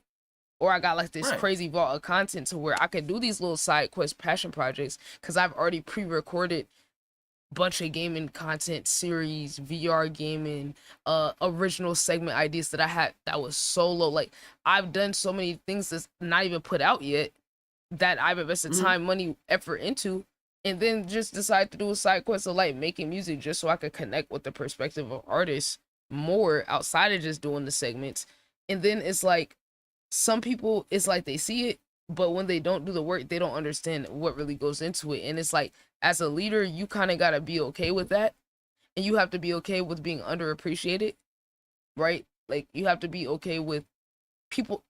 How could they fully appreciate it if they're not doing it themselves? The only people that could truly understand is people that are in the same realm doing the same thing, because they can see the benefit and know that they're grateful. But unless they're doing a similar grind, which it would be another streamer, another content creator, or an artist that's doing content and doing their own media management type thing like you, or other people that are doing the thing, you know what I'm saying? It's a lot that comes along with that, and building a community. Like, it's easy to build relationships with people, be engaged, to keep doing your own content, keep coming up with different ideas, study stuff in the algorithm, you know what I'm saying, and then expand, and then do the business shit, and it's a lot of hats you gotta wear to really do this shit the right way. And that's the thing that I've been learning over this past like month and a half, that I've been like, doing like lore like this now, basically. Cause like, I started with just a TikTok, as I said, I started with TikTok, I started putting stuff on YouTube, and then like, now that I'm on Instagram, it's like I'm posting on all three kind of cylinders and everything. And it's like, people always are asking for different things too. And it's like, like, outside of this, I also have like a full-time job that I'm working, basically. So it's like, in addition to that, I'm trying to like, expand and grow this right here, because people are coming in and saying, hey, I like this, hey, I want this, I want that. Like, I had, put out the Mick Jenkins video. Like, that was like, since like the podcast stuff, the first like full-length video that I dropped, that was lore related. And that was me over here, writing the script, doing the studies and the analysis for me to like, make it stick. I had made the beat for it and like made a sample verse to show like, hey, what I studied, this is what I'm putting it into practice, basically. Like editing the video, like, you know, doing the graphic, learning how to do the graphics, basically, to make like a comprehensive, like 20-minute video breaking down Mick Jenkins' style. It's like, and that's just like, again, just one of the hats you gotta wear in addition to like social media manager, like promotion, graphic And that designer. should take a Just, lot of time. Like, it take a lot of time to, people don't understand how long it take to like flesh out this, like these ideas and then execute it, and then the packaging of it and then promoting it. Like when you're doing it the right way on all the platforms, it's a lot. like it's a niggas lot. have teams for this. Yep. And you have to be your own team. And then when you're someone like me that has like a very community forward, my philosophy is like that the community and connections and communicating with my community is just as important as the content, if not more important. There's certain times where I prioritize building personal relationships or being of service to my community over content, because I have an overabundance of content. It's too easy for me to talk about different topics. I'm a learner, so I'm into all different types of fields, industries. I could literally just go talk about fucking finance alone and just do that alone. So I'm saying, like, I know I'm good, but I gotta make sure the people around me is able to capitalize off of their talent, which that takes time and effort. Like, this is literally shit people get paid to do. Like, I'm doing this shit for free and underappreciated. And people running off with my sauce, people running off with shit, and then you know, I'm supporting people so much they end up trying to ego me. You know, like, it's all type of shit you have to deal with, where you have to really swallow your pride with the shit for the bigger picture, in hopes that you're gonna find more people that's at the right frequency. You know what I'm saying? And you have to keep that mentality. It's hard. Yeah, that's another thing too that I'm trying to learn too about, like the whole ego. Like, cause at the end of the day, it's like, you know, I'm also learning to accept too, like, you know, as you get exposed and everything, other niggas, like, you get exposed to all different kinds of people and everything, and it's like, it's a part of like having to kill that ego for the greater good and everything. Like, for every nigga that's gonna have some shit to say, or nigga that's gonna like try to, like, you know, downplay what you do, there's gonna be other niggas that go like, oh yeah, you know, we appreciate this, how you want to do this and the other thing. And at the end of the day, both of them just got to be regarded in the same way, so you can focus on like the main mission of like getting it done. But it's also like, you know, just learning how to, like, okay, just like this thing happened and everything, but if you act one way or another, it's gonna like, it's not just gonna affect you personally. It's not just, oh yeah, you know, Sierra, you know, just like jumped out their skin, or like, you know, August jumped out of his skin. It's like, oh no, the CEO of this brand just becomes a reflection of that. And that's like something that I'm learning how to, like, you know, balance, basically, because like It's an interesting line. Right. Like, I don't know if you're like an astrology person by any means. Like, Oh yeah, yeah. Oh, we into that over here. Okay, good. Okay. Yeah, so like, I'm a Scorpio and everything. So it's like, there's the part of me where it's like, I see a nigga, like, you know, try to like, I do a little jab and everything. And my personal brain, like, me personally, I'm like, oh, he trying to. And like, I want to go back because I'm kind of a little petty, but it's like, if I go back and say some shit, I'm like, it's a lot more stakes. It's more stakes for you than for them. Exactly. Like, I can't comment like I used to on shit, because it's like, if I say something on this, it's like, okay, this is not, you know, August, you know, talking about it. It's like the lore brand talking about it. It's but look, it's this is crazy what I work, would but say. it's like, This is what I would say. This is like my 4th year doing this, because when I first started social media stuff, I was like behind the scenes. I wasn't I was just like learning how to grow pages, doing marketing for brands, like learning how to do advertisements, helping companies get into like Google ads and the digital space. So that's when I was a teenager. But then I started doing content after I got my lupus diagnosis. So yeah, that's kind of, some people on IG saw that, like when I talked about my PC getting cooked, about a little bit of the lore of how I got started streaming was me almost dying and getting that lupus diagnosis, and how crazy that was, where like it's the domino effect of things that led to that, and how narrowly I could have been in the other scenario where I got fired from my job that was discriminating against me as the only black woman that worked there. working at a warehouse 10 hours a day. If I didn't get fired from that job, didn't allow me to take off. You know, you didn't get any type of days off, and then the minute you take a day off, because it was a local family owned business, that boss was such an asshole, he would fucking fire you if you take like 1 day off. It's just crazy conditions. So I'm over here dealing with swelling and all this, and I'm thinking it's because I'm working a physical job, you know, like, and I'm like, oh, my feet hurt because I'm working 10 hours a day on my feet, like in a warehouse. Like, okay, it makes sense. But then I end up finding out, oh yeah, so the doctor's like, yeah, your body's like shutting down on you, and your immune system is like, yeah, like we don't know what's wrong with you though, like, so yeah, you about to be in here and we about to run all these tests on you for 2+ weeks. Then they find out, okay, it's lupus. And they're like, yeah, like if you didn't come in, like you definitely would have died because your immune system was shutting down. And that that alone could have also not happened, because if I didn't get fired from that job, I wouldn't have been with my mom. I was with my mom. I wanted to go to urgent care. She said, no, I'm going to take you to the hospital. I don't want to go to the hospital. It's COVID time. I'm like, I don't want to go to the hospital. I don't want to be around no people with COVID. I don't know what's wrong with me though. I'm running a fever for over a week. And she's like, get the COVID test, not COVID. She's like, okay, I'm going to take you to the hospital. Then that's when they explain all that stuff to me. And I'm like, wait, I'm thinking I'm about to be in and out.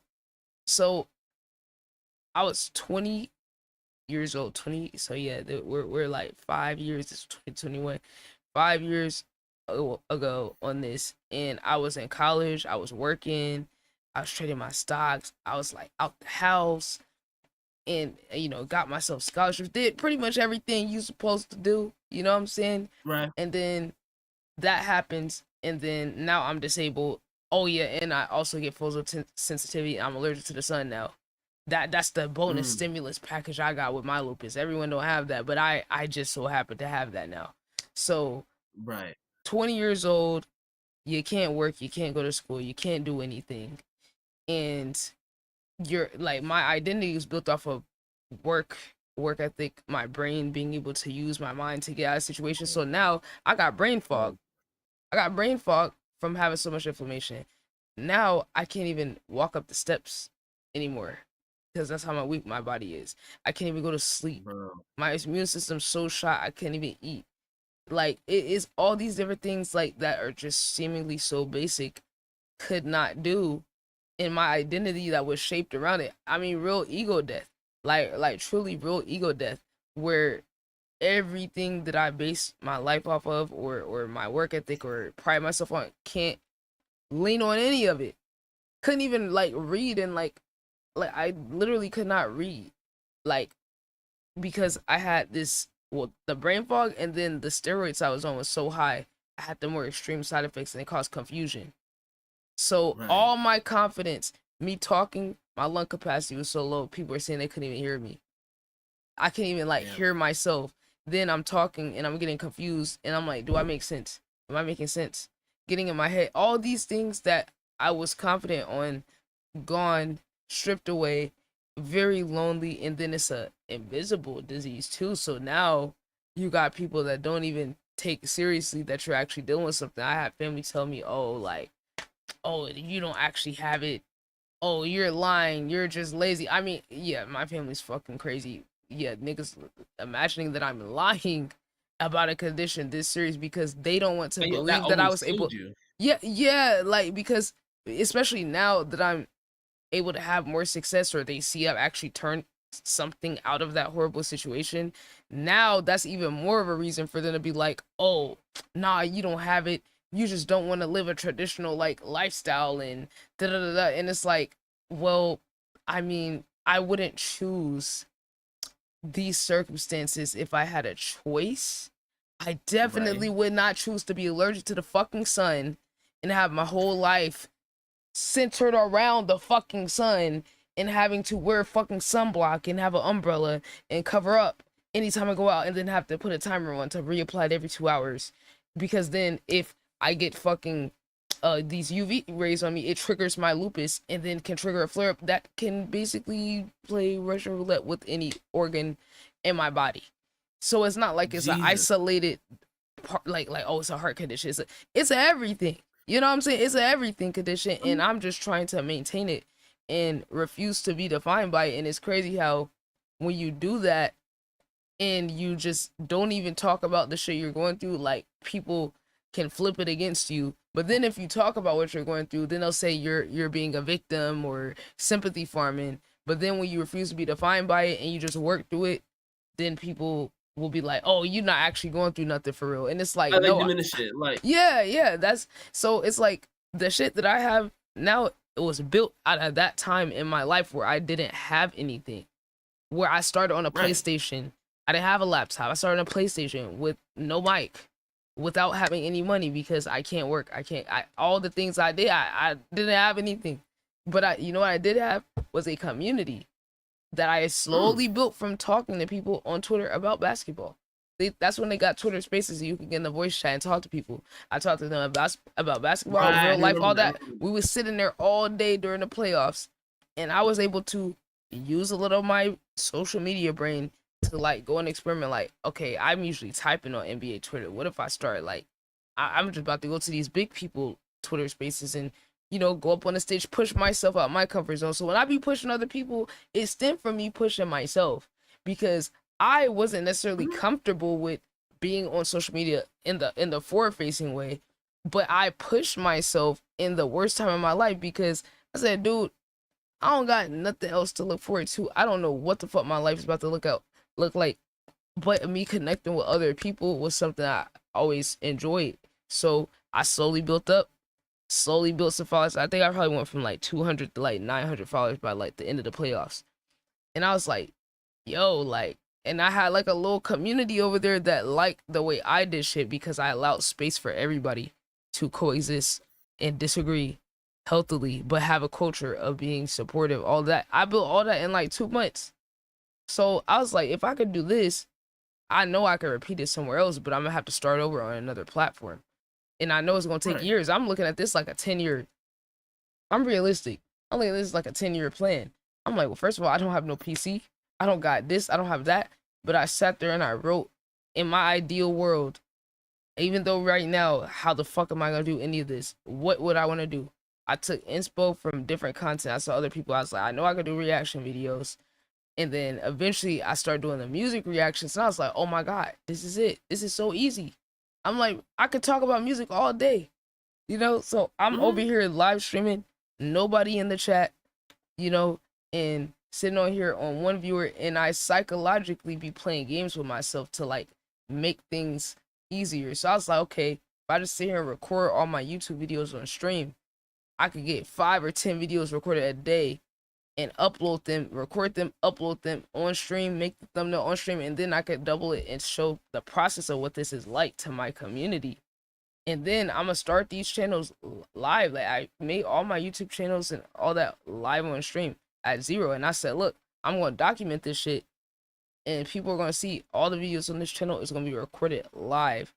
And this is gonna be the progression of me going from being by myself to slowly one day people are gonna find me, and then I just spend all day just supporting other streamers, like being in their chat, being active in their community, like, you feel what I'm saying, like, and building the culture like from the ground up, where we are building our own culture over here of supporting each other, but not shying away from like deeper personal conversations, but then being connected off of the culture of the music, the whether it's the sports, whatever it is that connects us.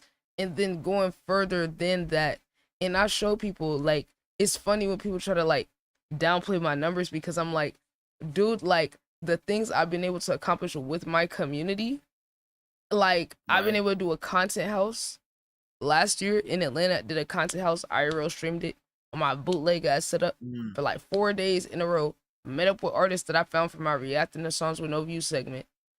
Went to a studio, went to the gun range, went out to eat, did all these different things, podcasts, all that. And I'm like, y'all niggas will never understand what that's fucking like, because I started with nothing.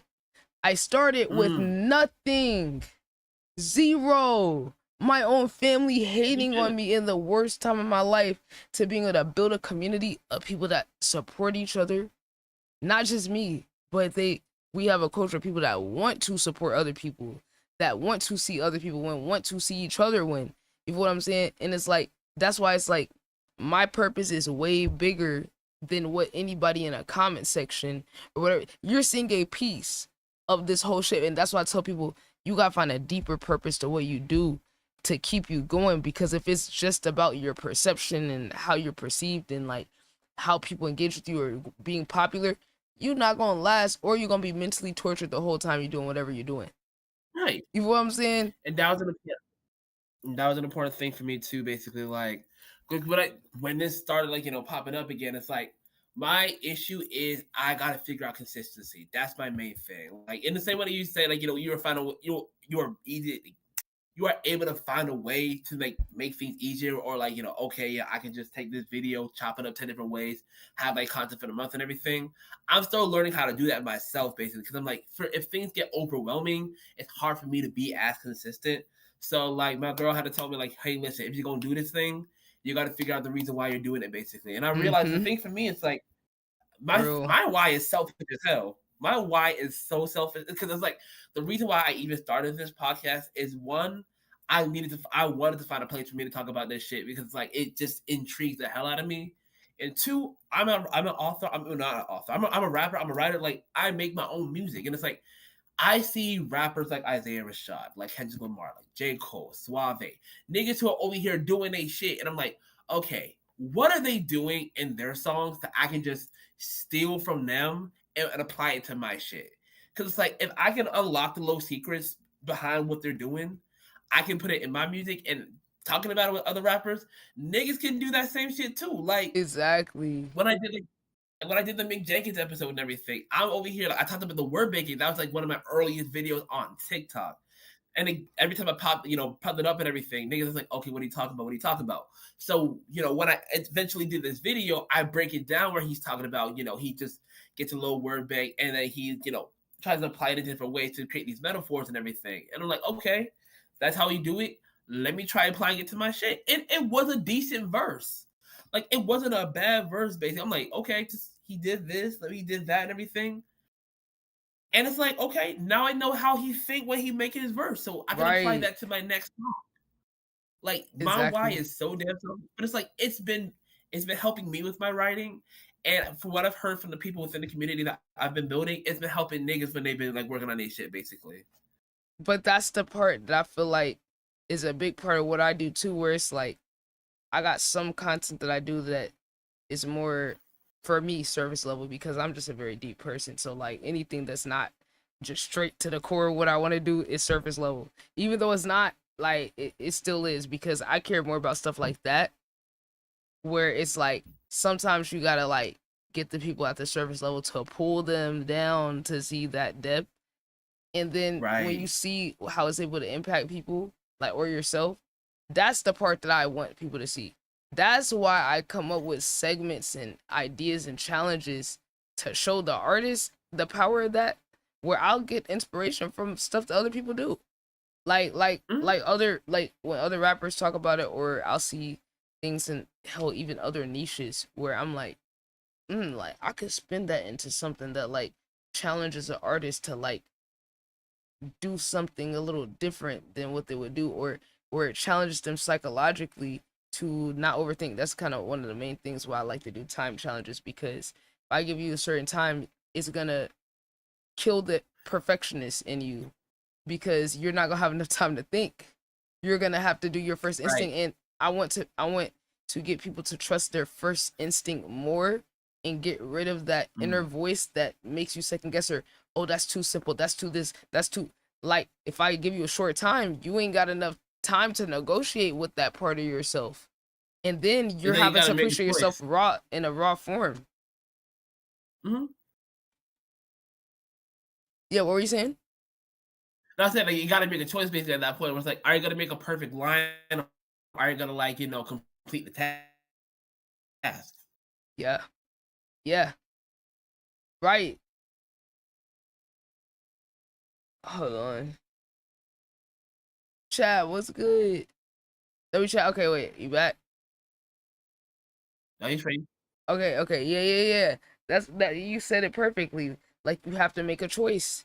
Like, am I gonna like follow my perfectionist and do it right. And then like even afterwards when the artists sometimes reflect, because I always ask them like how was that experience was, and sometimes they'll be frustrated with themselves and be like, oh my god, like I was obsessing over da da da da, like that I could have, you know, like, but they still got something though. They still got something out of it. That journey of going against, like pushing yourself or like doing something that's like make you work on a specific skill.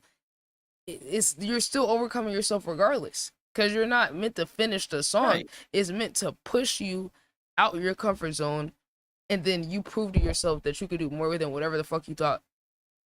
Either way, Right. you're confronting your most inner self, like your higher self, that sometimes we block the signal of because of all these worldly things and perceptions and expectations and goals, and you know the way we want to be perceived, and you know validation, like all these different things is like factor into when we create, whether it's videos, content, art. And I'm just like, well, what if, like, you know, that's why I like doing challenges that are like based off of other artists, like artist impression, like some to some degree taking some elements of their style, like not just copying, but like listening to their music and then figuring out what are some signature things they do, and then how can you use that to challenge yourself. Like, because it's like, okay, you can get on a type beat of the artist, or you could actually take elements of what they do and then do it your own way, Right. and then practice something that they're good at. And that's why when you said that, it kind of reminded me of that, you know, conceptually. That's kind of like why I do that every now and then too. Because at the end of the day, it's like the goal isn't to like, you know, become the next like Kendrick Lamar or ESTG or Mick Jenkins. Like the goal is to like see how they think, like how they approach their music, and apply it to your style so that you can more accurately convey your story in a way that feels accurate to how you want to portray basically. It's like you doing someone else's like workout, like if they were an athlete and like they had like a warm-up routine or some type of training regimen. It's like you doing their training regimen, you know what I'm saying? Or like, you know, because it's like it's like working out your brain in a similar, like make you look at someone else's perspective in their artistry, and then it's gonna push you in your artistry. Like it's literally just it. You could do nothing but grow from that, because if you only stay in your box of what you do, you can still grow, obviously. But then imagine if you do your thing and then you add into other people's techniques into it. Like I remember that clip about the word bank. It was really fascinating because that's one thing I always love to ask artists is like, how did they come up with their songs? Because like everyone has such a unique process. And the word bank, when I first started writing, I was like a little like apprehensive about the word bank because I was like, I feel like that's cheating. Like I feel like it's cheating a little bit.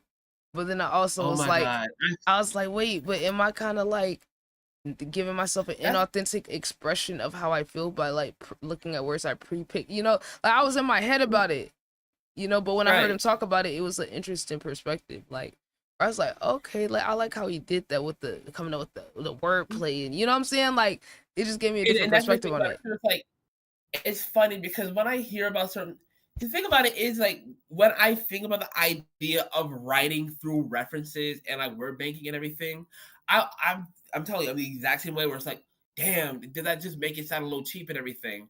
But then I think about every single time when I have heard like Anderson .Paak's what's that one song he had with Snoop Dogg basically, when he did that song where he was just referencing like 90s R&B groups. I'm like, oh, that's clever. That's smart. What's it called? I think I got it right here. Anywhere. When he did Anywhere, and like literally his verses just like Escape, H-Town, just like all these little references, and I'm like, oh, that's fucking clever. Or like when I heard Rihanna's SOS, that's basically 80s songs. And I'm like, oh, that's incredible. It's like it makes you rethink about these like songs and everything. That's why you're not thinking about it. That's if why you're not people that given share the it. key, Yeah, I was saying that's why people like artists using their voice outside their music is so important, because he was able to challenge our perspective on something by him doing that interview. Because it was the Curtis King interview, right? That you saw that on? Yeah. That's where I saw it. Yeah. So that's what I'm saying. Yeah. Like Curtis King being an artist and a creator, and then building his platform up to where he could get connected with a Meek Jenkins, Right. and then Meek Jenkins being open enough to be like, hey, I'll let you into my process. Now, like for both of us over here writing, we get in a different perspective on something where it's like, oh, okay, the way Exactly. you did it, okay, like that, I could look at it from a different perspective. Mm-hmm. So it's so crazy that you brought that up, because that was like one of the first like times I saw a modern, like outside of J. Cole or one of them, like talk about their process, and I was like, oh my god, like this is so cool. Oh yeah, J2 doing 3 songs a day. I heard him talk about that in an interview. And then I also heard like on the I think Bruiser World. I don't know who he sat down with. I want to say it was Curtis King too. He was talking about how he comes up with the punchline that he just be like, just jotting down lines all day basically, and like he be having some of the flyest fucking lines, just getting them off. Like, hey, I start to do. Look, I start to like kind of like in a way, like certain little random lines will just come to me. And like I haven't done it all the way. Like I should really start to like jot the ideas down, like some of these people, because I remember back to this Eminem interview where he like put out this box of all his rhyme books and notebooks, and he got these random ideas and lines and all that. And I'm like, like whatever way the ideas come to you is valid, because at the end of the day, it's still us, and it's just really our perfectionists that be trying to like control shit. And like I want to explore every way of going about making a song. I want to, like I'm open to every approach, because it's like you really could, like you said, get some like really cool ideas and just some fire lines, because it's like we don't get to control how we're inspired. Yeah, maybe we get some random lines that come to our head. Maybe sometimes we make a word bank. I feel like being able to do all of them, it's the real bag. Like being able to do it any different way that you need to get the idea out, I feel like that's the sauce right there. You being able to punch in or write or whatever. Literally, like all these different techniques or whatever, like whether you're using like these different literary devices, or you do a word bank, or like do 3 songs a day, like that's like the filter basically. If you put your experience through those filters, that's where you get your originality from basically. That's a good way to put it. I like that. Yeah.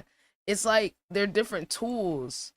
It's like really, like literally when people say, oh, so got a bag, like that really is a bag for real, because now you could choose what would be the best way for me to get out this thing I want to express. And if you're limited and you got like one way of going about it, it's like, okay, you got one way of going about it, but then what if you mix all these things where you just open and you learning from the greats, you learning from other artists that's around? Like I would definitely be learning and getting inspo from like the artists that I work with too, because just seeing all the different ways they go about it and the way they can keep pushing themselves, or the ones that's open to me pushing them out their comfort zone. Where like one artist, Senna, he would take like days to write his song and shit, and I was like, yo, you think you can make a song in 30 minutes? He's like, what? Nah, no way. Like I take days to write my stuff. I'm like, I don't know. I think you might surprise yourself. Like, are you willing to try it at least? He's like, you know what? I'll try. And he did it. I gave him a random beat, and I gave him, me and Chat came over with like 6 random words. We gave some crazy shit like recidivism, orangutan. You know what I'm saying? Like we giving them some shit like to really work with. Just give him some words, like make something. Yeah, and I'm like, you can't just use the words. You gotta use them in context too. So you can't just check the words off. You're gonna have to actually make it make sense in the bar. Right. So 30 minutes. He did that shit though. Like was it like Chopped basically? Where it's like that premise where it's like you get a basket. Yeah. Oh my god, that's my show. Literally, I actually did that myself. That's one of my original that's not posted, where I found a way to be here by myself and still get a random basket of ingredients. I had to sit there and think about this. I said, logistically, how the fuck would I do that? So I pulled up this random food generator website, and then I like just clicked the button. So I closed my eyes, and then I clicked the button to randomize it, and then I had my best friend write down all the stuff that was on there, and like all these random items. Then I put it on a wheel and spun the wheel like to get different categories like protein, a carb, a vegetable, so I could get all the different categories. And then she well actually I think yeah it was giving me options for each category. So then she picked out which things off of there that would get sent to me. So that's kind of how we did it. So I didn't know what I was gonna be getting as my ingredients, and she had an Instacart delivered to my house. And then from when I brought it in, I set the timer, and I had to like come up with like different dishes I could make off of the same ingredients. So like that's kind of dope. Yeah, so like, cause I wanted to do it like with a group, but I was like, I'm by myself right now. One day in person, you know, we'll do it. But like, I was like, I watched that show growing up, and I love cooking too. Like outside of music, cooking and food is like my top passion. So I was like, took that same concept to do the song stuff, you know, because I was like, we always watch these shows like Wipeout, these different like game shows and stuff like that. And I'm like, you know, like I want people to see how fun music can be. Like the artists need to be reminded of how fun music is too. Because sometimes people take themselves so seriously, or they're so anxious, and then people are so judgmental that like now it's this tortured experience of like trying to express yourself and put yourself out there. And I hate that. I just don't want to see that, because music is too powerful, art is too powerful.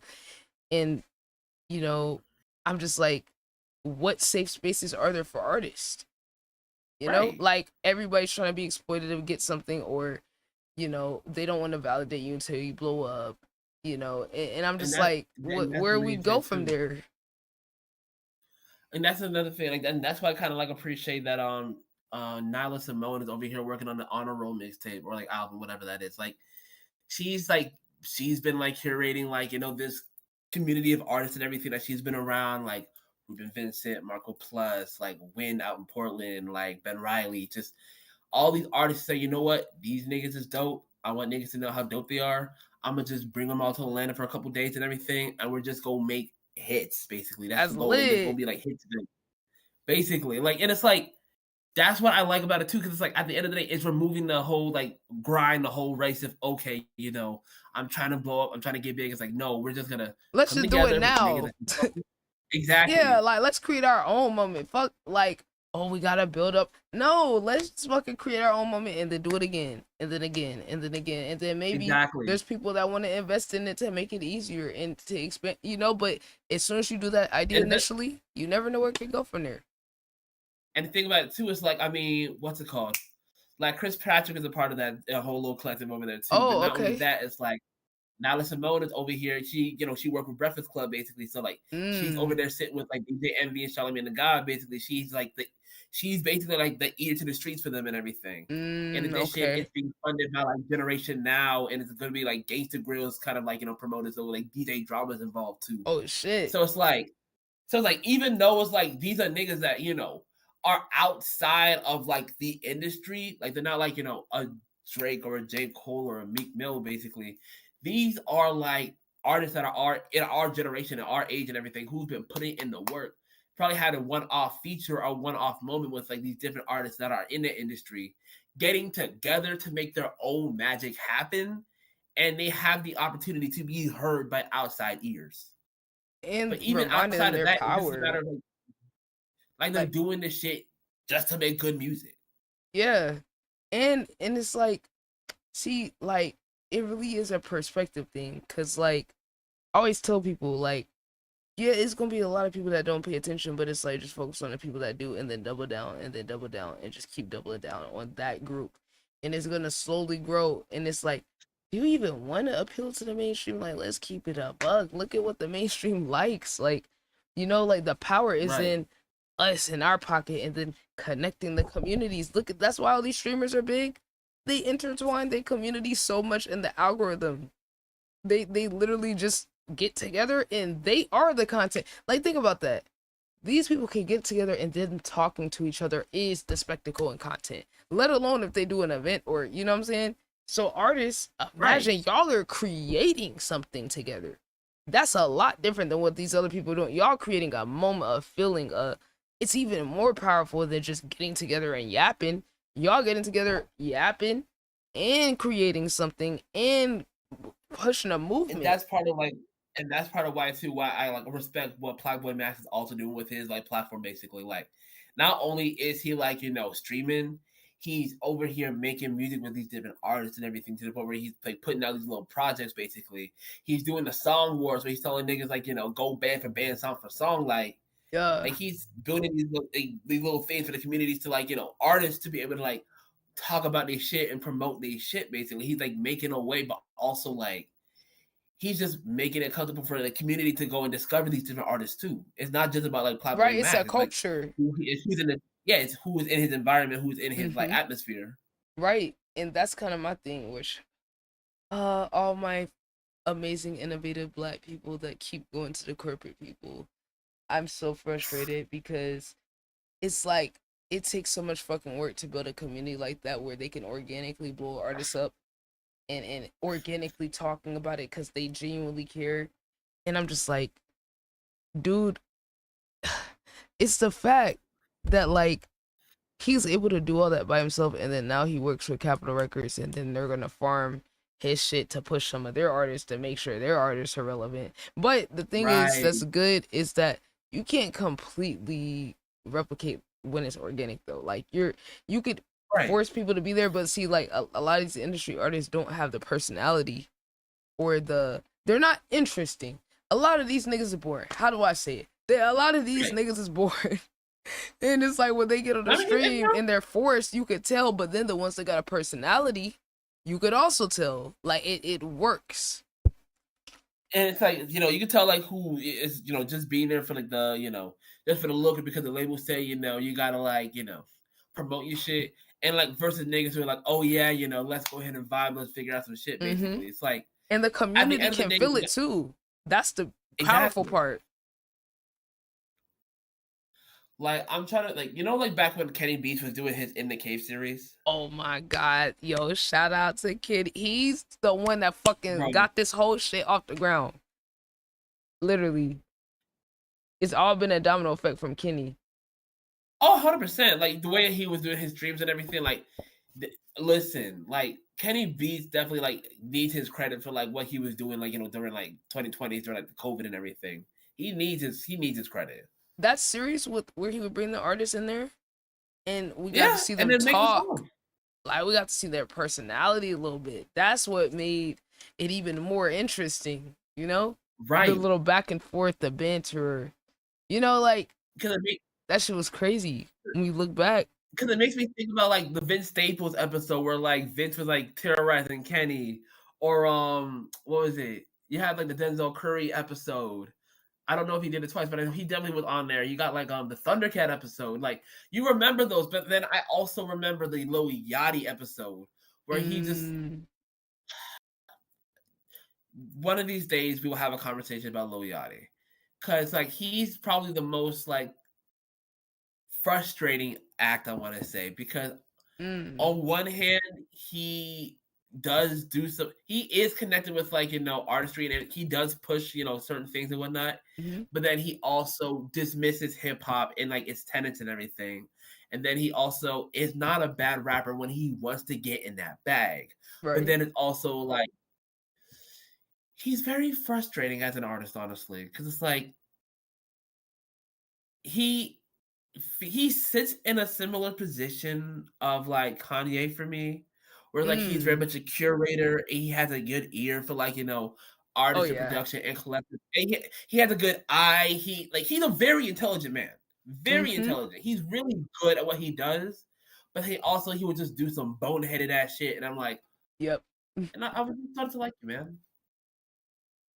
But like I bring him up too because it's like, when he was on the cave and everything, his personality just showed too, where it's like it made for a tense environment. It was just weird, like it just made me like, oh yeah, he just didn't want to be there. Right. Where it's like you was there because you knew it was popping, but exactly your energy don't. But that's the thing though, right? That's beautiful about the new era of like authenticity, personality, community, like all these different things, is that those type of things that you're getting exposed more, where you're lame. Cause look at the people who come through that's just genuine, and we see those episodes where it's a Doja Cat or Earth Gang or like you said Denzel, and then there's that synergy. Vince Staples, it's that synergy, and then like you remember it for it being authentic and just real. Or Zach Fox. Oh, that's how the fuck I forget. Zach Fox is such an iconic episode. That's an iconic episode. That fucking song, that song went viral. Like that's really one of the first, like, in that little realm, like that song really went crazy kind of viral, like considering that it is just like off of one of those little episodes and a troll song. Right, like out of all the songs that like none of those, I don't think any of those songs dropped outside of maybe like I think JPEG Mafia did like a remade version of his joint, but like outside of like Zach Fox's song is like it got so big it got a release and a Genius interview. Yes, and that shit had millions of views. The Genius had millions of views, let alone the video. The song was crazy. Because that viral. nigga was fucking bullshitting. But I feel like when I saw that, I'm telling you, all these little things shaped my perception on future content. Because when I saw that, I was like, oh my god. And we could throw Doja Cat in there too, since she was a part of it and blew up off of the Move song. Those songs are both kind of in the similar realm of like unserious, but then for whatever reason kind of catchy. And then you're like, wait a minute, you're creative as fuck, you're funny, you're entertaining. We started to see that there's value in things outside of just the polished artistry that we were used to. Right. And like you don't need to be. I mean, hell, the way X and the whole Florida movement like popped in 2017, 2018, like they did not need to have like the well pop. But fucking look at me.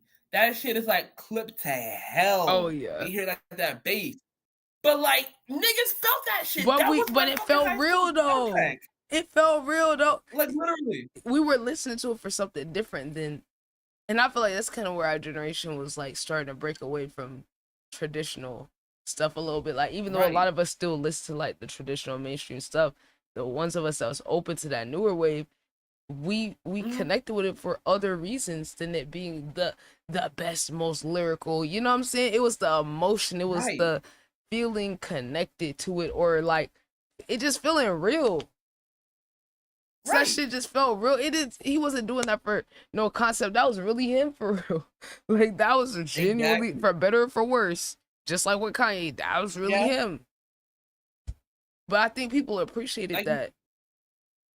Exactly, like literally, like from literally like that song, Riot, Jocelyn Flores, like the question mark, like album, like no matter what, like X was like emotional as hell, and he put it in the music, and niggas the full range, like all sides of it. That's why when niggas talk about like tragic deaths, like they bring up Mac Miller, they bring up Juice WRLD, they bring up X, because niggas felt X.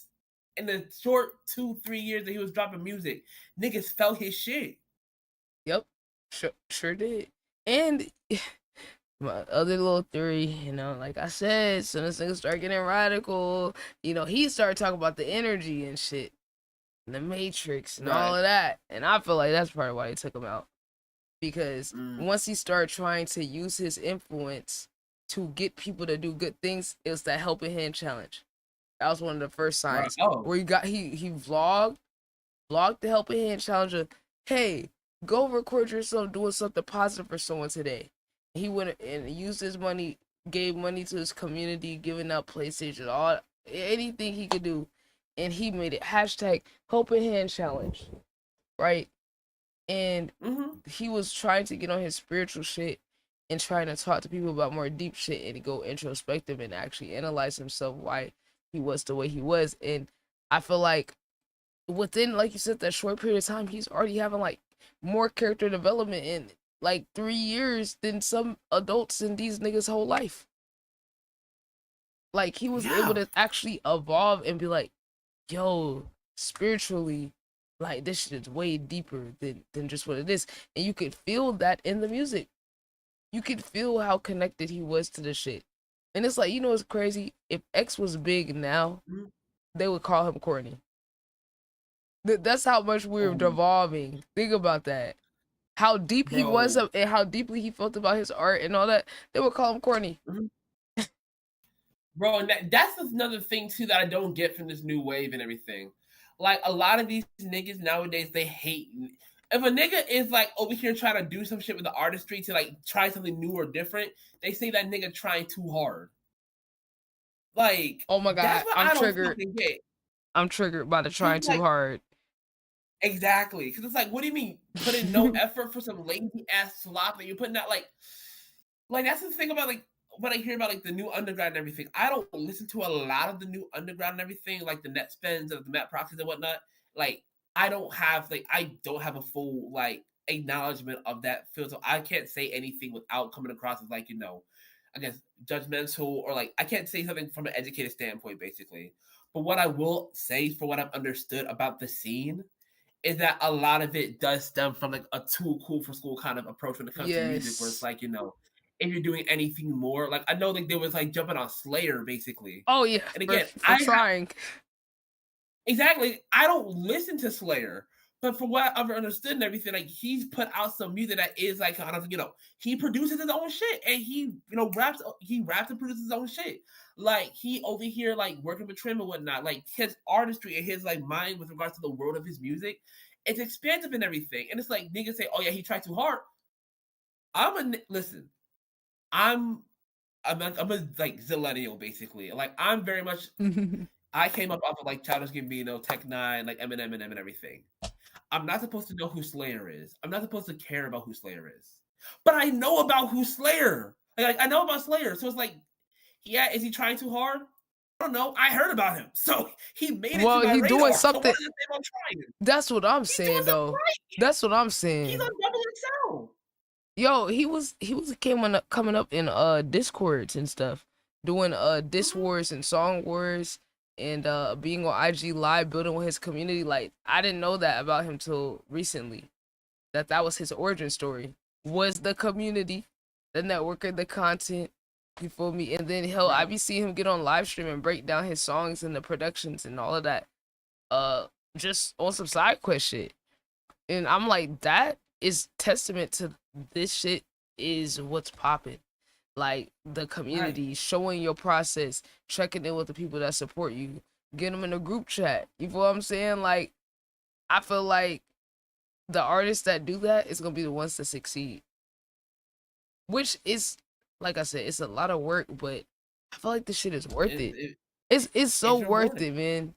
Cause it's like, even if like you just do a week worth of work, you look back and be like, yeah, I grew.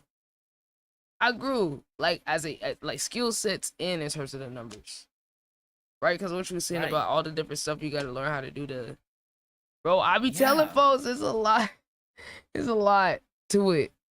Like, and I told you about the restream too, where you could like multi-stream. I gotta see you the link.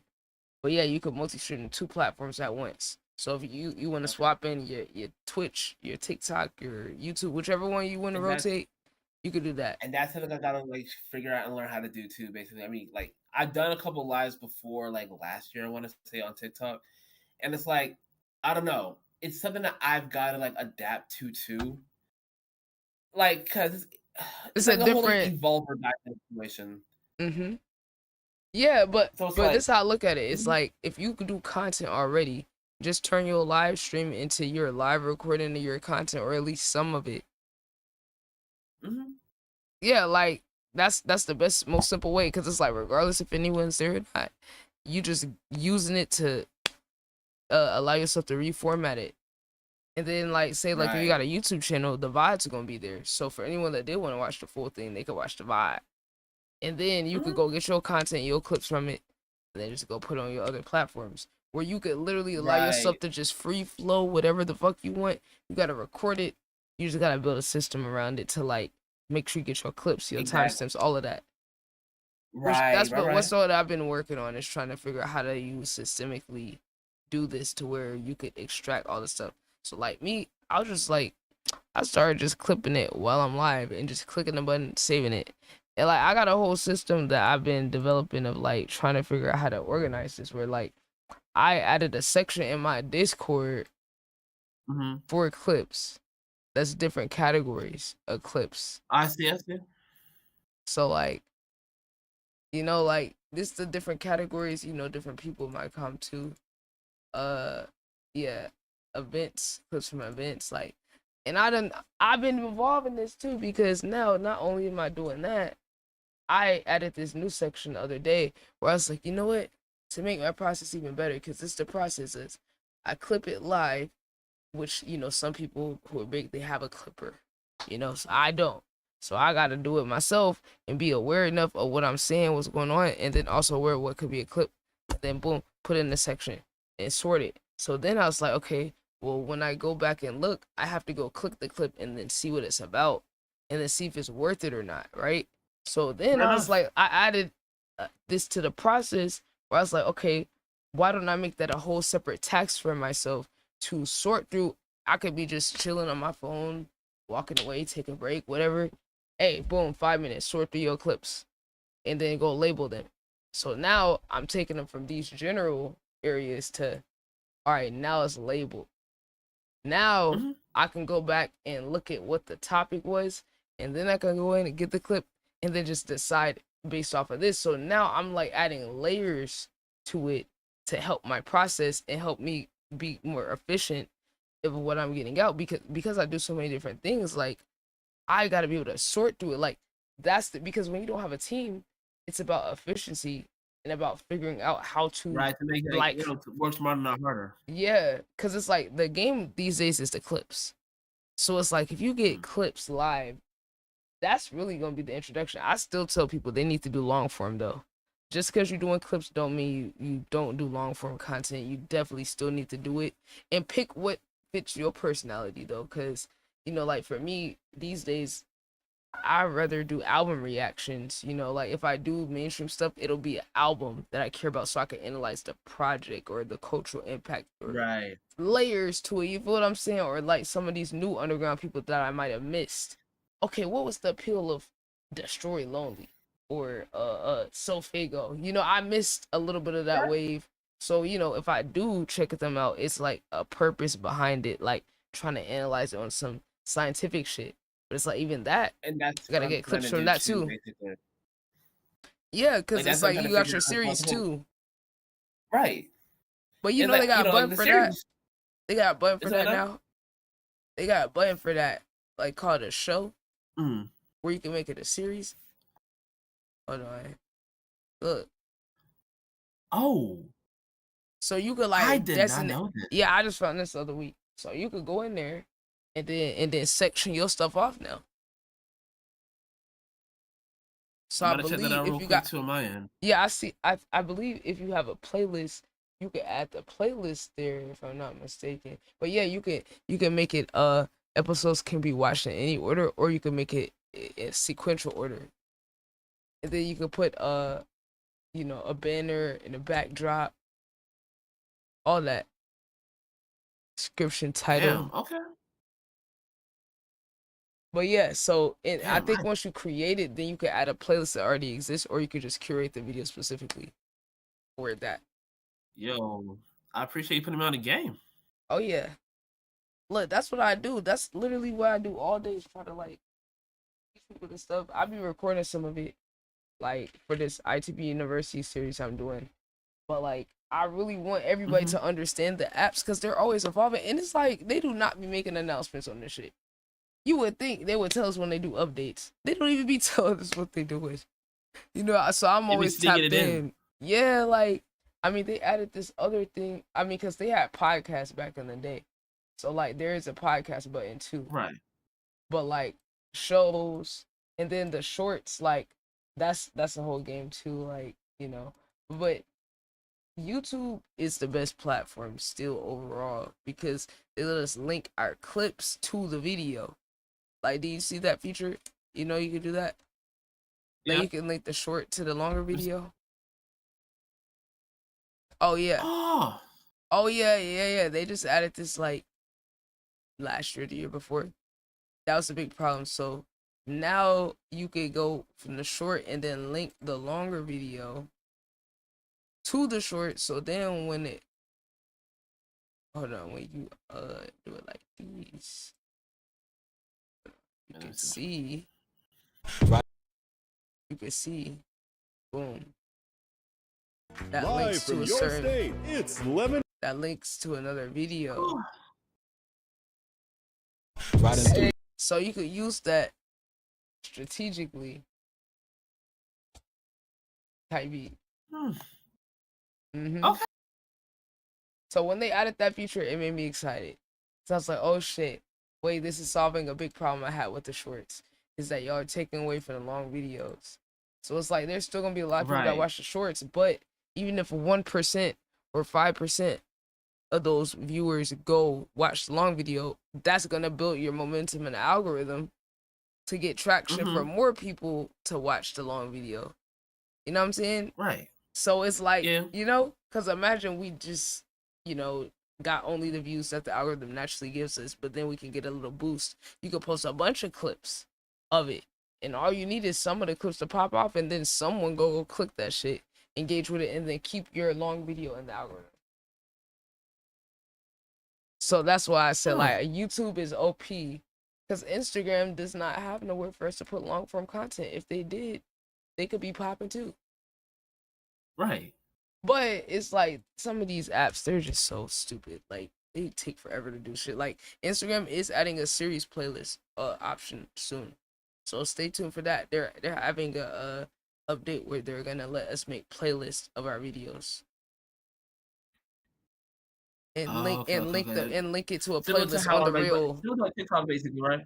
Yeah, but you know TikTok got a gate kept under like behind a certain amount of followers or some dumb shit, which is really stupid. Like, because why would you want to prevent people from keeping people on the app longer? Like, but they always end up copying each other. So since Instagram's doing this, you already know that's what I noticed too. YouTube's probably gonna do it.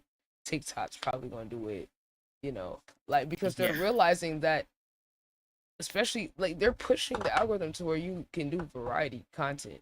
So it's like if you're gonna do that, then you need to allow people that do multiple things for us to be able to send people directly where they want to go, like something similar. So if they found us on a breakdown or a reaction, we want to be able to send them to a reaction playlist. You know, if they, you know, like imagine you had a series of breaking down like multiple artists, and then that series alone, you post a clip from it, boom, now they could get linked to the whole playlist instead of just a video or just seeing that one. You know what I'm saying? So it's going in a good direction. And the other method I got is to post like multi-stream to YouTube and then post the shorts like before you go live, during your live, because like on the phone, like when you're scrolling, if someone's live, it shows like a ring around their name that says live. It's like highlighted. So imagine you post a long video and a short video, someone scrolling on YouTube, they see it, boom, they see you live. It's an advertisement for your, you feel what I'm saying? Right, for the live. You see what I'm saying? Because then you get the traction off of the shorts, but now you can convert people from the shorts into live session. Exactly. So instead of it being, oh, they whether or not they follow or sub, now they can have an interaction or watch your stream or whatever you're doing, and then decide, hey, do I want to interact with this person? And if you have an interaction that came from your video or your short, instantly higher value like viewer and follower or sub from that than if they follow you and then never had a combo. You get what I'm saying? Does that make sense? Right. Yeah. So that's kind of, I don't think anybody's doing that method. I don't like, I've never seen anyone do it, but I kind of just big brained that shit off of like just overly studying and obsessing over this shit, because I was like, wait, because these are new features. You know what I'm saying? So like, it's not like there's anyone implementing it, but I was like, well, if you were to combine these things, like a live stream mixed with doing a planned segment, and then releasing your long video at the same time, and then the short, link it to the long video, and then boom, the short's also gonna be promoting the live, because it also shows that you're live in that little same corner up by your name, so they can see your short and then click into your stream, or see your long video, click into the stream. You know, like, I feel like that is a whole different like possibility opening up. And that's what I tell people on TikTok. I feel like the method is TikTok live, because then you can meet your audience and they're willing to go to your Mm. other socials too. They're very willing to like engage and like go follow you on IG or YouTube and all you gotta do is tell them how to link your bio. And that's Tell pretty them. much too. And that's what I noticed too, because like I had done one. I think I did one live that was like really successful and everything. Oh, well, relatively speaking, I had like what 3 or 4 people that hopped on. You know, we had a nice little conversation, and I was like, okay, this was a nice little situation. You know, we were just talking about like music with regards to, like a couple artists wanted me to like talk about these stuff and everything. I listened. I let them know, hey, yo, this is kind of dope. I really like this part of it. I had a couple artists, people that I was talking to about like the whole J. Cole situation, because I think I don't know what had dropped around that time. It was that when he had rapped over the Lonnie piece, like let me actually look it up. Yeah, was it post Kendrick? But like post Kendrick beef? Yeah, the post Kendrick beef. Was it Port Antonio? Wasn't that one? Was that was definitely Port Antonio. Okay, it was. Okay, it was. Yeah, Port that was exactly the Antonio. one. Like we were Okay. talking about that one. Yeah, but we were talking about that one too. But like that was like, okay, I got to like get to know a couple of people who I was like fucking with, basically. Like, okay, like we had a nice little community conversation. Right, like, and were those people already following you, or did they find you off of the stream? Yeah.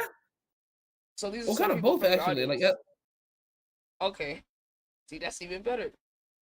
That's even better right there, because now those people gonna remember that shit. That's why I feel like TikTok is just like tapping in with your followers, and then the new people gonna come too. Like that's the method, but you just need to get them people off of TikTok to your YouTube and your Twitch. I would say low key Right. for you, like probably mostly streaming to YouTube and TikTok will probably That be might the be best the method. method. Yeah, I think that's the best method. Get them to follow your IG. Get them. Just try to get all the people to follow the other platform that they're not on. Because like you could build up the Twitch, which I think, well, I mean, it's gonna pay you more. The Twitch is gonna pay you, and then certain content you need to do on Twitch too. Like if you're like reacting live to something, because YouTube gets weird with certain copyright shit. And that's the thing. I need to learn how to do the trick, because I got one of my boys, one of my friends, like they stream basically, like that's their thing more so. So it's like I'm aware of the streaming world and whatnot, but it's like like this is just it's a whole other world for me at this point. Which like in the same sense, this is the future right here, but it's just like interesting to see just like the evolution of shit. Yeah, because it's kind of like uncharted territory, but it's like I feel like everyone should get excited about the live streaming, especially if you're creative, because you really got the chance to build your own world.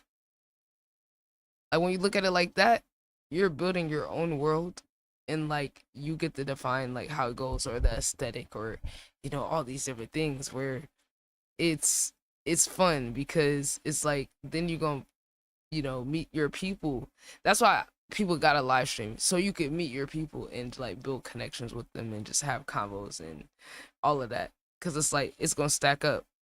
So it's like that's why I feel like it's the best thing you could do to like capture your audience. It's just like directly have combos with them and then direct them overly like to an annoying amount to the other socials and your other shit. Right. Yeah, because it's like the fact you already got like so many people that want to engage, that's like good. So and then you being like early, if you capture that audience and get them into a Discord or have convos with them on the live and get them tapped in with your other socials and get them used to like your YouTube drops, like the longer content, like you gonna be good because you get to implement all these things from early. Like so now you can kind of go into it and just already have a good strategy and not waste any time and just be able to keep your momentum going, which is like that's really what And my that's whole another goal thing. is. Like I just literally like opened up like a what is it called, like a Discord and everything, and it's like again like I know that these are the things to do with regards to like crafting like in a community and everything, but it's like I'm still also like over here just like learning how to do it, where it's like, okay, how do I promote how do I create a space for like people who are interested in this stuff to like come through and talk about it and whatnot, where it feels like natural and it's like this is what they want to do. Basically, it's like I don't know, it's like a lot of stuff where like I am learning about how to like build these spaces and everything. It's I guess it's like a learning curve. A lot of it is a learning curve. Oh yeah. But see, it's like very intimidating when you first start. But it's like before you know it, you're gonna know how to use like everything. Like you know how to like use OBS and everything, right? Because you be recording through OBS. Yeah. Okay. Yeah, it's funny too. I'm telling you, like the first time when I was doing like this interview, like with my boy and everything, like the big thing that I fucked up with was like the audio settings because it was in. I don't know if it was like mono or stereo, but either way, like my audio, like my microphone was like literally in the left ear. So like his audio was like crystal clear and whatnot, while mine was just like real janky.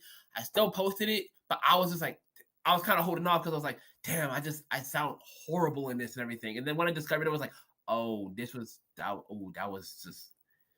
But we learning, and now I know like okay, that's how you make the quality, the vocal quality sound better. Yeah. Literally. Yeah, bro. Like you're so accurate with that shit. Bro, I'm so glad that we crossed paths, bro, because like I be wanting to talk about all this type of shit and then it'll be nobody like I got my certain people, but like for the most part it don't be that many people that like actually care about it to the same extent. This is the shit we gotta learn in order to push our agenda, preserving our culture, and like we gotta learn the ins and outs of it. Like of these different apps, like that's the part people don't see about to be successful as an artist or streamer or a personality brand.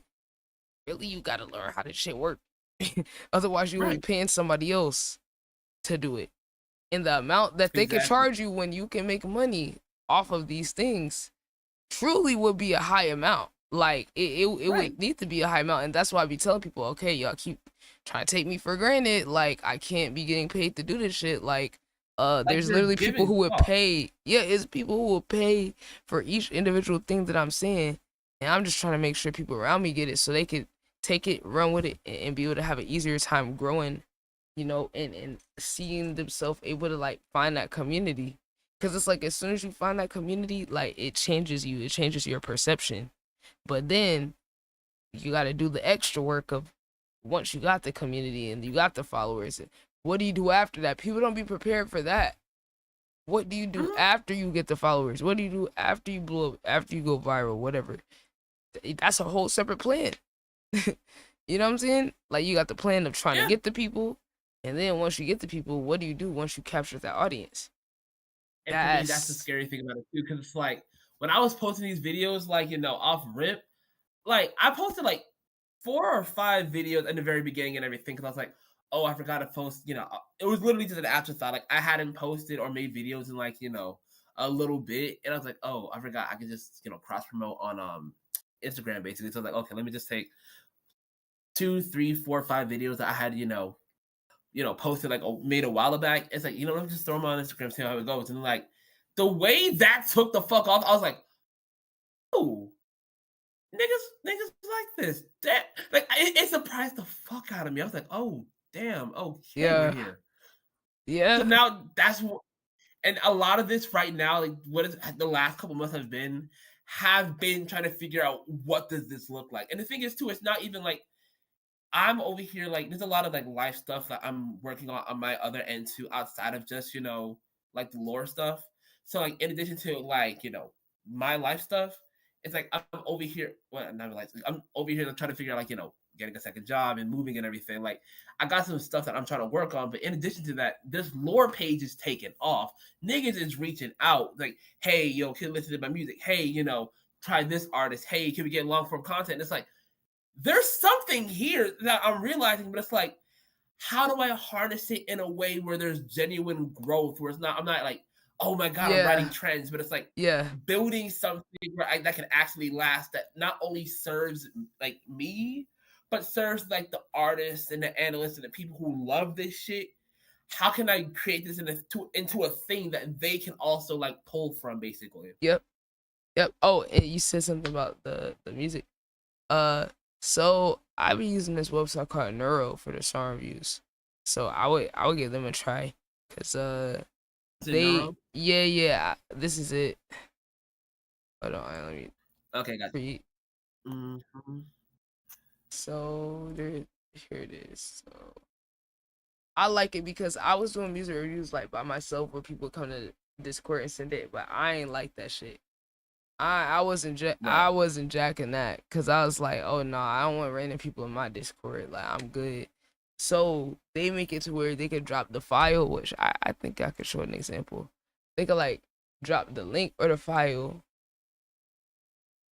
put their name, song title, their email, which is important. We need them emails collected because being able to have access to that data and that's very important. So the fact they included that, then they could put their IG handle, notes, boom. You know what I'm saying? Like, and they It's crazy organize it too. because it's a queue, so they can see where they're on the line. They don't have to keep asking, oh, where am I at? Where am I at? When's it my turn? Boom. Bro, So, and the cool thing, they at this thing where you could call somebody. They answer on their email. You could get them in a video call on there, which is crazy. Dang, okay. So they take like, I think what never take like 20%, but it's worth it because, in my opinion, like the fact that they first of all, they're very creator oriented. They will respond to feedback and suggestions so quick. You might be like, yo, can y'all do this? Within the next week, they got it done. Oh yeah, and they start doing this cool thing called the Neuro Artist Fund. So certain artists that are on here, you know, they're doing this campaign to give them this golden buzzer where if they really like a song, they could click this golden buzzer and then there will be money that's given to the artist. So like, I think this is an example. Up next, we got the middles. And look, that's he's playing futuristic. sweet guitar.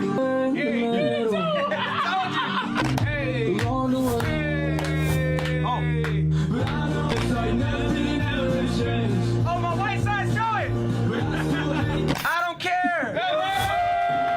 They're about to give this guy some money. Here we go. We gotta give him to it right now. You see?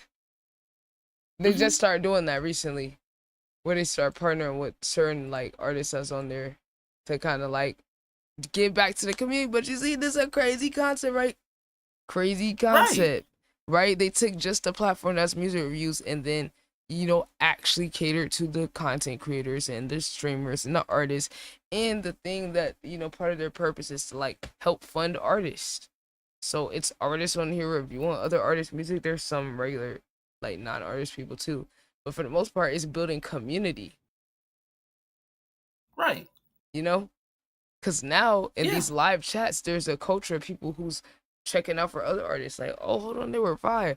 Hold on, let's work together. But that's why my community is a little more different because I'm directing people to do the things. I'm not like, you know, you just letting it happen on its own. It can happen.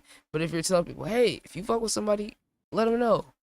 Or, and then like once that culture is there, now people are doing it on their own where they're like, oh, I fuck with this artist. Yo, let's set up a collab. You know what I'm saying? Like different shit like that. And then people like getting collabs, meeting producers, building a connection between artists and producers. That's a big gap right now where a lot of artists they never even met a producer these days and they're getting YouTube beats and shit. So they don't even know what it's like to create a sound with a producer.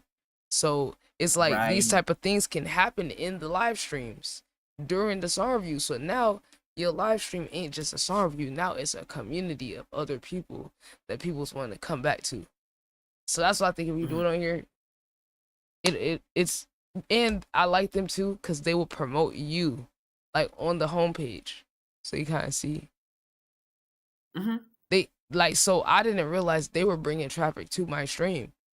I was thinking, oh, I posted the link and then my people go over there, and but they got people that's finding you on here, and they coming to your stream on whatever platform. And that's another like, you know, like door or window and everything for people to like start discovering who you are, basically. Exactly. And this is relatively new. So if you get on there and you just this is what method I got. I keep this shit open all day now. Cause now it's an advertisement. The whole time I'm streaming, it's an advertisement for my stream. You know what I'm saying? So then you gonna have people that come in, you feel what I'm saying, want you to review their song, and then they gonna be regulars. And then the more regulars you get, it's gonna make other people, like the viewership gonna stack up, and then other people gonna pay to skip. So that's basically the model. The general model. Some people is like free song submissions, and then you could pay to skip, and you can set whatever price that you want on that. So I could show you like mine. So like edit session. So pricing, you can go in there and change the pricing. A skip, you know. Now this is paid reviews only that I got up here, so I charge more for the skip because when I have it like this, it's open, but it's paid only because I'm recording other content. So it's like if people want to get their chance, they gonna get in the queue. If they're not there, I'm gonna record the video and send it to them, unlisted on YouTube. So like I've kind of figured out how to do this because like okay, they over here promoting your stream the whole time you're streaming. You know what I'm saying? And then you gonna get people that want to come in. I ain't gonna hold you. I guess I'm gonna ask you this question, right? I guess how much do you charge for like your services, basically? For what? Like for consultation and stuff? Yeah, or I think for the like what I music would want stuff. to. Well, I guess consultation because I'm thinking like this is a lot of stuff. I want to be able to like figure out how to like organize my stuff so I can officially like and then like, I don't want to So I ain't it's trying to about bite, it's about a minute. It's about a minute. So I do it 15 minutes, 30, 45 an hour. So it's like $1 a minute. But for people I work with for extensively, like I could make like a discount code if we're gonna meet multiple times. Cause truly, like what I tell people, like in order to do this shit, you're gonna need to apply the information, test it, see you're gonna run into another problem that you're gonna need to solve. So it's like it's gonna be a continuous process of like trying shit, figuring it out, trying shit, figure it out. Oh, you ran into this problem. Say for example, you stream. All right, your stream's lagging. You don't know why your stream's lagging. Well, I would say, okay, you need to go into your OBS settings and go turn off hardware acceleration and turn off hardware acceleration off of your computer. Because that can interfere and make your stuff lag. It might not even be that your computer can't handle it. It might be those two settings alone. Okay, that didn't work. Okay, no, you need to go in and change the priority in OBS to high priority. So your computer's prioritizing that over other stuff. Then you need to go in and change it to open. Every time you click OBS, it opens as an administrator, which you have to go into the properties of OBS file and then make it to where every time you open it, it automatically opens it on administrator mode. You see, I just went through like 5 different things. Yeah. But it's like that came from me experiencing and running into the issue and having to figure it out without nobody. So when people were telling me, like I had a nigga tell me I was disgusting and I'm what did he say? He said you're a fraud because I charge for certain stuff, when I'm like, but I had to go figure these things out trial and error without any help for 4 years. You're charging for the convenience of being able to like, oh yeah, this is your issue, bada bing, bada boom. This that. Like, instead of you having to go figure it out yourself, because you would have to go through 50 million things and then you're getting a shortcut, gang. Like, I wish I could have paid some. There wasn't even services like that existed to pay somebody. You feel what I'm saying? What I started because it's so new.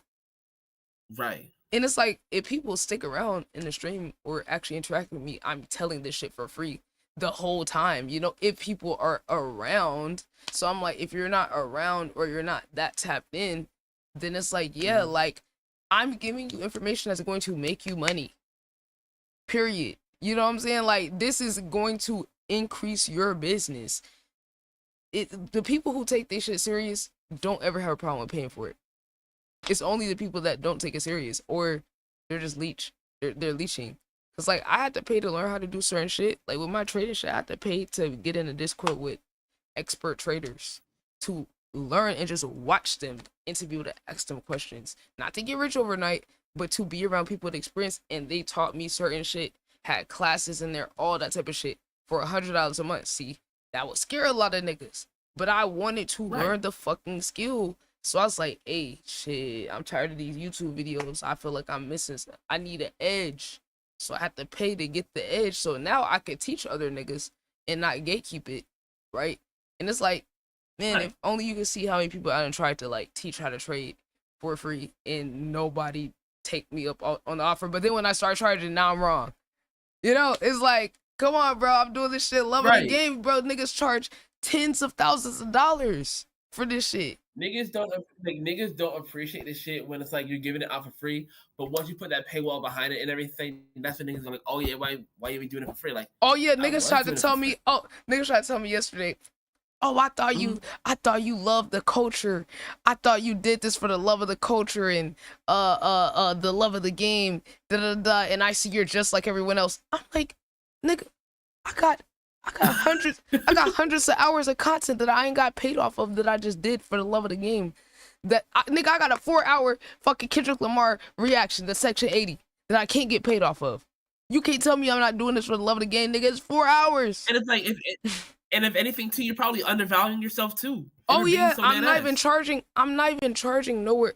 I'm trying to charge an amount where I could pay my bills because the more you grow, the more it costs. I'm trying to put on a show, do a showcase for artists in my community, like networking, and that costs money, you know, when you're operating outside the system and not waiting on no sponsor, and you know this shit's gonna cost thousands of dollars.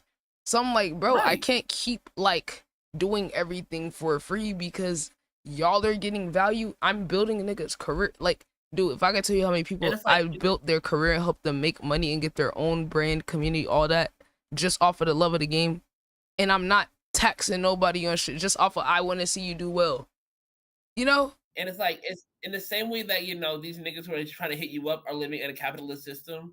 You are also living in a capitalist system. We're all just trying to exist within it. That part. And my thing is, so niggas will be willing to spend money on these corporations, all these other things that don't have no vested interest in them, but then have a problem with somebody who's literally putting everything. I told you my story. I put everything I have into this shit. Nigga, I just get a $50 check and breaking off the $50 check to give back to my community. I shouldn't have done that. I'm a black disabled woman in America, and obviously underpaid, obviously have an uphill battle, and I still put my money where my mouth is, investing into my community like their stocks.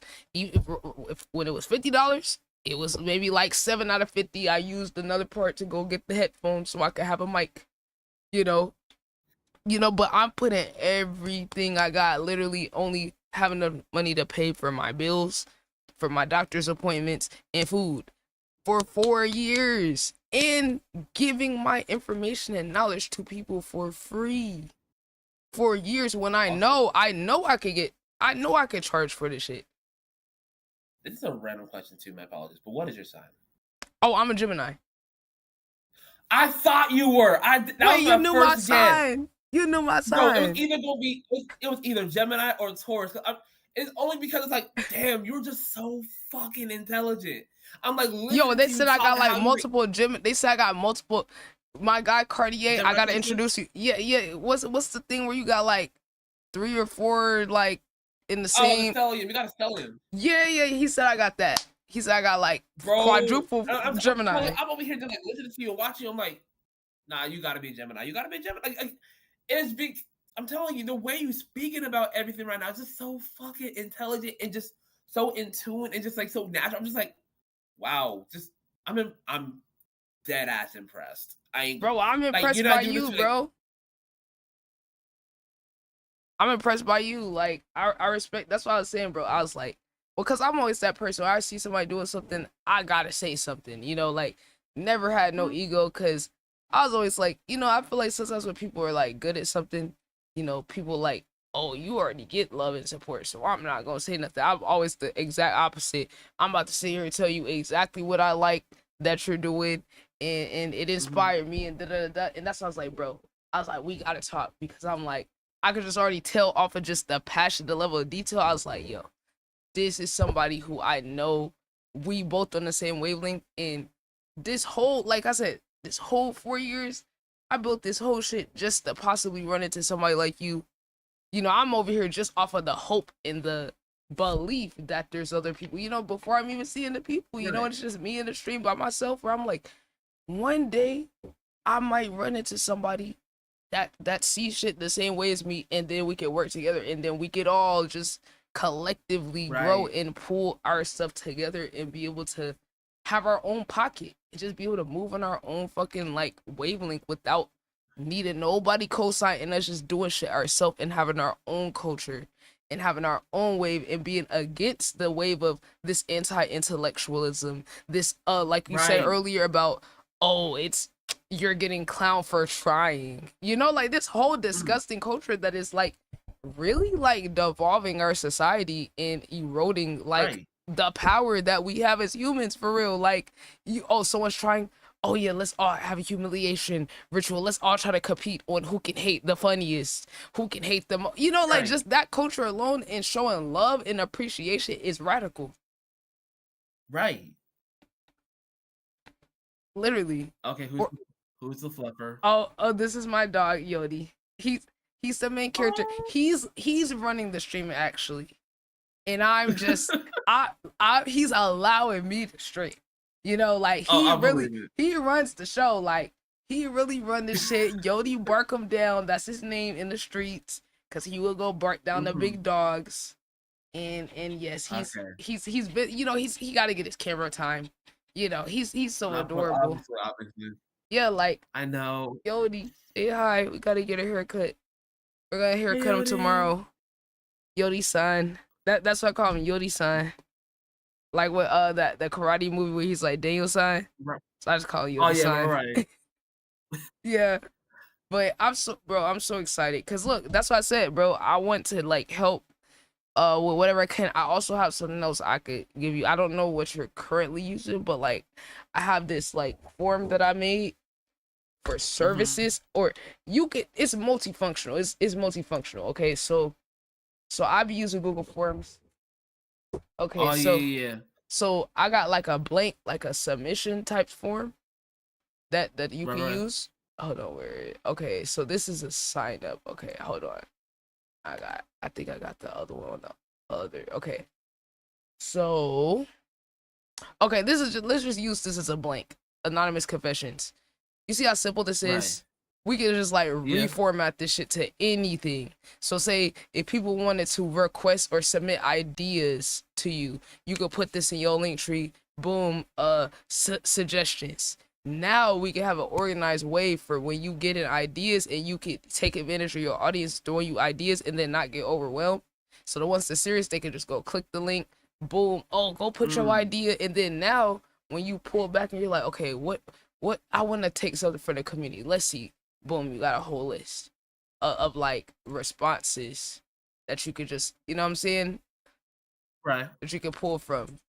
And then for your services, I don't know like how you currently have it set up. How do you currently have it set up? Because I have a form that you can I got a Google form doing. Okay. It's definitely a little like it's definitely a little convoluted, but it's like I do have a Google form sheet. Okay, you got the payable on there?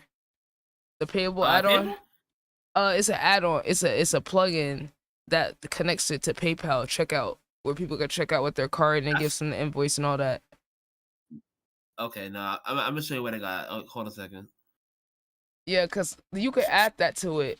It's just a few steps, but you could Let's see here.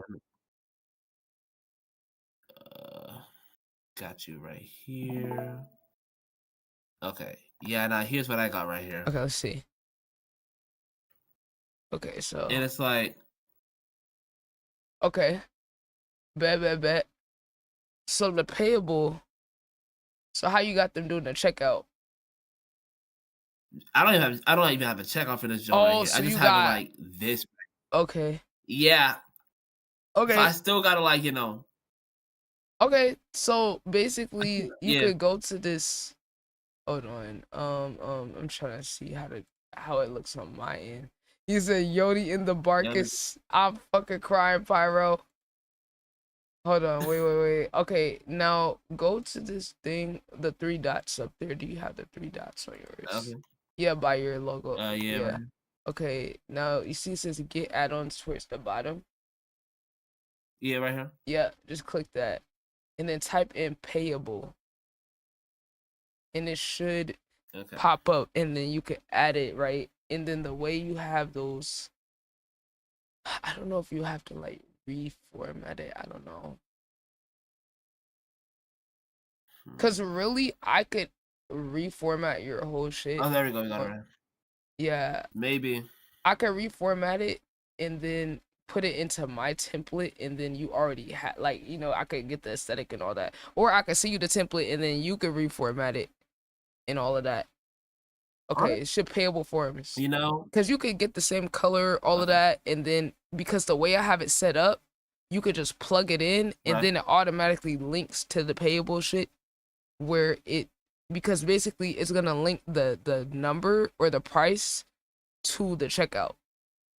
So you know the way you have it like on there, you're just gonna have to reformat it to like match to where, you know, it's like, okay, if it's I'll have to like go back to reference, but yeah, so you All gotta right. install it on there.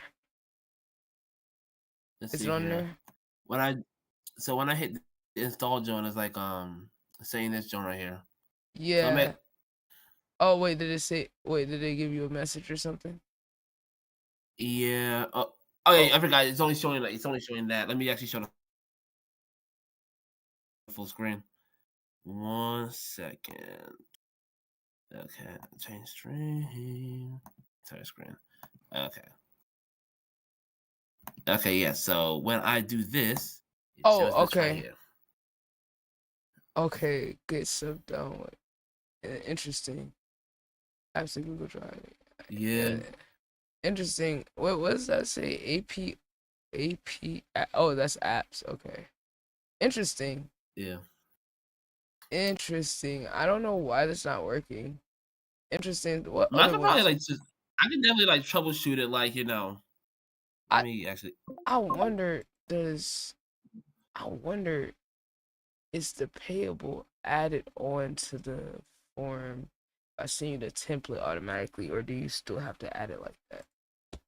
Because I have it automatically added on there, but I don't know if like when I share it to someone else, if they have to re-add it. But I'm gonna see the template. I'm gonna see the template either way. Cause that way, I like the way they got it, because it takes it to where they get an invoice.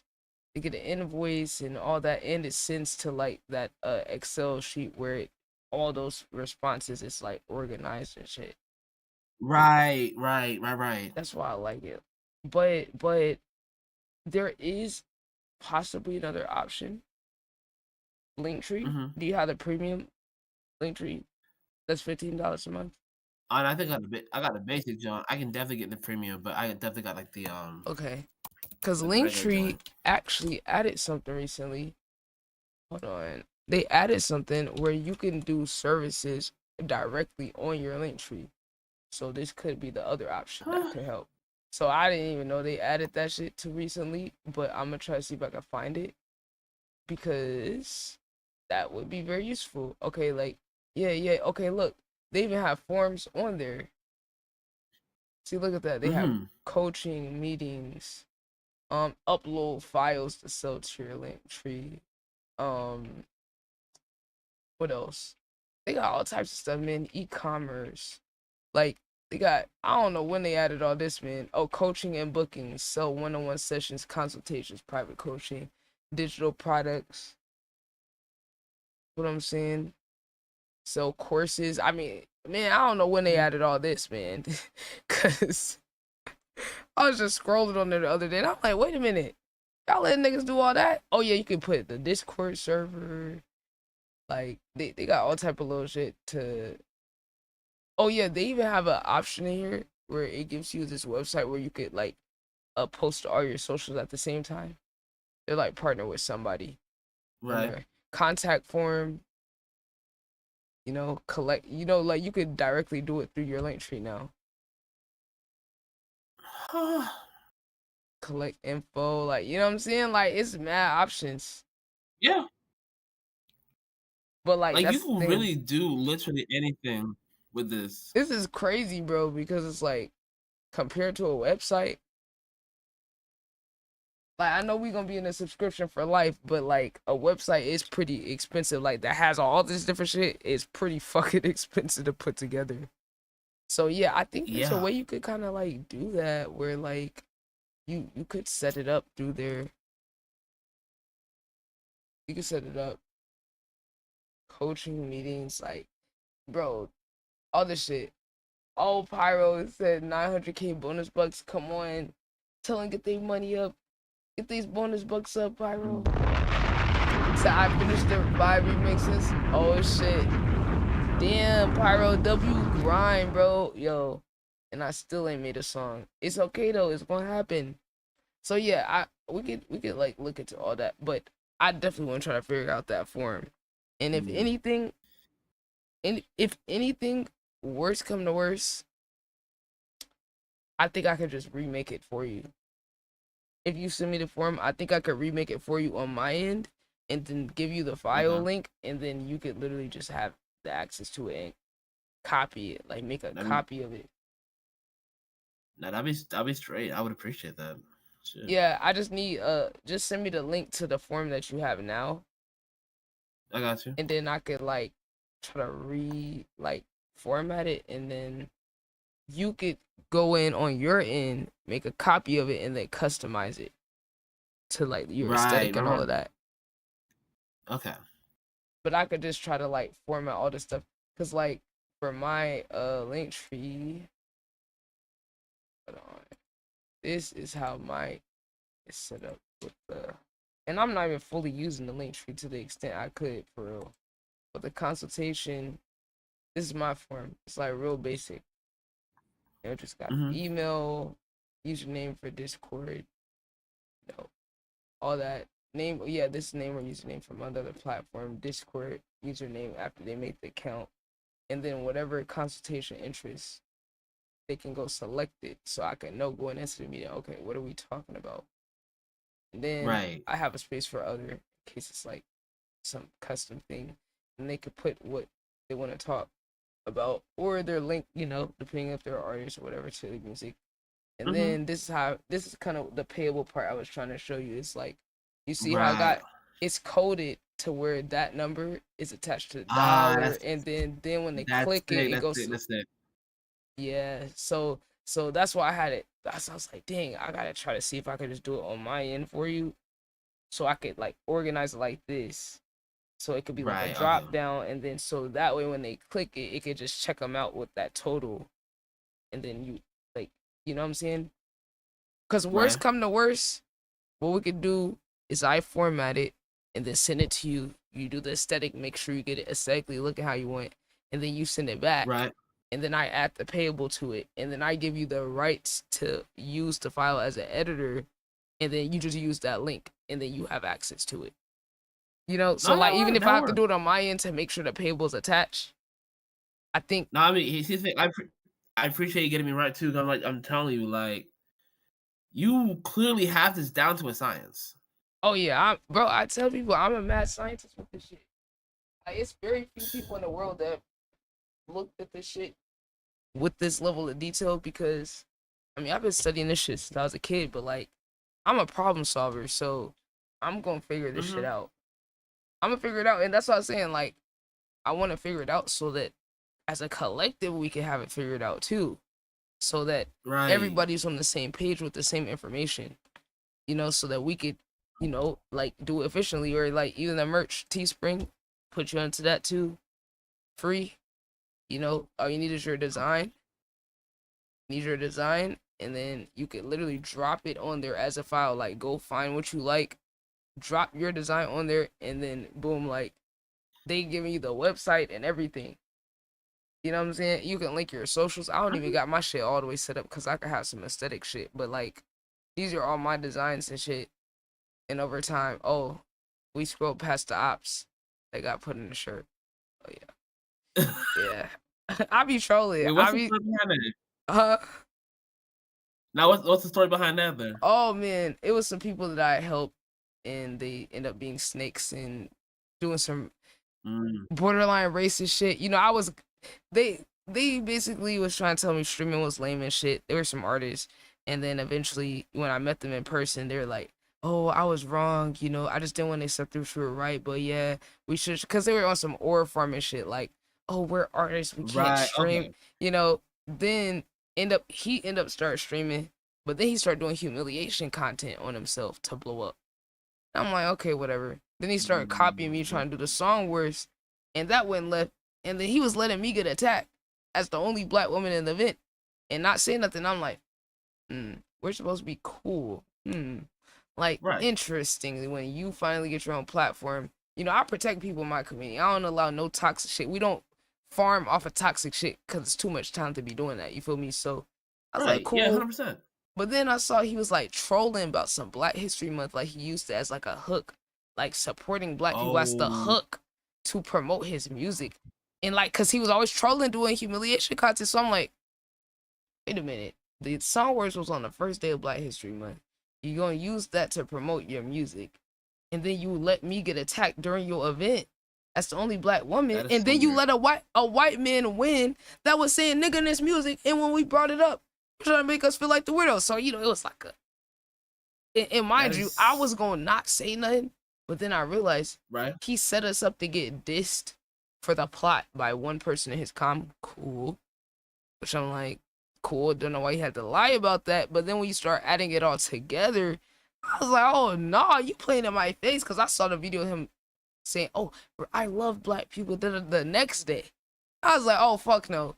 I can't, on my ancestors, I can't go for this shit. So all I did was quoted his post. I said, oh, it's crazy you're saying like you care about black people and you let the only black woman in your event get attacked by a white man that was saying nigga, and you as a Mexican man give a white man a pass to say nigga and make black people uncomfortable on top of all the other shit. It's not even your pass to give.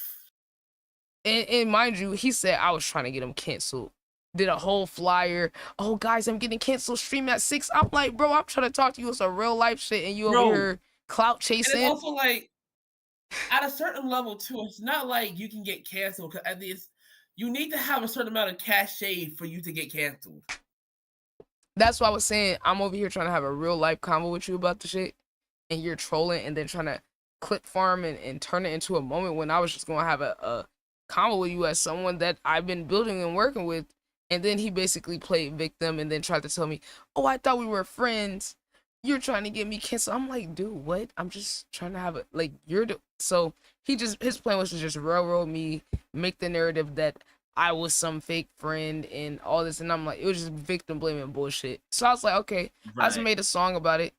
And then I put him on a shirt. Like, you know, just for fun. I just be trolling niggas like, cause I'm like, bro, like I got too much shit to do to like even drag this shit out.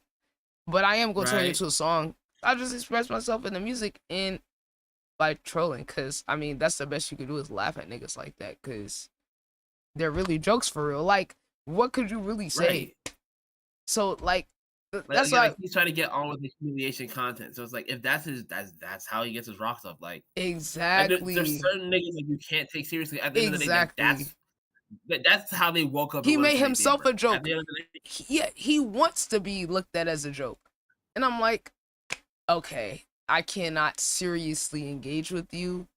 And that sucks that you are so desperate. Well, because unironically, I feel like this show is poetic with the universe or some shit. Because unironically, their group name was Low Lives. So they're embracing being low lives. You know, maybe I should have took it a little bit more literal, you know? Because I'm like, going from low lives to humiliating myself for views to get up even though you were dissing me. Like this same person, the part that just on the music tip, why I was just like, this is some bullshit. Cause when I was doing song words and like 1v1 and us doing like diss wars, diss tracks, just for fun, literally just to push the pin like in the everybody knew nothing was personal. It was just for the content, for the clips, you know, to show people just niggas having fun. He's like, oh, I don't even like rap like that. You know, I'm not even a rapper for real. Now, you know, the niggas who rap dib dab in the culture and then be like, oh, I'm not even into. You know exactly what that should be. Yeah, you know exactly what that should be about. Okay, and then he was dissing the diss shit. Oh, I don't really understand the diss. Because all I did was ask him to do a 1v1 song where it's not a diss words. This is just going song for song, pre-made. Then he brought up the diss shit. I'm like, wait, what does this have to do with dissing? A 1v1 song words is just the regular song words we used to do with just artist versus artist.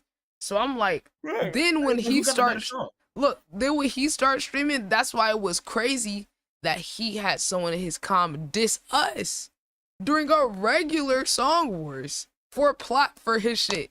Cause I was like, wait a minute, you the same one that said you not even in a rap like that, and that you didn't. Oh, I don't see the point of doing the disses, and I'm not that type of guy. But when you get a platform, now you trying to use to boost up your lame ass song words that's uneventful, and then use me. You use me in my community for your event.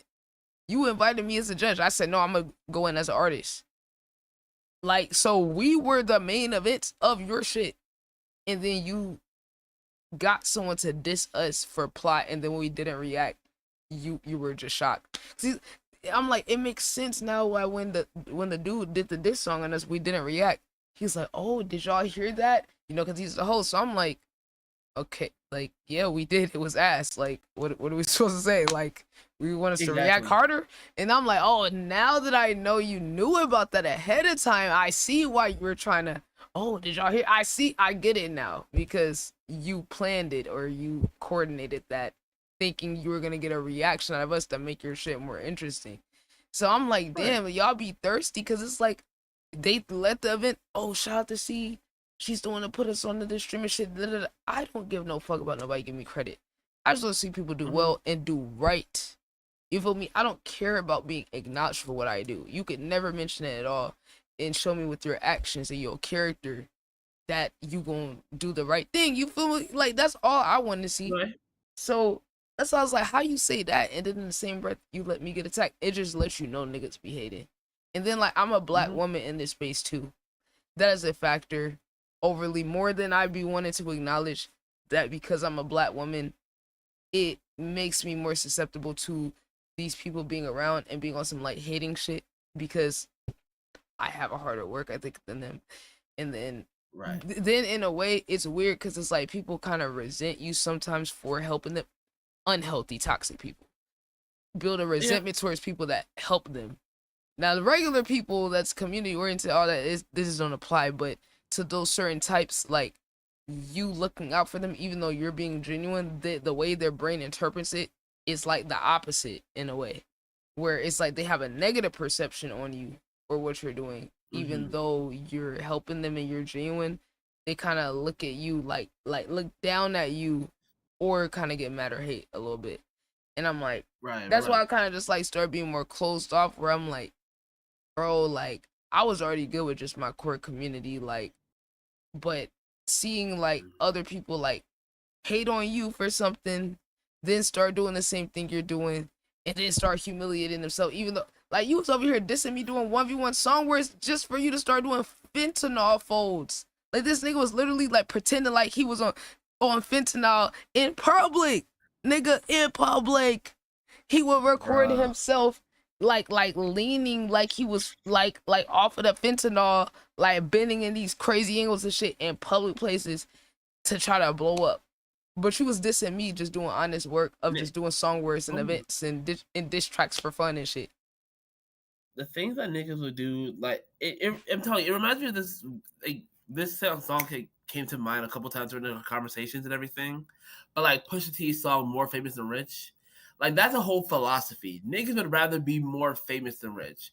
Like, niggas will do whatever the fuck they want to do. Oh my God. Just for niggas to look at them. Like, daddy, look at me. Like, God. Yes. Bro. Yes. That's so accurate, bro. Like, when I tell you, you would think niggas doing it for a bag. These niggas ain't even doing it for a bag. At least if niggas was getting a bag, I could kind of be like I would understand it. Like, you okay, know, you over here just doing that. You trying to pay the bills. Like, I get it. Yeah, I'd be like, you paying the bills. For a little attention? Yeah, for nothing. Because that's kind of my thing, where I'm like, all y'all that's doing this shit, like, y'all not even making like no money off of it. You know, my goal is to help people make money off of what they do too, right? Without exploiting themselves or whatever, but like show people, hey, you can monetize your skill sets. You can build a platform that you can monetize, different things like that. So then when I see people who's chasing the views and the clout, and then they not even trying to get a bag, I'm like, okay, I can't fuck with that. Like, because we trying to build our own economy and be able to sustain our own careers and sustain each other's careers. So it's like, if you're just overly chasing it, it's like you're not really fitting into the collective vision, because I mean, imagine how powerful it would be if everybody has their own economy and their own platforms going at the same time. Right. In their own communities, and the communities intertwined. That's powerful as fuck. You know what I'm saying? Like, the way I see this shit so far, I feel like we could do live events, do live segments, in person, concert, open mics, all in the same event, and have it live stream, and be able to, man, I feel like this shit could be on some like Drewski type shit, like how he does like the Could Have Been Records, and then like, you know, random people coming in, like, and then like we go to certain cities and be able to like have people already know who we are before we get there, where it could be like a panel of us, and we just like letting niggas get their chance and like having it live stream and then be in person. Like, I see this shit so crazy where I like want to have shit where the beats are made live, like at the concert, and then the artist record the song live and then come do it. Cause like I went to a studio where they got a stage in the back, and then they got all the studios, like almost like on some warehouse shit.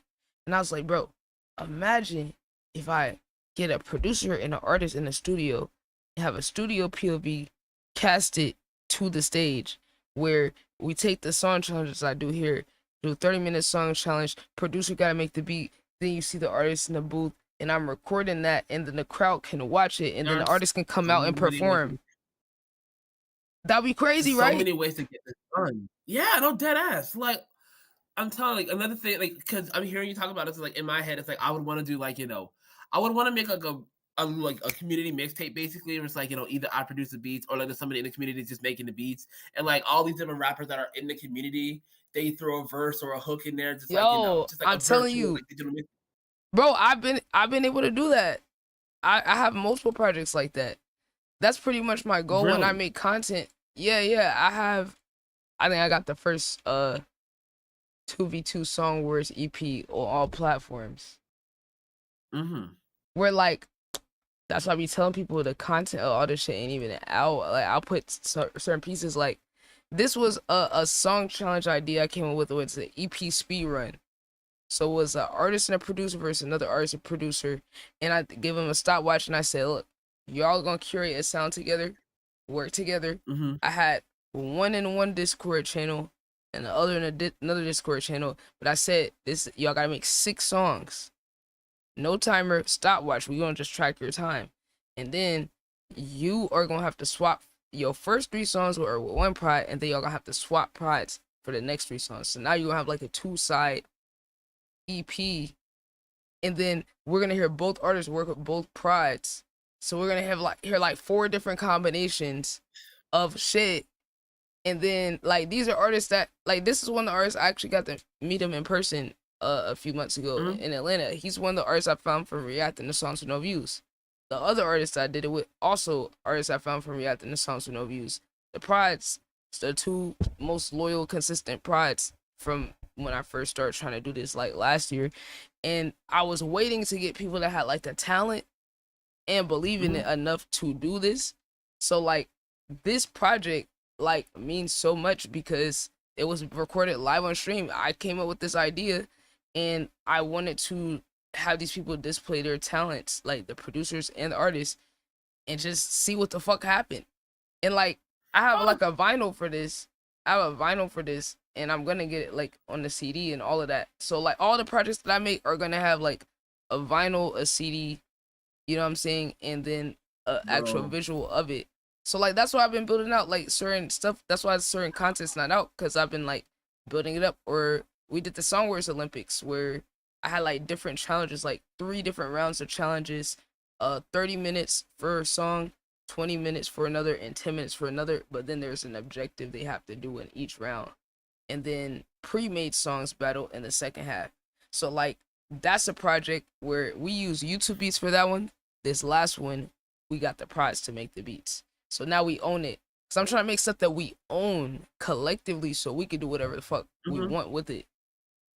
So like that's kind of my thing, where I'm like trying to make collective like projects, and I've done it with some small artists, but now I'm working on a project of like within the community. Like I'm doing like an Afro beats one, I'm gonna do like a rock one, and then like we just move as a unit, and it's like completely produced by people in the comm. though. So I've been building relationships with people because I'm not about to just ask people when I meet them because they're talented. Okay, maybe I don't do that. I'm not about to ask nobody to do shit. If people want to do it, it's gonna be shown over time that they want to be a part of it and that they're fully invested. Because I don't go ask people to do shit because I'll pay you. Right. But if people believe enough in it to like want to be a part of it, then it's like over time. Once I get to know a person, then we'll see. You know what I'm saying? So then it's more meaningful and authentic. You know, that way, because I don't want to, like, I have an overabundance of fucking talent in this community. Like, this community is international, versatile producers, self-pride, rappers, singers. I mean, nigga, I got everybody, but I'm not gonna work with everybody though, because it's an energy thing. You know, I'm not about to just feature anybody on the shit, like, you know, on these are my babies, these are my ideas that I sit here and just come up with a bunch of ideas. And I found this YouTuber named IOY Tragic. You gotta check out for him. I don't know if you seen him, but he the next like Platboy Max for real. This nigga he like did like making a song but in CapCut, like some crazy shit. Like he doing crazy shit. Yo, he's killing it. I found his channel. He has such good ideas. I say, God damn it, my ideas aren't good enough. I said, oh, fuck no. This nigga's consistently I said, but, you know, I love taking inspo for people. So I'm like, you know what, Tragic, shout out to you for doing your shit. But I said, nigga, I'm not going to sleep until I come up with at least 30 original new ideas. That's crazy. And I just sat there for, like, hours. Like, I said, yo, I got a bunch of ideas. I said, no, I need something new. I need something crazy. I need some, like, out the box. Like, because his ideas were so out the box. I was like, yo, what's this nigga using ChatGPT? How is he coming up with all these fucking ideas? This nigga gotta be using AI or some shit, you know? Because like it's just a compliment to him, you know? Because if he's not using AI, I'm just like, that's just how good I'm seeing him consistently churn out these ideas.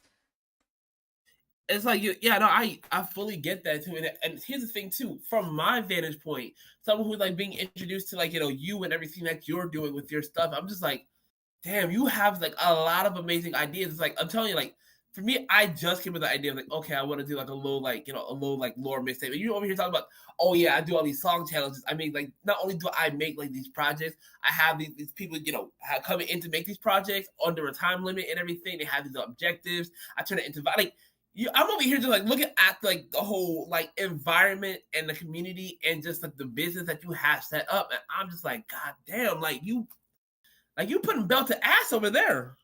Yeah, they don't know it yet, but it's like I kind of like it, like kind of being under wraps, because it's like that's how you know there's like the people who are around are more genuine, because it's not super big and everybody know about it yet. Because I'm like, it attract the real people that like see the vision. Like the people that see the vision, they're like, oh shit, like yo, we about to work, we about to go crazy, like. You know, that's the only people that I want, because it's like everybody else is just noise. It's like I don't want no credit. Like I'm just doing this love of the game. I'm not the one trying to be an artist. They are. You know, they're the ones who's trying to make a career out of this shit. I'm doing this shit because I'm like, well, shit. Like y'all don't be knowing how to get content. You know, y'all don't. Artists are creative, but they have to be shown how they can push their creativity in other ways than what they're used to. So I'm like, all right, I build relationships with these people. If they trust me, they trust my vision, then they will go along with some of these crazy little ideas. Like I had a nigga make a song while playing 2K. That's a crazy idea I came up with, because I saw a nigga play COD. He was playing Call of Duty, and he was like rapping and singing with the auto-tune, freestyling while he was playing COD. And I was like, oh my God, that is nuts. Like, I was like, damn, nigga, like, that's so fucking smart, but like only a certain type of skill set person could do that though.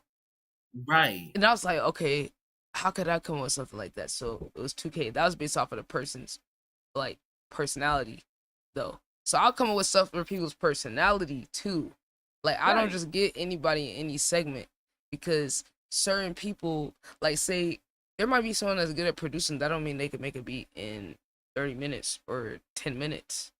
Or 15. Right. That doesn't mean they're any less of a pride, but it's just kind of like it's levels to how alien you gotta be to do some of these concepts. Or you gotta be radical enough to push yourself to be like, what, you're telling me to do a 10-minute song?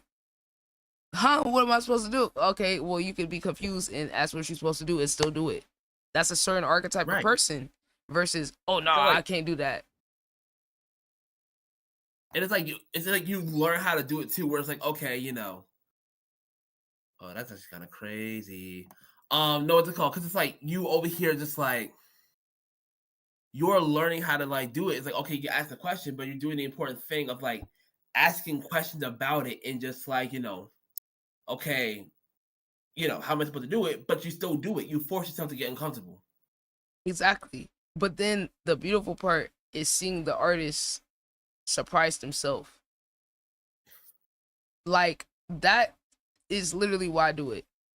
Like, to see, and then to see the audience able to appreciate their artistry in a different perspective, where it's like, okay, they can listen to your song and appreciate what you do, but then when they're watching you do it live and they're watching you overcome yourself live, now it's generating this inspirational energy to other people where they're like, the fuck, you really just did that? Like, one of the artists, he had like 10 minutes left to do a song, did the song 10 minutes, and every time I hear the song, I'm like, dude, like, I don't believe this, and I watched it live.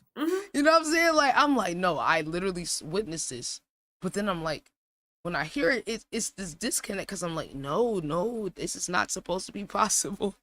This is not supposed to be possible, damn it. Like, how are you fucking doing all these melodies and these flows and wordplay, like, reaching ultimate flow state to a level, like, some of these artists have done it on their own, like the ones that push themselves, but to be able to surprise someone that already pushes themselves, it is really cool, because like all the people I work with are very like hardworking.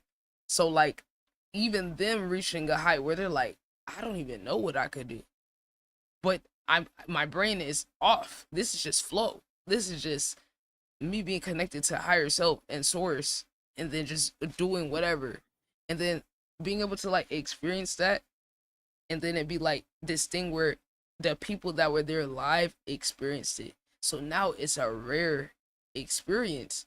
You feel what I'm saying? It's like, that's kind of the beautiful part I look at, instead of being like, oh my God, I should have more views. Oh my God, I should. It's like, well, I want to create things that are timeless. So regardless when someone sees it, they can re-experience the moment. That's why I kind of like was going back and forth about like editing content down, where I was like, I feel like I'm losing a little of the integrity of like editing some of these things down, because it loses the sense of how real it was in real time, where I'm like, philosophically now I'm like, I'm not gonna edit down these videos for the algorithm's sake. It would be better if I take a 5-hour segment, edit it down to 5 minutes, but I just feel like it's violating the integrity of what it really felt like by doing that. So now this is where I'm at. This is what any creator in the chat, this is what I think we should do, since we have more advantage on YouTube now. Don't edit down your highly detailed content. Just get more clips and then just link the clips. Because that's where I'm at right now, where I'm like, you know what? If I could get 20 clips or 30 or 50 clips, why don't I just roll those clips out like every other day for weeks? Or you know, so, you know what I'm saying? Like, and then consistently keep promoting the same video and never stop promoting the video and keep linking them to that longer VOD or that longer video. Philosophically, that's kind of how I look at it now, where I'm like, okay, before we didn't have the option to link it. Now we can do that. So now we don't have to kill the substance of what we're doing, and we can keep it raw and true to what it is, and then just use that to balance it out. So that's kind of like my conclusion so far for like doing these segments, and maybe you could like, you know, use that to like, because this is what I was thinking about the editing and stuff. It's like, it's a little bit, it's not worth it as much at a certain level, because getting the quantity out is more valuable when you're first starting. So I had to make that decision early on, where I was like, I want to edit it a certain way, but then I'm looking at how much time it take me to edit it, and then certain videos not getting out, and then it's delayed, and I was like, okay, how important is the edit for me getting across what I want to get across to the audience? Okay, if the audience I want is gonna listen to the nuance, so I have to cut and do all this other shit. It can help a little bit, but like, I have to pick my spots with that and then try to get my quantity off some other way. So I can have certain things where I do edit and do all of that, but it can't be every single video and every single segment and idea, because then I'm never gonna get it out, and I'm not gonna be getting traction in the algorithm the way I should. So that's kind of why I feel like for you, doing like reactions to albums and like different songs and like breaking down like the songs and stuff, that's like, gonna be a good way for you to get people in. Don't edit that shit. Just do it raw, one take. Let yourself cook, and then just get your clips from it. Literally. Cause and then you have your series where you can edit yourself, like the series that you're already doing. So now you can have, you know, your side quests, with the reactions and all that can get people in easily off of, you know, shit that you want to react to, and then you can have your series on the side where you can promote that at the end of the video, like with the end card screen and shit. Cause I had that's another thing I'm trying to figure out too, because it's like obviously, you know, I'm like taking songs and everything, and I'm like, okay, the artist is doing this on this song, or doing that on this song and everything. But it's like people also want to hear, okay, like not every artist is coming out to do their whole like, you know, genius interview to break down certain songs and everything. So it's like, okay, because I had somebody who asked me to like break down the Lemon verse from Method Man, basically, where he's like the component Noriega, you know, that's the CNM, like what he just does a whole like CNM's kind of scheme for that whole little time and everything. It's like niggas want me to hear, like break down verses, they want to, you know, break down albums and everything too. And I'm like, okay, cool, valid. For me, it's just figuring out what's the right vehicle for it. Is it a long form video? Is it a live stream? Like how to knock it out where like niggas, you know, come through and like, oh yeah, you know, this shit tight, basically. I think the live stream, that's why I feel like the live stream is OP for this type of content, because you can knock out multiple in one stream, and then just spend your time processing it after. Like literally, and then the part that's OP about the, like when you're interacting with the chat, they giving you more ideas and stuff, and more tangents and more little things to pull off of, which is more clips and more content. You know what I'm saying? Like it's OP. All you gotta do is like just like clip your shit. That's why I like, you know, being on Twitch is an advantage, because I got that little clip button. But the thing, that's all I want to show you on YouTube with the live bot. You could do this. They have a clip on there, right? So this is gonna be very helpful. So there's this thing called clips, and you could create a video clip, and this is where I could take a section of this like this, and then hold on, if I zoom out you can kind of see I think okay, I don't know where the video is, but oh yeah, there's the video. Okay, so it's that little section right now. Look, when I click this button, I don't know what, see, they need to fix this because like their studio gets laggy and shit on here. I don't know why, but okay, basically what, there's a publish button up there. You see, bro, it's look, it's over here crashing my shit. This is wild, YouTube. What the fuck? They need to fix this shit. It's like all delayed and shit. Like, okay, but you see, I just took a section. When I publish it, it's gonna export it to a separate YouTube video. So now you could take your live stream and section it off, and then it's gonna spit it out as a video, separate, as if you just uploaded it. Okay, I mean that makes sense. So then that makes sense. Now your workflow on live stream should just be having your notebook out, and when you talking about certain thing, boom, hold on, let me look on my stream time. What timestamp is this? Boom, write the timestamp and then write a little line about what you're talking about right there. That's your workflow. If you do that, now you can go back and be able to already know what sections, instead of having to sit through and watch it, be like, oh, what was I talking about? You know what I'm saying? That alone is going to be more efficient. Basically, you don't have to sit down for the whole 5 hours trying to like, you know, figure out where the clips are. It's like, okay, I said this at this time, mark that down. That way, when I come back, you know, to like take a look at the live stream, it's like, okay, what was I talking about here? Okay, that hit. Okay, yeah, I got you. Yep. So now you're just making it easier, especially now, cause it's like YouTube is letting you double dip. basically triple dip if you include the shorts, because now your live VOD alone is gonna get pushed in the algorithm as the VOD. Then you're gonna be able to make the separate videos. Then you can make the clips. Send the clips to the live VOD if you want, and then send certain clips to the longer videos that's from the VOD. Right. See what I'm saying? It's OP. That's why I say like YouTube is really OP as a platform, bro. Like out of all these different platforms, I still feel like YouTube's king. And they actually let us promote our links to the other socials without bitching and crying about it. Like we could put in the description, we could put it in our bio. You know, they're not trying to. Oh, and once you get partner, you get a lot of people don't know this, and I had to find this out late. But when you get partner, you can actually put a link at the end of your video. Hold on. So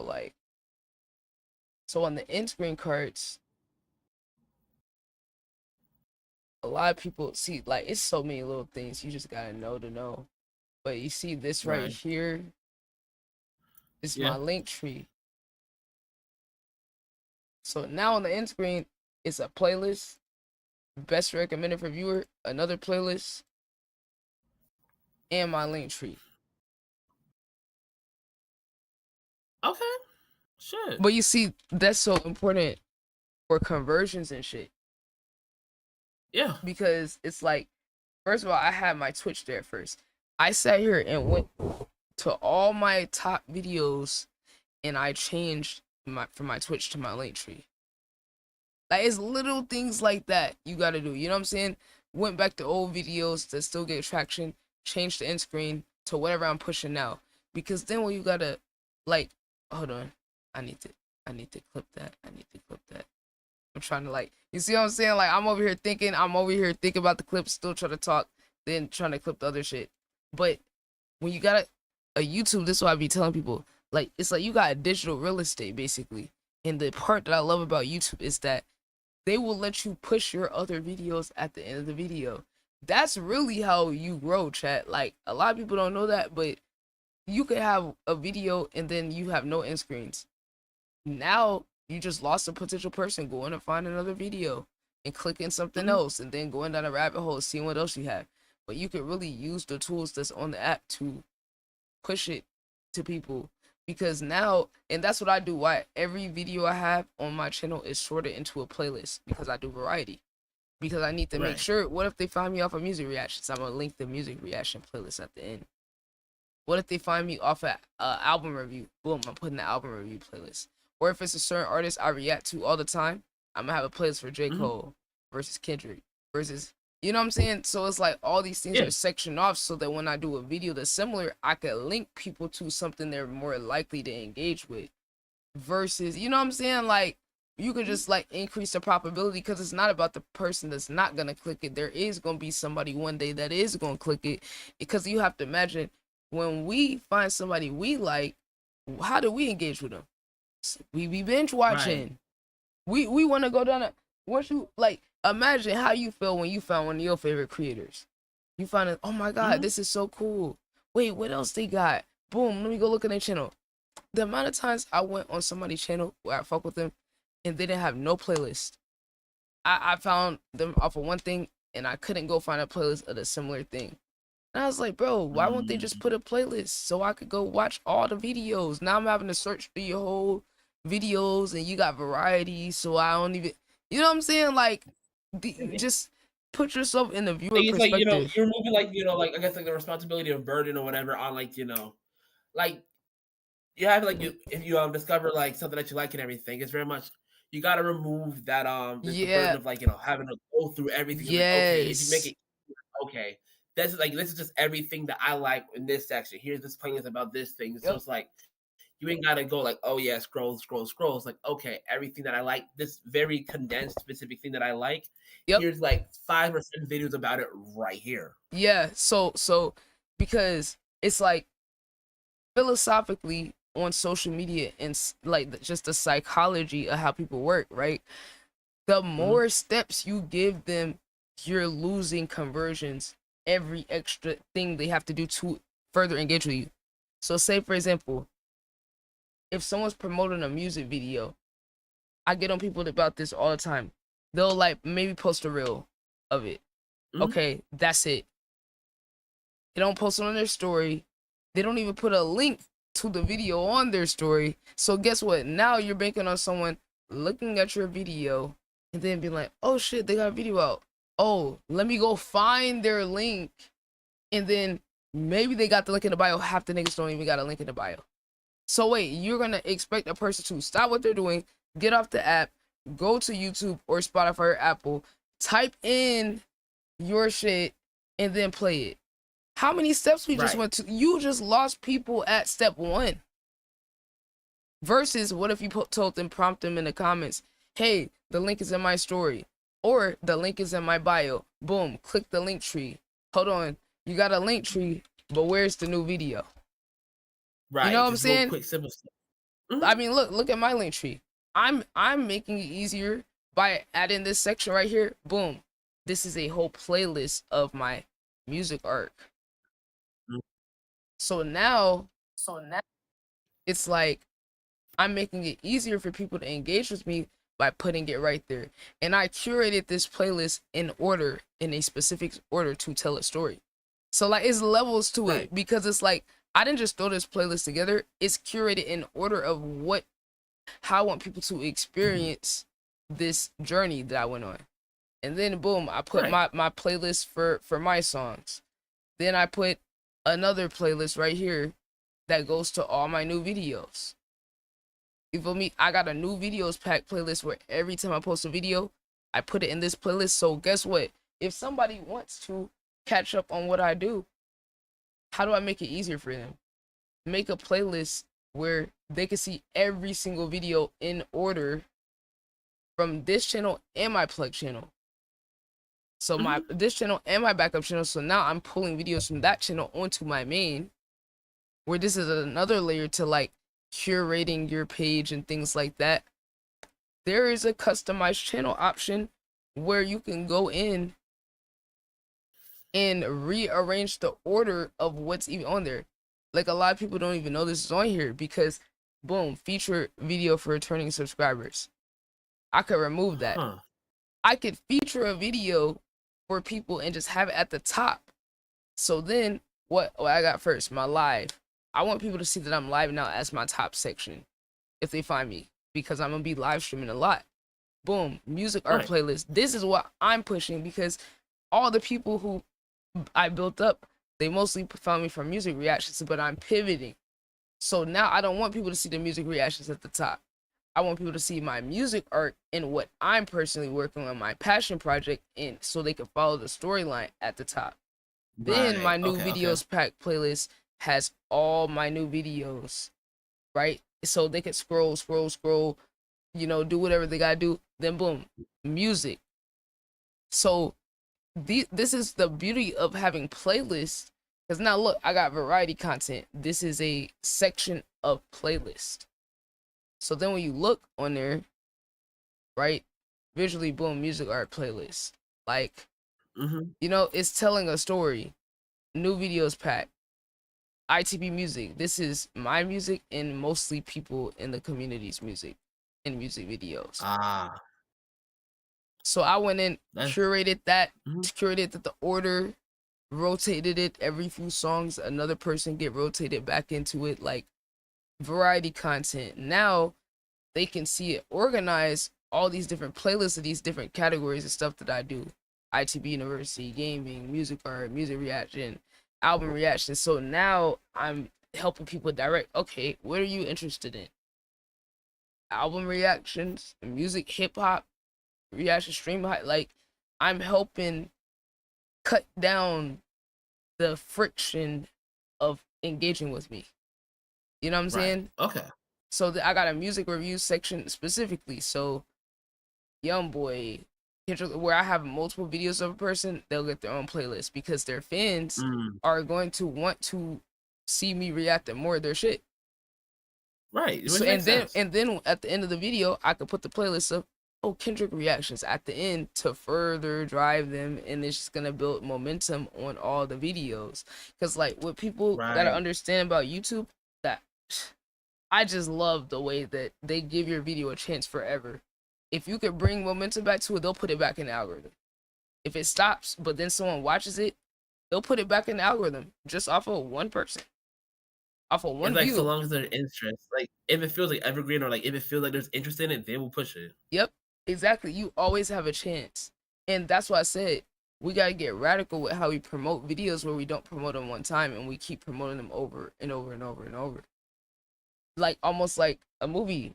When it comes out, it gets promoted forever. An album, when it comes out, they're promoting it before, during, after. And I think for those of us that have these bigger ideas for our videos, we gotta approach our promotion kind of like that, where we're looking at as a rollout and then a post rollout, because we put so much detail in our shit that we can make a bunch of content, just use the clip culture to our advantage for real. So like maybe you might start a separate page like for your live streams, or you could break and section off what you do, like or you could use your main page. I mean, it's really up to you. Like you have options though, like if you wanted to do things different way. So oh yeah, they got the collab sections now too. Yeah, I like they added that. So if you collab with other people, that's I its own forgot that was a section. thing now too.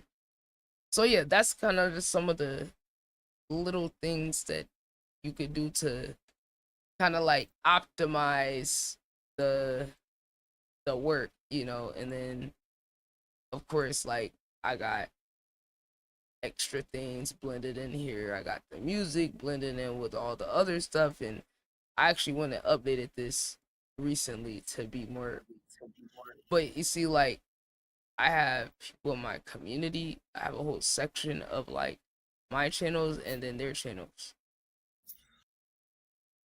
So like, I'm using my digital real estate to try to, and then I have other people's link tree on my link tree. I ain't gonna lie, I gotta be one of the few people to ever do this.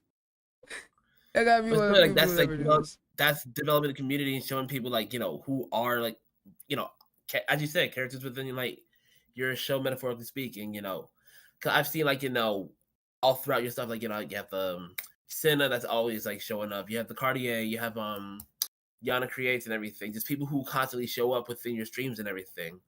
So it's like it makes sense that as community minded as you are, it's like you have that little part of the link tree. It was like, okay, check out these other people who I also work with often. So it makes sense. Yeah, because like, and I tested it because I just want to see, because they give you the analytics on the premium. That's the other reason you need to just get the premium link tree, the pro, because those analytics are pretty valuable. And this kind of crazy that I don't know how the fuck they do this, right? But on the analytics, when you connect your socials to it, your specific socials, they can tell you what socials your views came from. So like, say for example, or your followers or whatever, like what post specifically is getting analytics to your other pages. Like it's kind of interesting, but like, I don't know, they just made it more detailed than what it was before. Let me see if I can like pull it up, because hold on, let's see. Okay, look at that. Okay, so insights, traffic. Look at that. Okay, boom. That's what I was talking about. It's kind of crazy. So this is my neuro, right? It's showing which post got engagement on this link specifically. Oh, that's crazy, right? Yeah, that's pretty nuts. And with and I remember you said you had these attached to your videos, right, on YouTube. Yep. Huh.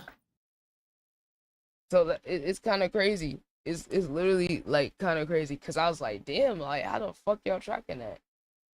But like that's the other thing I was telling you about right here. They include this in their link tree now, right?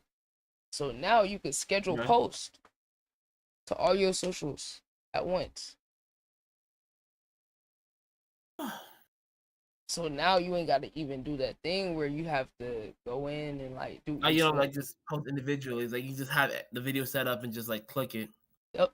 Oh yeah, you see how people be doing that thing in the comment section where they say the keyword, and this is one of the ways they be doing it.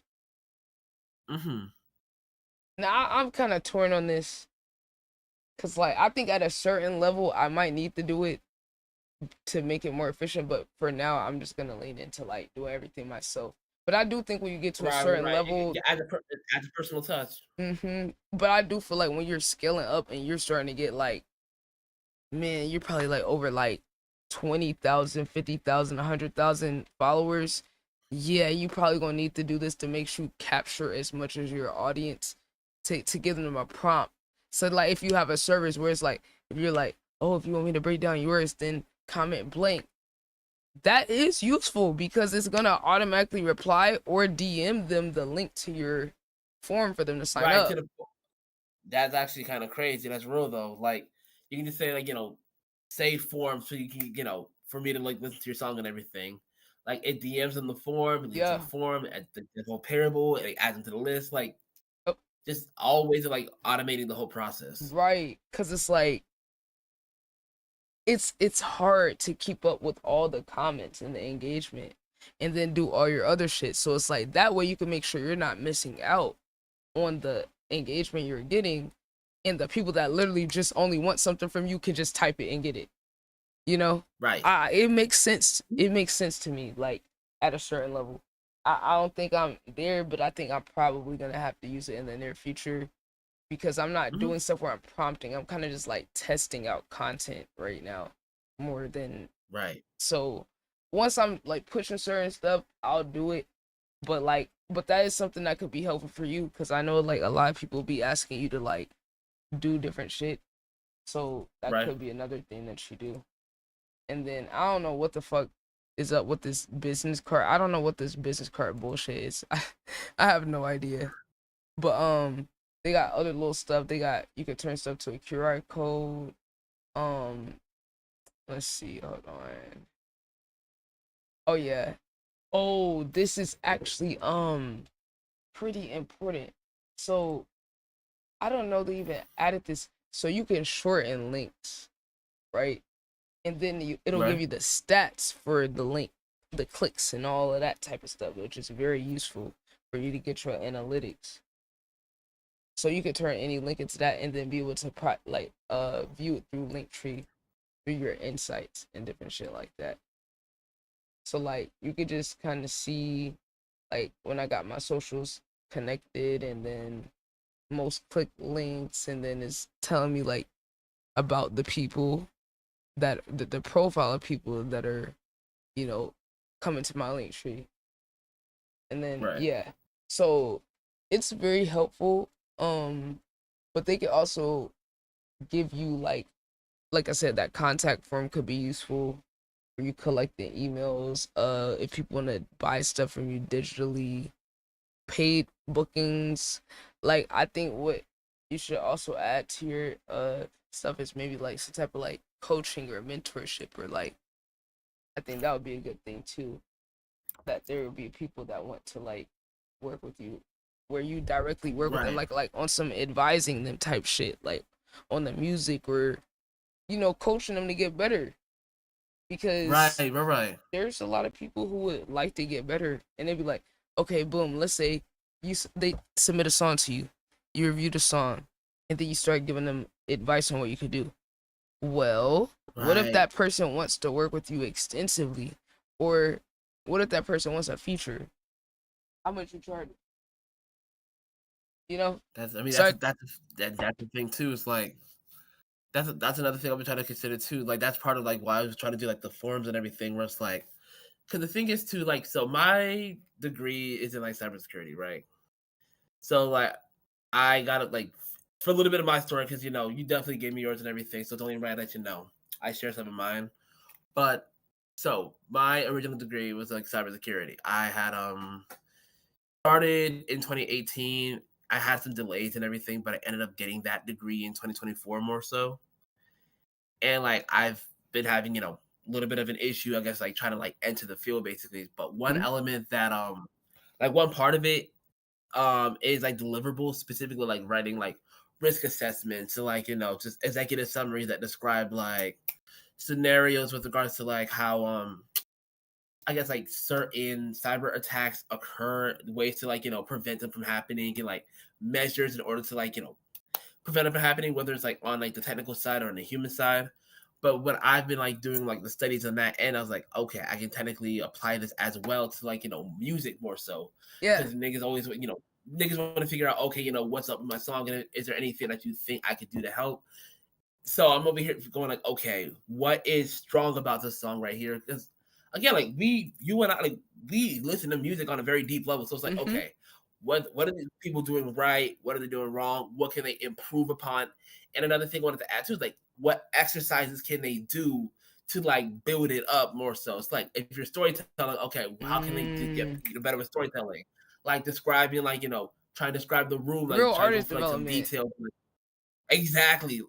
And it's like I would love to like do some stuff too, where it's like I either like produce on a record, like kind of like Alchemist, or dropping features, or even I would love to executive produce a project. Like if an artist said, "Hey yo, like I want to like make this project, like how can I make it, how can I craft it in a way where it's like a full body of work?" And it's like whether I'm like providing beats or like giving input of, okay, you have a song for this, you have a song for that, and it's like this song serves this purpose and that purpose. Like what's the story you're trying to tell? Basically, it's like just.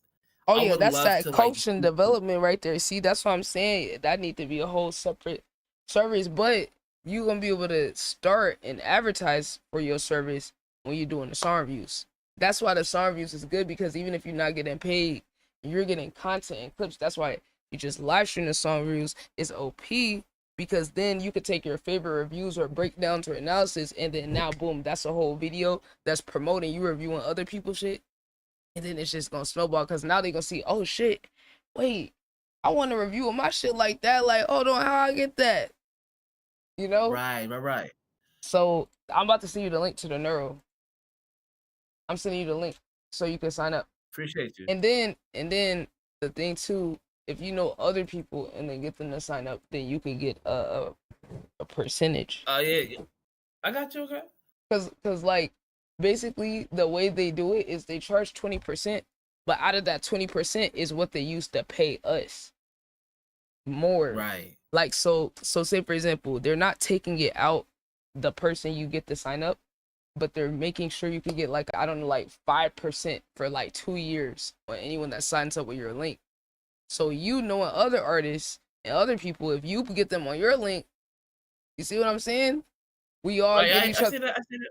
So like we all could be compounding that because like say for example, I'm already knowing you got other artists or other people that follow you or they're gonna follow you, and then you could put them onto the song reviews, and then they could get their community on there, start helping people and doing the same thing, and then now we can all get paid from each other being on there, because I mean they would have to make money for you to make anything, so it's like it's a plus, because it's like 5%. I was like, hold on, Neuro actually understand supporting creators, because they know if we get paid, we gonna be able to help each other get paid, and the platform's gonna get paid. And then it's like now it's this culture, and that's why them doing that thing where they're giving the money away with the golden buzzer, it's so cool, because it's like now that they're getting all this money from our fees, they actually doing something with it. They're actually redistributing the money that we're giving to other people, and then it's boosting up the overall platform, which is bringing business to all of us, or just bringing community to us, because now this is a platform that's known for community, where it's like, oh, I could go into a stream and then find someone that love music or can analyze my music on a deep level, or you know what I'm saying, like people remember that. So I'm telling you, when everyone do the song reviews, we could just do a collab song review. We could do a collab song review session, and then I introduce you to like some of the artists in my community. Okay. Cause they actually just added that where we can do collab sessions now. Like that's new. So now we can do a collab session, and then they get split. All the reviews that we do get split revenue automatically. Okay. So they added that shit. That's lit. I mean, all you gotta do is set up your Stripe.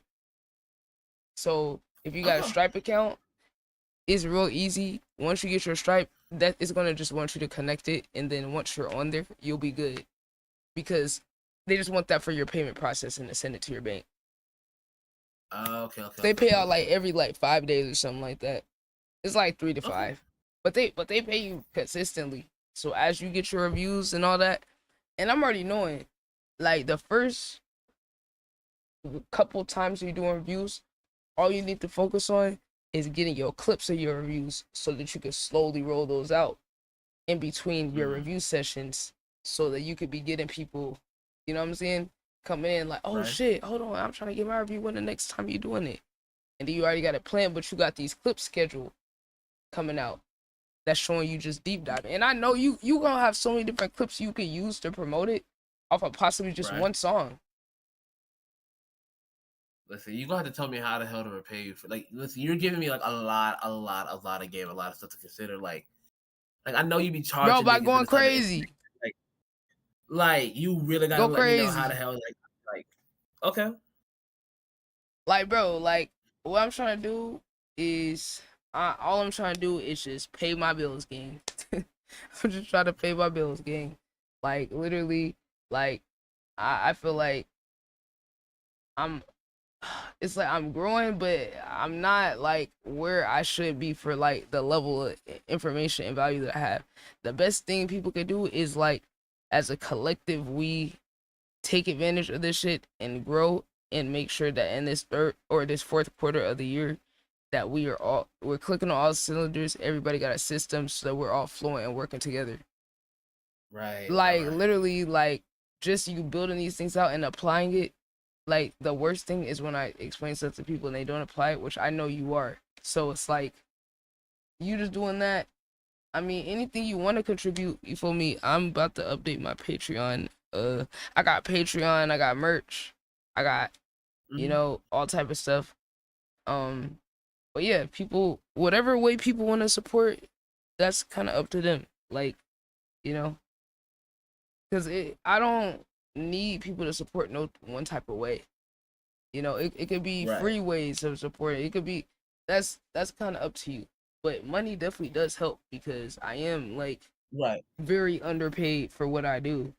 But like if you want to book a session or like I said, it's up to you. I definitely got to do that because like what I want to do is like I want to make sure like I have like all of my systems like set up where it's like, okay, I can say, hey, if you want to join the Discord, join the Discord. Hey, you know, like this random day of the week and everything, I can like do like streams basically. It's like I want to be able to set up all these systems that way, like once I like start doing more with it, it's like it's more like, you know, automatic, it's more intuitive, more so. Yeah. Yeah, where it flow. Yeah, exactly. Cause that's the thing, is like it might take like a short period of very focused hard work, but then just you gonna have everything set up, the Patreon, the forums, the series getting started, having some clips ready. I think you could do all that in less than a month. Cause you know, like with you balancing work and doing content, and it's gonna be a little tricky in terms of doing it. But if you're just very focused, and that's why it's like people just gotta pay me for the session, because I'm gonna keep you focused to get as much done in that time period as possible, and then the rest of it you can go figure out. But the part that you actually need help with, that you know, where I could be more hands-on and like sit here and show you how to do it, that's what we're gonna focus on this session, and then I'll give you the rest of the stuff you need to do with that you're gonna be able to do by yourself. So I'm not gonna waste time doing shit with you that you could do by yourself. I'm gonna just like try to focus on whatever it is that you wanna, that it's the most important. So like I think you should get a Patreon set up. If you need help with the Patreon, maybe some other things with the Discord. There's certain bots and different settings and different things for that.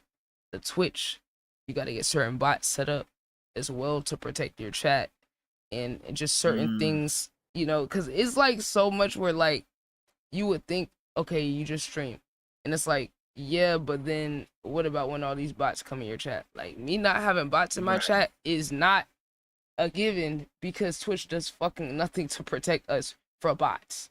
So I had to go get 2 certain things added to my chat so it could pre-filter it out, so they're automatically blocking it in the stream.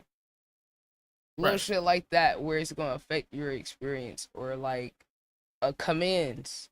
where I could type in the chat and do exclamation socials, and then my links pop up, or music, and then that pop up, or like I don't know, fucking develop, and then development playlist pop up. Like how to even get all this set up.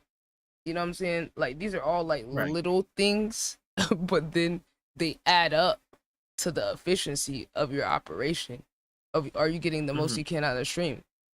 Like it's so deep. I took this idea, shout out to Mike Mac Gaming. I expanded on this idea. He had like a scene on his stream where it was promoting his podcast. It was like a flyer. I was like, wait a minute.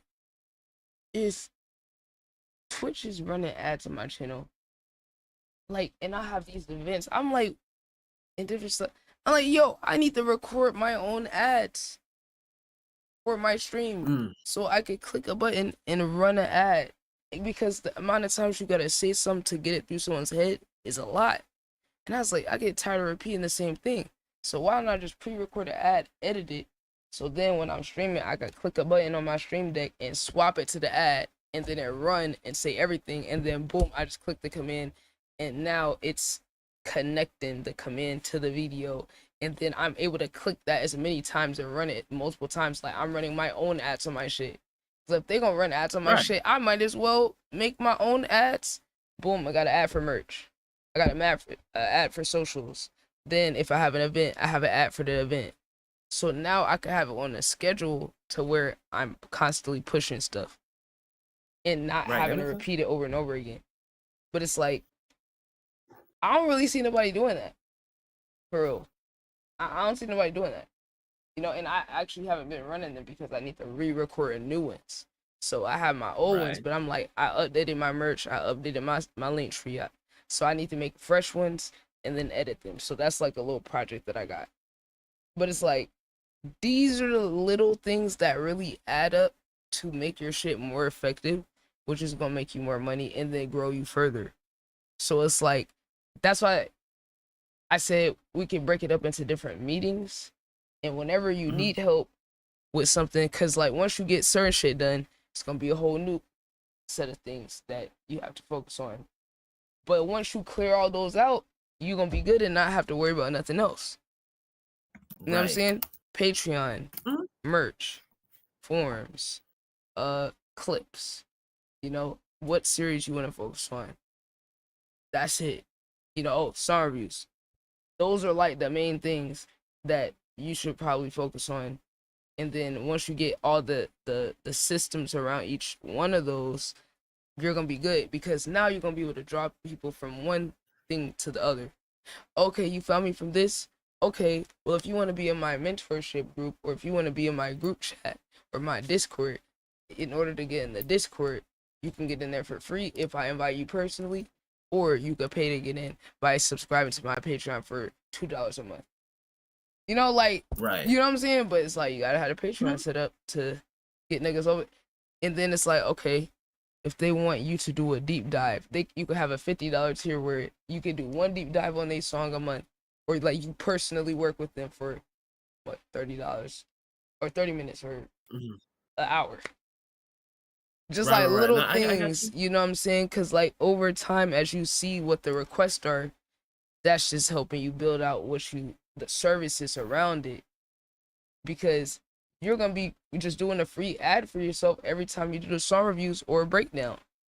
So it's like, now, as long as you get that set up, you're gonna be good, because now you can capture the audience and capitalize off of, like, you know, the views you're getting, right? Because like I be telling people, it's like, when you don't have these things set up, you're not fully seeing the full effect of your growth on your socials. You know? You're not fully capturing the momentum that you're getting when you don't have these things and these like different funnels and conversions set up. Where it's like, okay, say you going viral on TikTok. Well, if you don't have the funnel set up from, okay, when someone finds me on TikTok, how do I get them to this? And then where do I want them to go after that? And then where do I want them to, you know what I'm saying? Like, that is the system that you gotta build out, but you can do it because you gotta meet. Humbly speaking, like, I'm gonna make sure everybody around me knows what they're doing. Talking shit. You know what I'm saying? Like, I'm gonna make sure everybody around me is good. Thank you for the bits, Ty. TGM, here we go again. W Ty. But that's what I'm saying. Like, I'm gonna make sure everybody's around me has the information. So it's not like you're gonna have to like figure it out or be lost or nothing like that. You know, I'm gonna make sure you actually can do everything and have it all set up. But just in terms of explaining it for people, that is the level of detail you gotta be thinking when you build it. Cause like, say when I first started, I built a Patreon before I had any content. You know, people would say, "Oh, you can't do that." Okay, well, I had people contributing $100 a month to my Patreon before I had content because I built personal connections. So like when you go personal connections and people believe in you or you have an actual bond, it kind of breaks the reality of what's supposed to happen or what you can't, you know, oh, you can't do this. Oh, you can't do a content house till you're did. Okay, well, guess what I did? I did the damn content house, put all the fucking money I made into it, and my community sponsored it, and I made logos for my community. I took their picture, made a logo. You know, niggas want to put a sponsor and a Nike logo and a Red Bull. I made logos for my niggas myself, animated it, turned it 3D, and had that bitch rotating on the screen when I did the segment that they sponsored. Damn. You feel what I'm saying? Like, we ain't gotta wait for nobody else, but those relationships didn't just happen overnight. And that's what some of these new people gotta understand. Like, the ones who just want a shortcut to whatever they want is like, I invested time into these people because I wasn't trying to get nothing out of it. And then they sat there and watched me work all day, doing all these different things and building it out.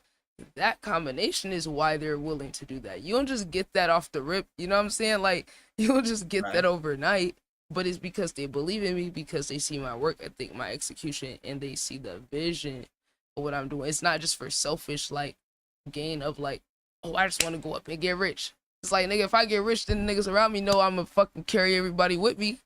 It's a difference, you know, when niggas know that you gonna have their back. So, because they know if I win, I'm going to automatically, it's going to be including everybody else. I'm not going to switch up. It ain't no way I would be doing it for free this fucking long if I was going to switch up on niggas.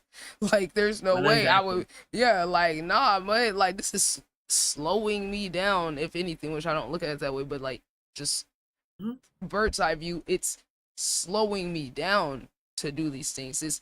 It's costing me money, you know? Like, that's how much I care about people and want to see people do well.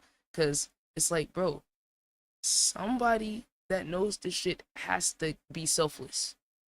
Otherwise, as a collective, we're not going to be able to do anything because it's all going to be about money. And it's all going to be about clout and, you know, social climbing, and then you're going to leave niggas behind. And it's like, well, I was a person that grew up in poverty. So I saw how, like, people not having money or, like, status, they might have the talent. You know, me, my sisters, my family was those type of people who had the talent, didn't have the money to participate in or didn't know this person because we weren't in this group or clique, you know what I'm saying? And looking at how that was a barrier to possibly being able to prove yourself and get a chance. So I'm like, well, shit, if I make this all about money or all about clout, I'm going to be excluding some of the most talented people that's at the bottom, that's trying to grow, that don't have connections and all this shit. So it's like, at a certain point, you gotta be like, why am I doing this? Well, I know there's people who would get overlooked forever if it's only about, can you afford it? Or, oh, are you viral on socials? I don't need that. I can make money different ways. I know how to trade stocks. You know what I'm saying? Like, I know how to do business. I trust my ability to carry myself to where I don't need to eat off of what nobody else do. And that, I think that's why it took a person like me to do this shit, where I'm not in it to get a bag off of no one, you know, because I can do it myself. I can afford to help other people get a bag, because I know when I lock in on my solo shit, I can go into multiple different areas and be able to scale up what I do. Like I could literally just go do social media and marketing and shit for businesses like I started when I was a teenager. Those people are already ready to pay money. That's not gonna pay me shit compared to working with artists. You know what I'm saying? Most artists don't have that much money to invest in their career. I'm like, bro, that's peanuts. The people that's eating off of artists and shit are lame as fuck because niggas is barely getting bread like that. So I'm like, the real money you invest, you trade, you do a business, work with bigger clientele, you're gonna get way more from them than fucking creative. To fuck everybody starving artists out here. You feel me? Like, Dead imagine ass. eating off an artist's plate and they barely got a plate. Exactly. I can't. But that's the thing where it's like, I leave it open to where people want to pay, they can't. Mm-hmm. And this is my first time even doing something like this because it wasn't even nothing set up for people to pay me for shit for the whole time I've been doing this. I just added this like a month ago. Like, literally. Because the reviews is free. And you already breaking it down. I'm telling you, like. But it's people who be paying me though. Like I owe 2 of these people a review probably. Yeah. I think I'm actually record it. So if they not here, what I do is I record it, upload it to YouTube unlisted, and then I'll send it to them. So that way I can still move with my time, but I'm not gonna like compromise the integrity of me like having attention to detail to just rush and do it. Because I tell people, right? No, I like to have a personal experience with the music. So if I'm doing something, I don't want to stop just to get it out the way. And then, because it's like now I'm not engaging with it like authentically, in my opinion, anymore. I'm just doing it to check it off, and I don't do that. So I tell people like, you gotta accept me for who I am. I'm passionate, so I want to be intentional. So if you want the intentional, undivided attention version, you just gotta let me move in my own time. And I have to like battle this out with people all the time where they'll be, oh, just get to my song. Like, and it's like, all right, see, this is why I start making it paid only on every day but Friday. Because they would just get aggressive. Like, people literally, oh, shut your bitch ass up, get to my song. Yes, that actually did happen. That's the actual quote. Yes. And I'm like, wait, did you actually think after you said that I was still gonna get to your song? Are you stupid? I'm like, wait, you really thought you was gonna say it like that? I was gonna carry up? Niggas feel so damn entitled to like your like attention and your like social whatever currency. Like they feel so damn entitled, and it's like, no, like it's like not to even like talk yourself up, but it's like it's a privilege for you to be able to like, get the platform for you to like get your song put in front of other people. Other people. So you're not gonna like disrespect me on the type shit just because you want your shit played. Like, no. You can pay to skip. And I'm like, other people pay to skip. I'm like, it's only $5. It's only $5. And I'm like, dude, I don't even make that much money, and I give more than that back to my community every month. This album was $15 plus shipping. It was like $20. I paid $20. This is just to support someone in my community. I bought 3 albums from artists this past week when I went to an IRL event. Dude, it's a matter of if you respect the people or not, for real. Right. Because if you respect someone, you don't mind. Like, when I went to this Billboard producer stream, Bezo Beats, and submitted my songs, I knew I was about to pay. Because I was like, first of all, I'm not about to wait in this free line. He never going to get to me. I was ready to just pay. I said, all right, it's $15 for a skip. All right, I'll pay the $15. Because I'm like, if I want his attention, if I want him to look at what I'm doing, then I need to pay the man. He earned it. The nigga got like all these Billboard plaques and shit. It's like, yeah, if you want someone's attention that built their own shit up, you gotta pay. Or they just gotta fuck with you and go out their way. Yeah. But that's the thing where I'm saying, like, I know you gonna be able to go up crazy with this. Like, I'm telling you, you gonna be able to be one of the top people on here. And then what's good is like, you could easily get these people from Neuro to go engage with your other socials too. Like they're very willing to go. And the way they got set up, it actually has your other socials on there. You see, like it got all that. See, you got all my socials. I see like the little icons. Yeah, I see that. Yeah, so that they really do try to help support your other socials too. Like they're not trying to block people from finding you. So when they come in your stream, you got your command and your links pinned. boom, be like, oh yeah, go follow my IG. Go. That's the other thing about the live. That's OP is like being able to directly talk to people and drive them to the action live versus like hoping Right. they do it when they find your posts. Like say they find you, they follow you, and then you just have to kind of hope they go engage with your other stuff. Right. So yeah, like I'm telling you, tomorrow I'm definitely gonna have to start I've been like collecting a list of like all the everything you've been mentioning over here. Like tomorrow gonna be busy for me. Hey, look, I got a list. I got a list too. I gotta check off because I'm trying to make sure by the end of this month I got all my ducks in a row. I got my system efficient. Because as long as we can make this stretch from like from what now to the end of the year, then by the time the next year start, we gonna already have everything flowing, systemic, like everything. And that's why it's like it's okay. It take a little time because we got checkpoints. You got months until the next checkpoint. Well, right now we got a little less than a month, but you get what I'm saying. Like it's gaps between it where it's like you don't gotta judge yourself or put too much pressure on yourself because you're in the figuring it out, trying a bunch of stuff phase, or you're in the building up the foundation stage. So as you keep growing, you able to funnel these people and get your audience, capture your audience, and get what you want, and get your money for what you do. Cause like I think even though you be like new to the song reviews, for you already having an audience, you will be able to charge like more for your stuff, like quicker. You feel what I'm saying? Cause like I kind of had to build up for months before I could charge for the reviews. But you already got such a demand that you could really start out charging, but you could really just make it free and like limit it to one submission because you're gonna be able to get ads and promo off of that. That's and you're gonna be able to build the community. That's the other part that's important, is you having people that come back and that you finding people you vibe with, because now you're gonna be able to build your collective of people off of just song reviews. Because if you fuck with someone, you're gonna be able to, oh, hey, join my Discord. Oh, follow my IG. I'm gonna follow you back. And then now you're gonna be able to start curating your specific artists and singer. Yeah, because it's like you about to get all type of people in here. I done got people that do like Netflix scoring for like movies and shit. I mean, crazy people, EDM. I mean, some of the most talented people I've never found on this damn app. So imagine you gonna get to curate your own sound and your own, and then do that project that you was talking about and all of that. Right.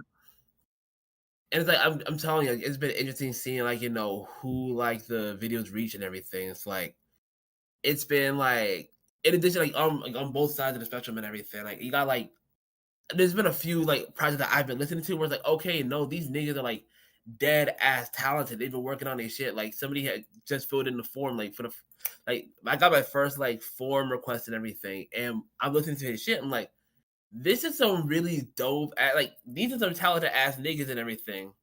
And you got some other niggas on the other side where it's like, okay, people who are like around the industry and everything who are like also paying attention because everybody's on fucking social media. Yeah. And like you just see like, just random niggas just like, oh yeah, like this nigga popped in, say, oh yeah, this shit's dope and everything. It's just it's interesting to see. The range of people. That's why it's funny when like people who don't do social media like try to like judge numbers and stuff, because like until you do it, you don't have a full range of perception on like what the numbers really mean until your stuff is reaching people.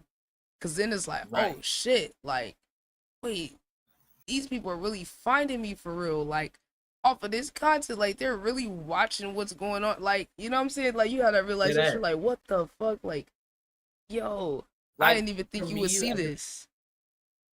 Like for me, I guess like, the first time I realized, oh shit, it's reaching niggas.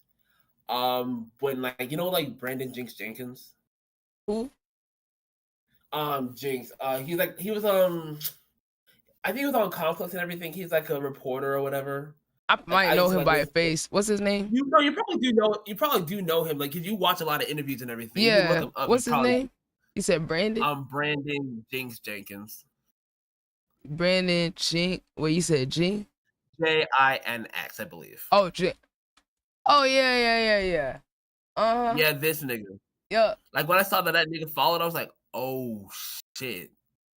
Yeah. Cause I think this nigga's been like in a lot of the media that I've been consuming, like, you know, as a fan for a while. So like I'm over here saying like, oh, he respect what I do. I'm like, oh fuck, okay.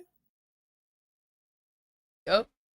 Bro, it's crazy the amount of people you can get connected with. And that's the thing, right? Like, you're gonna be able to like slowly build connections with all these people too, and then that's just gonna increase the value of what you're doing. On top of like your value already, like your network of the people that you're meeting off of that, it's just increasing the value of like all your shit. So like truly like the level you got yourself priced at, I think it's a good price. But that's what I was saying for the Rasan reviews, like you're gonna be able to charge more than the average person because you're actually able to provide value and break it down.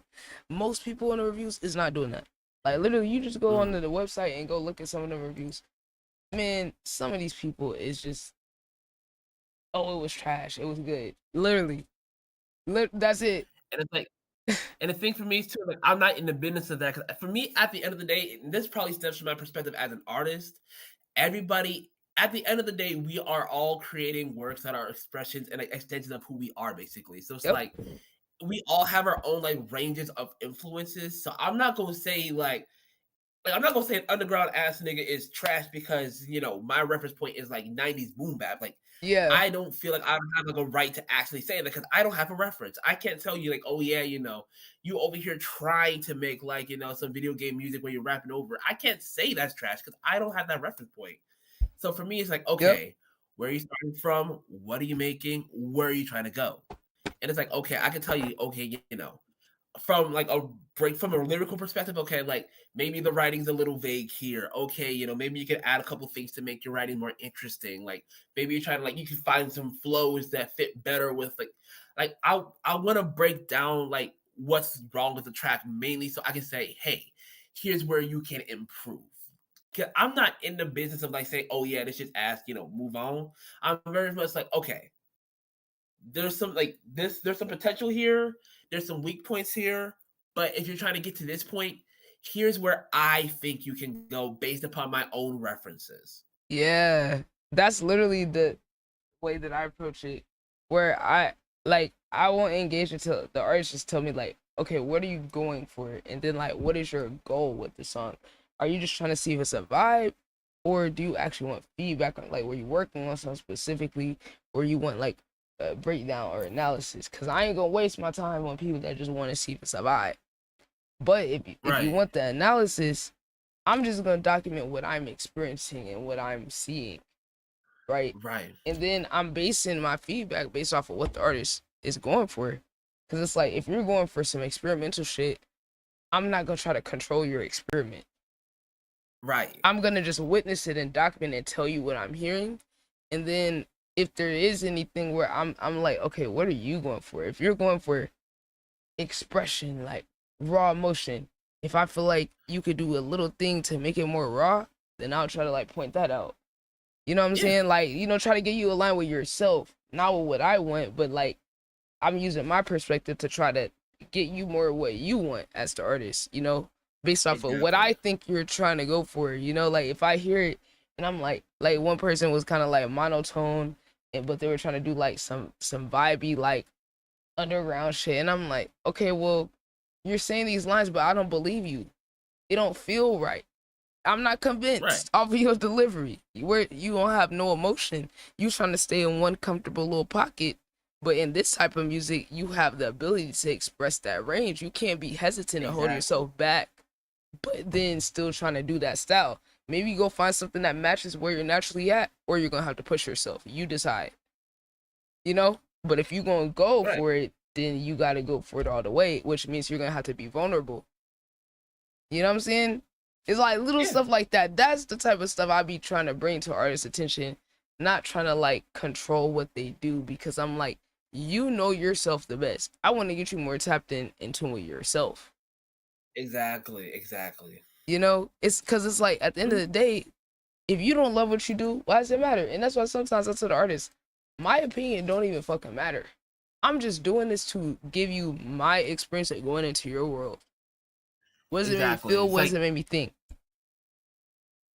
And it's like you're coming over to me because you trust like our perspective and like how we perceive music and everything. So you're asking us for our like perspective in that round basically. So it's like, okay, I will give you my expertise. I'll let you know what I think, but at the end of the day, my job isn't to tell you whether or not something is good or bad, or more specific on a general sense, like whether it's good or bad compared to my standards. It's very much how can you get closer to like what you're trying to go for more so. Yep, and that's why I feel like more people like us who actually care about music and artists need to do the song reviews just to help them have a space that's unlike the other spaces that don't give a fuck about them. Like literally just being a counter to all the, because like I'll tell you, this is what the landscape is. It's a bunch of engineers who wish they was artists, who's overly judgmental to artists because they got credits engineering with this or that person. Then on the other hand, it's some artists who is just on here just to get a bag because they can get money off of being famous. Like that's one of the things that I've been noticing too in this current landscape. Like I know like times it's hard, like niggas are trying to find like alternative ways to get a bag, and they're like they're cashing off their name because they think okay, they dropped a couple of songs and everything. They have, which okay, fine, they have a little expertise and everything, but it's like, what are you doing to add a value to these artists outside of I'm just listening to some like exactly. They deserve more. What about opportunity? What about using your platform? Yeah, and that's the thing too. Some of them don't even be having no substance to add. That'd be the other thing. Some of them aren't even developed enough to be able to contribute to someone else. Because it's like just because you was a player in the NBA don't mean you could be a coach. Type B. Right. Where everybody don't got the skill set to be able to help develop someone else. And I hate that because I'm like, people automatically assume because someone's successful that they can help them. And they really can't because a lot of them were developed or had a team around them. Or they like had other people coaching them. So they don't necessarily know the sauce to teach someone else. But they just got the name.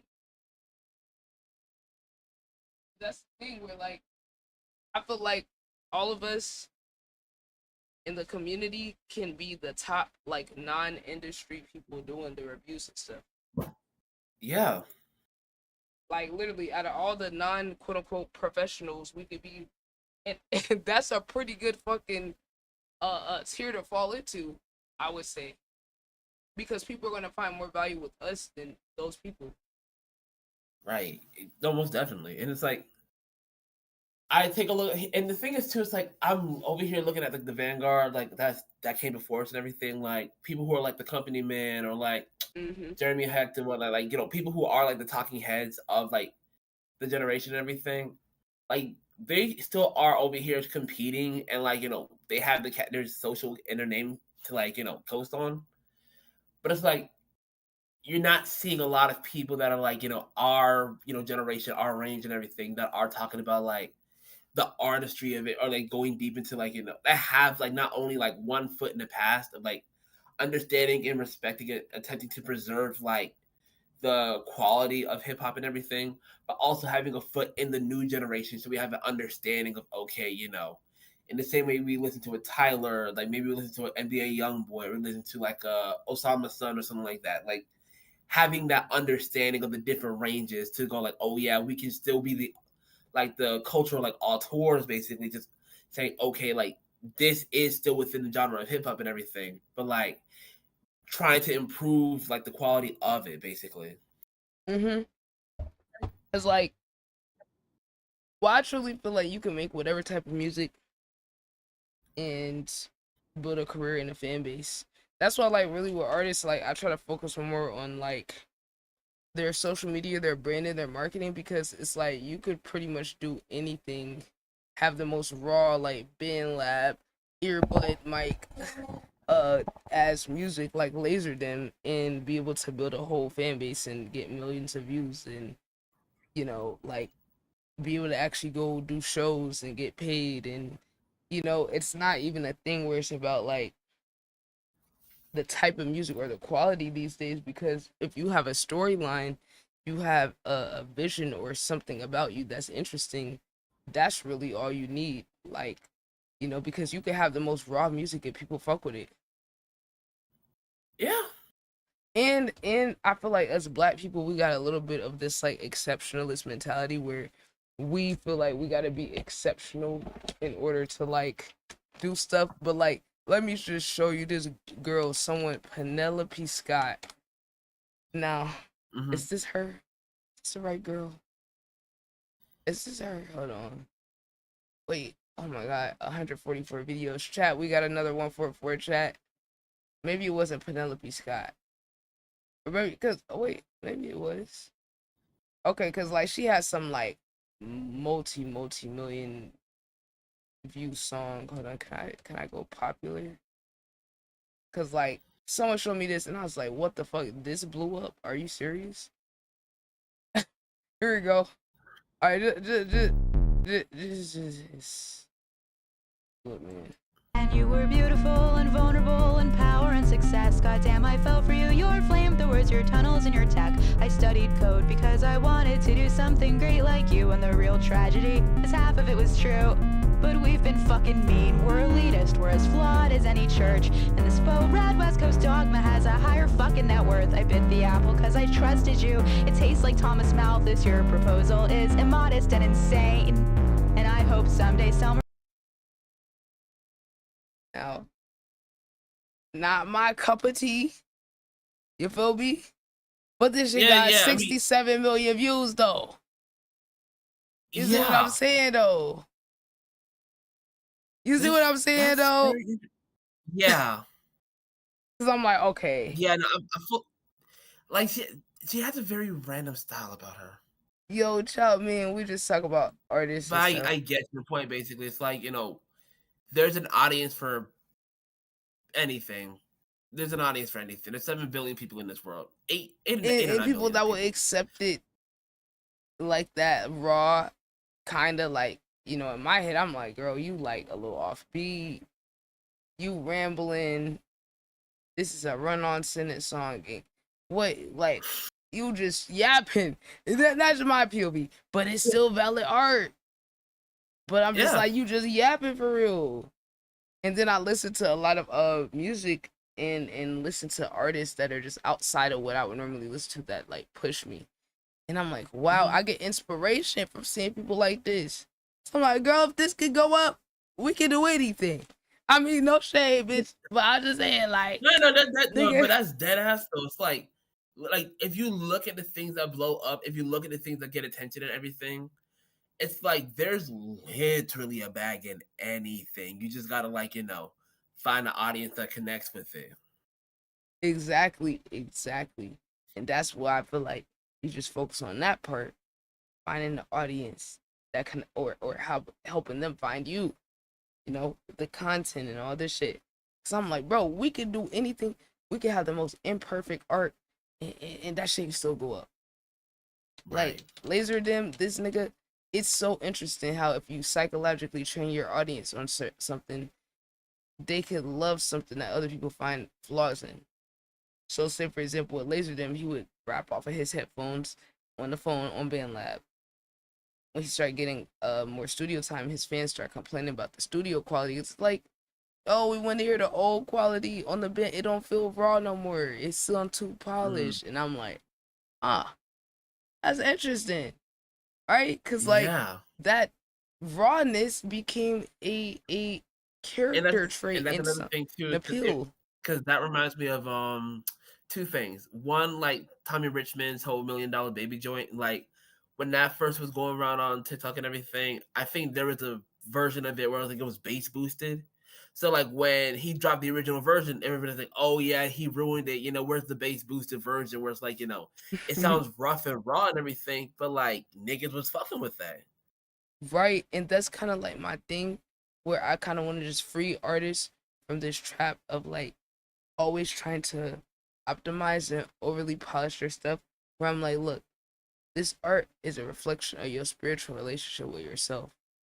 So if you don't accept yourself and your imperfections, that's why you're going to obsess over your music. it's a you versus you when you're creating.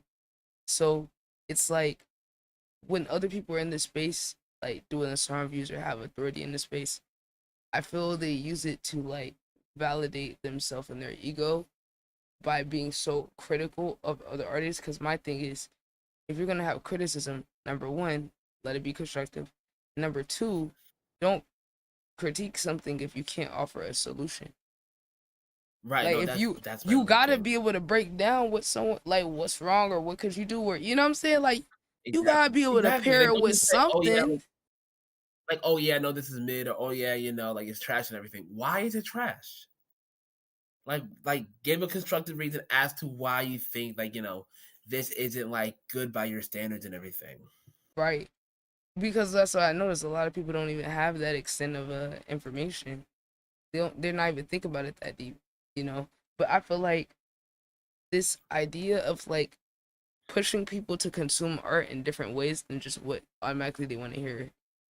Because these algorithms and these apps that's curated to us then got us used to everything being catered to us. Right?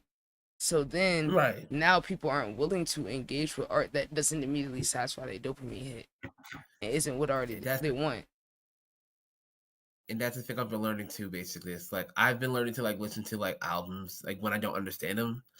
I try to listen for like a second time just to make sure, like, because like by that second listen, I realized I was like, okay, now I know what to expect when I'm going through this album journey. Like the first time it was uncomfortable, probably because I wasn't used to it. Yeah. But like once I hear it for the second time, now that I'm familiar with it, it's like, okay, is it really bad? Like, is it really bad? Or is it just me not understanding what I was going into the first time, basically? And it's like, what do I like? What do I dislike, basically? Yeah. Look, I feel like we about to do some radical shit with this music and the art Oh yeah, stuff. no, I mean, we already are, like, in our own ways, like, we already are, but I know when we're just gonna be able to push this culture, this counterculture so much. Someone in the chat said thoughts to the underground artists and underground culture. We kind of touched on that a little bit, actually. That's on underground artists and culture. Like for me, again, I have a very limited understanding of the underground with regards to like, the artists and the culture and everything. I know like every now and then I hear of names like that happen to pop up like in the within the culture. Like I think Richard Mary was a part of it at one time before he blew up. I know Osama Sun's part of it. I know Slayer was a part of it. Net Spanish from my neck in the woods and everything because I'm out in Virginia basically. So that's another artist that I was aware of. But like I hear of the acts and everything, and I don't know a lot of the music. And when I've heard a couple of them, I realize it's not fully my taste and everything. I still am willing to like give him a shot basically because I'm not into like one to like just write off a whole genre because of a couple artists. But in the same sense too, is also like what also turns me off too is the idea that there is an ethos that is against trying basically, where it's like, oh yeah, you got to be just too cool. You're just over here just like like just so like Or socially raps. cool and just like remove exactly just like you don't want to like put in no effort and everything, which I'm like a lot of the best work in history has come from people trying. Yep. Like My Beautiful Dark Twisted Fantasy didn't come from Kanye saying, you know what, we're just gonna put some things in the wall and just see what sticks. Like that was Kanye West over here like sweating and bleeding to make sure he made like one of the best albums and everything. Like like nothing. Sorry, go ahead. No. I was just agreeing. Yeah, I was just saying, yeah, like. Oh yeah. And so it's like yeah, sure, we have some good things where it's like that come from effortlessness and everything, but it's also like people can tell that the quality diminishes when people stop trying. I was trying to do a study on Lil Baby actually because I want to do a video on him and why, this whole thing switched where it's like he was one of the biggest artists out, and then niggas say he lost his hunger. I was trying to figure out like where did that come from, and why is Dead Fresh seen as this hard reset in between his work on like Who Harder Than Me and Wham? Oh no, damn, It's Only Me and Wham, and how that differs from Dead Fresh, as well as like his early shit basically. And it's like, it was because Baby stopped trying. That's what it was. Because like, he sounded hungry because his flow would like kind of reflected that and everything. He just sounded like he just wanted it more and more so. But then once he started getting everything that he wanted, it's like he just didn't care about the music basically. So he just pulled back and you heard it and he was falling off. And just something about like Dead Fresh that just sounds like okay, he's trying to come back more so. Yeah. Niggas can like the quality dies when you stop trying. Oh yeah. And I think that hunger thing is a real thing too. Us hearing niggas hungry at the beginning, of their career. And then when they started getting comfortable, food, they got the lifestyle they wanted, the whole dreams. That's what shows the difference. And I think J. Cole talked about that too in that one song. Can't remember it. 100 million. 100 mil. Oh yeah, 100. Yeah, I know what you're talking about. Yeah. And then like that whole kind of topic, he's worried of like, you get what you want. How do you push yourself more? Where you already accomplished everything you initially thought of. And I think, but that Lil Baby idea, I think that's a good idea. Oh, I don't know if you ever saw that clip of him on Playboy Mac stream. Did you ever see that? I think I did. No, I think I did see a couple of them. Basically, was it like the few of them where like he was just chilling in the background and everything. He was just like not really engaged. Really, you could tell he was just there for the sake of like trying to boost his presence or something like that. Mm-hmm. Yeah, like so he did. So it's kind of funny because he got exposed as like being a trash artist, with ghostwriters because they're supposed to be in the booth, and then Lil Baby didn't even want the camera on in the booth. So then Max snuck and turned it on. So he's over here. He's struggling. He's struggling to get a melody, to get a flow, to get it. Imagine that's his whole bag, right? Now you got him on his beat. Right. He's over here. Oh my God, he was struggling to get the few lines he did, and I was like, oof, this is bad PR game, and he was being an asshole to Max. Yeah, nah. Yo, and that really be it too. It's like that's kind of crazy. Ain't gonna hold you. It's like you be seeing a lot of this stuff, and it's like a lot of shit fell off when niggas started cutting ties with Gunna, basically. And I'm not even saying that Gunna was like over here like the catalyst for like a lot of niggas' success and everything. But it's like you can see the difference between like, Gunna's careers versus like Thug and Baby and a lot of other niggas, in the situation more so. Yeah, like I'm so excited to see what else you come up with because I know you're gonna have some good ideas, like some other good ideas too.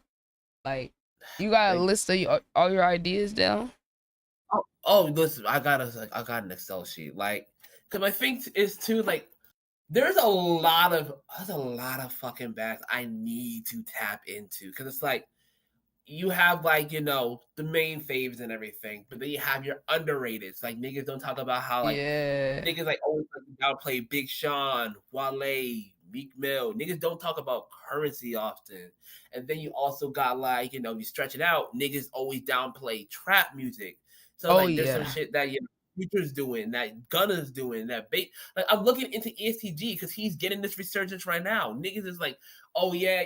Because niggas, here's the thing. Again, niggas wasn't talking about ESTG. Bro had an incredible 2021, 2022 with Lick Back, 5500 Degrees. Like, niggas, and then it dipped. And now niggas is going back like, no, ESTG was that dog. Why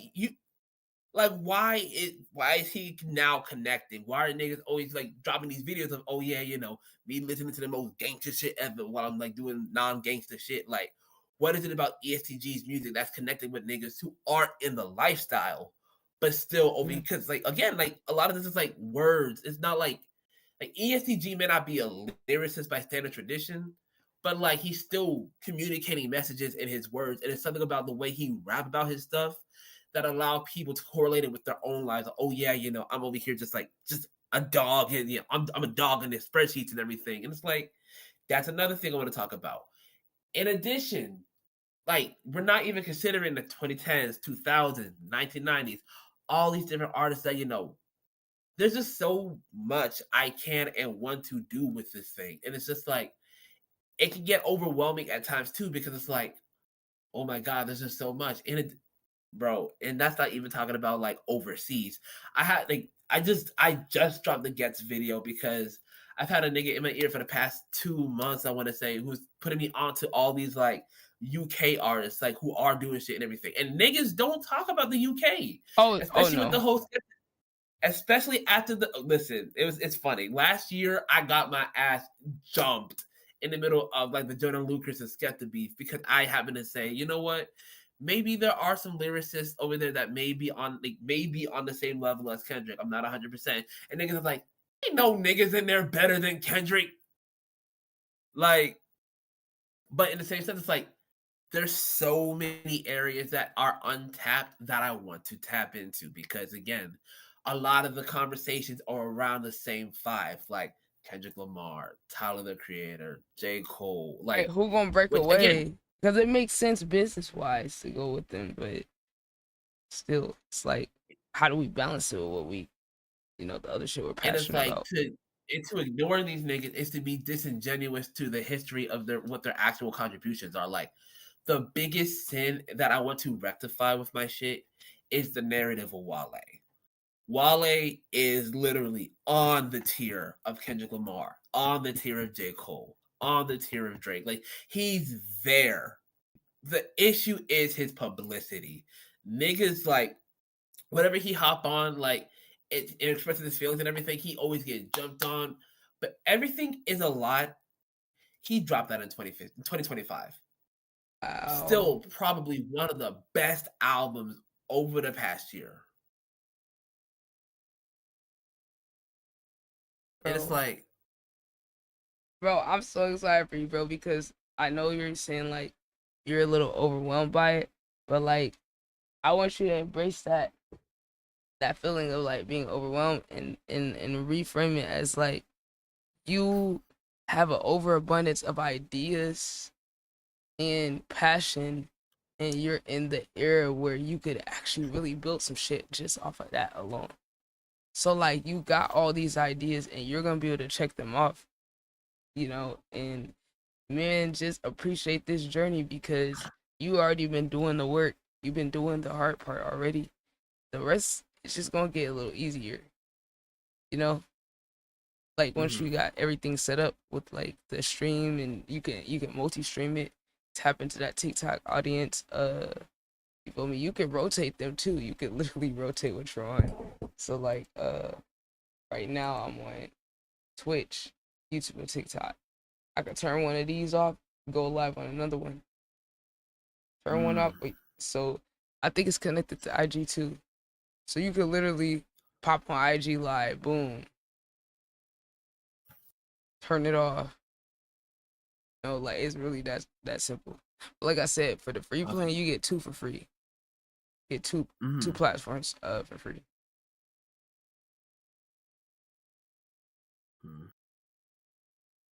Okay. Oh yeah, I am gonna put you onto the underground. That's gonna be funny. I'll put you onto the underground music too. No, listen, I'm here for the journey and everything. Because again, for me, one thing that I've always admired about Pharrell is like, I mean, that nigga like 50 something, like 54, 55. But one thing that he's always done is that he has kept his ears to like the streets. Basically, he has like tried to evolve his listening habits and like understand who's coming out. And it's like I try to like, I follow the double XL like freshman list every year. Niggas always go like, oh yeah, it's irrelevant, and everything. Who are these niggas?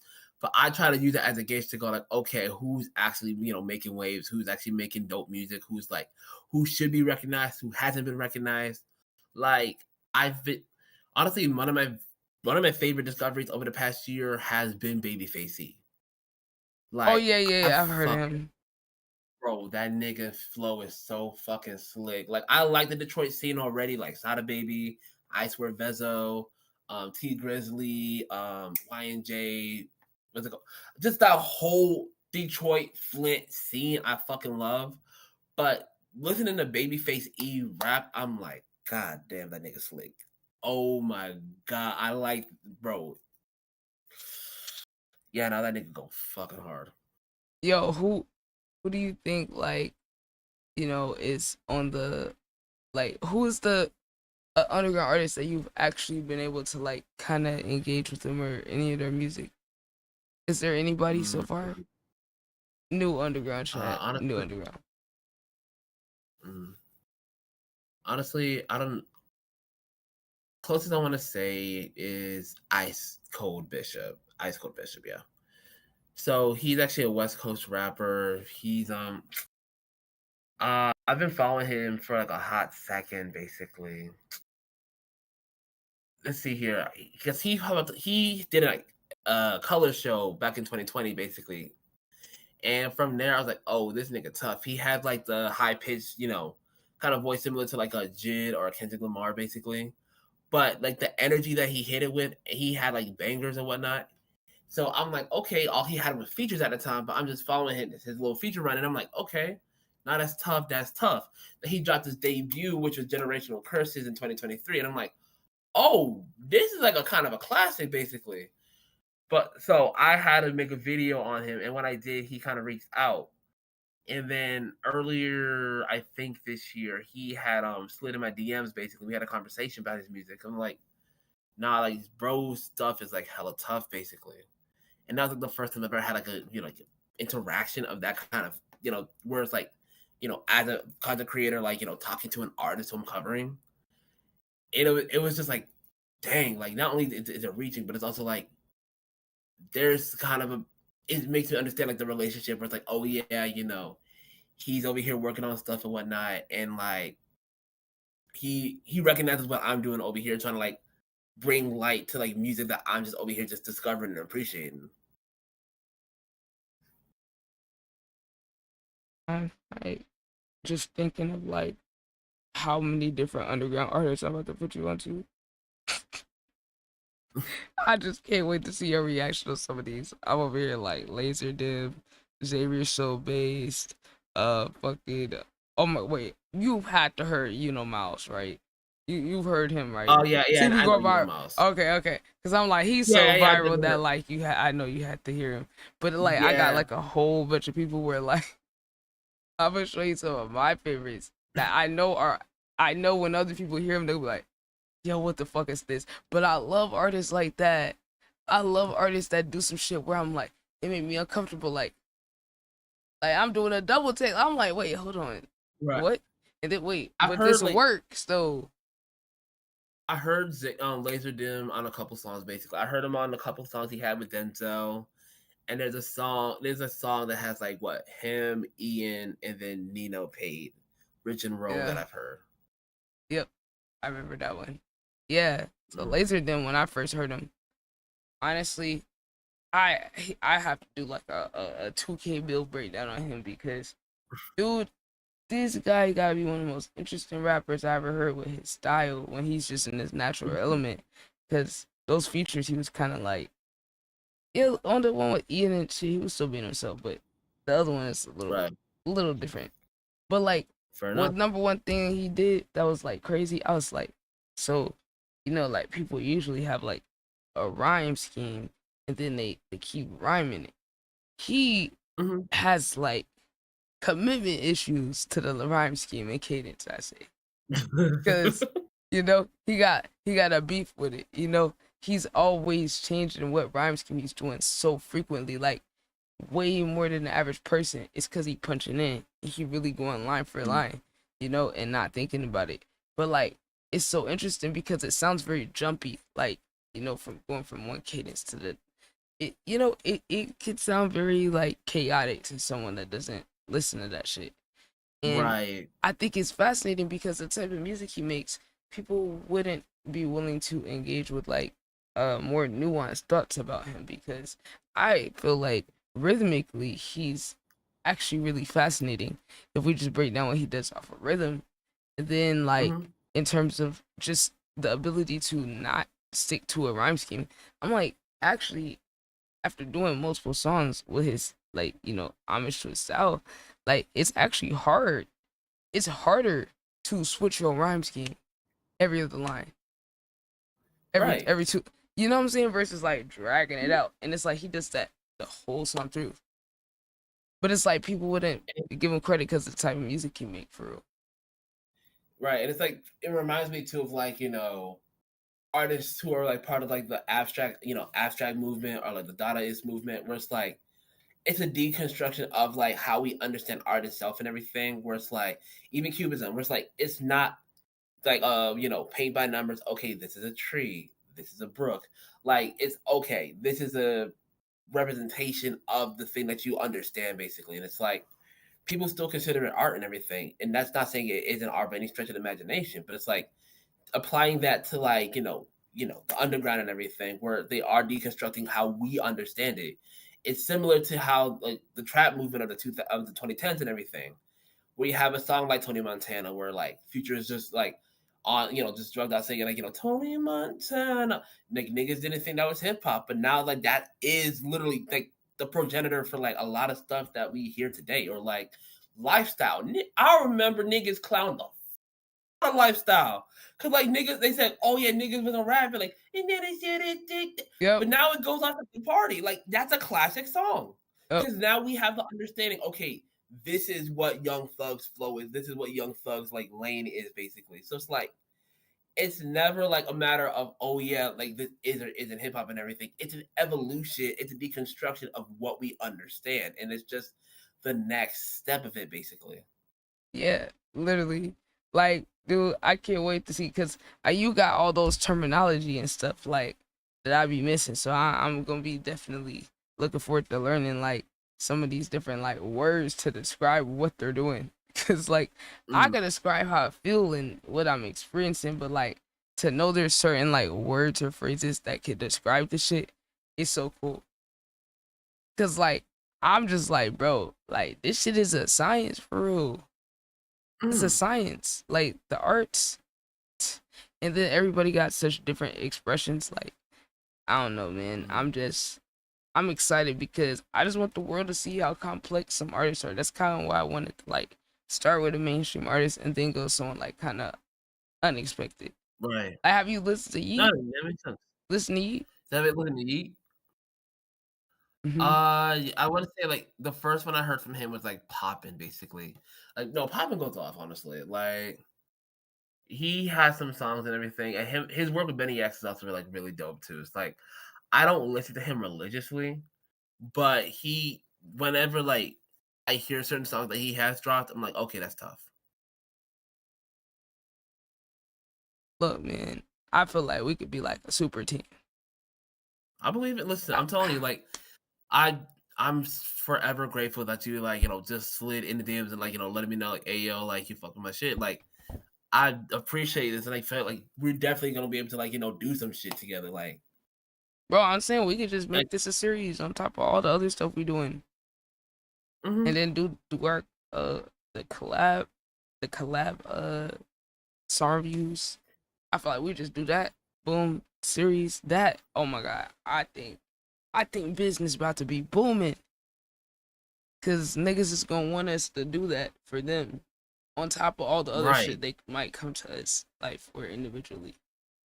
So like this shit, I'm telling you, this is gonna be interesting. And then for you too, like in terms of like engagement with your community, like you can be DMing people and get them into your Discord.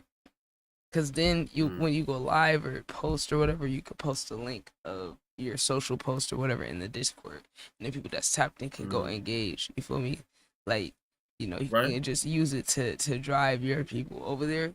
Cause like my philosophy is like get these people off these apps as much as possible. Like if you are gonna send them to an app, send them to Discord, cause then you can get in a voice chat, share files, send notifications.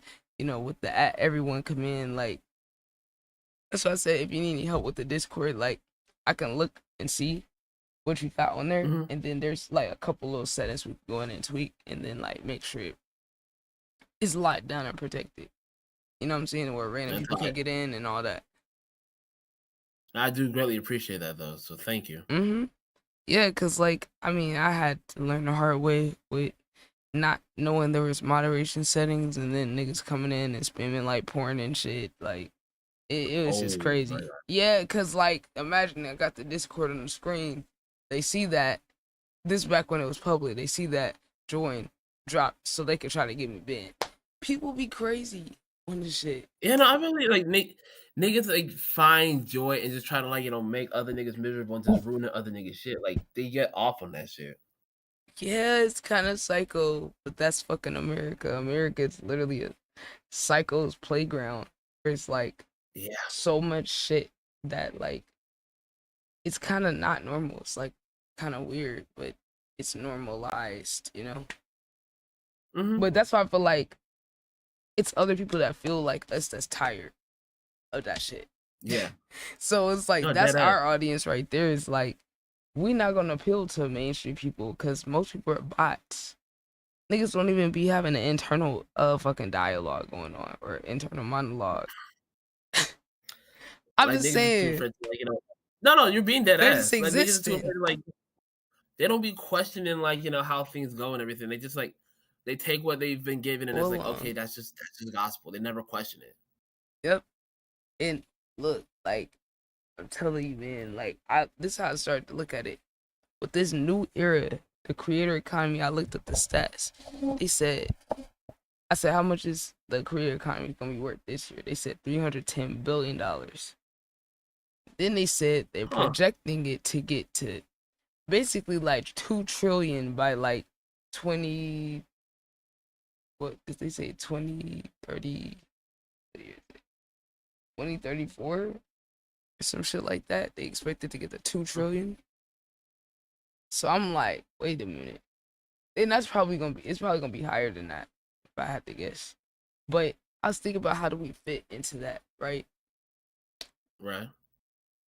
We don't have no cap on how much we can grow and how much money we can make off of what we do. Oh, of course not. When you think about that, it's kind of crazy, and that's what makes it worth it. All those days of like grinding, getting this, that set up, like learning this and that. Like now, instead of us just doing this, like for ourselves, which we had already did, we can share it with the world and provide value to other people. Which to me, that's just like fire as fuck. That's just like absolutely fire. Cause I'm just like the fact you can have an impact on somebody else. Like I've had some people tell me, like artists, I'd be like, you should do reviews, or a producer, you should do reviews. Oh, I'm not anybody yet, so I can't be giving advice, or I didn't blow up. And I'm like, well, like you're talented, you can help somebody else with your talent and your perspective. Like you don't gotta be perfect or like signed or nothing like that to provide value. Like, yeah. But like, and then like this kind of reminds me of another thing where like I saw this post of this artist that someone reached out to her, asked her for a feature. She said she charged for it, and then they crashed out. She was only charging $15. Mind you, and it's a whole conversation of people like, oh, who do you think you are charging for a feature? Da da da. And I'm like, oh my God, yo, we really are in the minority. Like in terms of those of us that kind of like think the way we do, like we really are in the minority, because this is kind of like crazy when you think about like some of the attitudes people have. They're like, oh, you shouldn't charge anyone. You should just like work with people for free. Like, like, and it's like, she can't even get $50. Like these are artists too. Like, and like, if it were in reverse and everything, it's like, would they give you a feature for free? Right. Or the fact that you feel like you need to do stuff for free because you're not some big person, you're underselling yourself. And then now you're projecting that to other artists, trying to get them to understand themselves. And it's like, nah, I can't go for that part right there. Nah. Because it's like, I really feel like this shit gonna be like, we could take this shit to a festival or something. Like right. I seen like Lyrical Lemonade, you saw his festival, Summer Smash. Oh yeah, I've seen that. Isn't that crazy? This dude just started off holding a damn camera, directing and editing the videos. Now he got his own festival. And it's like, it also reminds me of like creators like That Good Shit, creators like LC Not Elise. Like they started out, just like talking about music that they loved and sharing it on their profiles, and then now they're over here like, having this platform where they're over here just like interviewing different artists, basically, just off the strength of the love of the music. Yeah, like I think that's the thing. The love, man. It's the love, the passion. It's so many people that's nonchalant. And look, we about to ship this whole shit. Telling you, like, and yo, I'm excited. When you think you want to do like your first song review? We could do it on a weekend or something. I gotta figure out. Yeah, I gotta figure out the schedule. I gotta figure out the schedule. Look, honestly, because I know like the way I work, I'll be working like mid shifts and everything, so it'd be like 11 to 8, like 1 to 10 type shit. However, depending on how my schedule look, like I could definitely figure out how to do something by like next week. Honestly, like next week, next weekend, like summer, like Thursday, Friday type shit. Yeah, bro. I just thought about like the fact. Wait, did you say you were gonna do any albums? I think you did. Like you already have any pre-picked albums? Albums that I want to like break down basically. Mm-hmm. Yeah. Let's see here. I mean, there's definitely like a bunch of them like that I've been figuring out. I don't know what to do with, but I do know I definitely want to talk about Everything Is a Lot. I started a podcast, I want to say, where I was breaking down Smino's Black Swan. I need to finish that. I already like broke down the first 9 songs of that album. I know I definitely actually I have it written down somewhere. Yeah, 1 second. Jeez, okay.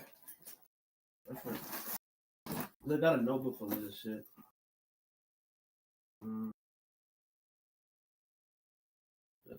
Okay, where are we talking?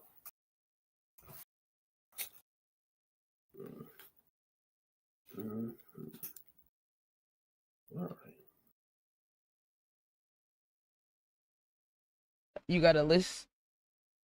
Yeah, I got a list. Yeah, that's my bad. I got a list too.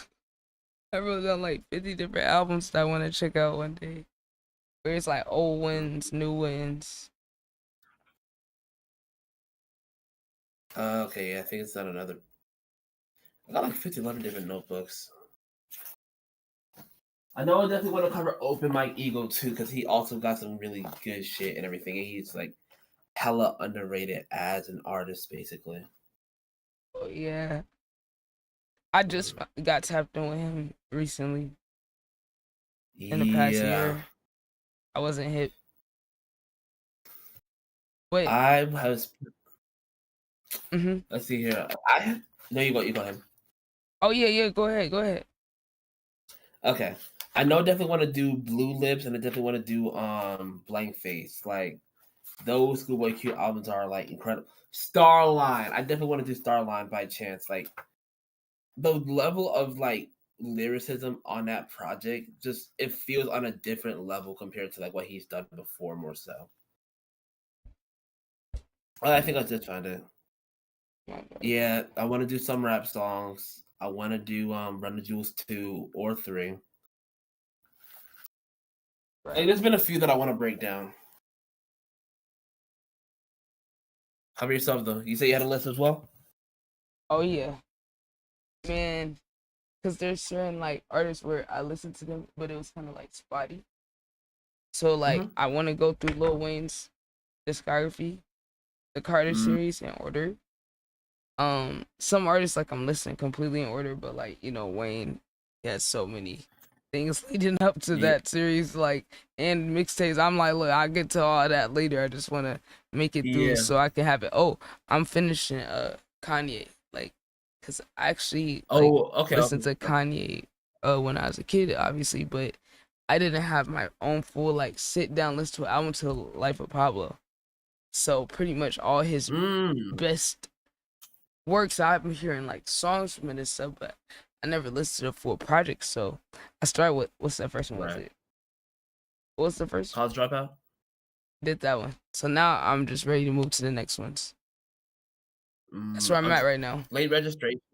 Yeah, late registration. I gotta tell you, it's like this is my own personal like. He has like better albums, I would say, but late registration is my personal favorite. Like the orchestral like instrumentation of the whole project, like the deep layers, the lyricism, like it's my personal favorite project from him. But you know, you Okay. still have your own Good Kid. Not why did I say Good Kid? You still have My Beautiful Dark Twisted Fantasy. You still have your Yeezus. You still have your 808. He had a lot of important works in between College Dropout and Life of Pablo. But Late Registration is just my personal like favorite Kanye album. Nah, I get that because like